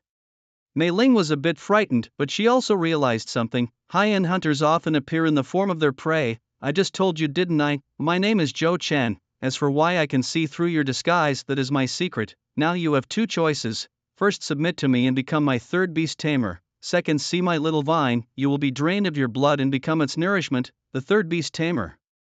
"How old are you?" Hearing Zhou Chen suggest she become his third beast tamer, Mei Ling was astonished. Having lived on Blue Star for a long time, she naturally knew how difficult it was for humans to enhance their spiritual power. An ordinary person with the right meditation techniques and without the aid of drugs might practice for a lifetime and only then break through to become a bronze-level beast tamer. If someone had some talent with the right techniques and potions, a few decades might suffice to reach the gold level. But those born prodigies might start as bronze or even silver-level beast tamers right from birth. However, such people are rare, with no more than 5 in the whole world. Mei Ling could tell Zhou Chen, not yet 20 years old, was already a bronze-level beast tamer. Although not comparable to those prodigies, he was certainly a genius among geniuses. Becoming his beast, the treatment would undoubtedly not be too bad. Perhaps she could evolve again, gaining more power and a more attractive figure, and become the queen of the succubi. Moreover, she had no other choice if she wanted to survive but to become Zhou Chen's beast. "I agree to your terms, but what exactly must I do as your beast? Am I to fight, keep warm, or serve as an outlet for your frustrations?" This Zhou Chen was suddenly taken aback. True to the nature of a succubus, Mei Ling knew how to provoke, uttering words that were undeniably tempting to a virgin like Zhou Chen. However, Zhou Chen's initial idea was merely to acquire a powerful fighting monster. Although she currently looked unattractive, Zhou Chen knew that this was not her true appearance. The real Mei Ling might be a great beauty. For now you don't need to do anything, nor do you need to fight. It is summer now and there's no need for you to warm the bed, plus I have someone I like, and the soundproofing in my room isn't very good. Hee hee, if not at home we can always get a hotel room, or if that fails even a small grove will do, hee hee. Mei Ling chuckled softly. Having seen Zhou Chen's blushing face just now, she knew for certain that Zhou Chen was definitely a virgin, and succubi are particularly skilled at dealing with virgins. But let's not talk about this now, let's form the spirit contract first. As Zhou Chen pressed his blood-stained finger on Mei Ling's forehead, a purple light flickered, and the spirit contract was established, marking Mei Ling as Zhou Chen's third beast. Alright, no need to keep up the disguise, drop the skill, I want to see your true form. In all kinds of urban legends, succubi are always top-tier beauties, embodying beauty, charm and sexiness all in one. Zhou Chen was curious to see if Mei Ling fit this description. Sure, hee. Before her appearance changed, Mei Ling's voice did no longer hoarse but now cute like a young girl's, clear and melodious like a yellow oriole. Following this, Mei Ling emitted a purple glow from her entire body, and as the purple light dissipated, her true form was revealed. Mei Ling was truly beautiful, with her demonic scales hidden away, revealing skin as white as snow, delicate to the touch. She had flowing purple hair that emitted a unique fragrance, seemingly with an enchanting effect. Smelling this fragrance, Zhou Chen nearly lost control, feeling as if Mei Ling's body scent was hooking his soul away, showcasing her talent of soul enchantment. Mei Ling had sharp goat horns on her head, and her beautiful eyes shone like sparkling amethysts. She also had a very sexy figure, dressed in very revealing clothes, and her legs clad in black stockings were enough to make countless people drool. Mei Ling didn't mind Zhou Chen staring straight at her, instead she struck an even more seductive pose. A stunning smile appeared on her face as she blew a cool breath towards Zhou Chen's eyes. She is my beast, my possession, even if I were to execute her right here it wouldn't matter.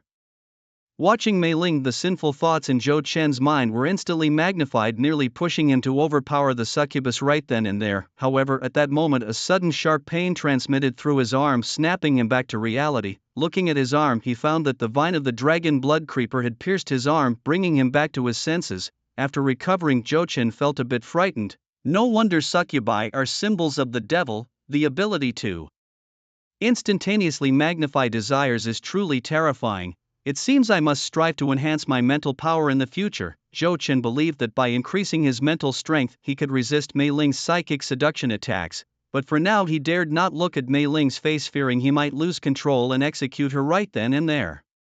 Yet why do I still feel a bit of anticipation? Zhou Chen gave a wry smile, knowing that even if he had to do that sort of thing he would have to go home to do it. He then fetched a black robe and a mask, handing them to Mei Ling. Although Zhou Chen could store Mei Ling in his soul space, having a humanoid beast and a beautiful one at that by his side was certainly more impressive. Here, put these on first. Oh, failing to seduce Zhou Chen, Mei Ling seemed somewhat disappointed. She then draped the black robe over herself, donned the mask and followed Zhou Chen back to the auction. Upon their return, Xia Chuqing greeted Zhou Chen. You're back, is this the mesmerizing phantom demon? Seeing Mei Ling in her true form, Xia Chuqing was momentarily dazzled. She thought to herself, I didn't expect the mesmerizing phantom demon to be this beautiful. It seems Zhou Chen was right, none of these demons are ugly at all. Ahem, Mei Ling, let me introduce you. This is Xia Chuqing, my friend and also the school beauty of our school. Oh, Mei Ling responded indifferently, a hint of disdain in her eyes and even a provocative expression as if to say, a school beauty, is she even as pretty as me? However, because Mei Ling was wearing a mask, Xia Chuqing couldn't see her expression. But truthfully speaking, whether in terms of looks or physique, Mei Ling surpassed Xia Chuqing by quite a margin. I can't believe it. You're already a bronze-level Beastmaster, even more monstrous than me, Xia Chuqing exclaimed. It seems my analysis was correct. The pure spiritual energy from the spatial rift indeed has an effect on enhancing mental power. I need to make a trip there myself sometime. Zhou Chen could only respond with a bitter smile. Ever since Lin Bayer also advanced to the Black Iron level, Beastmaster Xia Chuqing became even more convinced of the spatial rift's effects on boosting mental power. Now seeing Zhou Chen advancing to bronze level in such a short period of time, she was utterly convinced. Meanwhile, The auction was drawing to its climax with the last item, the highly anticipated War King level beast. As the auctioneer Xiao Nan's voice rang out again, everyone in the audience turned their attention to the stage, eagerly anticipating the appearance of the War King level beast. Boom, boom, boom. As soon as the auctioneer finished speaking, a series of footsteps followed, making the whole ground tremble. Without a doubt, it was a colossal creature. The audience speculated about the size of the beast, as merely walking seemed to produce such sounds. What could it be? I must win this war. King level beast. Then my Xia family will have 2 such beasts. Xia Chuqing stared unblinkingly at the stage, not wanting to miss a single moment. She had come to this Beastmaster auction specifically for this War King level beast. The Xia family, being influential and well connected throughout Dragon War City, even had their agents inserted in the black market auctions. Thus, whatever happened in Dragon War City, the Xia family would be the first to know. A week ago, Xia Chuqing's father, Xia Xiujie, learned that a warlord level beast would be auctioned today. He thus decided to meditate in seclusion, hoping to break through to the gold level Beastmaster to be able to contract this warlord level beast. Xia Chuqing's mother, Qin Momo, also entered seclusion, aiming to advance to the bronze level Beastmaster, as this was considerably easier than reaching the gold level. Qin Momo was a prodigy in her youth, but after having children she shifted her focus to her career. However, the appearance of the warlord level beast was a matter of great importance. So she began to meditate, seizing every moment to enhance her spiritual power. Consequently, the task of acquiring the warlord level beast at the auction fell into Xia Chuqing's hands. Let's see what kind of beast it is, thought Zhou Chen as he looked at the stage with anticipation, eager to see the warlord level beast soon to appear. Although Zhou Chen knew the warlord level beast wasn't meant for him, he believed that broadening his horizons was always beneficial. At that moment, Mei Ling was sitting on Zhou Chen's lap, behaving almost like his wife. She occasionally teased him by hooking his chin or kissing his face, and sometimes even distracting him by burying his head in her ample bosom, making it hard for Zhou Chen to concentrate. Mei Ling was a succubus, always filled with naughty thoughts, but Zhou Chen quite enjoyed it. When a rumbling sound interrupted them, Mei Ling stopped her teasing and looked towards the source of the noise, with Zhou Chen frowning slightly. If I'm not mistaken, that must be the creature, right? What do you think, Mei Ling? Have you seen this beast before? Zhou Chen asked, slightly surprised. Yes, it's someone I truly despise. I wish I could crush its bones and feed them to the dogs, Mei Ling replied with disgust, as if she had a deep-seated grudge against the warlord level beast. I especially hate the way it looks at me. Before Mei Ling could finish her sentence, the mysterious warlord level beast was brought onto the stage. Although its appearance was concealed under a black cloth, its enormous size was palpable. The beast stood about 5 meters tall, roughly as high as a 2-story building. Then, with a swift motion, the staff dramatically removed the cover from the beast. Ah, hiss, what is this thing? Such a terrifying creature. Is this really a beast? I've never seen such a beast before. Is it worthy of being a warlord level beast? It looks so intimidating. Indeed, after seeing the true form of the warlord level beast, everyone in the audience gasped in shock, visibly frightened by the beast's appearance. Is this the warlord level beast? Zhou Chen too was visibly shocked as he stared at the beast. This creature, well, it can hardly be called a beast anymore, because it's clearly just a pile of bones. Yes, that's right, it's a pile of bones, a dragon skeleton, or perhaps it's a bone dragon. From the shape of its bones, the bone dragon appears to belong to the Tyrannosauridae family, at least closely resembling a Tyrannosaurus. Zombie Tyrannosaurus creature. Seeing the bone dragon, Zhou Chen couldn't help but think of the zombie Tyrannosaurus creature from Digimon. It must be said, the bone dragon and the zombie Tyrannosaurus are almost carved from the same mold. The only difference is that the bone dragon has a pair of enormous bone wings on its back. The bone dragon is covered entirely in stark white bones, and within its skull burns a bundle of eerie blue flames, presumably the dragon's soul. If not mistaken, this soul has been somehow sealed within the skull, unable to leave. Despite the destruction of its flesh, the power of the dragon's soul remains formidable, allowing the bone dragon to move freely even without a corporeal body. With a roar, the bone dragon tilts its head, its eyes, or rather the fire that flickers in the eye sockets, briefly glancing at the audience below, emitting a low growl. This sequence of action seems to convey, I am still alive. Beast name, Winged Tyrant Dragon. Beast rank, War King. Beast level, 60. Beast attribute, Evil Spirit. Beast weakness, Thunder. Beast status, unknown. Beast talent, none. Beast skill, Undead calamity, even if its body is destroyed, its soul can still unleash powerful dragon might, intimidating and controlling other undead and even absorbing them to grow stronger.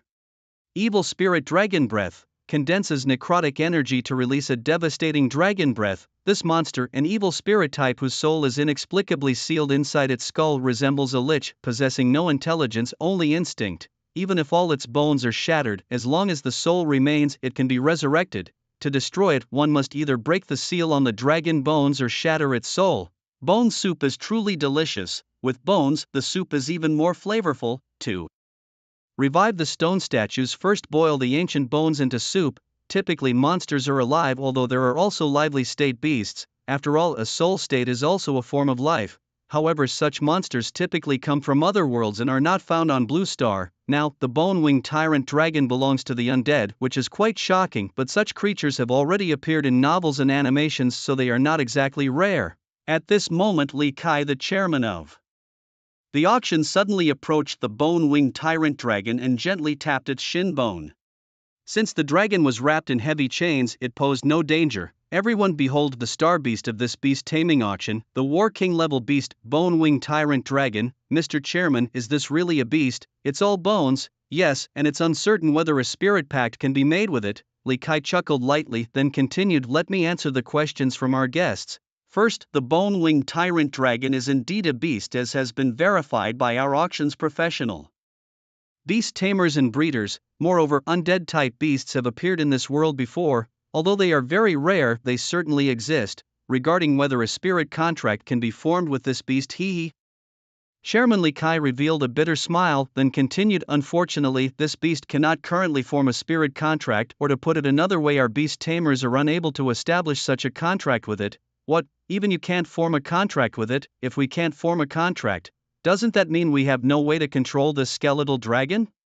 Chairman Li, what do you mean by this? Are you trying to fool us with a beast that can't form a spirit contract? If we end up purchasing this skeletal dragon and cannot control it, resulting in it injuring or killing us, who will bear the responsibility? This is a scheme to rob us of our lives and wealth. Please everyone calm down and let me finish. Chairman Li quickly interjected, stabilizing the crowd's mood while explaining the situation.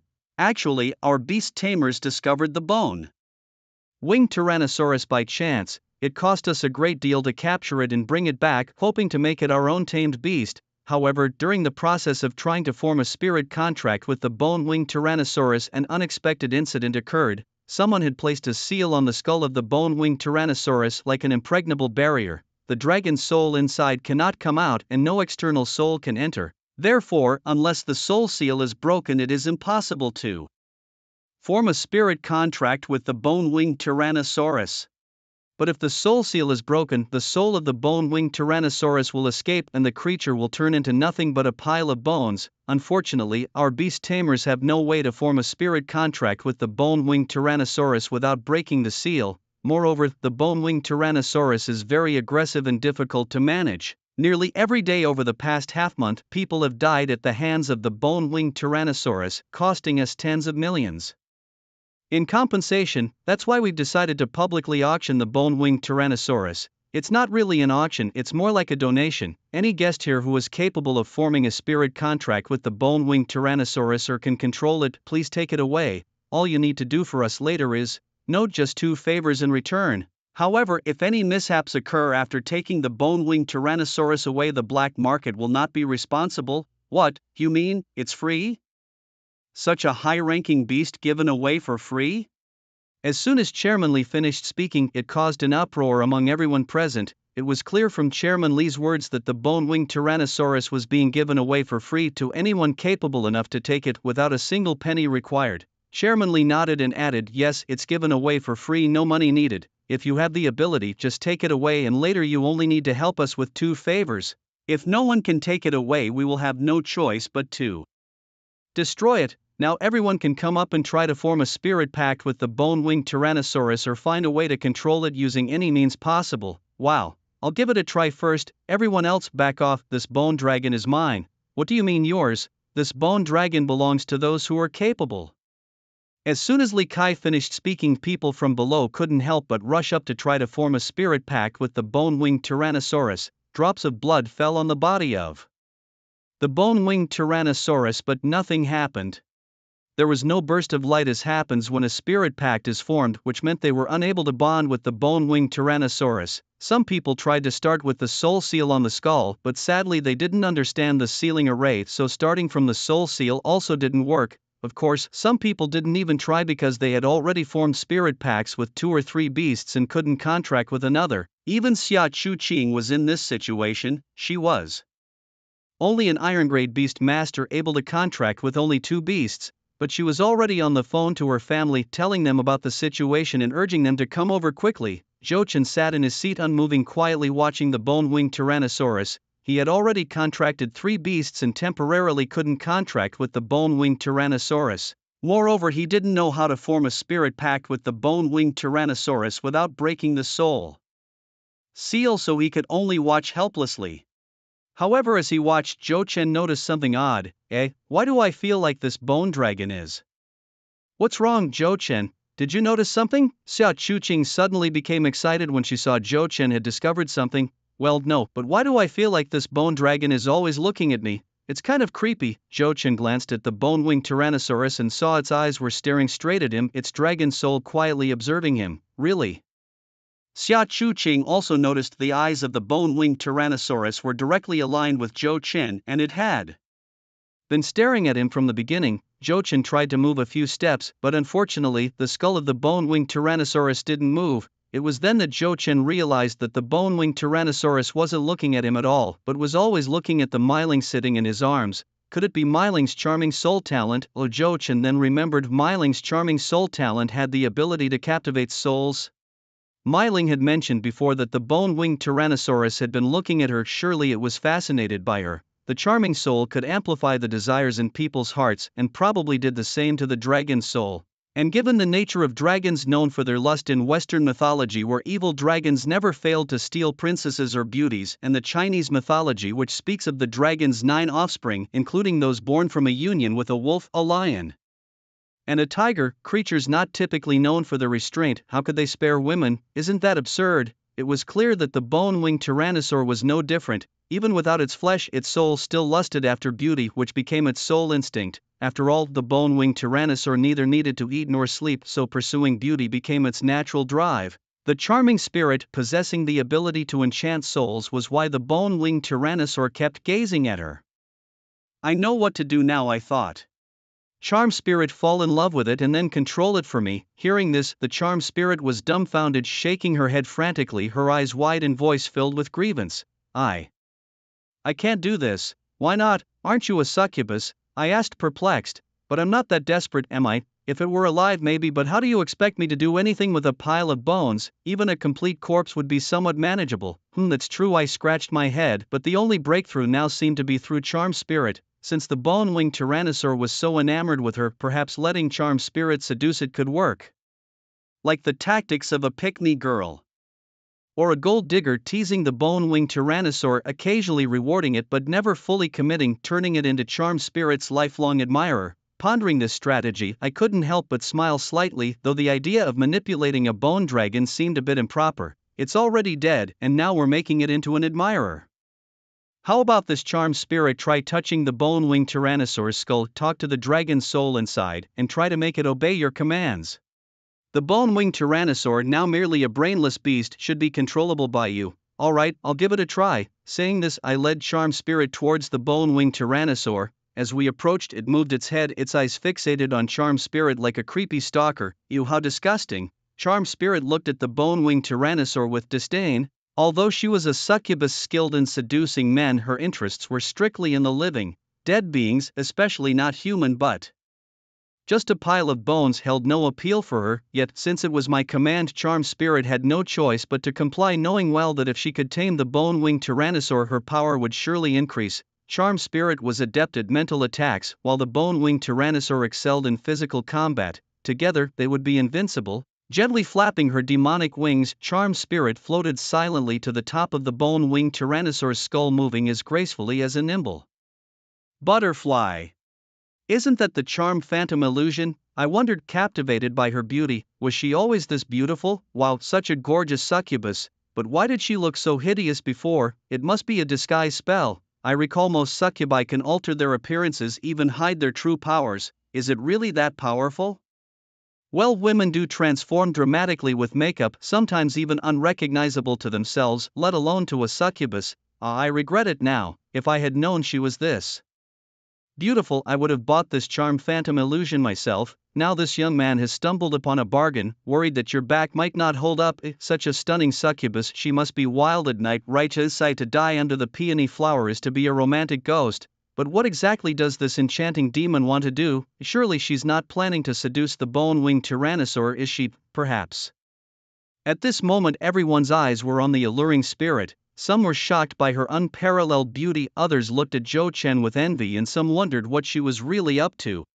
Mei Ling the succubus flew onto the skull of the bone-winged tyrannosaur. The dinosaur's skull was large enough for Mei Ling to comfortably sit on. "Hello there, little dinosaur," Mei Ling said awkwardly, her eyes filled with disdain as she looked at the bone-winged tyrannosaur. Even though she was a succubus, trying to seduce a skeletal dragon was a first for her. Roar! Seeing Mei Ling so close, the dragon's soul within the skull became excited and let out a roar wildly moving within the skull. It seemed desperate to burst out and get closer to Mei Ling, but unfortunately the soul seal confined it within the skull. The entire skeletal body of the dragon trembled slightly. There was no doubt the bone dragon was reacting. Witnessing this, Zhou Chen got very excited and urged Mei Ling to turn up the heat. "Mei Ling, just relax, you're only going to chat with it. Don't you want to be the queen of succubi? If so, tame this skeletal dragon for me. Once you do, this dragon will be your loyal servant, your possession." What Zhou Chen didn't say out loud was, "And you are mine. I might know what to do now," Mei Ling said as she stood up and firmly stomped on the bone-winged tyrannosaur. The dinosaur, lacking any sensation, felt no pain. "Little dinosaur, would you like to be my thing?" Mei Ling chuckled lightly, her voice silky smooth as she spoke into the dinosaur's ear. Then she removed her mask, revealing her stunningly beautiful face. Upon hearing her voice, the bone-winged tyrannosaur immediately became excited. The dragon's soul pressed tightly against the skull, desperately trying to break free. Its excited demeanor seemed to say, "I am willing." Not just the bone-winged tyrannosaur, even Zhou Chen, upon hearing that velvety voice, felt his malicious thoughts magnified, the idea of overpowering Mei Ling resurging in his mind. And it wasn't just him. The most terrifying part was that even women couldn't resist Mei Ling's charm. Xia Chuqing stared unblinkingly at Mei Ling, wanting nothing more than to hold her in her arms, to tenderly love her as if she were her own lover.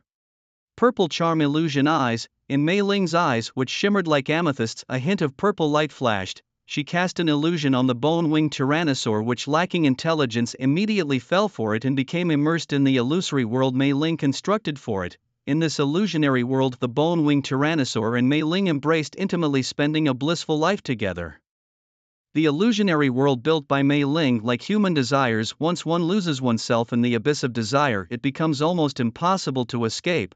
It sounds terrifying, but there are ways to break free. As long as one chooses to restrain their desires due to a sliver of reason or kindness, emerging from the illusory world is merely a matter of time. Although it's not a particularly powerful skill, it proves infallible against mindless creatures like the bone-winged Tyrannosaurus. In the real world, the bone-winged Tyrannosaurus remains motionless, its dragon soul within the skull calmed by the immersion in the illusionary world. The skill Spectral Phantomize allows one to drown in these illusions, while Evil Spirit Invasion manipulates the souls that have fallen into the abyss of illusions. Zhou Chen, having accomplished his task, remarks that the creature has now become his possession. Charm Spirit, fluttering out from the skull of the bone-winged Tyrannosaurus, approaches Zhou Chen like a little girl. "It's been tough, can you show me a demonstration?" "Sure," Zhou Chen replies. Bone-winged Tyrannosaurus, perform 2 backflips and then salute. Charm Spirit's pupils flash purple, instantly controlling the soul of the bone-winged Tyrannosaurus, which then moves like a robot, actually performing as instructed. The bone-winged Tyrannosaurus really jumps, turns 2 backflips, raises its hands above its head as though saluting, and then emits a low roar. "Impressive!" Zhou Chen exclaims, his eyes lighting up at the sight of the bone-winged Tyrannosaurus, which appears to him like a killing machine. Since the bone-winged Tyrannosaurus has no life, it naturally does not fear pain, and enemies can't inflict physical damage on its body. Even if its bones shatter, they can regenerate. Moreover, it can unleash powerful dragon breath, acting like a mobile artillery on the battlefield. The only downside is that Zhou Chen must control the bone-winged Tyrannosaurus through Charm Spirit, which can be a bit cumbersome. However, Zhou Chen is already content, having gained a warlord-level monster for free. With Charm Spirit controlling the bone-winged Tyrannosaurus, it officially becomes Zhou Chen's possession. In return, he only needs to do 2 favors for the black market in the future. In 2 months, Zhou Chen will go to the capital to start university, making it harder for the black market folks to find him. Whether he helps them or not will depend on his mood. Chairman Li, we have controlled the bone-winged Tyrannosaurus, and according to our agreement, it is now ours, correct? Yes, Mr. Zhou Chen, you only need to help us twice in the future, replies Li Kai with a slight smile, though his heart aches immensely. Damn it, he thinks using Charm Spirit to control the bone-winged Tyrannosaurus was such a simple method, yet why couldn't those beast masters and breeders think of it? Such useless wastes. He doesn't blame Zhou Chen for having a way to control the bone-winged Tyrannosaurus, as there are many geniuses in the world. However, what he can't accept is that Zhou Chen, using a Charm Spirit bought at an auction, managed to control the bone-winged Tyrannosaurus and took it away without spending a dime. The Charm Spirit and bone-winged Tyrannosaurus were originally theirs. Now, they have just handed them over to Zhou Chen for free. What a loss indeed. Of course, no problem. As long as there's a need in the black market, I'll definitely come help. That's what he said, but deep down he was thinking, when the time comes I'll run away and see how you find me in the Imperial City. I don't believe you can keep watch over me at the North Yi Academy forever. Whether I help or not depends entirely on my mood. Speaking of which, Mei Ling, can the bone-winged Tyrannosaurus still fly? Let it take off and show us. Observing the pair of bone wings behind the bone-winged Tyrannosaurus, Zhou Chen suddenly had a wild idea. Since it has wings, it might be able to fly. Riding a dragon had always been Zhou Chen's dream, especially after watching Long Xiaolei sitting on the blazing flame dragon like a dragon knight, looking incredibly cool and awesome. Although the bone-winged Tyrannosaurus wasn't a real dragon, it looked similar enough, and riding it would still be quite impressive.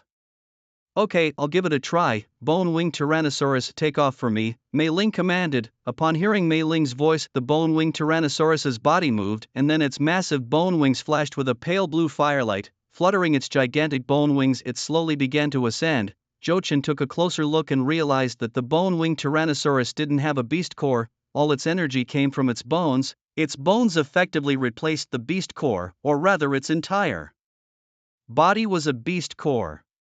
The bone-winged Tyrannosaurus could absorb spiritual energy or energy fluid through its entire skeletal structure to grow stronger. Since it could absorb spiritual energy throughout its body, the bone-winged Tyrannosaurus could level up very quickly. However, the downside was that the bone-winged Tyrannosaurus could no longer evolve. It would forever remain a War King tier beast. This was indeed the case, as Zhou Chen checked the evolutionary path and saw no option for the bone-winged Tyrannosaurus to evolve, only the words unable to evolve. But that didn't really matter, as it wasn't Zhou Chen's controlled beast, and currently the bone-winged Tyrannosaurus was already very powerful. Xia Chuqing, come on up, how about I ride the dragon and take you home? Zhou Chen climbed onto the back of the bone-winged Tyrannosaurus, excitedly suggesting. Although he had ridden dragons before, riding and driving were completely different experiences. Sure, I'd like to try it too, said Xia Chuqing as she too climbed behind Zhou Chen. They then rode the bone-winged Tyrannosaurus out of the auction house, ready to head home. Aw, I'm really envious. This guy really hit the jackpot, spending 500,000 beast coins to buy a beautiful succubus and also getting a War King tier beast for free. Why can't I ever be this lucky? As Zhou Chen and the others flew away, the people at the auction house were even more envious and jealous. Some even plotted to steal the bone-winged Tyrannosaurus and Mei Ling, but unfortunately they were destined not to succeed. The power of the bone-winged Tyrannosaurus was beyond their imagination. The flying speed of the bone-winged Tyrannosaurus was very fast, although not as fast as Long Xiaolei's blazing flame dragon. It was comparable to the speed of a storm dragon horse. Soon, they arrived at the Xia residence. Something was approaching. While enjoying tea at home, Xia Xiujia's eyebrows raised, his gaze sharpening instantly. As a silver-level beastmaster with a spiritual power over 500, his senses were exceptionally keen, quickly detecting the presence of a bone-winged Tyrannosaurus. Honey, what's wrong? Seeing Xia Xiujia suddenly stand and look out the window, Qin Momo's face showed confusion. Something is coming. Could it be an assassination attempt? Qin Momo's expression changed. She and her husband, one being the wealthiest man in Dragon Battle City and the other the strongest beastmaster, naturally drew resentment from many. Assassinations had occurred before, and there had even been attempts to kidnap their daughter Xia Chuqing as a threat. Fortunately, they were timely in their response, preventing any harm to Xia Chuqing. Since then, the couple had been extremely vigilant over their daughter, ensuring she was always accompanied and protected no matter what she did. Even at the auction they attended, the Xia family had spies to intervene if Xia Chuqing faced any trouble, ensuring her safety. It's probably not an assassin, a killer wouldn't make such a grand entrance. Qin Momo nodded, acknowledging that even she could sense a massive creature approaching despite being only a black iron level beastmaster.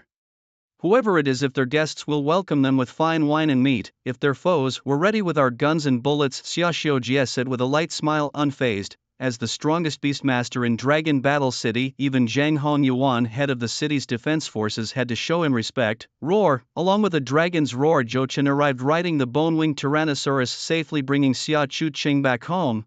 Zhou Chen, please come in for a visit. You saved me before and I haven't had the chance to properly thank you. Moreover, my parents would like to meet and thank you too, Xia Chuqing invited warmly. Alright then. It was nearly midnight, and although Zhou Chen initially thought not to disturb, he couldn't decline her earnest invitation. I wondered who it could be. It's Zhou Chen. Welcome, welcome. Xia Xiujie immediately relaxed and smiled upon seeing Zhou Chen. Uncle Xia and Qin, hello. I apologize for the intrusion, Zhou Chen greeted, slightly embarrassed. No intrusion at all, no intrusion. Qin Momo giggled, grateful to the young man who had helped her precious daughter. Please don't just stand there, come inside. Seeing Zhou Chen, Qin Momo smiled warmly, clearly fond of the boy who had saved her daughter. She hurriedly invited him and, hardly noticing the bone-winged Tyrannosaurus that should have been the center of attention. Inside, Qin Momo poured Zhou Chen some tea, cut a variety of small fruits, and brought out plenty of snacks. Zhou Chen, thank you once again for helping Chuqing through her trials during the high school exams. For Qin Momo, Zhou Chen was almost treated like her own son. No need to be polite, and Qin, Zhou Chen said with a smile. Qin Momo pointed towards the window and spoke of the skeletal dragon outside, the bone-winged Tyrannosaurus. Seeing the bone dragon, Qin Momo felt a chill. Yes, it's a beast I acquired at the auction. Unfortunately, I haven't been able to form a contract with it yet. Is that so? It's just that this monster looks a bit scary. Qin Momo laughed awkwardly. Uncle Xia chuckled. I heard from Chuqing about the incident. Zhou Chen, you really are a genius to think of using the charm soul illusion demon skills to control the bone-winged Tyrannosaurus. You flatter me, Uncle Xia, Zhou Chen responded. However, Zhou Chen, I know you haven't been able to form a spiritual contract with the bone-winged Tyrannosaurus. Keeping it with you all the time must be inconvenient. So I'd like to ask you to sell this bone dragon to me. I'm willing to pay 5 million beast coins, or even more. Xia Xiujie finally revealed his intentions. He was after the bone-winged Tyrannosaurus. With his means, obtaining a charm demon wasn't difficult, and with a charm demon he could control the bone-winged Tyrannosaurus. Then his daughter Xia Chuqing would control the charm demon, effectively giving her a combat king-level monster, thus ensuring her safety.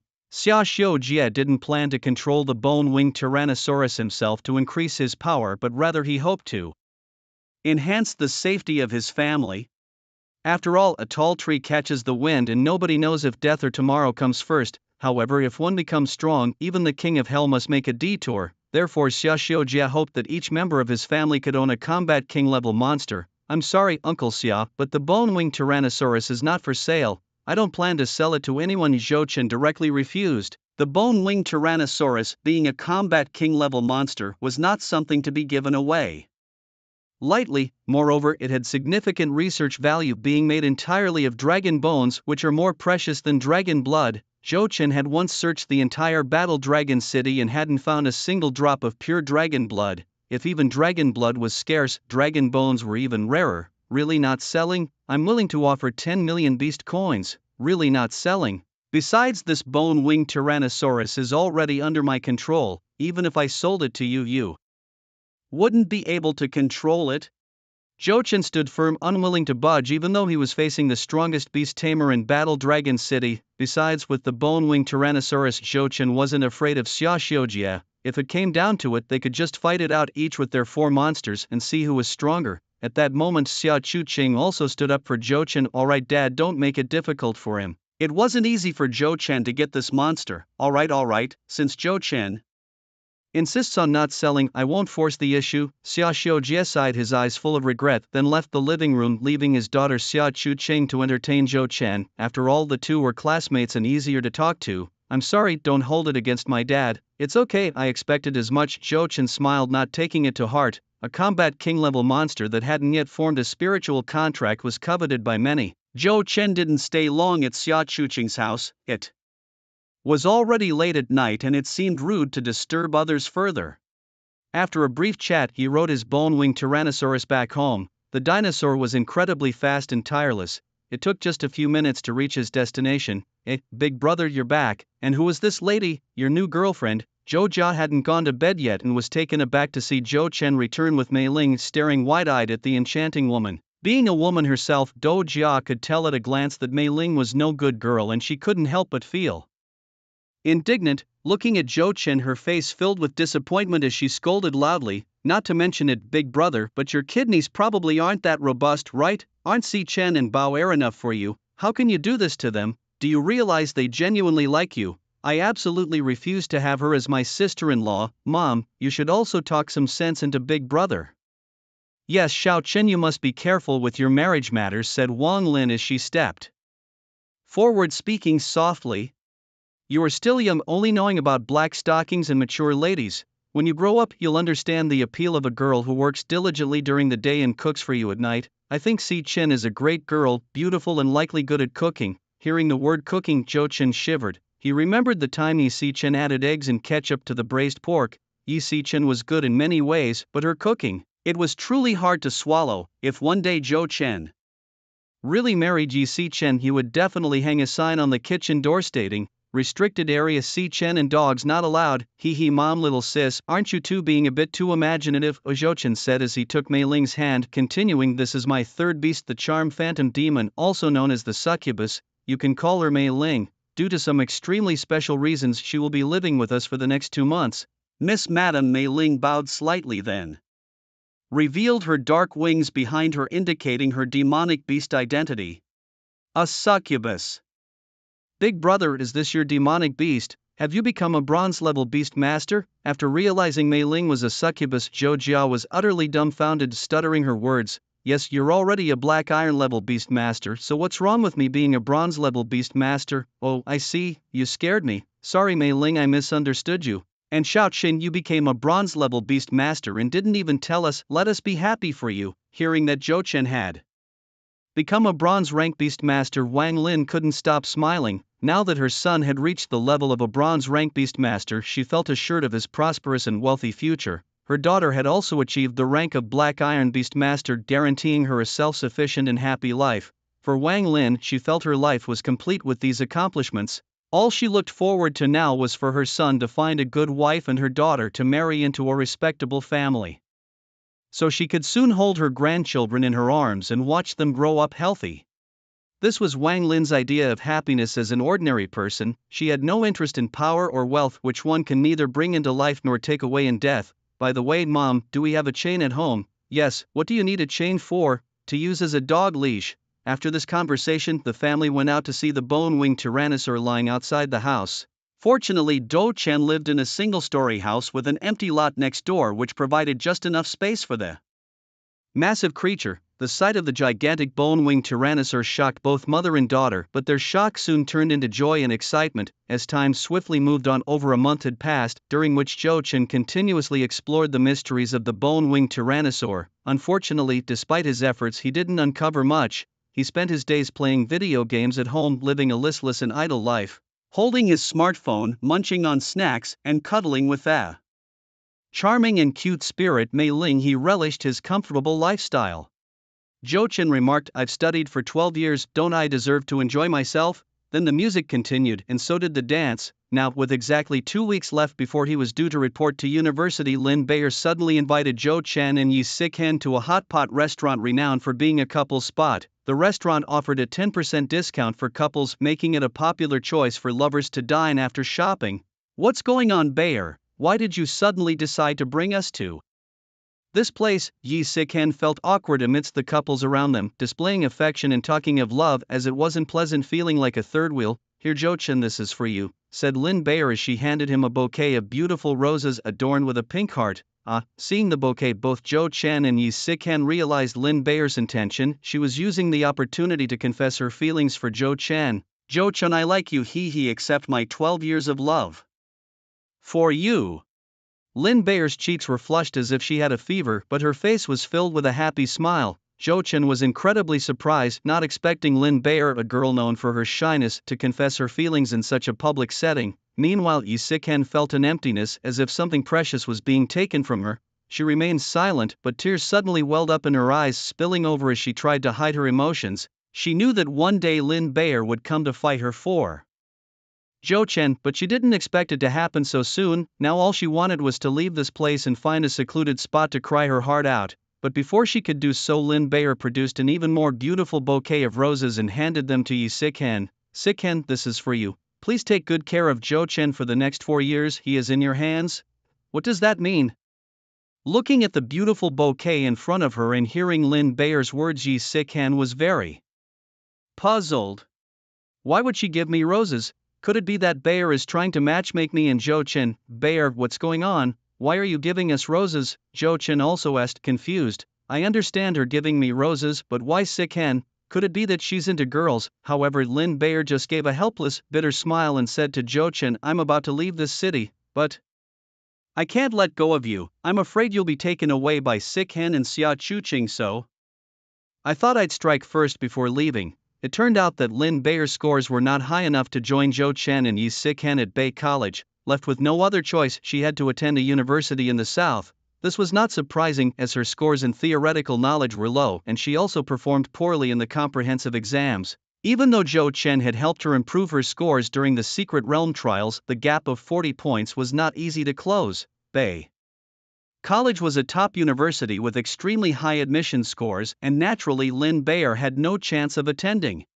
She had booked her plane ticket yesterday and was leaving War Dragon City tomorrow to register at the Southern University. Today was not only about confessing to Jo-chan but also about bidding him farewell. Over the next 4 years, she would only be able to return to War Dragon City during the Spring Festival, so she wanted to see Jo-chan one last time today and say her goodbyes properly. She also wanted to confess her feelings to secure a place in Jo-chan's heart.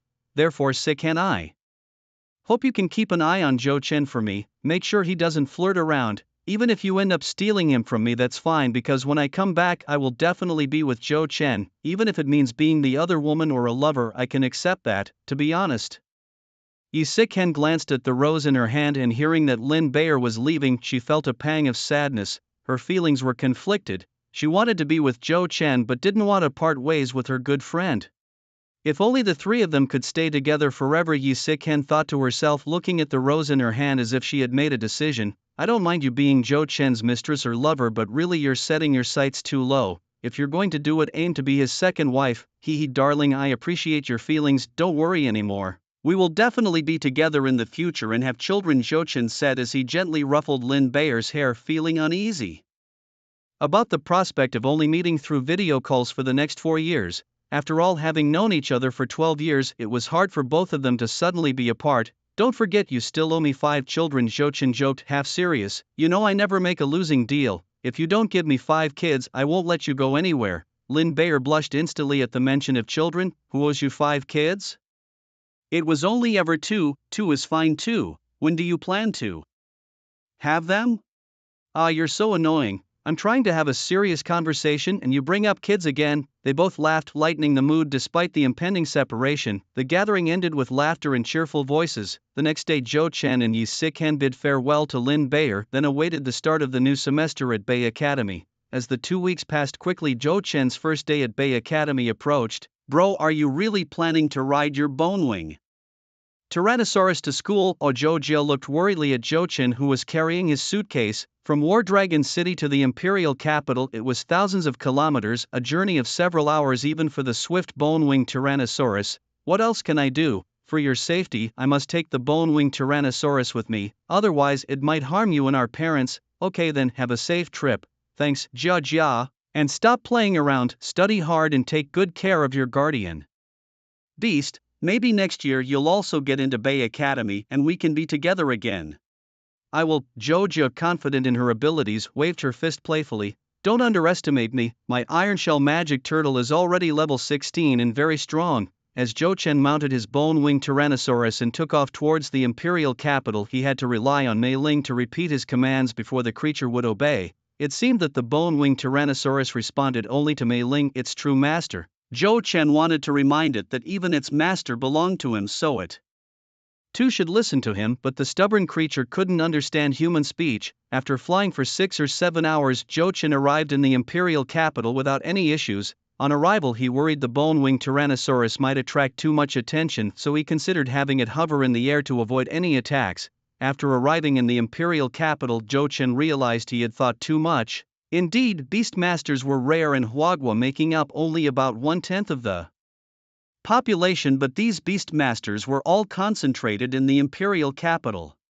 On the streets of the imperial capital, cars were rare, and aside from a few luxury vehicles like Mercedes and Maserati, everyone traveled on mystical beasts. For instance, people rode in carriages pulled by war-level mystical beasts, which moved at speeds comparable to ordinary cars. 100 li on a bundle of hay was not only safe and stylish but also environmentally friendly. Even electric cars couldn't do better, could they? However, the bone-winged Tyrannosaur was too frightening, and as a war-king-level beast, it could easily attract unwanted attention. Moreover, being new to the city, it was better to keep a low profile. Therefore, Zhou Chen let the bone-winged Tyrannosaur fly above while he and Mei Ling rode the storm dragon horse. Mei Ling didn't bother to hide her goat horns or the wings on her back. She appeared on the streets as a charm demon. There was no need for concealment. In the imperial capital, humanoid mystical beasts were a common sight, most of them being the Beastmaster's companions.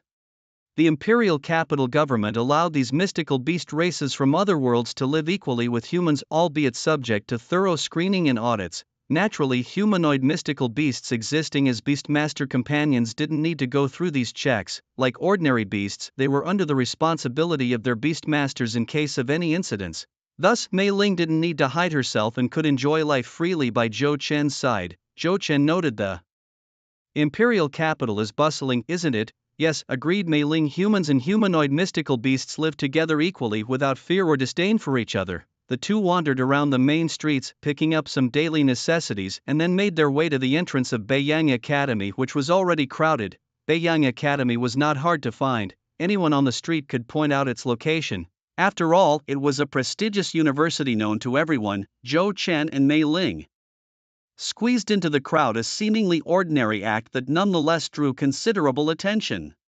This was all because Mei Ling was exceptionally beautiful, graceful, and her beauty was a curse. Her wings added to her allure, making her even more eye-catching. While the world had many beautiful girls, such a stunning humanoid mystical beast was rare. Many people had never seen a humanoid mystical beast in their lifetime, so it was no surprise they gave Mei Ling a few extra glances. Zhou Chen, I dislike these people's stares, Mei Ling confessed, visibly uncomfortable under the scrutiny of the crowd. Although a demoness, she was not the type to seek random attention. Then let's head back, Zhou Chen said with a slight smile, promptly recalling Mei Ling back to the soul space. After all, she was his beast, and he didn't want her to be gawked at by so many. However, this meant Zhou Chen had to carry all the luggage by himself. Fortunately, he was much stronger than the average person, so he could manage the load. Suddenly, he felt someone tap on his shoulder. Turning around, he was greeted by Yi Sikhen, who had also been accepted into Bei Academy. Hey Zhou Chen, you're here early. How did you get here? Did you fly on your bone-winged Tyrannosaurus? Yi Sikhen asked, already aware of Zhou Chen's unique mode of transportation. Yet Zhou Chen replied casually. Yi Sikhen, frustrated, exclaimed, you had such a convenient way of getting here and you didn't tell me. Do you have any idea how expensive the tickets from Zhanlong City to the capital are? It cost me 2,000.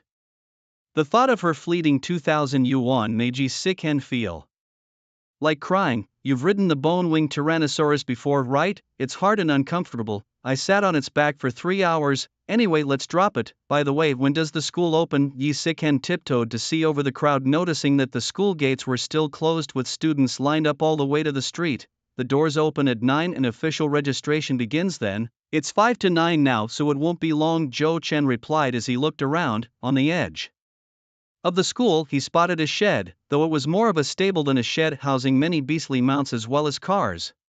This was the transport hub, since many now chose to ride beasts as an eco-friendly alternative to cars. These beasts were not their bonded spirits, hence they couldn't be summoned back into their soul spaces. thus schools, hotels, restaurants and other places had specially designed these unique stables to accommodate both cars and beasts. The stables were divided into countless small compartments, each separated by metal walls made from a special alloy to prevent the beasts from damaging vehicles or attacking each other. Each compartment was about 8 meters long and 5 meters wide, just enough to secure a bone-winged Tyrannosaurus, solving a big problem for Zhou Chen, who had been worried about finding a spot for his beast. 5 minutes passed and the school gates opened. Senior students warmly welcomed them, helping the newcomers settle their belongings in the dormitories before heading to the field for registration.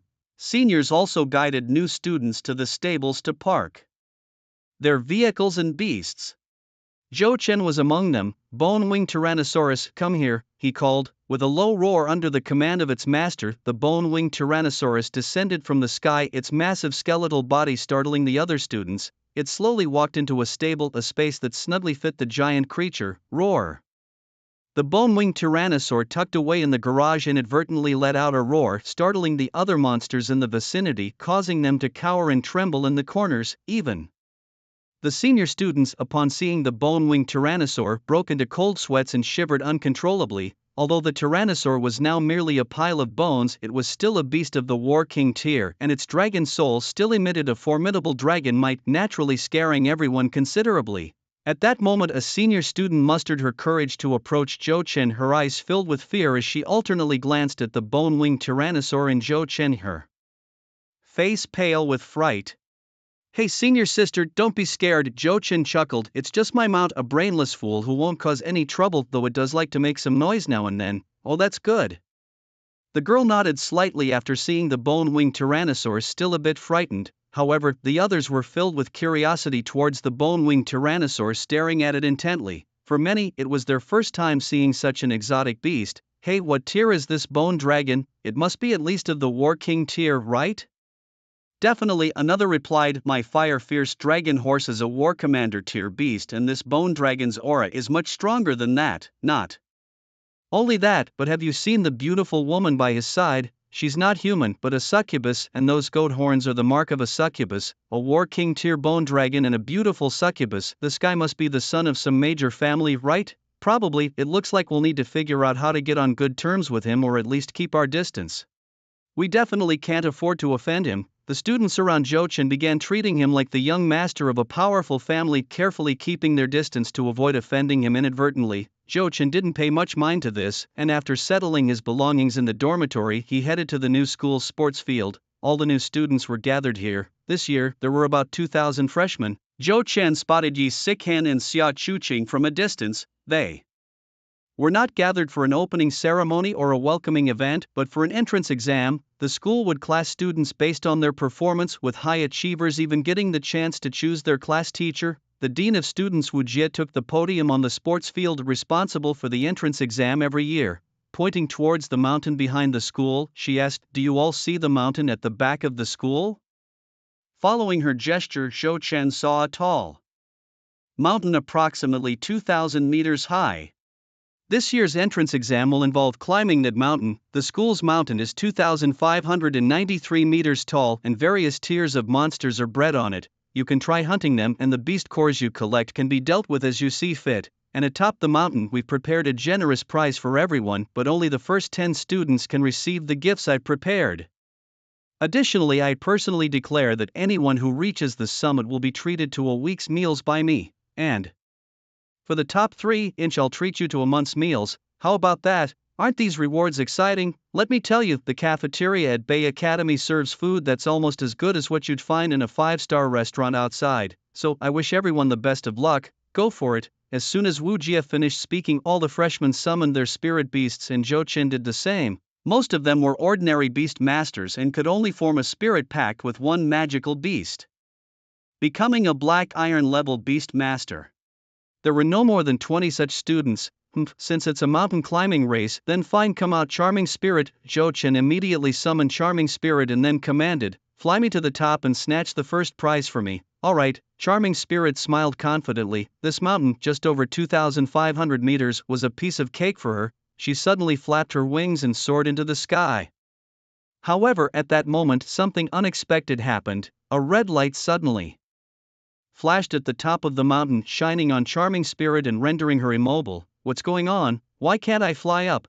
Charming Spirit was bewildered. She had only flown about 100 meters and could go no further, as if there was an invisible barrier preventing her from advancing. Just then Wu Jie's voice came through the loudspeaker once again. He, I forgot to tell everyone earlier, but to prevent the use of flying beasts, we've set up a special barrier at the top of the mountain. Flying beasts can't fly within this barrier.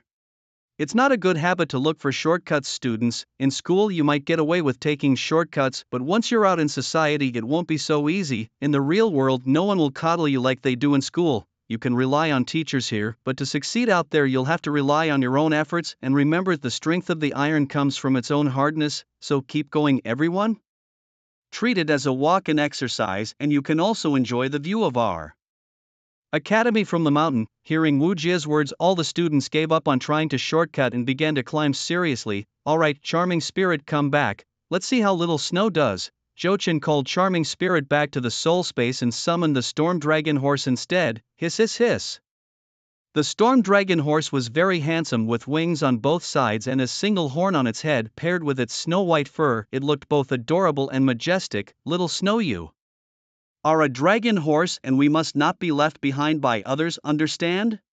Hiss hiss hiss. The Storm Dragon Horse neighed, its eyes filled with confidence. Alright, let's go, use the wind wing soar. Hiss. The Storm Dragon Horse instantly conjures a pair of hurricane wings. Although it can't fly, these wings allow it to run even faster. The Storm Dragon Horse takes the lead, sweeping forward like a whirlwind, quickly leaving a large number of freshmen behind. Roar, howl. As Zhou Chen and the Storm Dragon Horse rush up the mountain, they are immediately confronted by two demon beasts blocking their path, both nearly warrior rank beasts easily defeated. However, Zhou Chen doesn't have the time to waste on them. This exam is about who reaches the summit first. It's a race to the finish, not a battle against demon beasts. Xiao Shui, ignore these beasts, let's push through. Hiss.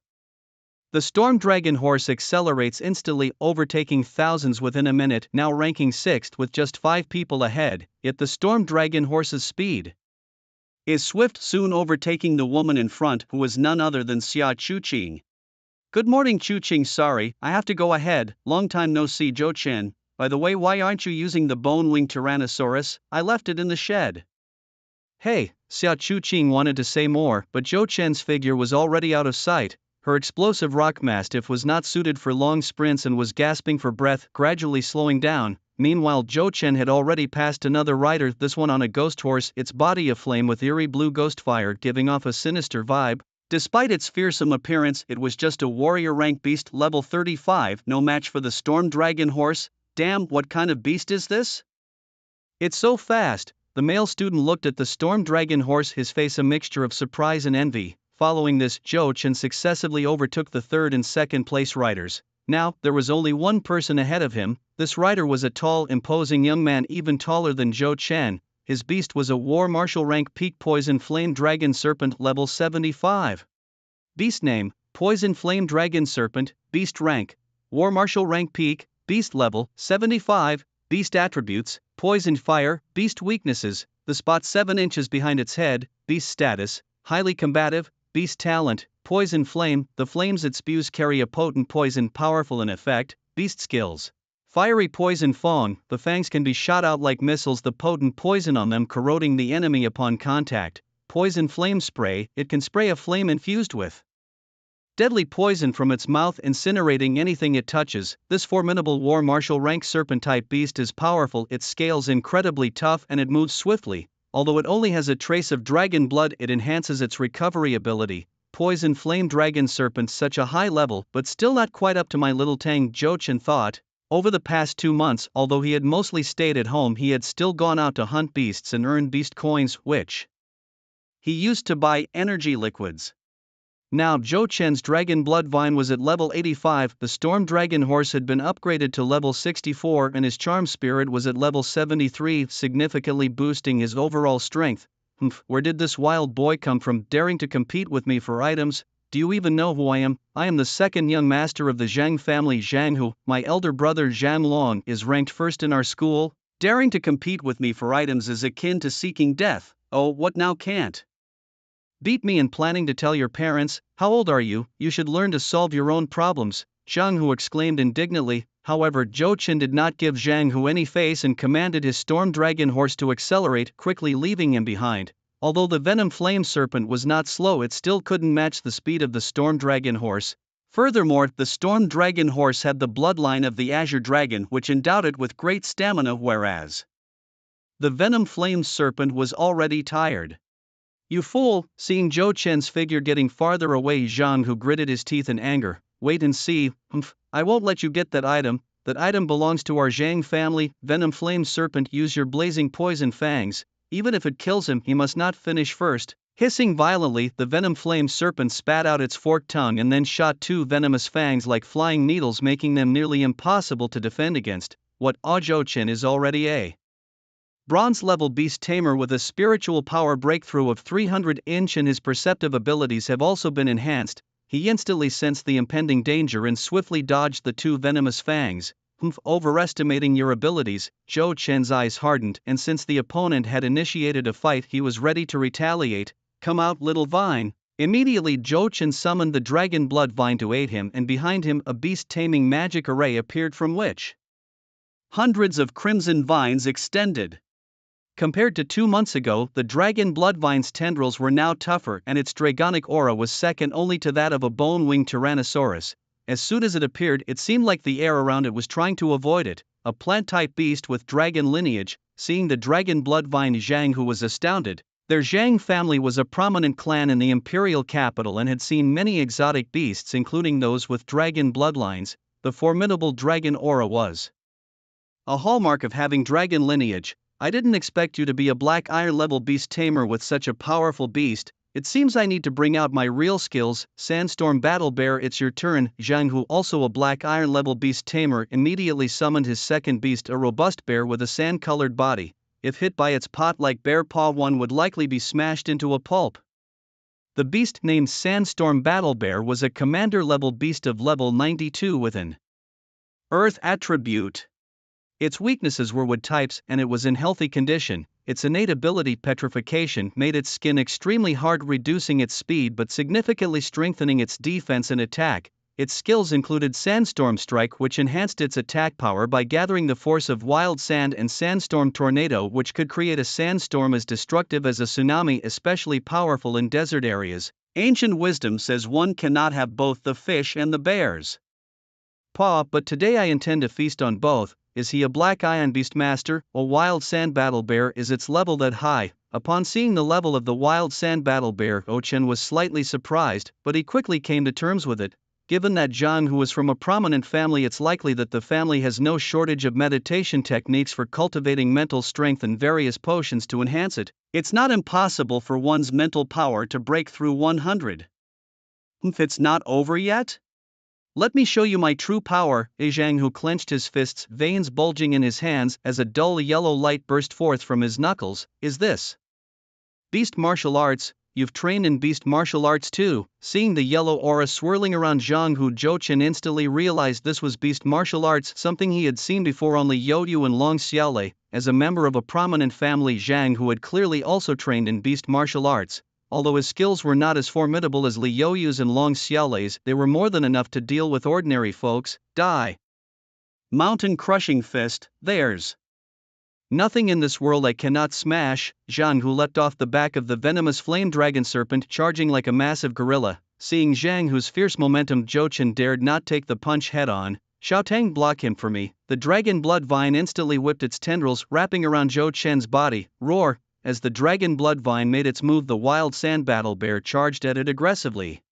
With its huge frame, it seemed to shake the ground as it ran. Xiaotang, unleash the dragon's might, scare them to death. The dragon blood vine immediately released a terrifying dragon's aura. Zhang Hu was the first to be intimidated by this display, staring dumbfounded and nearly scared witless, trembling on the ground. However, the wild sand battle bear was unaffected, its level being higher than that of the dragon blood vine. Its arms, wrapped in swirling sands, punched towards the dragon blood vine. Boom! A loud crash echoed as the bear's fist fiercely struck the vine. But the dragon blood vine was unharmed. It tightly bound hundreds of its tendrils together, forming a wall that perfectly blocked the wild sand battle bear's attack. Just like a single chopstick is easily broken while 10 together stand strong, the 100+ tendrils intertwined, forming an impenetrable barrier. Despite the bear hammering several punches, it could not damage the dragon blood vine, Xiao Tang.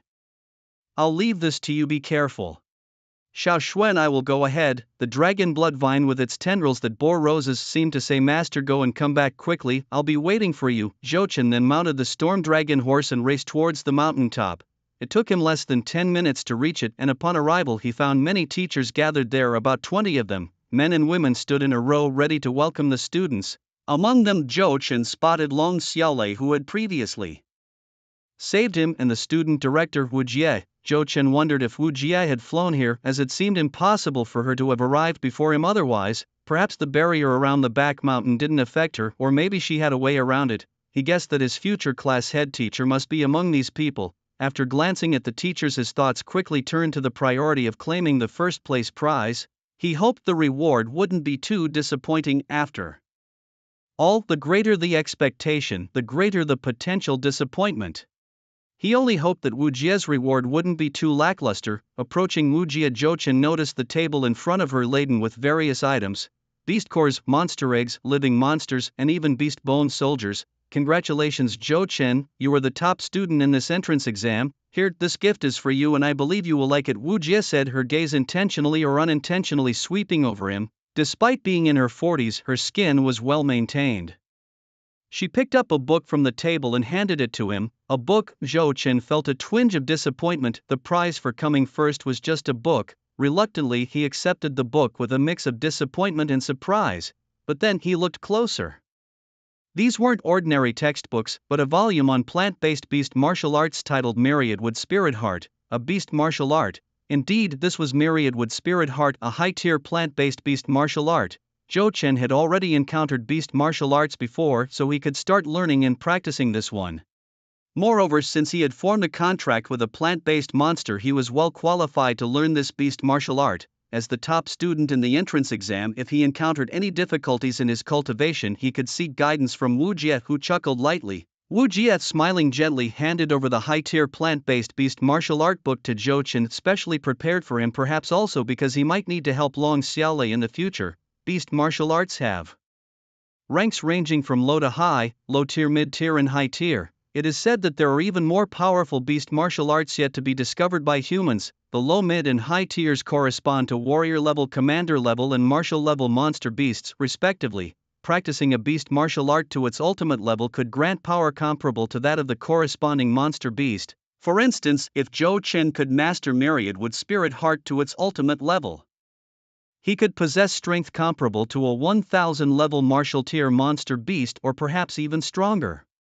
Thank you, Director Wu, Zhou Chen said gratefully. Zhou Chen smiled and thanked Wu Jie, as the reward was truly beyond his expectations. Initially, Zhou Chen thought he might at most receive a magical beast, but to his surprise, it was a high-level beast martial arts manual, which was far more valuable than a single beast. No need to thank me, you deserve it, Wu Jie giggled. Since you're the first to arrive, why not take a look at the teachers? Are you planning to choose a teacher yourself, or let the teachers choose you? Wu Jie continued with a chuckle. I bet many teachers would love to have you in their class. Turning his head, Zhou Chen saw a group of teachers eyeing him like predators, resembling a bunch of perverts spotting a beautiful girl. I'd better take a look first, Zhou Chen thought, slightly uncomfortable with their stares. He began to examine the signs in front of the teachers, which detailed their main achievements.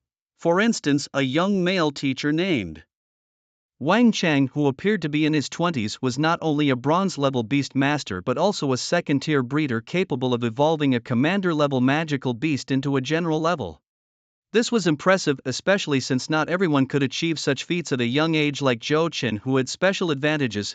As Zhou Chen continued to read, each teacher had their own notable achievements boldly displayed. In their eagerness to attract top students, they seemed willing to put almost anything on their signs. The most bizarre was a sign from a young female teacher named Zhang Lan, which read single and ready to mingle. Sweet or salty, any style you want, paired with her noble beauty and demeanor, which few men could resist. It was likely many male students would flock to her class. Zhou Chen, wouldn't you like to join my class? Zhang Lan teased. There are many beautiful senior students here and I could introduce you to them. Zhang Lan then crouched down, looking stunning in her teacher's outfit, second only to Long Xiaolei. Whispering seductively into Zhou Chen's ear, she breathed out, and if you're still not satisfied, I could even become your wife. Zhou Chen was speechless. If this had been him before the summer break faced with such a seductive Zhang Lan, he might have succumbed immediately. Unfortunately for her, Zhou Chen had been dealing with Mei Ling, a charming little demon, daily for a month and had become resistant to such temptations. Lan, this is a recruitment event, not your matchmaking session, a male teacher interjected, unable to watch any longer. He was genuinely worried Zhang Lan might steal Zhou Chen away, as she had previously seduced many promising students with her charms. Many male students had fallen for her enchanting ways, unable to resist such a woman. It's no wonder, after all, high schools nowadays strictly prohibit early romance. If discovered, that the consequences are severe, and besides, the academic pressure is too overwhelming to allow time for dating. This is why Zhou Chen finds himself utterly defenseless against women like Zhang Lan. What does it matter? Our school allows teacher-student relationships, right? And I don't have a boyfriend yet. Zhang Lan giggled, her voice playful as she continued speaking to Zhou Chen. Zhou Chen, perhaps you could be my first, thank you for your kind words, Teacher Zhang, but I have already chosen my teacher, Zhou Chen replied. Oh, and who might that be? Zhang Lan asked, puzzled. I choose Teacher Long Xiaolei, Zhou Chen declared, stepping towards Long Xiaolei. He had made up his mind to choose her from the start. After all, it was she who had saved him from Li Youyu during the college entrance exams. Moreover, Zhou Chen had witnessed the 200-level blazing flame dragon under her control. With such a formidable beast, her strength must be extraordinary. Additionally, she was an incredibly strong beast warrior herself, as evidenced when she severed Li Youyu's arm with a single sword strike and pierced the throat of the evil spirit-wood dragon beast. This choice would greatly aid Zhou Chen in his beast martial arts training. In the realm of beast martial arts, Zhou Chen genuinely needed guidance, but for everything else, his beast evolution system made him the strongest breeder on Blue Star, needing no instruction from others. Furthermore, with enhancement points to increase his mental strength, Zhou Chen would soon become a diamond-level beastmaster or even higher, making contracts with more beasts without anyone's help. Are you sure you want me? Long Xiaolei asked, visibly surprised at being chosen. Won't you consider the others? They are all competent teachers too, they can help you as well. Indeed, student, why don't you consider us? I can help you enhance your mental strength quickly. My mental strength has already broken through 650 inch and I'm about to reach 700, which will make me a gold-level beastmaster soon. I will share my secrets of increasing mental strength with you. Another teacher chimed in. I can teach you how to forge beast bone weapons. As a beast warrior, you definitely need a weapon suited to you. If you seek others, it will be time-consuming, costly, and success isn't guaranteed. But I'm willing to forge a beast bone weapon for you for free, added another teacher amidst laughter. Zhou Chen, I can teach you beast martial arts and be your girlfriend too.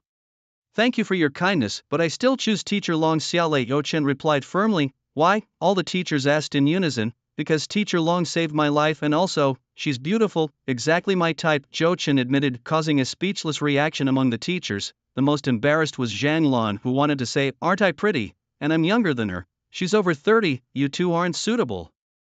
Meanwhile, Long Xiaolei blushed at Zhou Chen's compliment, feeling a sweet flutter in her heart. After all, no woman can resist being praised for her beauty. Cough, cough. Since you are willing to be my student, I am willing to be your teacher, and I will try my best to help you avoid detours on the path of a beast tamer, Long Xiaolei said with a smile, then picked up a pen and wrote Zhou Chen's name under the list of students. After finishing, her previously smiling face suddenly turned cold, as if she had thought of something. If this day really comes, maybe I will be like you. A day in the Black Temple, forever in the Black Temple. My soul will wait for you in the Black Temple. The conversation between Zhou Chen and Li Youyu suddenly emerged in her mind. Could it be that Zhou Chen will also follow Li Youyu's path and become a fallen beast tamer? Do I have to kill a second talented student? Long Xiaolei thought painfully. The current Zhou Chen, like the former Li Youyu, was a genius who treated his own beasts as family and chose her as his teacher. However, Li Youyu ended up walking the path of a fallen beast tamer and died under her sword. The feeling of killing her own student by her own hands. Long Xiaolei never wants to experience it again. Long Xiaolei could understand the reasons why Li Youyu joined the Black Temple, but it was also because of this that she feared Zhou Chen would end up like Li Youyu. The same thing, I won't let it happen a second time, Long Xiaolei swore in her heart. She would never let those fallen beast tamers target Zhou Chen and repeat the past tragedy. Teacher Long? What's wrong with you? Seeing Long Xiaolei lost in thought, Zhou Chen asked curiously, waving his hand in front of her. I'm fine, I was just distracted. Long Xiaolei regained her stern expression and then continued, since you are already my student, you can go to class tomorrow. Let me warn you, I am very strict with my students. Even if you are a talented beast tamer, you must follow the classroom discipline. Understood? Understood. Zhou Chen nodded. Good. I'm glad you understand. You must be tired today. Go have lunch. You could go back to the dormitory for a good sleep in the afternoon to rest up and be ready for tomorrow's classes. And if you're not tired, you can take a walk around the school. The school has complete facilities including supermarkets, restaurants, malls and amusement parks. I remember you have a few female friends, right? You can take them out on a date. There are even special rooms for couples if you can't resist. You can take them there, but please don't just find a random grove. It looks bad. By the end, Long Xiaolei herself blushed, her mind wandering to some indecent thoughts. Okay, I got it, goodbye teacher. Seeing Long Xiaolei's embarrassment, Zhou Chen didn't stay long, preparing to leave as he was also feeling a bit hungry and decided to go to the cafeteria for a meal. Turning around, Zhou Chen saw Zhang Hu approaching in a sorry state, his body bruised in shades of blue and purple, evidently having been thrashed by the dragon blood vine. Snap, snap, immediately after Zhou Chen heard the sound of whipping and saw the dragon blood vine lashing out its tendrils, relentlessly attacking Zhang Hu. Had it not been for a teacher who intervened, Zhang Hu would likely have been reduced to a mummified corpse by now. Sensing Zhou Chen's presence, the dragon blood vine excitedly returned to his side. Hee hee, little vine, welcome back. Zhou Chen gently stroked the dragon blood vine, which responded by swaying its tendrils. Zhou Chen. You just wait, how dare you kill my savage sand war bear, I will never forgive you. My elder brother Zhang Long will surely avenge me. Also, you dare to take my things, my Zhang family will not let you go. With the teacher's protection, Zhang Hu regained his courage and pointed at Zhou Chen, cursing him with venomous eyes. If looks could kill, Zhou Chen would have died thousands of times over by then. Zhou Chen chuckled, he'd bring it on. Who's afraid? I'll be waiting. He was utterly dismissive of Zhang Hu. In his mind he thought, once I master the spirit of myriad woods, I too will be a beast martial artist. Then I'll see what your Zhang family can really do. Besides, I have the demonic beast evolution system, there's no need for me to fear you. Subsequently, Zhou Chen summoned the dragon blood vine back into his soul space and rode his storm dragon horse down the mountain to grab some lunch. Riding the storm dragon horse, Zhou Chen reached the cafeteria in just a couple of minutes due to its incredible speed. The school was large and students were not prohibited from summoning their beasts on campus as long as they did not harm others. Zhou Chen bought some lunch. The food in the Beiyang Academy cafeteria was delicious, far better than those found in small restaurants outside and also cheaper. He ordered a portion of boiled pork slices, a portion of sweet and sour ribs, a large serving of rice and a bowl of egg soup, which were all quite satisfying. After eating, Zhou Chen strolled around the school before heading back to his dormitory. Beiyang Academy had double occupancy rooms, which provided more space for students, unlike the cramped conditions of typical six-person dormitories that left just a narrow passageway. Reaching his dorm, Zhou Chen noticed the door was slightly ajar, probably his roommate had returned. Brother, hello, my name is Zhou Chen, from now on we will be. Before he could finish, Zhou Chen stopped mid-sentence, stunned by the scene before him. Standing in front of him was a beautiful girl, her long black hair tied into twin ponytails that swayed with the autumn breeze coming through the window, looking very pretty. Zhou Chen could even smell a faint scent of perfume. She was almost as tall as Zhou Chen, just a few centimeters shorter, albeit with a rather unremarkable figure, flat as an airport runway. The girl wore a white blouse, draped with a trench coat paired with knee-length black stockings and women's leather shoes. The girl had already half removed her stockings, seemingly in the process of undressing when Zhou Chen burst in. Upon seeing Zhou Chen enter, the girl's face showed no signs of shyness. She simply gazed quietly at him. Sorry, I entered the wrong room. You continue. I didn't see anything. Zhou Chen stammered, closing the door behind him, but then he paused, his eyes widening as he realized something was amiss. Wait, this is my dorm, isn't it? Then who are you? Our school doesn't allow co-ed dorms, does it? Zhou Chen asked, confusion written all over his face. But when he noticed the Adam's apple on the girl's neck, a chilling thought suddenly crossed his mind. Could it be that you are?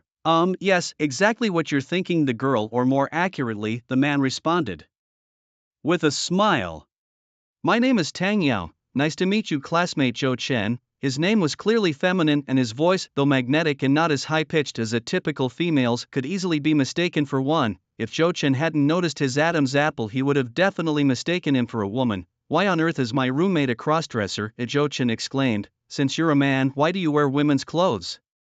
Don't tell me you dressed up just to come here. Zhou swiftly locked the door from inside and stared unblinkingly at Tang Yao. It was undeniable. The guy looked pretty attractive in women's clothing. Could you not stare at me like that? It scares me. Tang Yao pleaded. If you're scared, then take off these clothes, and don't change the subject. Tell me why you wear women's clothes? Though Zhou Chen didn't mind Tang Yao's preference for cross-dressing, after all, everyone has the freedom to wear what they like, including men dressing as women. He was concerned about Tang Yao's sexual orientation. The last thing he wanted was any unwelcome advances while he slept. If it really is about orientation, I won't hesitate to straighten you out myself. Well, it's because my family has always favored girls over boys. My father passed away in a car accident shortly after I was born. Also, I have 2 older sisters, and sometimes my female cousins come to visit. Growing up, all my classmates were girls. Since I was young, my sisters forced me to wear girls' clothes, even making me go out to shop in them. At first I resisted wearing women's clothes. It felt humiliating, but over time I got used to it, and now wearing men's clothes feels somewhat odd. As Tang Yao explained, Zhou Chen was gearing up, ready to correct Tang Yao's preferences physically. Seeing Zhou Chen's intentions, Tang Yao quickly waved his hands. But rest assured, my sexual orientation is normal. I'm not interested in guys. I like girls, so you don't have to worry about me doing anything to you while you sleep. I just really like girls so much that I want to dress like them.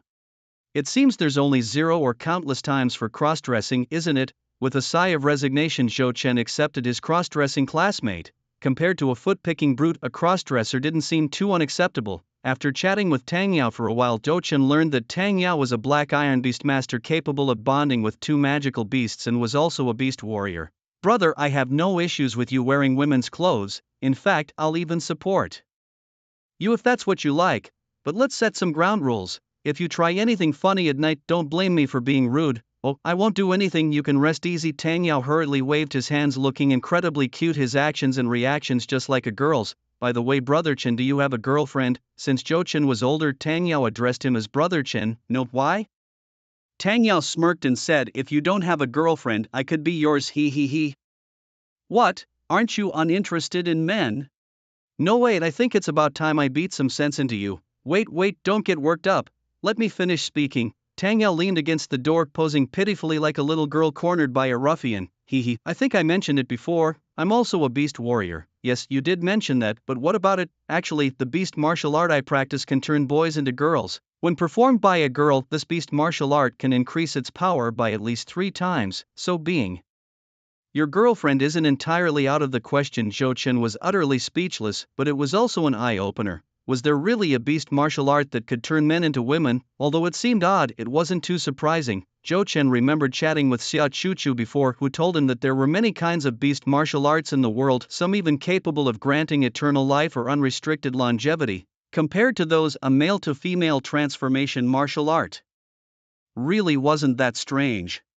Zhou Chen didn't discuss much with Tang Yao and went to bed early, exhausted from the day's travel and mountain climbing. Besides, he had classes the next day and didn't stay up late. However, just to be safe, he placed 2 bells on his blanket. If Tang Yao dared to try anything while he was asleep, the bells would ring and Zhou Chen would be ready to give him a thrashing. The next morning, Zhou Chen found nothing amiss and felt relieved. It could also be possible that Tang Yao was playing a long game, waiting for him to drop his guard before making a move. After washing up, Zhou Chen went to the cafeteria for breakfast. The cafeteria offered a rich variety of foods: steamed buns, pancakes, egg-stuffed crepes, wontons, porridge, and more. After breakfast, Zhou Chen headed to his classroom, returning to his high school routine of waking up before 6 in the morning, then eating and going to school. Are you Zhou Chen? Just then Zhou Chen heard someone calling his name. Turning around, he saw a group of people approaching him, among them Zhang Hu, who had challenged him the day before. Beside him stood a man who closely resembled him, yet appeared more robust than Zhang Hu. This man was muscular and towering, nearly 2 meters tall, a formidable presence undoubtedly. He was Zhang Hu's elder brother, Zhang Long. Zhou Chen did not doubt that a single punch from him could potentially kill a tiger. Big brother, it's him. This jerk stole your spirit of 10,000 woods. Before Zhou Chen could utter a word, Zhang Hu pointed at him and shouted loudly. It seemed they were here specifically for the spirit of 10,000 woods. But was this beast martial arts manual really worth such effort? Wasn't it just a wood-based beast martial arts manual? given the Zhang family's prominence, surely they possessed numerous high-tier beast martial arts manuals. There seemed no need to relentlessly pursue just one. Zhang Long wasted no time and issued his ultimatum. It wasn't easy for you to get into Bei Academy. Just hand over the spirit of 10,000 woods and I'll let you go. I won't pursue the matter of you injuring my brother either. I'm even willing to exchange it for 2 mid-tier beast martial arts manuals. What do you say? However, Zhou Chen was no fool to simply comply.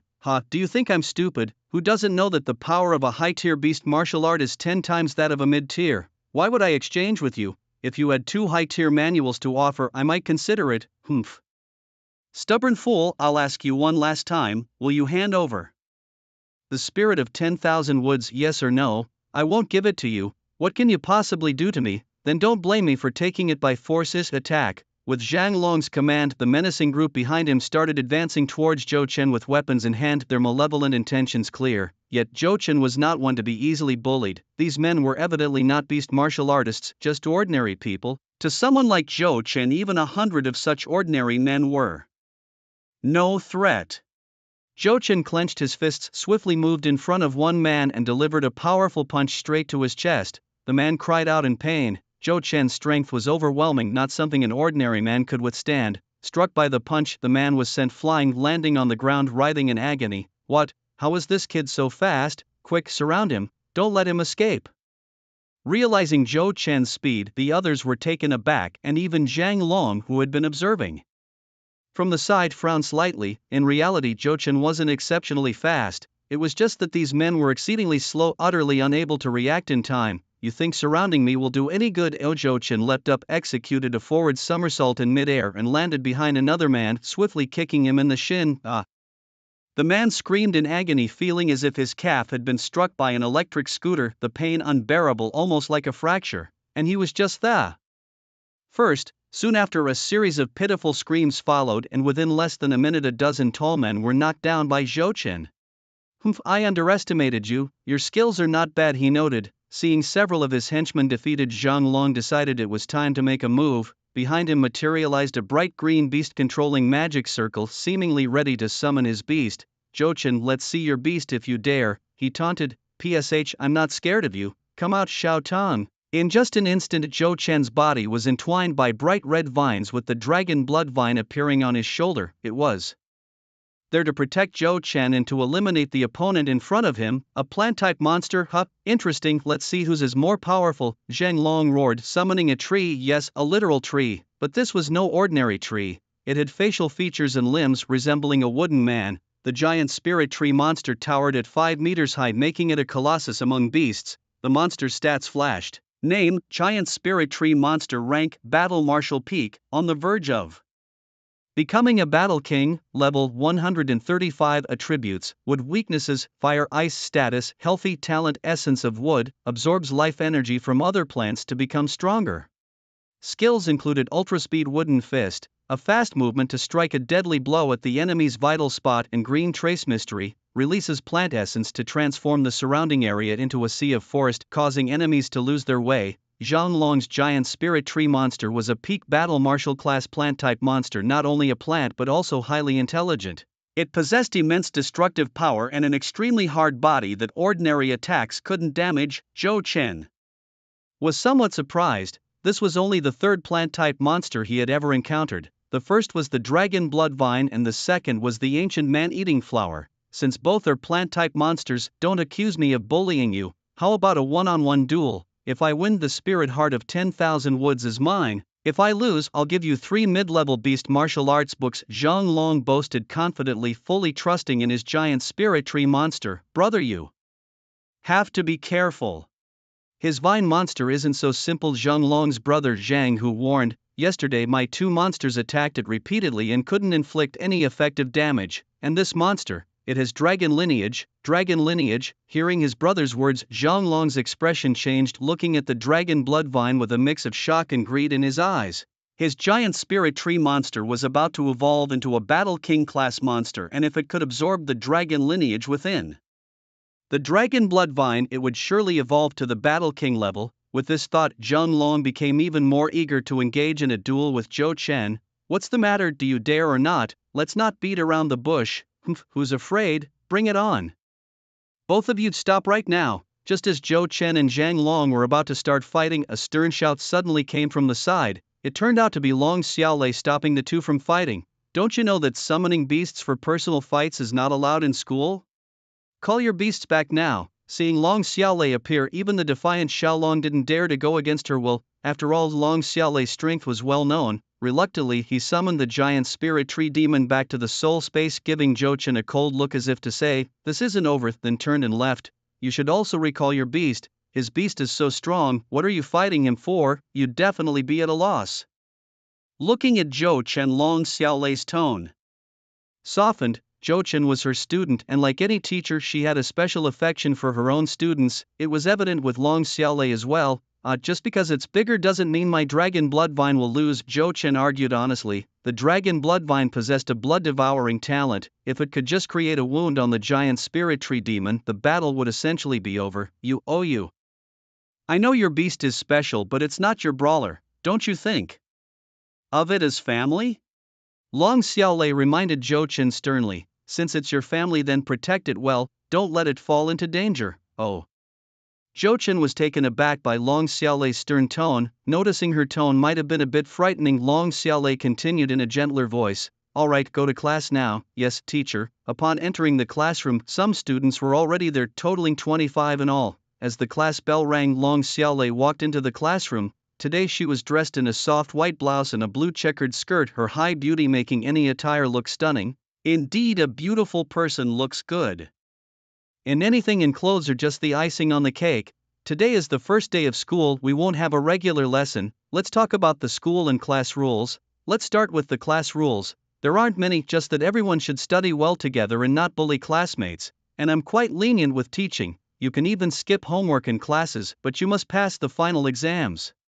Fail the exams and bring shame to the class, then don't blame me for being ruthless. Everyone got it? Got it, good. Now for the school rules. You can summon beasts on campus, but you cannot use them to engage in private fights or harm other students. If you're interested in beast taming duels, head over to the martial arts platform specifically designed for such battles. Additionally, the teachers will post various tasks on the mission board in the Academy Hall. Everyone can choose tasks of varying difficulty according to their own strengths. Upon completing these tasks, you will receive rewards. The more difficult the task, the higher the reward. This provides a means for everyone to earn some living expenses. It won't make you rich, but at least it ensures that your basic needs are met. Every day's schedule consists of theoretical knowledge in the morning and practical exercises in the afternoon, similar to your high school curriculum. You could even form teams of 3 to 5 to challenge me. That's all for today. Now you can go ahead and start reading on your own. After outlining the course requirements, Long Xiaolei left the classroom, leaving the students to prepare by reading on their own. But realistically, who would actually sit down and quietly read on the first day of school? Most were chatting in small groups, chirping away like sparrows, especially the girls. Beautiful girls are always popular, both among boys and girls alike. Several girls, who didn't even know each other's names a minute ago, became close friends after just a short conversation. You're Zhou Chen, right? A girl suddenly approached Zhou Chen from behind. Yes, that's me. And you are? Hello, I'm Qiu Ning, a student from Tongcheng. Tongcheng. Zhou Chen recognized the name. It was a city far south of Zhanlong City where he was from. Zhou Chen remembered that a famous school in Tongcheng was attended by Lin Bayer. Yes, I watched the replay of your college entrance exam in Zhanlong City. You were so cool. You defeated the Iron Armor Demon Turtle and even 2 corrupted beast tamers beasts in a row. I never thought I'd be classmates with someone like you and sitting right behind you too. Xiao Ning gazed at him admiringly, causing Zhou Chen to smile wryly. Hey, can you give me an autograph? Excited, she handed him a pen and paper. Oh sure. After Zhou Chen signed, Xiao Ning kissed the autograph, prompting another wry smile from him. Am I really that famous now? Maybe I should just hold an autograph session. The morning classes ended quickly, and after lunch Zhou Chen started his afternoon session. The afternoon was dedicated to beast taming practicals where students could duel each other, with the rule being no harm to fellow students. Besides practical exercises, students could also enhance their spiritual power through meditation or train in beast martial arts. The school provided low-level meditation techniques and beast martial arts for free. Those who wanted advanced techniques needed to contribute to the school and bring it glory. Zhou Chen chose to train in beast martial arts as he was completely new to it, so he went to see the student director Wu Jia. as the top scorer in the entrance exam, Wu Jie had promised to teach him how to train in beast martial arts. Pushing open the door to the director's office, Zhou Chen saw Wu Jie sitting inside and greeted Director Wu. "Hello, Zhou Chen, welcome, I knew you'd come." Upon meeting Zhou Chen, Wu Jie greeted him with a warm, friendly smile as if she were looking at her own son, devoid of any pretentious air typical of a teacher. "Let me guess, you're here to ask me to teach you how to cultivate the Wanmulingxin, aren't you?" she asked. "How did you know?" Zhou Chen replied, surprised. Wu Jie chuckled, "Well, isn't that obvious? The Wanmulingxin is the only high-level wood-based beast martial art in our Bei Academy, and naturally, its cultivation is extremely challenging." Wu Jie continued, "Other teachers at Bei Academy have attempted to cultivate the Wanmulingxin too, but they all failed. In the entire academy, only one person has successfully mastered it." Zhou Chen was shocked and said, "Only one person? Is the difficulty that high?" He knew the higher the level of beast martial arts, the greater the difficulty in mastering them. "But doesn't our school have more than 500 teachers? Only one person succeeding shows the tremendous challenge," he added. "And how did that person manage to cultivate it? Who is it?" Zhou Chen inquired eagerly. With a playful smile, Wu Jie responded, "Far in the horizon yet close in front of you," and proudly tapped her chest. It's not you, is it?" Zhou Chen asked, pointing at her. Laughing, Wu Jie affirmed, "Yes, you're right, it's me." "So how did you manage to cultivate the Wanmulingxin?" Zhou Chen asked curiously. Wu Jie replied, "Well, let me first tell you how beast martial arts are generally cultivated. Do you know how ordinary creatures mutate into demon beasts?" Zhou Chen, recalling his own experience, said, "It's due to the spiritual energy from another world. Creatures store this energy in their cells, which begins to mutate from a single cell, then to the blood, and eventually the entire body, culminating in the transformation into a demon beast." He had witnessed the transformation of a green vine into a blood-eating creeper over more than half a year. "Exactly, that's the process of animals mutating into demon beasts." Wu Jie nodded, pleased with Zhou Chen's answer, and continued, "What we need to do is similar to other creatures, absorb spiritual energy." But Zhou Chen interjected, "Aren't human cells unable to absorb spiritual energy? If humans could absorb spiritual energy, they would evolve too and wouldn't be as frail as now, relying solely on the power of taming beasts." Wu Jie explained, "Indeed, human bodies cannot actively absorb spiritual energy, but human cells can store spiritual energy like demon beasts. Scientists have conducted clinical experiments by injecting purified spiritual energy extracted from the air into human cells and discovered that human cells can evolve with spiritual energy.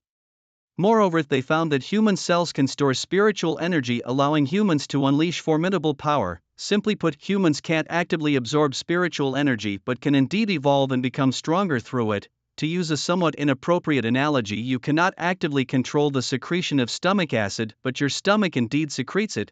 To make the stomach secrete more acid, you need to eat. As long as you eat, the stomach will actively secrete acid to digest the food. Do you understand?" "I get it. It means I need to find a way to let my body absorb spiritual energy or make the spiritual energy enter my body actively." "That's right, the so-called beast martial arts are actually a process of absorbing and releasing. First, let the body absorb the spiritual energy and then release it all at once." "So, what should I do?" "This depends on your beast taming skills. The human body cannot absorb spiritual energy, but the body of a beast tamer can. You just need to let your beast absorb the spiritual energy and then channel it into your body.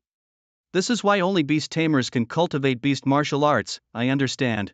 Why not give it a try? I'll be watching here and I will correct you if there are any mistakes." "Alright, Xiaoteng, come out." Zhou Chen eagerly summoned his dragon blood vine to help him practice beast martial arts. Understanding Zhou Chen's intentions, the dragon blood vine crazily absorbed the spiritual energy from the air. With its innate blood-devouring talent that allows it to absorb blood quickly, it naturally could also absorb the spiritual energy in the air. Soon Zhou Chen saw green light particles like fireflies swirling around the dragon blood vine. These particles were the wood attribute spiritual energy. The dragon blood vine, being a wood attribute demon beast, could naturally only absorb wood attribute spiritual energy. While these energies were trivial for it, they represented a powerful force for Zhou Chen. Then Zhou Chen sat down cross-legged, allowing the dragon blood vine to inject the wood attribute spiritual energy into his body.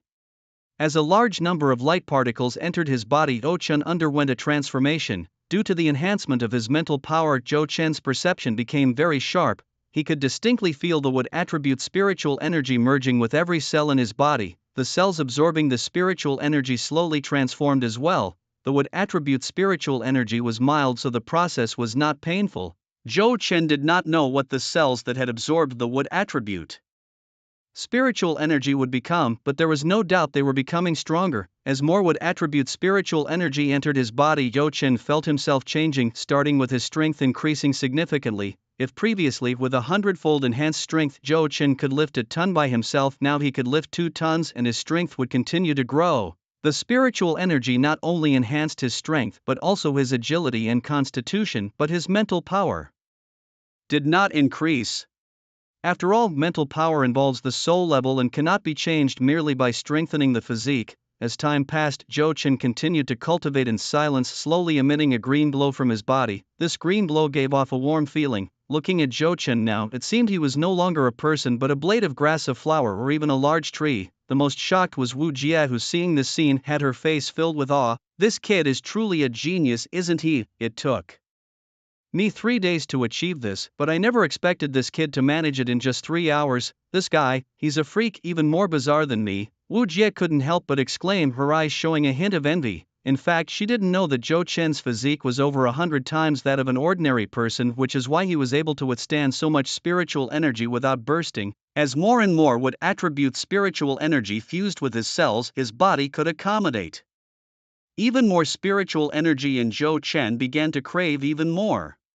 It seemed that the dragon bloodvine sensed Zhou Chen's desire as it increased the speed at which it absorbed spiritual energy before pumping it relentlessly into Zhou Chen's body. His body acted like a bottomless pit, accepting whatever came its way, absorbing all the spiritual energy entirely. After an indeterminate amount of time, Zhou Chen slowly opened his eyes, a flash of green light flickering through his pupils. By then, the spiritual energy within him had reached saturation, unable to absorb any more. Feeling somewhat overstuffed with spiritual energy which was now slowly being absorbed by his cells, Zhou Chen felt like he had eaten too much. Well done, Zhou Chen, Wu Jie congratulated, clapping her hands as he opened his eyes. Director Wu, am I a beast martial artist now? Zhou Chen asked, glancing doubtfully at his body which seemed unchanged except for increased strength. He knew real beast martial artists were not so frail, having witnessed Dragon Shaolei's lethal strike. Zhou Chen understood that a true beast martial artist couldn't be this weak. No, you've only completed the first stage, Wu Jie explained. Remember, I told you that training to be a beast martial artist is a process of absorbing and releasing. You've only done the absorbing part. Next, you need to learn how to release the spiritual energy in your body according to your own will. How do I release it? Take a look at the 10,000 Wood Spirit Heart book. It will teach you how to use the power within your body. Zhou Chen flipped through the book, which contained instructions on how to use the wood attribute spiritual energy within him. Since it was wood attribute energy, it naturally had strong healing effects. The first page described how to use the body's wood attribute spiritual energy to heal injuries, expel toxins, and even help others heal and detoxify. When practiced to perfection, it could even achieve limb regeneration. The first page detailed the healing effects of wood attribute spiritual energy, while the second page described attack techniques. Having absorbed wood attribute spiritual energy, Zhou Chen could transform his body into a giant ironhard tree, thereby enhancing his defensive and offensive capabilities. Moreover, with enough training, his body could perform photosynthesis like a big tree, meaning he wouldn't need to eat anymore. The ultimate secret of the Wanmulingxin is the ability to have a life as long as that of a great tree. While it may not grant the 3,000 years of life like a ginkgo tree, it could still extend one's lifespan to 300 or 500 years. Upon realizing the powerful secret of Wanmulingxin, Zhou Chen felt as if he had discovered a treasure. After all, who wouldn't cherish a beast martial art that could prolong life? He now understood why Zhang Long was so desperate to seize his Wanmulingxin beast martial art. Although Wanmulingxin lacked offensive capabilities, its defensive and healing abilities were extraordinarily powerful. Zhou Chen also discovered something crucial. The Wanmulingxin only documented how to utilize spiritual energy but not how to absorb it. This was not recorded because the human body cannot absorb spiritual energy on its own. It can only channel spiritual energy into the Beastmaster through the beasts. The book only explained the application of spiritual energy, akin to giving you $1 billion and teaching you how to turn it into 2 billion without telling where the initial billion came from. You'd have to figure that out yourself. following the instructions in the book. Zhou Chen, who had a robust constitution though not a genius, quickly grasped the technique. In a test of his newfound abilities, Zhou Chen took a small knife and slashed his arm forcefully. To his surprise, not a single drop of blood flowed out. His skin, momentarily cut by the knife, healed instantly, not even allowing blood to escape. Subsequently, Zhou Chen tried turning his arm into wood, and in an instant it became as thick and sturdy as a large tree, capable of crushing rocks into dust with ease. This is what it means to be a beast martial artist, right? He chuckled to himself. Yes, congratulations, you've truly become a beast martial artist now. What you need next is to practice diligently. Do you understand? I understand, thank you, Director Wu. Glancing at his phone, it was now past 9 o'clock. Zhou Chen didn't want to bother Wu Jie further and was ready to leave. But just as he was about to leave, Wu Jie stopped him. Wait a moment, Zhou Chen. Yes, what is it, Director Wu? Here, put this on. She handed him a special device that could detect his current level as a beast martial artist. As she strapped the device to Zhou Chen's head, a red beam scanned his body and his level was displayed on the device. The screen read, Level 10 Beast Martial Artist. This indicated that Zhou Chen's cultivation of high-level beast martial arts corresponded to that of a Level 10 War Commander beast, meaning that with his formidable physique, his combat abilities could even surpass those of his level. Zhou Chen was thrilled seeing the number on the screen. This excitement was different from when he obtained the Dragon Blood Vine, the Storm Dragon Horse, or the Charm Spirit. This time, his exhilaration stemmed from the realization that this was his own power. Previously, he could only hide behind his beasts, directing and watching from afar, but now he could fight alongside his beasts, standing on the same battle line. In just half a month, Zhou Chen spent his mornings in class and his afternoons quietly cultivating his beast martial arts. After half a month of training, Zhou Chen had advanced from a level 10 beast martial artist to a level 25. Though his progress had slowed compared to the beginning, it was still considered fast in the eyes of others. From the start of the summer vacations, Xia Chuqing had been training day and night in beast martial arts. With her talent, she had only reached level 50. Xia Chuqing trained in the low-tier Earth Beast martial art Earth Protection and the mid-tier Fire Beast martial art Flame Bullet, and she had made some achievements in these two arts. However, Yi Xichen's progress was slower. Her talent was not as exceptional as Zhou Chen's, so she hadn't achieved much in beast martial arts. Instead, she shifted her focus to enhancing her mental strength. Just the day before yesterday, Yi Xichen's mental strength finally broke through to 300, making her a bronze-level beast tamer. Now, she only needed a suitable beast to tame. By the way, Zhou Chen, I'm planning to take the breeder's examination. Are you coming? In the cafeteria while having lunch, Yi Xichen handed a piece of paper to Zhou Chen. What is this? Zhou Chen took the paper and saw it was an application form with the words breeder examination written boldly on top. What? Do you want to become a breeder? Yi Xichen nodded with a smile. Why did you suddenly decide to become a breeder? Weren't you preparing to be an outstanding beast tamer? Now that your mental strength has finally broken through to the bronze level, you should push forward with that momentum. Zhou Chen asked, puzzled. Indeed, that Yi Xichen had managed to become a bronze-level beast tamer in such a short period surprised him. Could it be that the spatial rift really helps in enhancing one's mental strength? Have you been training so hard in beast martial arts that you become silly? Yi Xichen gave Zhou Chen a playful look before continuing. So what if I became a bronze-level beast tamer?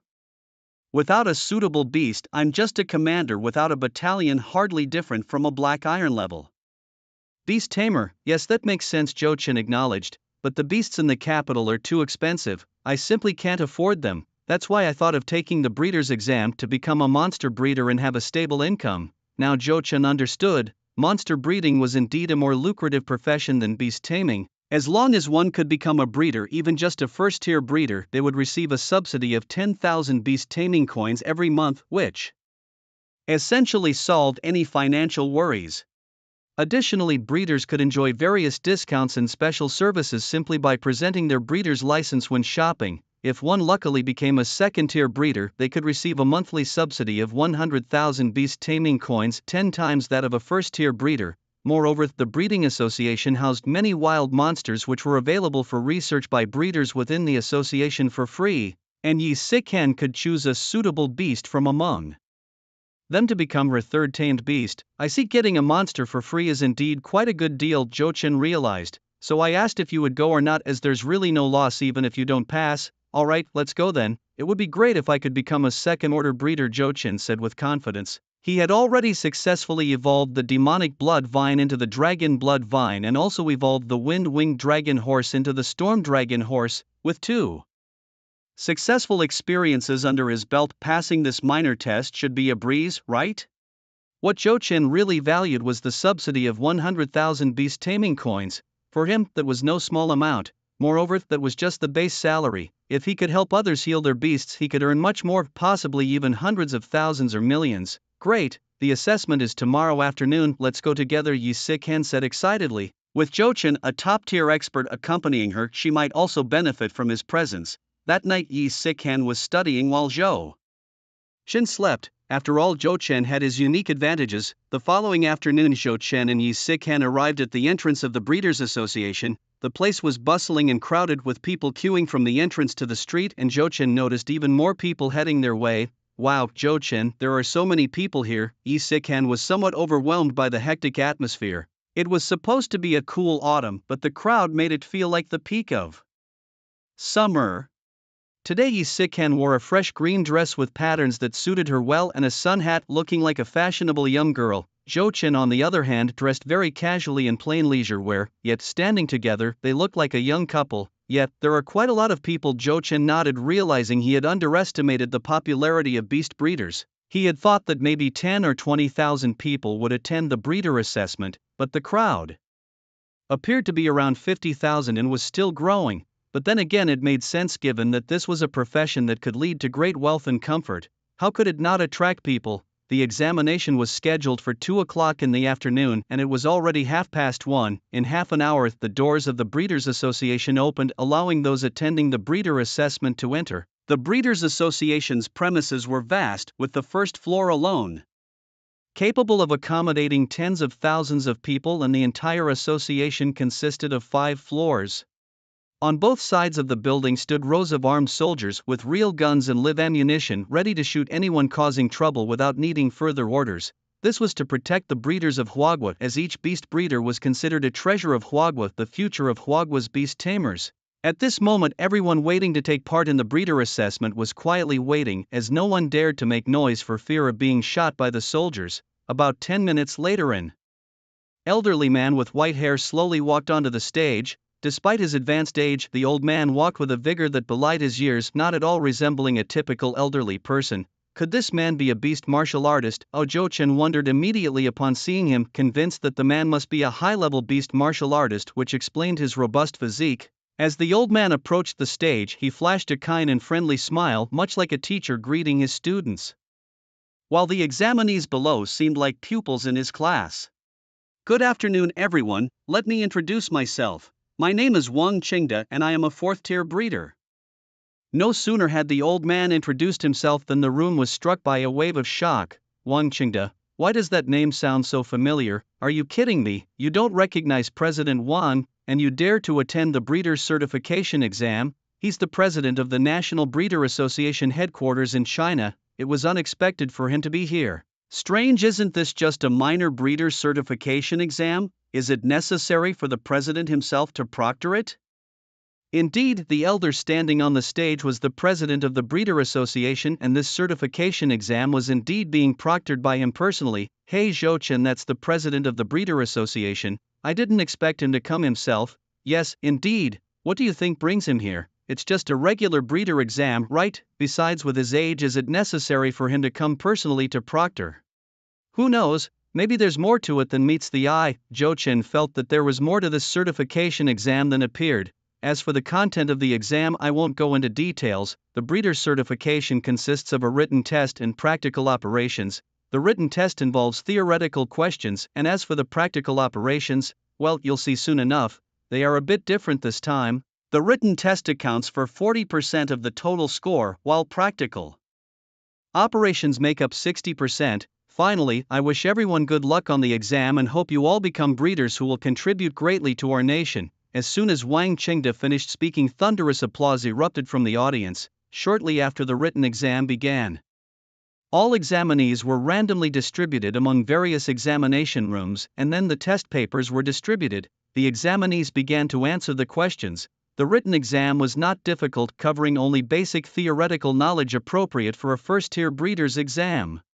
Zhou Chen, with the aid of his mythical beast evolution system, found the test quite simple. Of course, that was just for him. For others, it might not be so straightforward. In the first 10 minutes, all examinees were freely answering questions with almost no difficulty, but after 10 minutes, some began to show signs of unease. Furrowed brows, frantic scratching of heads, and eyes wide open as they stared non-stop at the examination papers, almost wishing they could see right through them. Some even gave up, scribbling down answers at random. In the monitoring room, Chairman Wang Qingde, leaning on his cane, personally supervised the exam, accompanied by a young man standing beside him. This young man, named Chen Xian, was a director at the Cultivation Association. Despite his young age, he was already a second-tier cultivator and a student of Wang Qingde, having deeply absorbed his teachings. From the monitors, as Chen Xian observed the examinees scratching their heads in confusion, he slightly knitted his brows. Chairman Wang, are you sure these candidates can find the solution to the corpse decay miasma? Wang Qingde sighed and slowly shook his head in distress. I don't know either. Now, we can only pin our hopes on these young people. We must find a way to resolve the corpse decay miasma at the graveyard grounds, or else the number of demons there will keep increasing, and soon they'll invade the imperial capital. We can't wait for the enemy to be fully prepared. Yes, damn those fallen beast tamers, how did they manage to summon so many undead beasts? Chen Xian replied, solidifying their resolve to find a solution to protect their nation. Meanwhile, in the exam room, Zhou Chen had already finished his paper and was dozing off on the table, oblivious to the fact that Wang Qingde was observing every move through the surveillance cameras. 60 minutes later, the exam ended. While many were still furiously writing, not having completed their papers, Zhou Chen had already left the examination hall.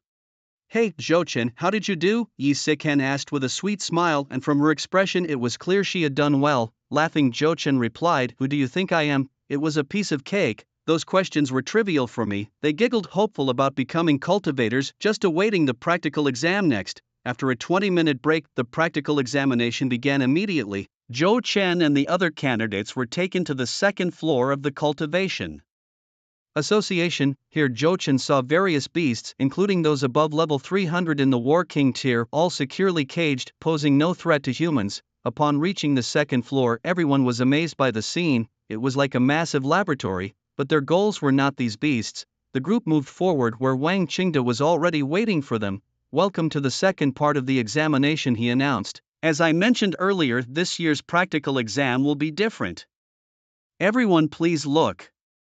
With that, Wang Qingde stepped aside, allowing the candidates to see what was behind him. Astonished, the candidates' eyes widened at the sight of what was there. What is this thing? Why is it just a pile of bones? Oh my god, it's still moving. These bones, are they alive? Is this also a beast even though it's just bones? They were utterly shocked by the sight of this unique beast, similar to the bone-winged Tyrannosaurus, consisting only of bones. Within the skull lies a ghastly blue flame which, if I'm not mistaken, represents the soul of these bones. As Zhou Chen gazed upon the skeleton, information about a demonic beast surfaced in his mind. The creature was known as a bone demon, a warrior-type beast of level 20. Its attributes included being a sinister spirit with a vulnerability to lightning, though its exact status and talents remained unknown. The beast possessed no skills but emitted a corpse decay miasma, a sinister gas that could corrode any living being it touched into mere bones. Even the souls would be controlled by this miasma, transforming them into another bone demon.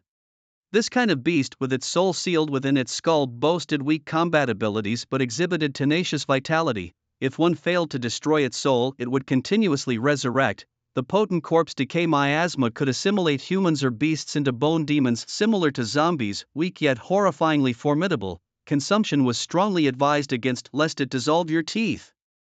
Zhou Chen, observing the bone demon, couldn't help but recall the bone-winged tyrannosaur. The primary difference between the bone demon and the bone-winged tyrannosaur was that the former was made of human bones while the latter was composed of dragon bones. Otherwise, they were quite similar. Zhou Chen, doesn't this beast resemble your bone-winged tyrannosaur? Someone remarked. Indeed, it appeared that this beast was the practical exam subject, though it was unclear what the examiners would have them do. Cough cough, as everyone conceded, began Wang Qingde, addressing the crowd. This undead type beast was captured unintentionally.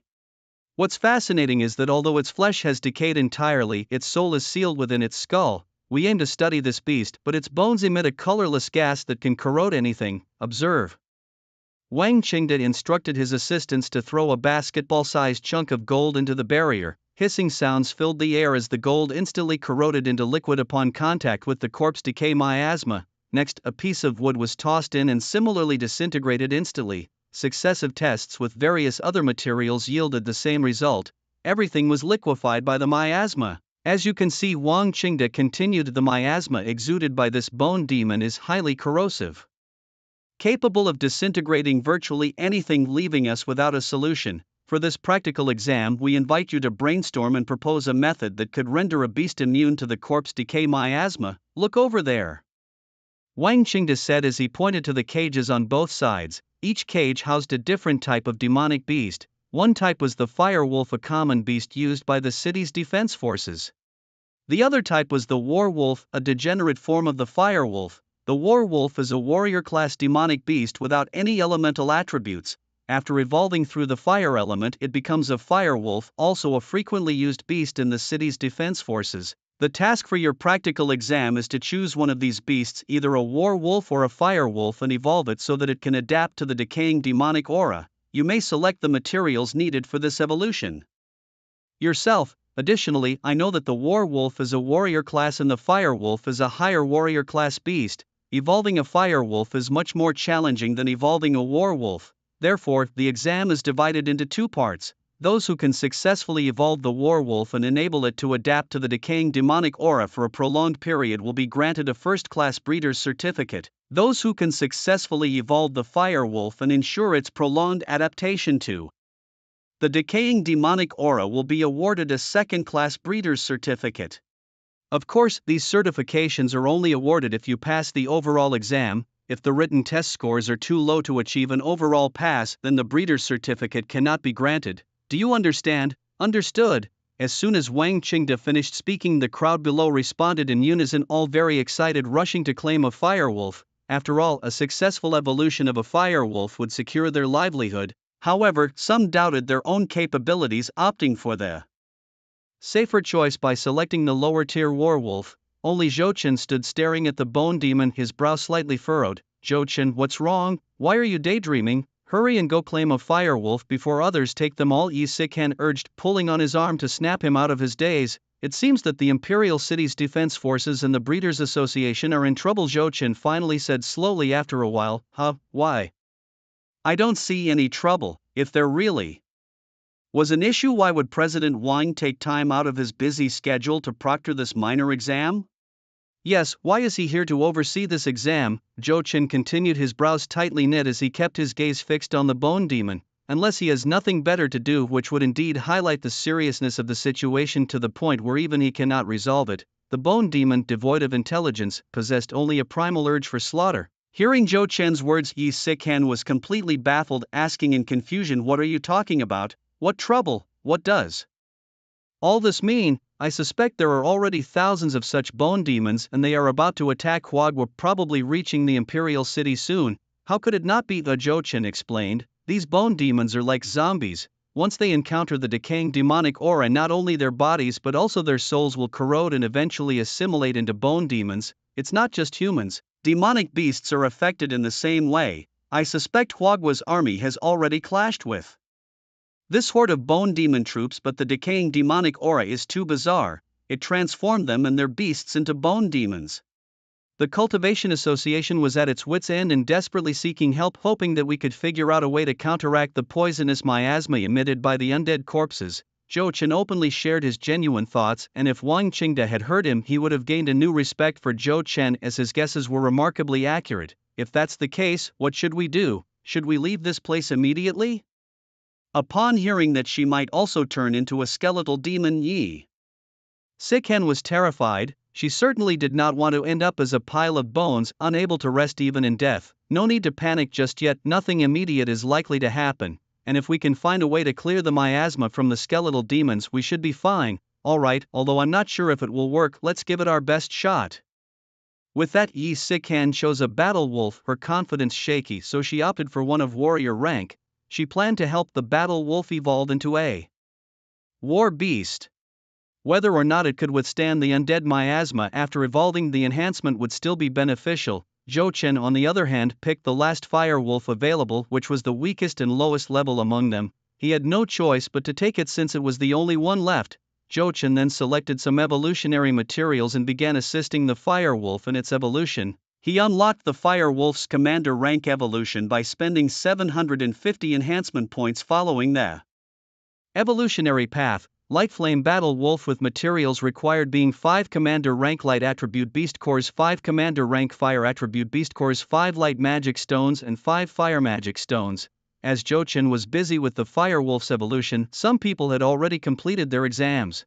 One individual successfully evolved their beast, but after throwing it into the barrier it lasted only a few minutes before being corrupted by the undead miasma into a puddle of goo.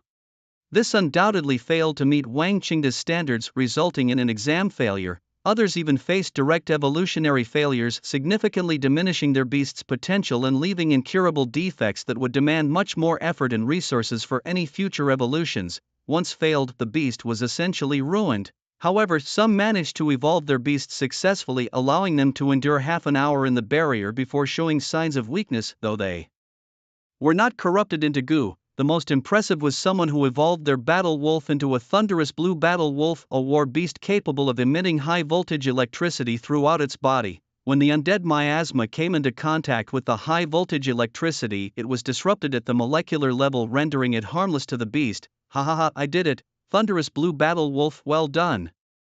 Yi Sikan cheered jubilantly. The thunderous blue battle wolf was her creation, and it was her first time evolving a beast.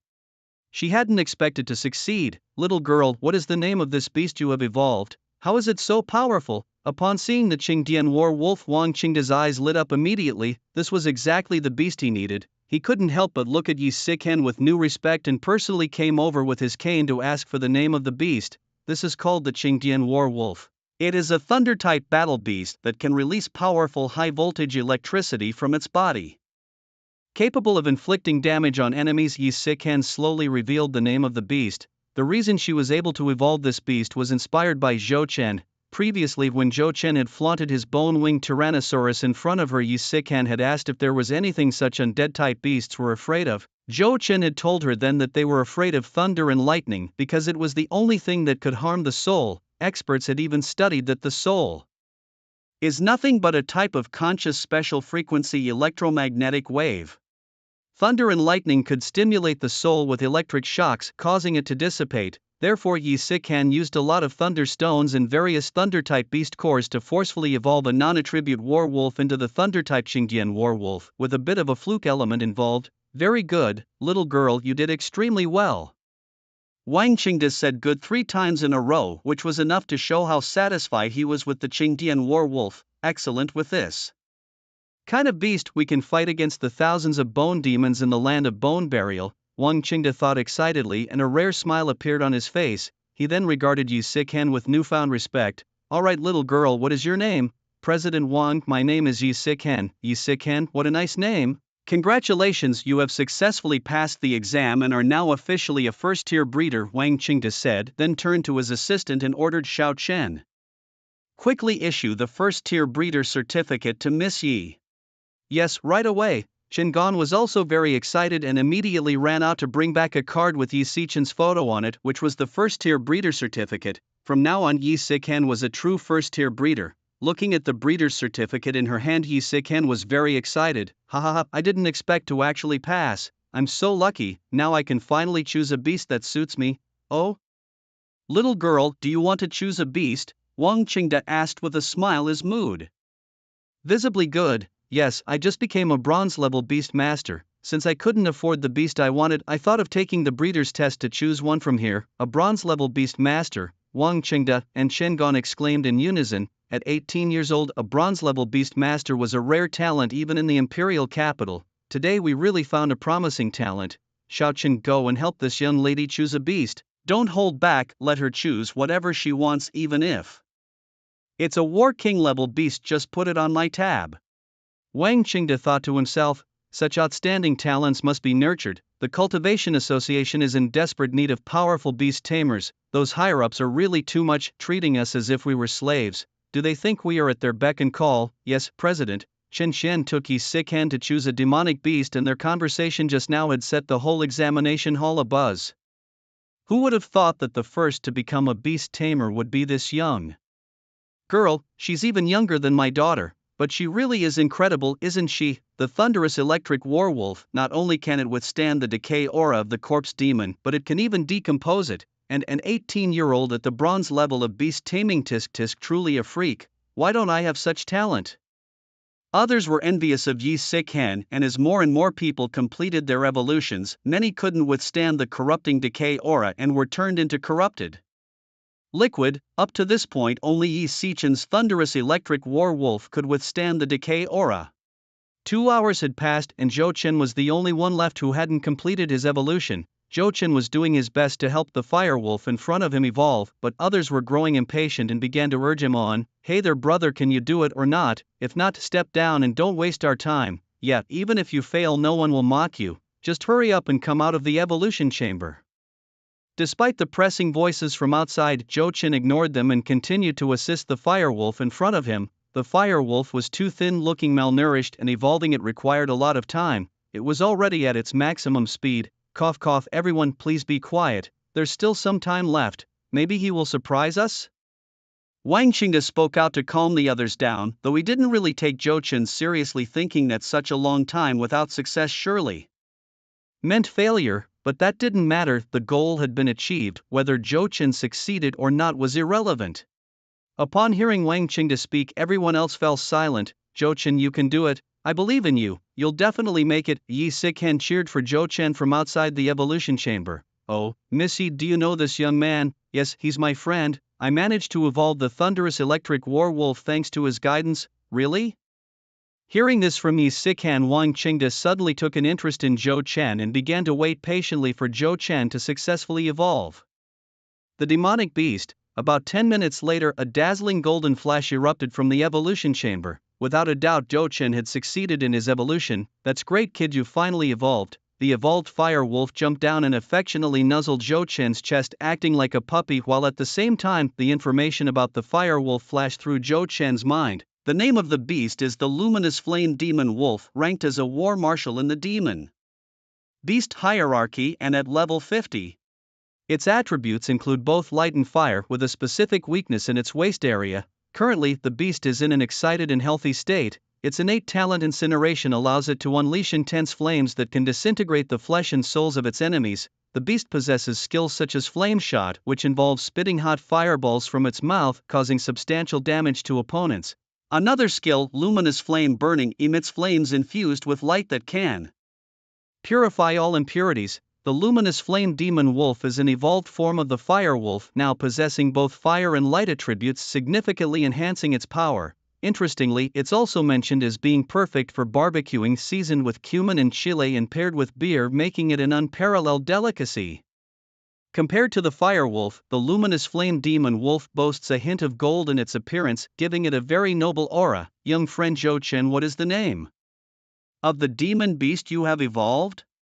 Asked Wang Qingde, admiring the imposing creature before him. Luminous Flame Demon Wolf, replied Zhou Chen with a smile, confident in his beast's dual attributes of light and fire. Can it withstand the decay of corpse demon chi? Wang Qingde questioned. Let's find out, Zhou Chen replied with a smile, signifying his confidence in the Luminous Flame Demon Wolf. As the conversation concluded, Wang Qingde ordered for the demon wolf to be placed within a magical barrier. Upon encountering a bone demon inside the barrier, the Luminous Flame Demon Wolf's eyes gleamed with fierce battle intent as it ignited intense flames around its body. The surrounding corpse demon chi was immediately dispersed by the flames, leaving the Luminous Flame Demon Wolf unaffected. The Luminous Flame Demon Wolf let out a howl and charged at the bone demon, dispersing it with a single swipe, not sparing even the soul. When the bone demon's soul came into contact with the flames of the Luminous Flame Demon Wolf, it appeared to suffer immensely, struggling to escape the terrifying flames, but ultimately it was completely incinerated, turning into nothingness.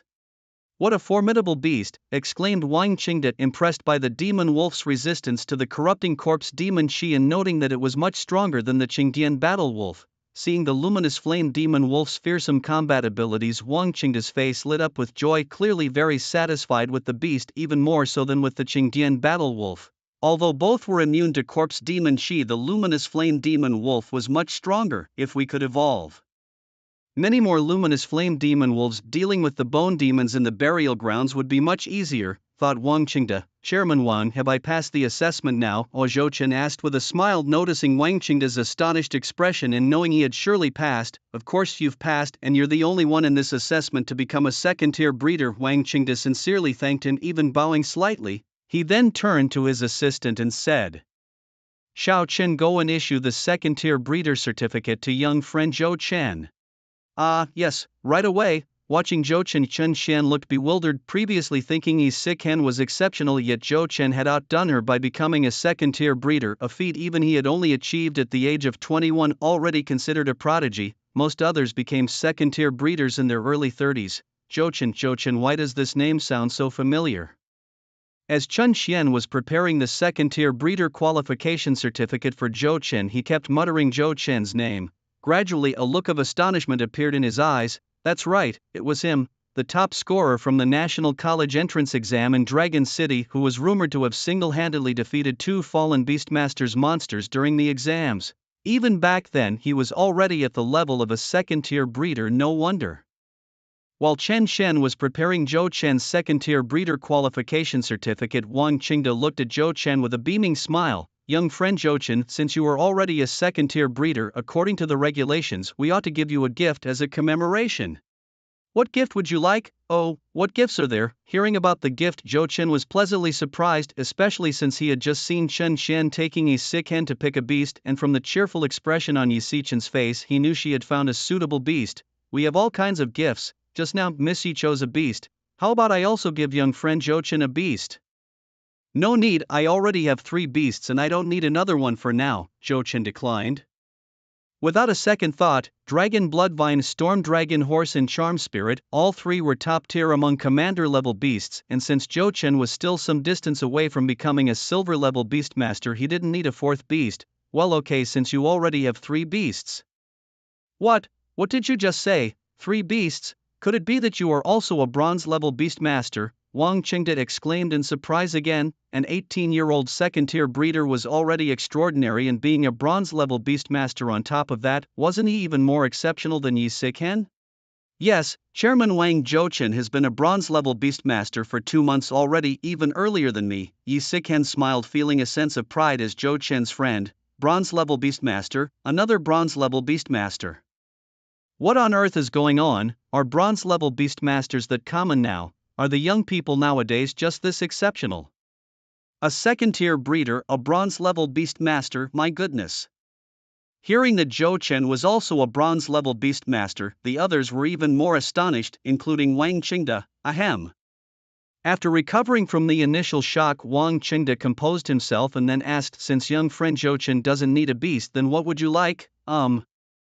Zhou Chen scratched his head, then awkwardly asked, I would like some money, do you have any here? Upon hearing Zhou Chen's question, Wang Qingde was momentarily stunned, as were the others, their faces filled with bewilderment while internally cursing. So naive, truly naive. A country bumpkin is always a country bumpkin, asking for money at such a grand opportunity. That's short-sighted. Of course I have money, Wang Qingde said with a smile, thinking to himself, kid, you're making it easy for me. What place do you think this is? This is the headquarters of the Huagua Breeding Association, where 30% of the nation's wealth is concentrated. Could we possibly be short of money? If cash is insufficient, there's a mint right across the street. I could have them. Print tons for you. 5 million inches that a lot? Zhou Chen tentatively asked. A second-tier breeder earns a base salary of 100,000 Beastmaster coins per month, so Zhou Chen was effectively asking for 5 years' worth of salary in advance. He had come here to take the breeder's exam primarily for the money. Beastmastering was a rich man's hobby, and raising 3 beastmasters required substantial funds. Moreover, he had his family to think about, including his younger sister Zhou Jia. It was necessary to send some money home every month. His parents' salaries were barely enough to cover basic sustenance. Now was the critical time for Zhou Jia to grow, and as a beastmaster herself, Zhou Chen naturally needed to consider her needs as well. 5 million. Not much at all, I'll transfer it to your card right now, Wang Qingde said with a smile, though internally he mused, why didn't you ask for more? Not just 5 million, I could easily give you 500 million. Mr. Zhou Chen, here is your second-tier breeder's certificate, please accept it, Chen Xian said as he returned handing over a green card. The white card represents a first-tier breeder, green for second-tier, blue for third-tier and purple for fourth-tier. Since there are no fifth-tier breeders in Huagua yet, there is no certification for them. Thank you. Zhou Chen gratefully accepted the second-tier breeder certification, and at the same time Wang Qingde transferred 5 million to Zhou Chen's bank card. Shortly thereafter, Zhou Chen left the breeding association with Yi Sikhen, watching their departing figures. Wang Qingde was extremely excited and couldn't wait to tell Chen Xianchen, let everyone know that from now on our association must do everything we can to nurture these two kids, especially Zhou Chen. They are the future of Huagua's breeders. Yes, I understand. Chen Xian nodded, his eyes following their retreating figures with a slight smile. If I tell mom and dad about this, they'd probably go crazy with joy. And Jia, that girl, Zhou Chen thought as he walked down the street looking at his bank card and chuckling to himself. Sikhen, you go ahead, I need to stop by the bank. Okay, make it quick then. After parting ways with Yi Sikhen, Zhou Chen headed to the Imperial City Bank to transfer 2 million Beastmaster coins to his mother's card, sharing the news with her. Back in his hometown of Dragon City at Zhou Chen's family home, his mother mused, little Chen really is capable, huh? Mom, you've been giggling since just now, what's so funny? Silly girl, you might not know yet, but your brother passed the breeder's exam today. He is now a certified breeder. Really? That's amazing. Big brother is so impressive. Hearing that Zhou Chen had become a breeder, Zhou Jia was so excited she almost jumped up. Not only that, but the breeding association also gave him a bonus of 5 million beast coins, and he has already transferred 2 million to my card. Great, Mom, let's go out and celebrate at a big restaurant tonight. Of course we should. By the way, tomorrow is your first practical class in your senior year of high school, so be very careful. Hee Mom, don't worry. I'm currently ranked 3rd in our school. It's just a visit to the beast forest, nothing dangerous. But what are we going to eat later? I want sweet and sour pork, braised pork and roast duck. How can you be such a little glutton, always thinking about food? After transferring the money to his family, Ochin grabbed a quick bite and headed back to his dormitory. However, as he was about to reach his dormitory, he saw a crowd gathered in front. Among them he spotted Zhang Long and Zhang Hu, the brothers who had troubled him before. What are they doing here? They must be here for trouble, Zhou Chen thought as he walked forward slowly, only to see Zhang Hu fiercely grabbing Tang Yao by the neck. You freak, speak up. Where did Zhou Chen go? Zhang Hu, a beast martial artist with a higher level than Tang Yao, was choking him so hard that Tang Yao could hardly breathe, his face twisted in pain. I don't know. Tang Yao gasped for air, his face showing intense suffering. I'm not his mother, how would I know where he went? Still acting tough, huh? You're his classmate, his roommate, how could you not know where he went? We're not that close, how could I possibly know everything about him? Well, if that's the case, you're of no use to me. Since we can't find him, let's take it out on you, you freak. You like dressing as a woman, right? Then I'll make you one for good. Saying this, Zhang Hu threw a punch towards Tang Yao's abdomen, a punch that could potentially end Tang Yao's lineage if it truly hit. Well, not exactly, since he could transform into a girl. Snap. Zhou Chen quickly stepped forward, grabbed Zhang Hu's hand and then struck it with a heavy karate chop, forcing him to release Tang Yao. Now a level 25 beast martial artist, Zhou Chen's strength was much greater than before. The chop nearly broke Zhang Hu's hand. It's you again, Zhou Chen, you finally showed up. Well, since you're here for me, don't lay a finger on my roommate, Zhou Chen said coldly. Hey, you seem quite close to this freak. Don't tell me you spend every night together. Are you here just to spout this nonsense? And you losers, step aside and let your brother talk to me, you jerk. Zhang Hu cursed loudly, ready to make a move, but Zhang Long suddenly grabbed his shoulder. As expected of someone who has trained in high-level beast martial arts, your strength has increased so quickly. So what do you want from me? I want to challenge you. How about a beast taming duel? Let's make the Wan Mulingxin the stake. High-level beast martial arts should be in the hands of the strong. Boring. Zhou Chen flatly refused the challenge. He was no fool. Why would he wager his high-level beast martial arts? Besides, if he won he'd gain nothing, and if he lost he'd have to hand over the Wan Mulingxin. Who would make such a losing deal? Are you scared? Zhang Long snorted coldly. Think what you want, but winning against you gives me nothing. Why would I make a losing deal? Well then, if you win, I'll give you a high-level beast martial arts book and a mid-level one, any attribute you choose. If you lose, you hand over the Wan Mulingxin. Fair enough, a high-level and a mid-level beast martial arts book, Zhou Chen muttered to himself, pondering. He couldn't deny that the offer was tempting.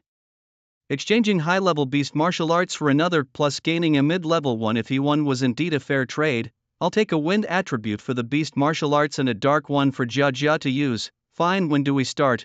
I won't say I'm bullying you, let's set the duel for half a month from now, gives you 2 weeks to prepare. Agreed, Zhou Chen accepted. 2 weeks should allow him to enhance the dragon bloodvine a few levels more. If not, he could always use the bone wing. Tyrannosaurus, a true War King level monster, though Zhang Long's giant spirit tree monster was high level too, and it was uncertain if it could compete. Thus, the dragon bloodvine was the best choice. I'll be waiting for you on the duel platform in half a month. Let's go. Having said this, Zhang Long left with his followers. After they left, Zhang Hu asked Zhang Long, big brother, that kid's monster is quite special, are you sure you can win? Don't worry, little brother, I've been prepared.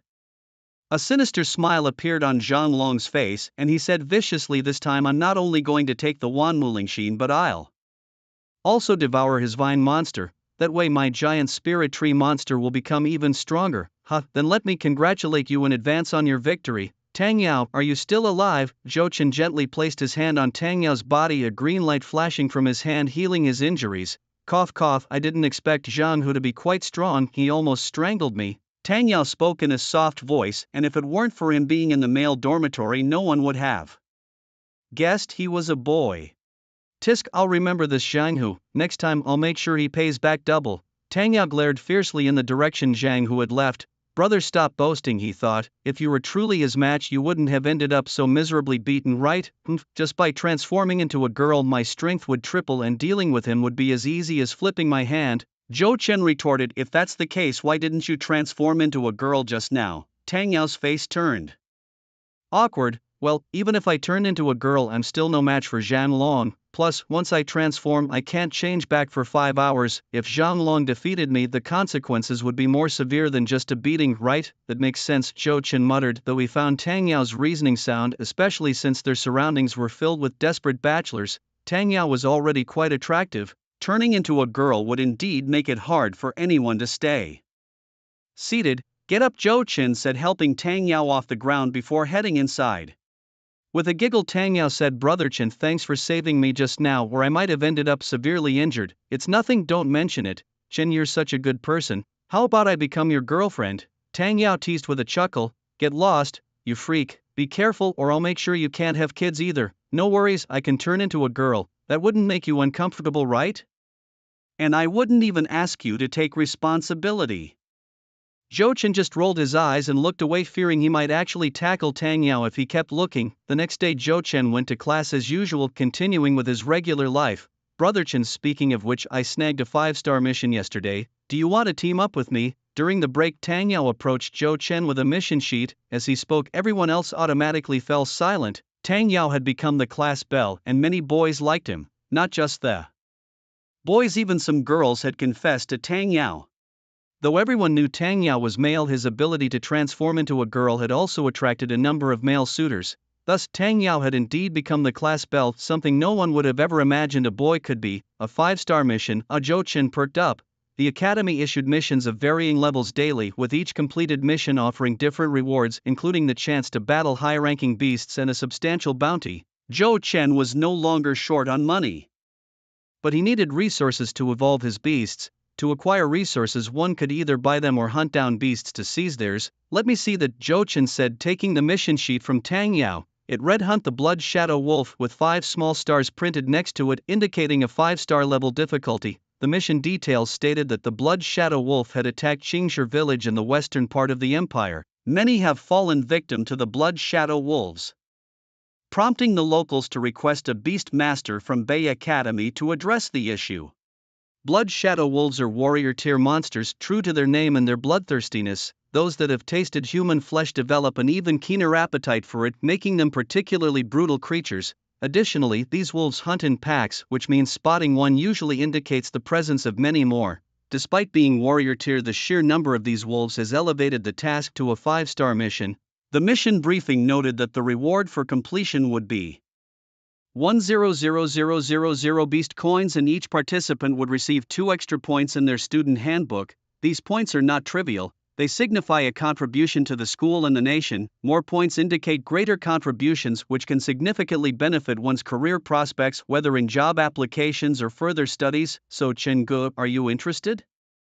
Tang Yao asked with a slight smile, knowing Zhou Chen's capabilities, which is why he had approached him. Sure, I could use the extra points in my student handbook. Zhou Chen agreed cheerfully, aware that such opportunities were rare. Shall we depart this afternoon? Didn't Teacher Long say that as long as we pass our exams, missing a few classes wouldn't matter? Besides, we are on a mission, not just skipping school. That's true, we should leave earlier. The longer we delay, the more danger the people of Qing Stone Village face. Since we've taken on this mission, we can't let the locals be in jeopardy any longer. But it's just the two of us, is that okay?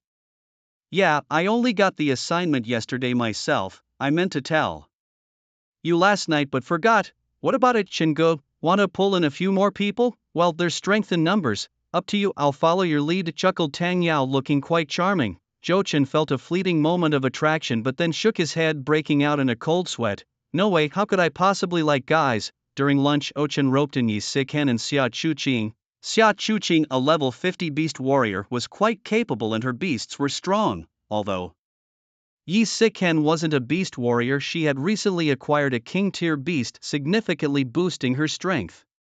With his own bone-winged Tyrannosaurus, Zhou Chen felt this made for a safer and stronger team. Zhou Chen, who is this? Upon seeing Tang Yao, Yi Siken couldn't hide her jealousy as she pointed at him and loudly questioned Zhou Chen. Not only did she have feelings for Zhou Chen, but she had also promised Lin Bayer that she would keep an eye on him to prevent any romantic escapades. At the beginning of summer, Xia Chuqing looked thoughtfully at Tang Yao. He, Brother Chen, are these the people you were looking for? Aren't they pretty? Are they all your girlfriends? Tang Yao looked at the two women and smiled slightly, not angry at all. Perhaps he had gotten used to it. Being mistaken for a girl wasn't new to him. On the contrary, he felt a bit excited, thinking to himself, is this what it feels like to be a girl? No wonder you're not interested in me with such beautiful girlfriends around. Si Chen, keep your voice down. Let me introduce him. This is Tang Yao, my roommate. Don't be fooled by his appearance. He might look like a girl, but he is actually all man. It's just that his soul is more feminine, Zhou Chen explained to Yi Siken, pointing at Tang Yao. Hot, Zhou Chen, are you sure he is a man? Xia Chuqing stared doubtfully at Tang Yao, scrutinizing him closely. No matter how she looked, he didn't seem like a man. Hello, I'm Tang Yao. I'm Brother Chen's roommate. Although I like to wear women's clothing and look more feminine, I am indeed a man. However, occasionally I can be a girl too, Tang Yao explained, exerting a tremendous effort to convince Yi Siken and Xia Chuqing of his gender, nearly having to strip to prove his point. Alright, I'll take your word that you're a man, so what do you need from us? Xia Chuqing finally conceded. Tang Yao then shared with them that he had accepted a 5-star mission and asked if they would like to join him, with the promise that the reward would be fairly distributed based on their contributions. I have no problem. I'm already a level 51 beast warrior. I'm in too. It's a good chance to test the strength of my Battle King level monster.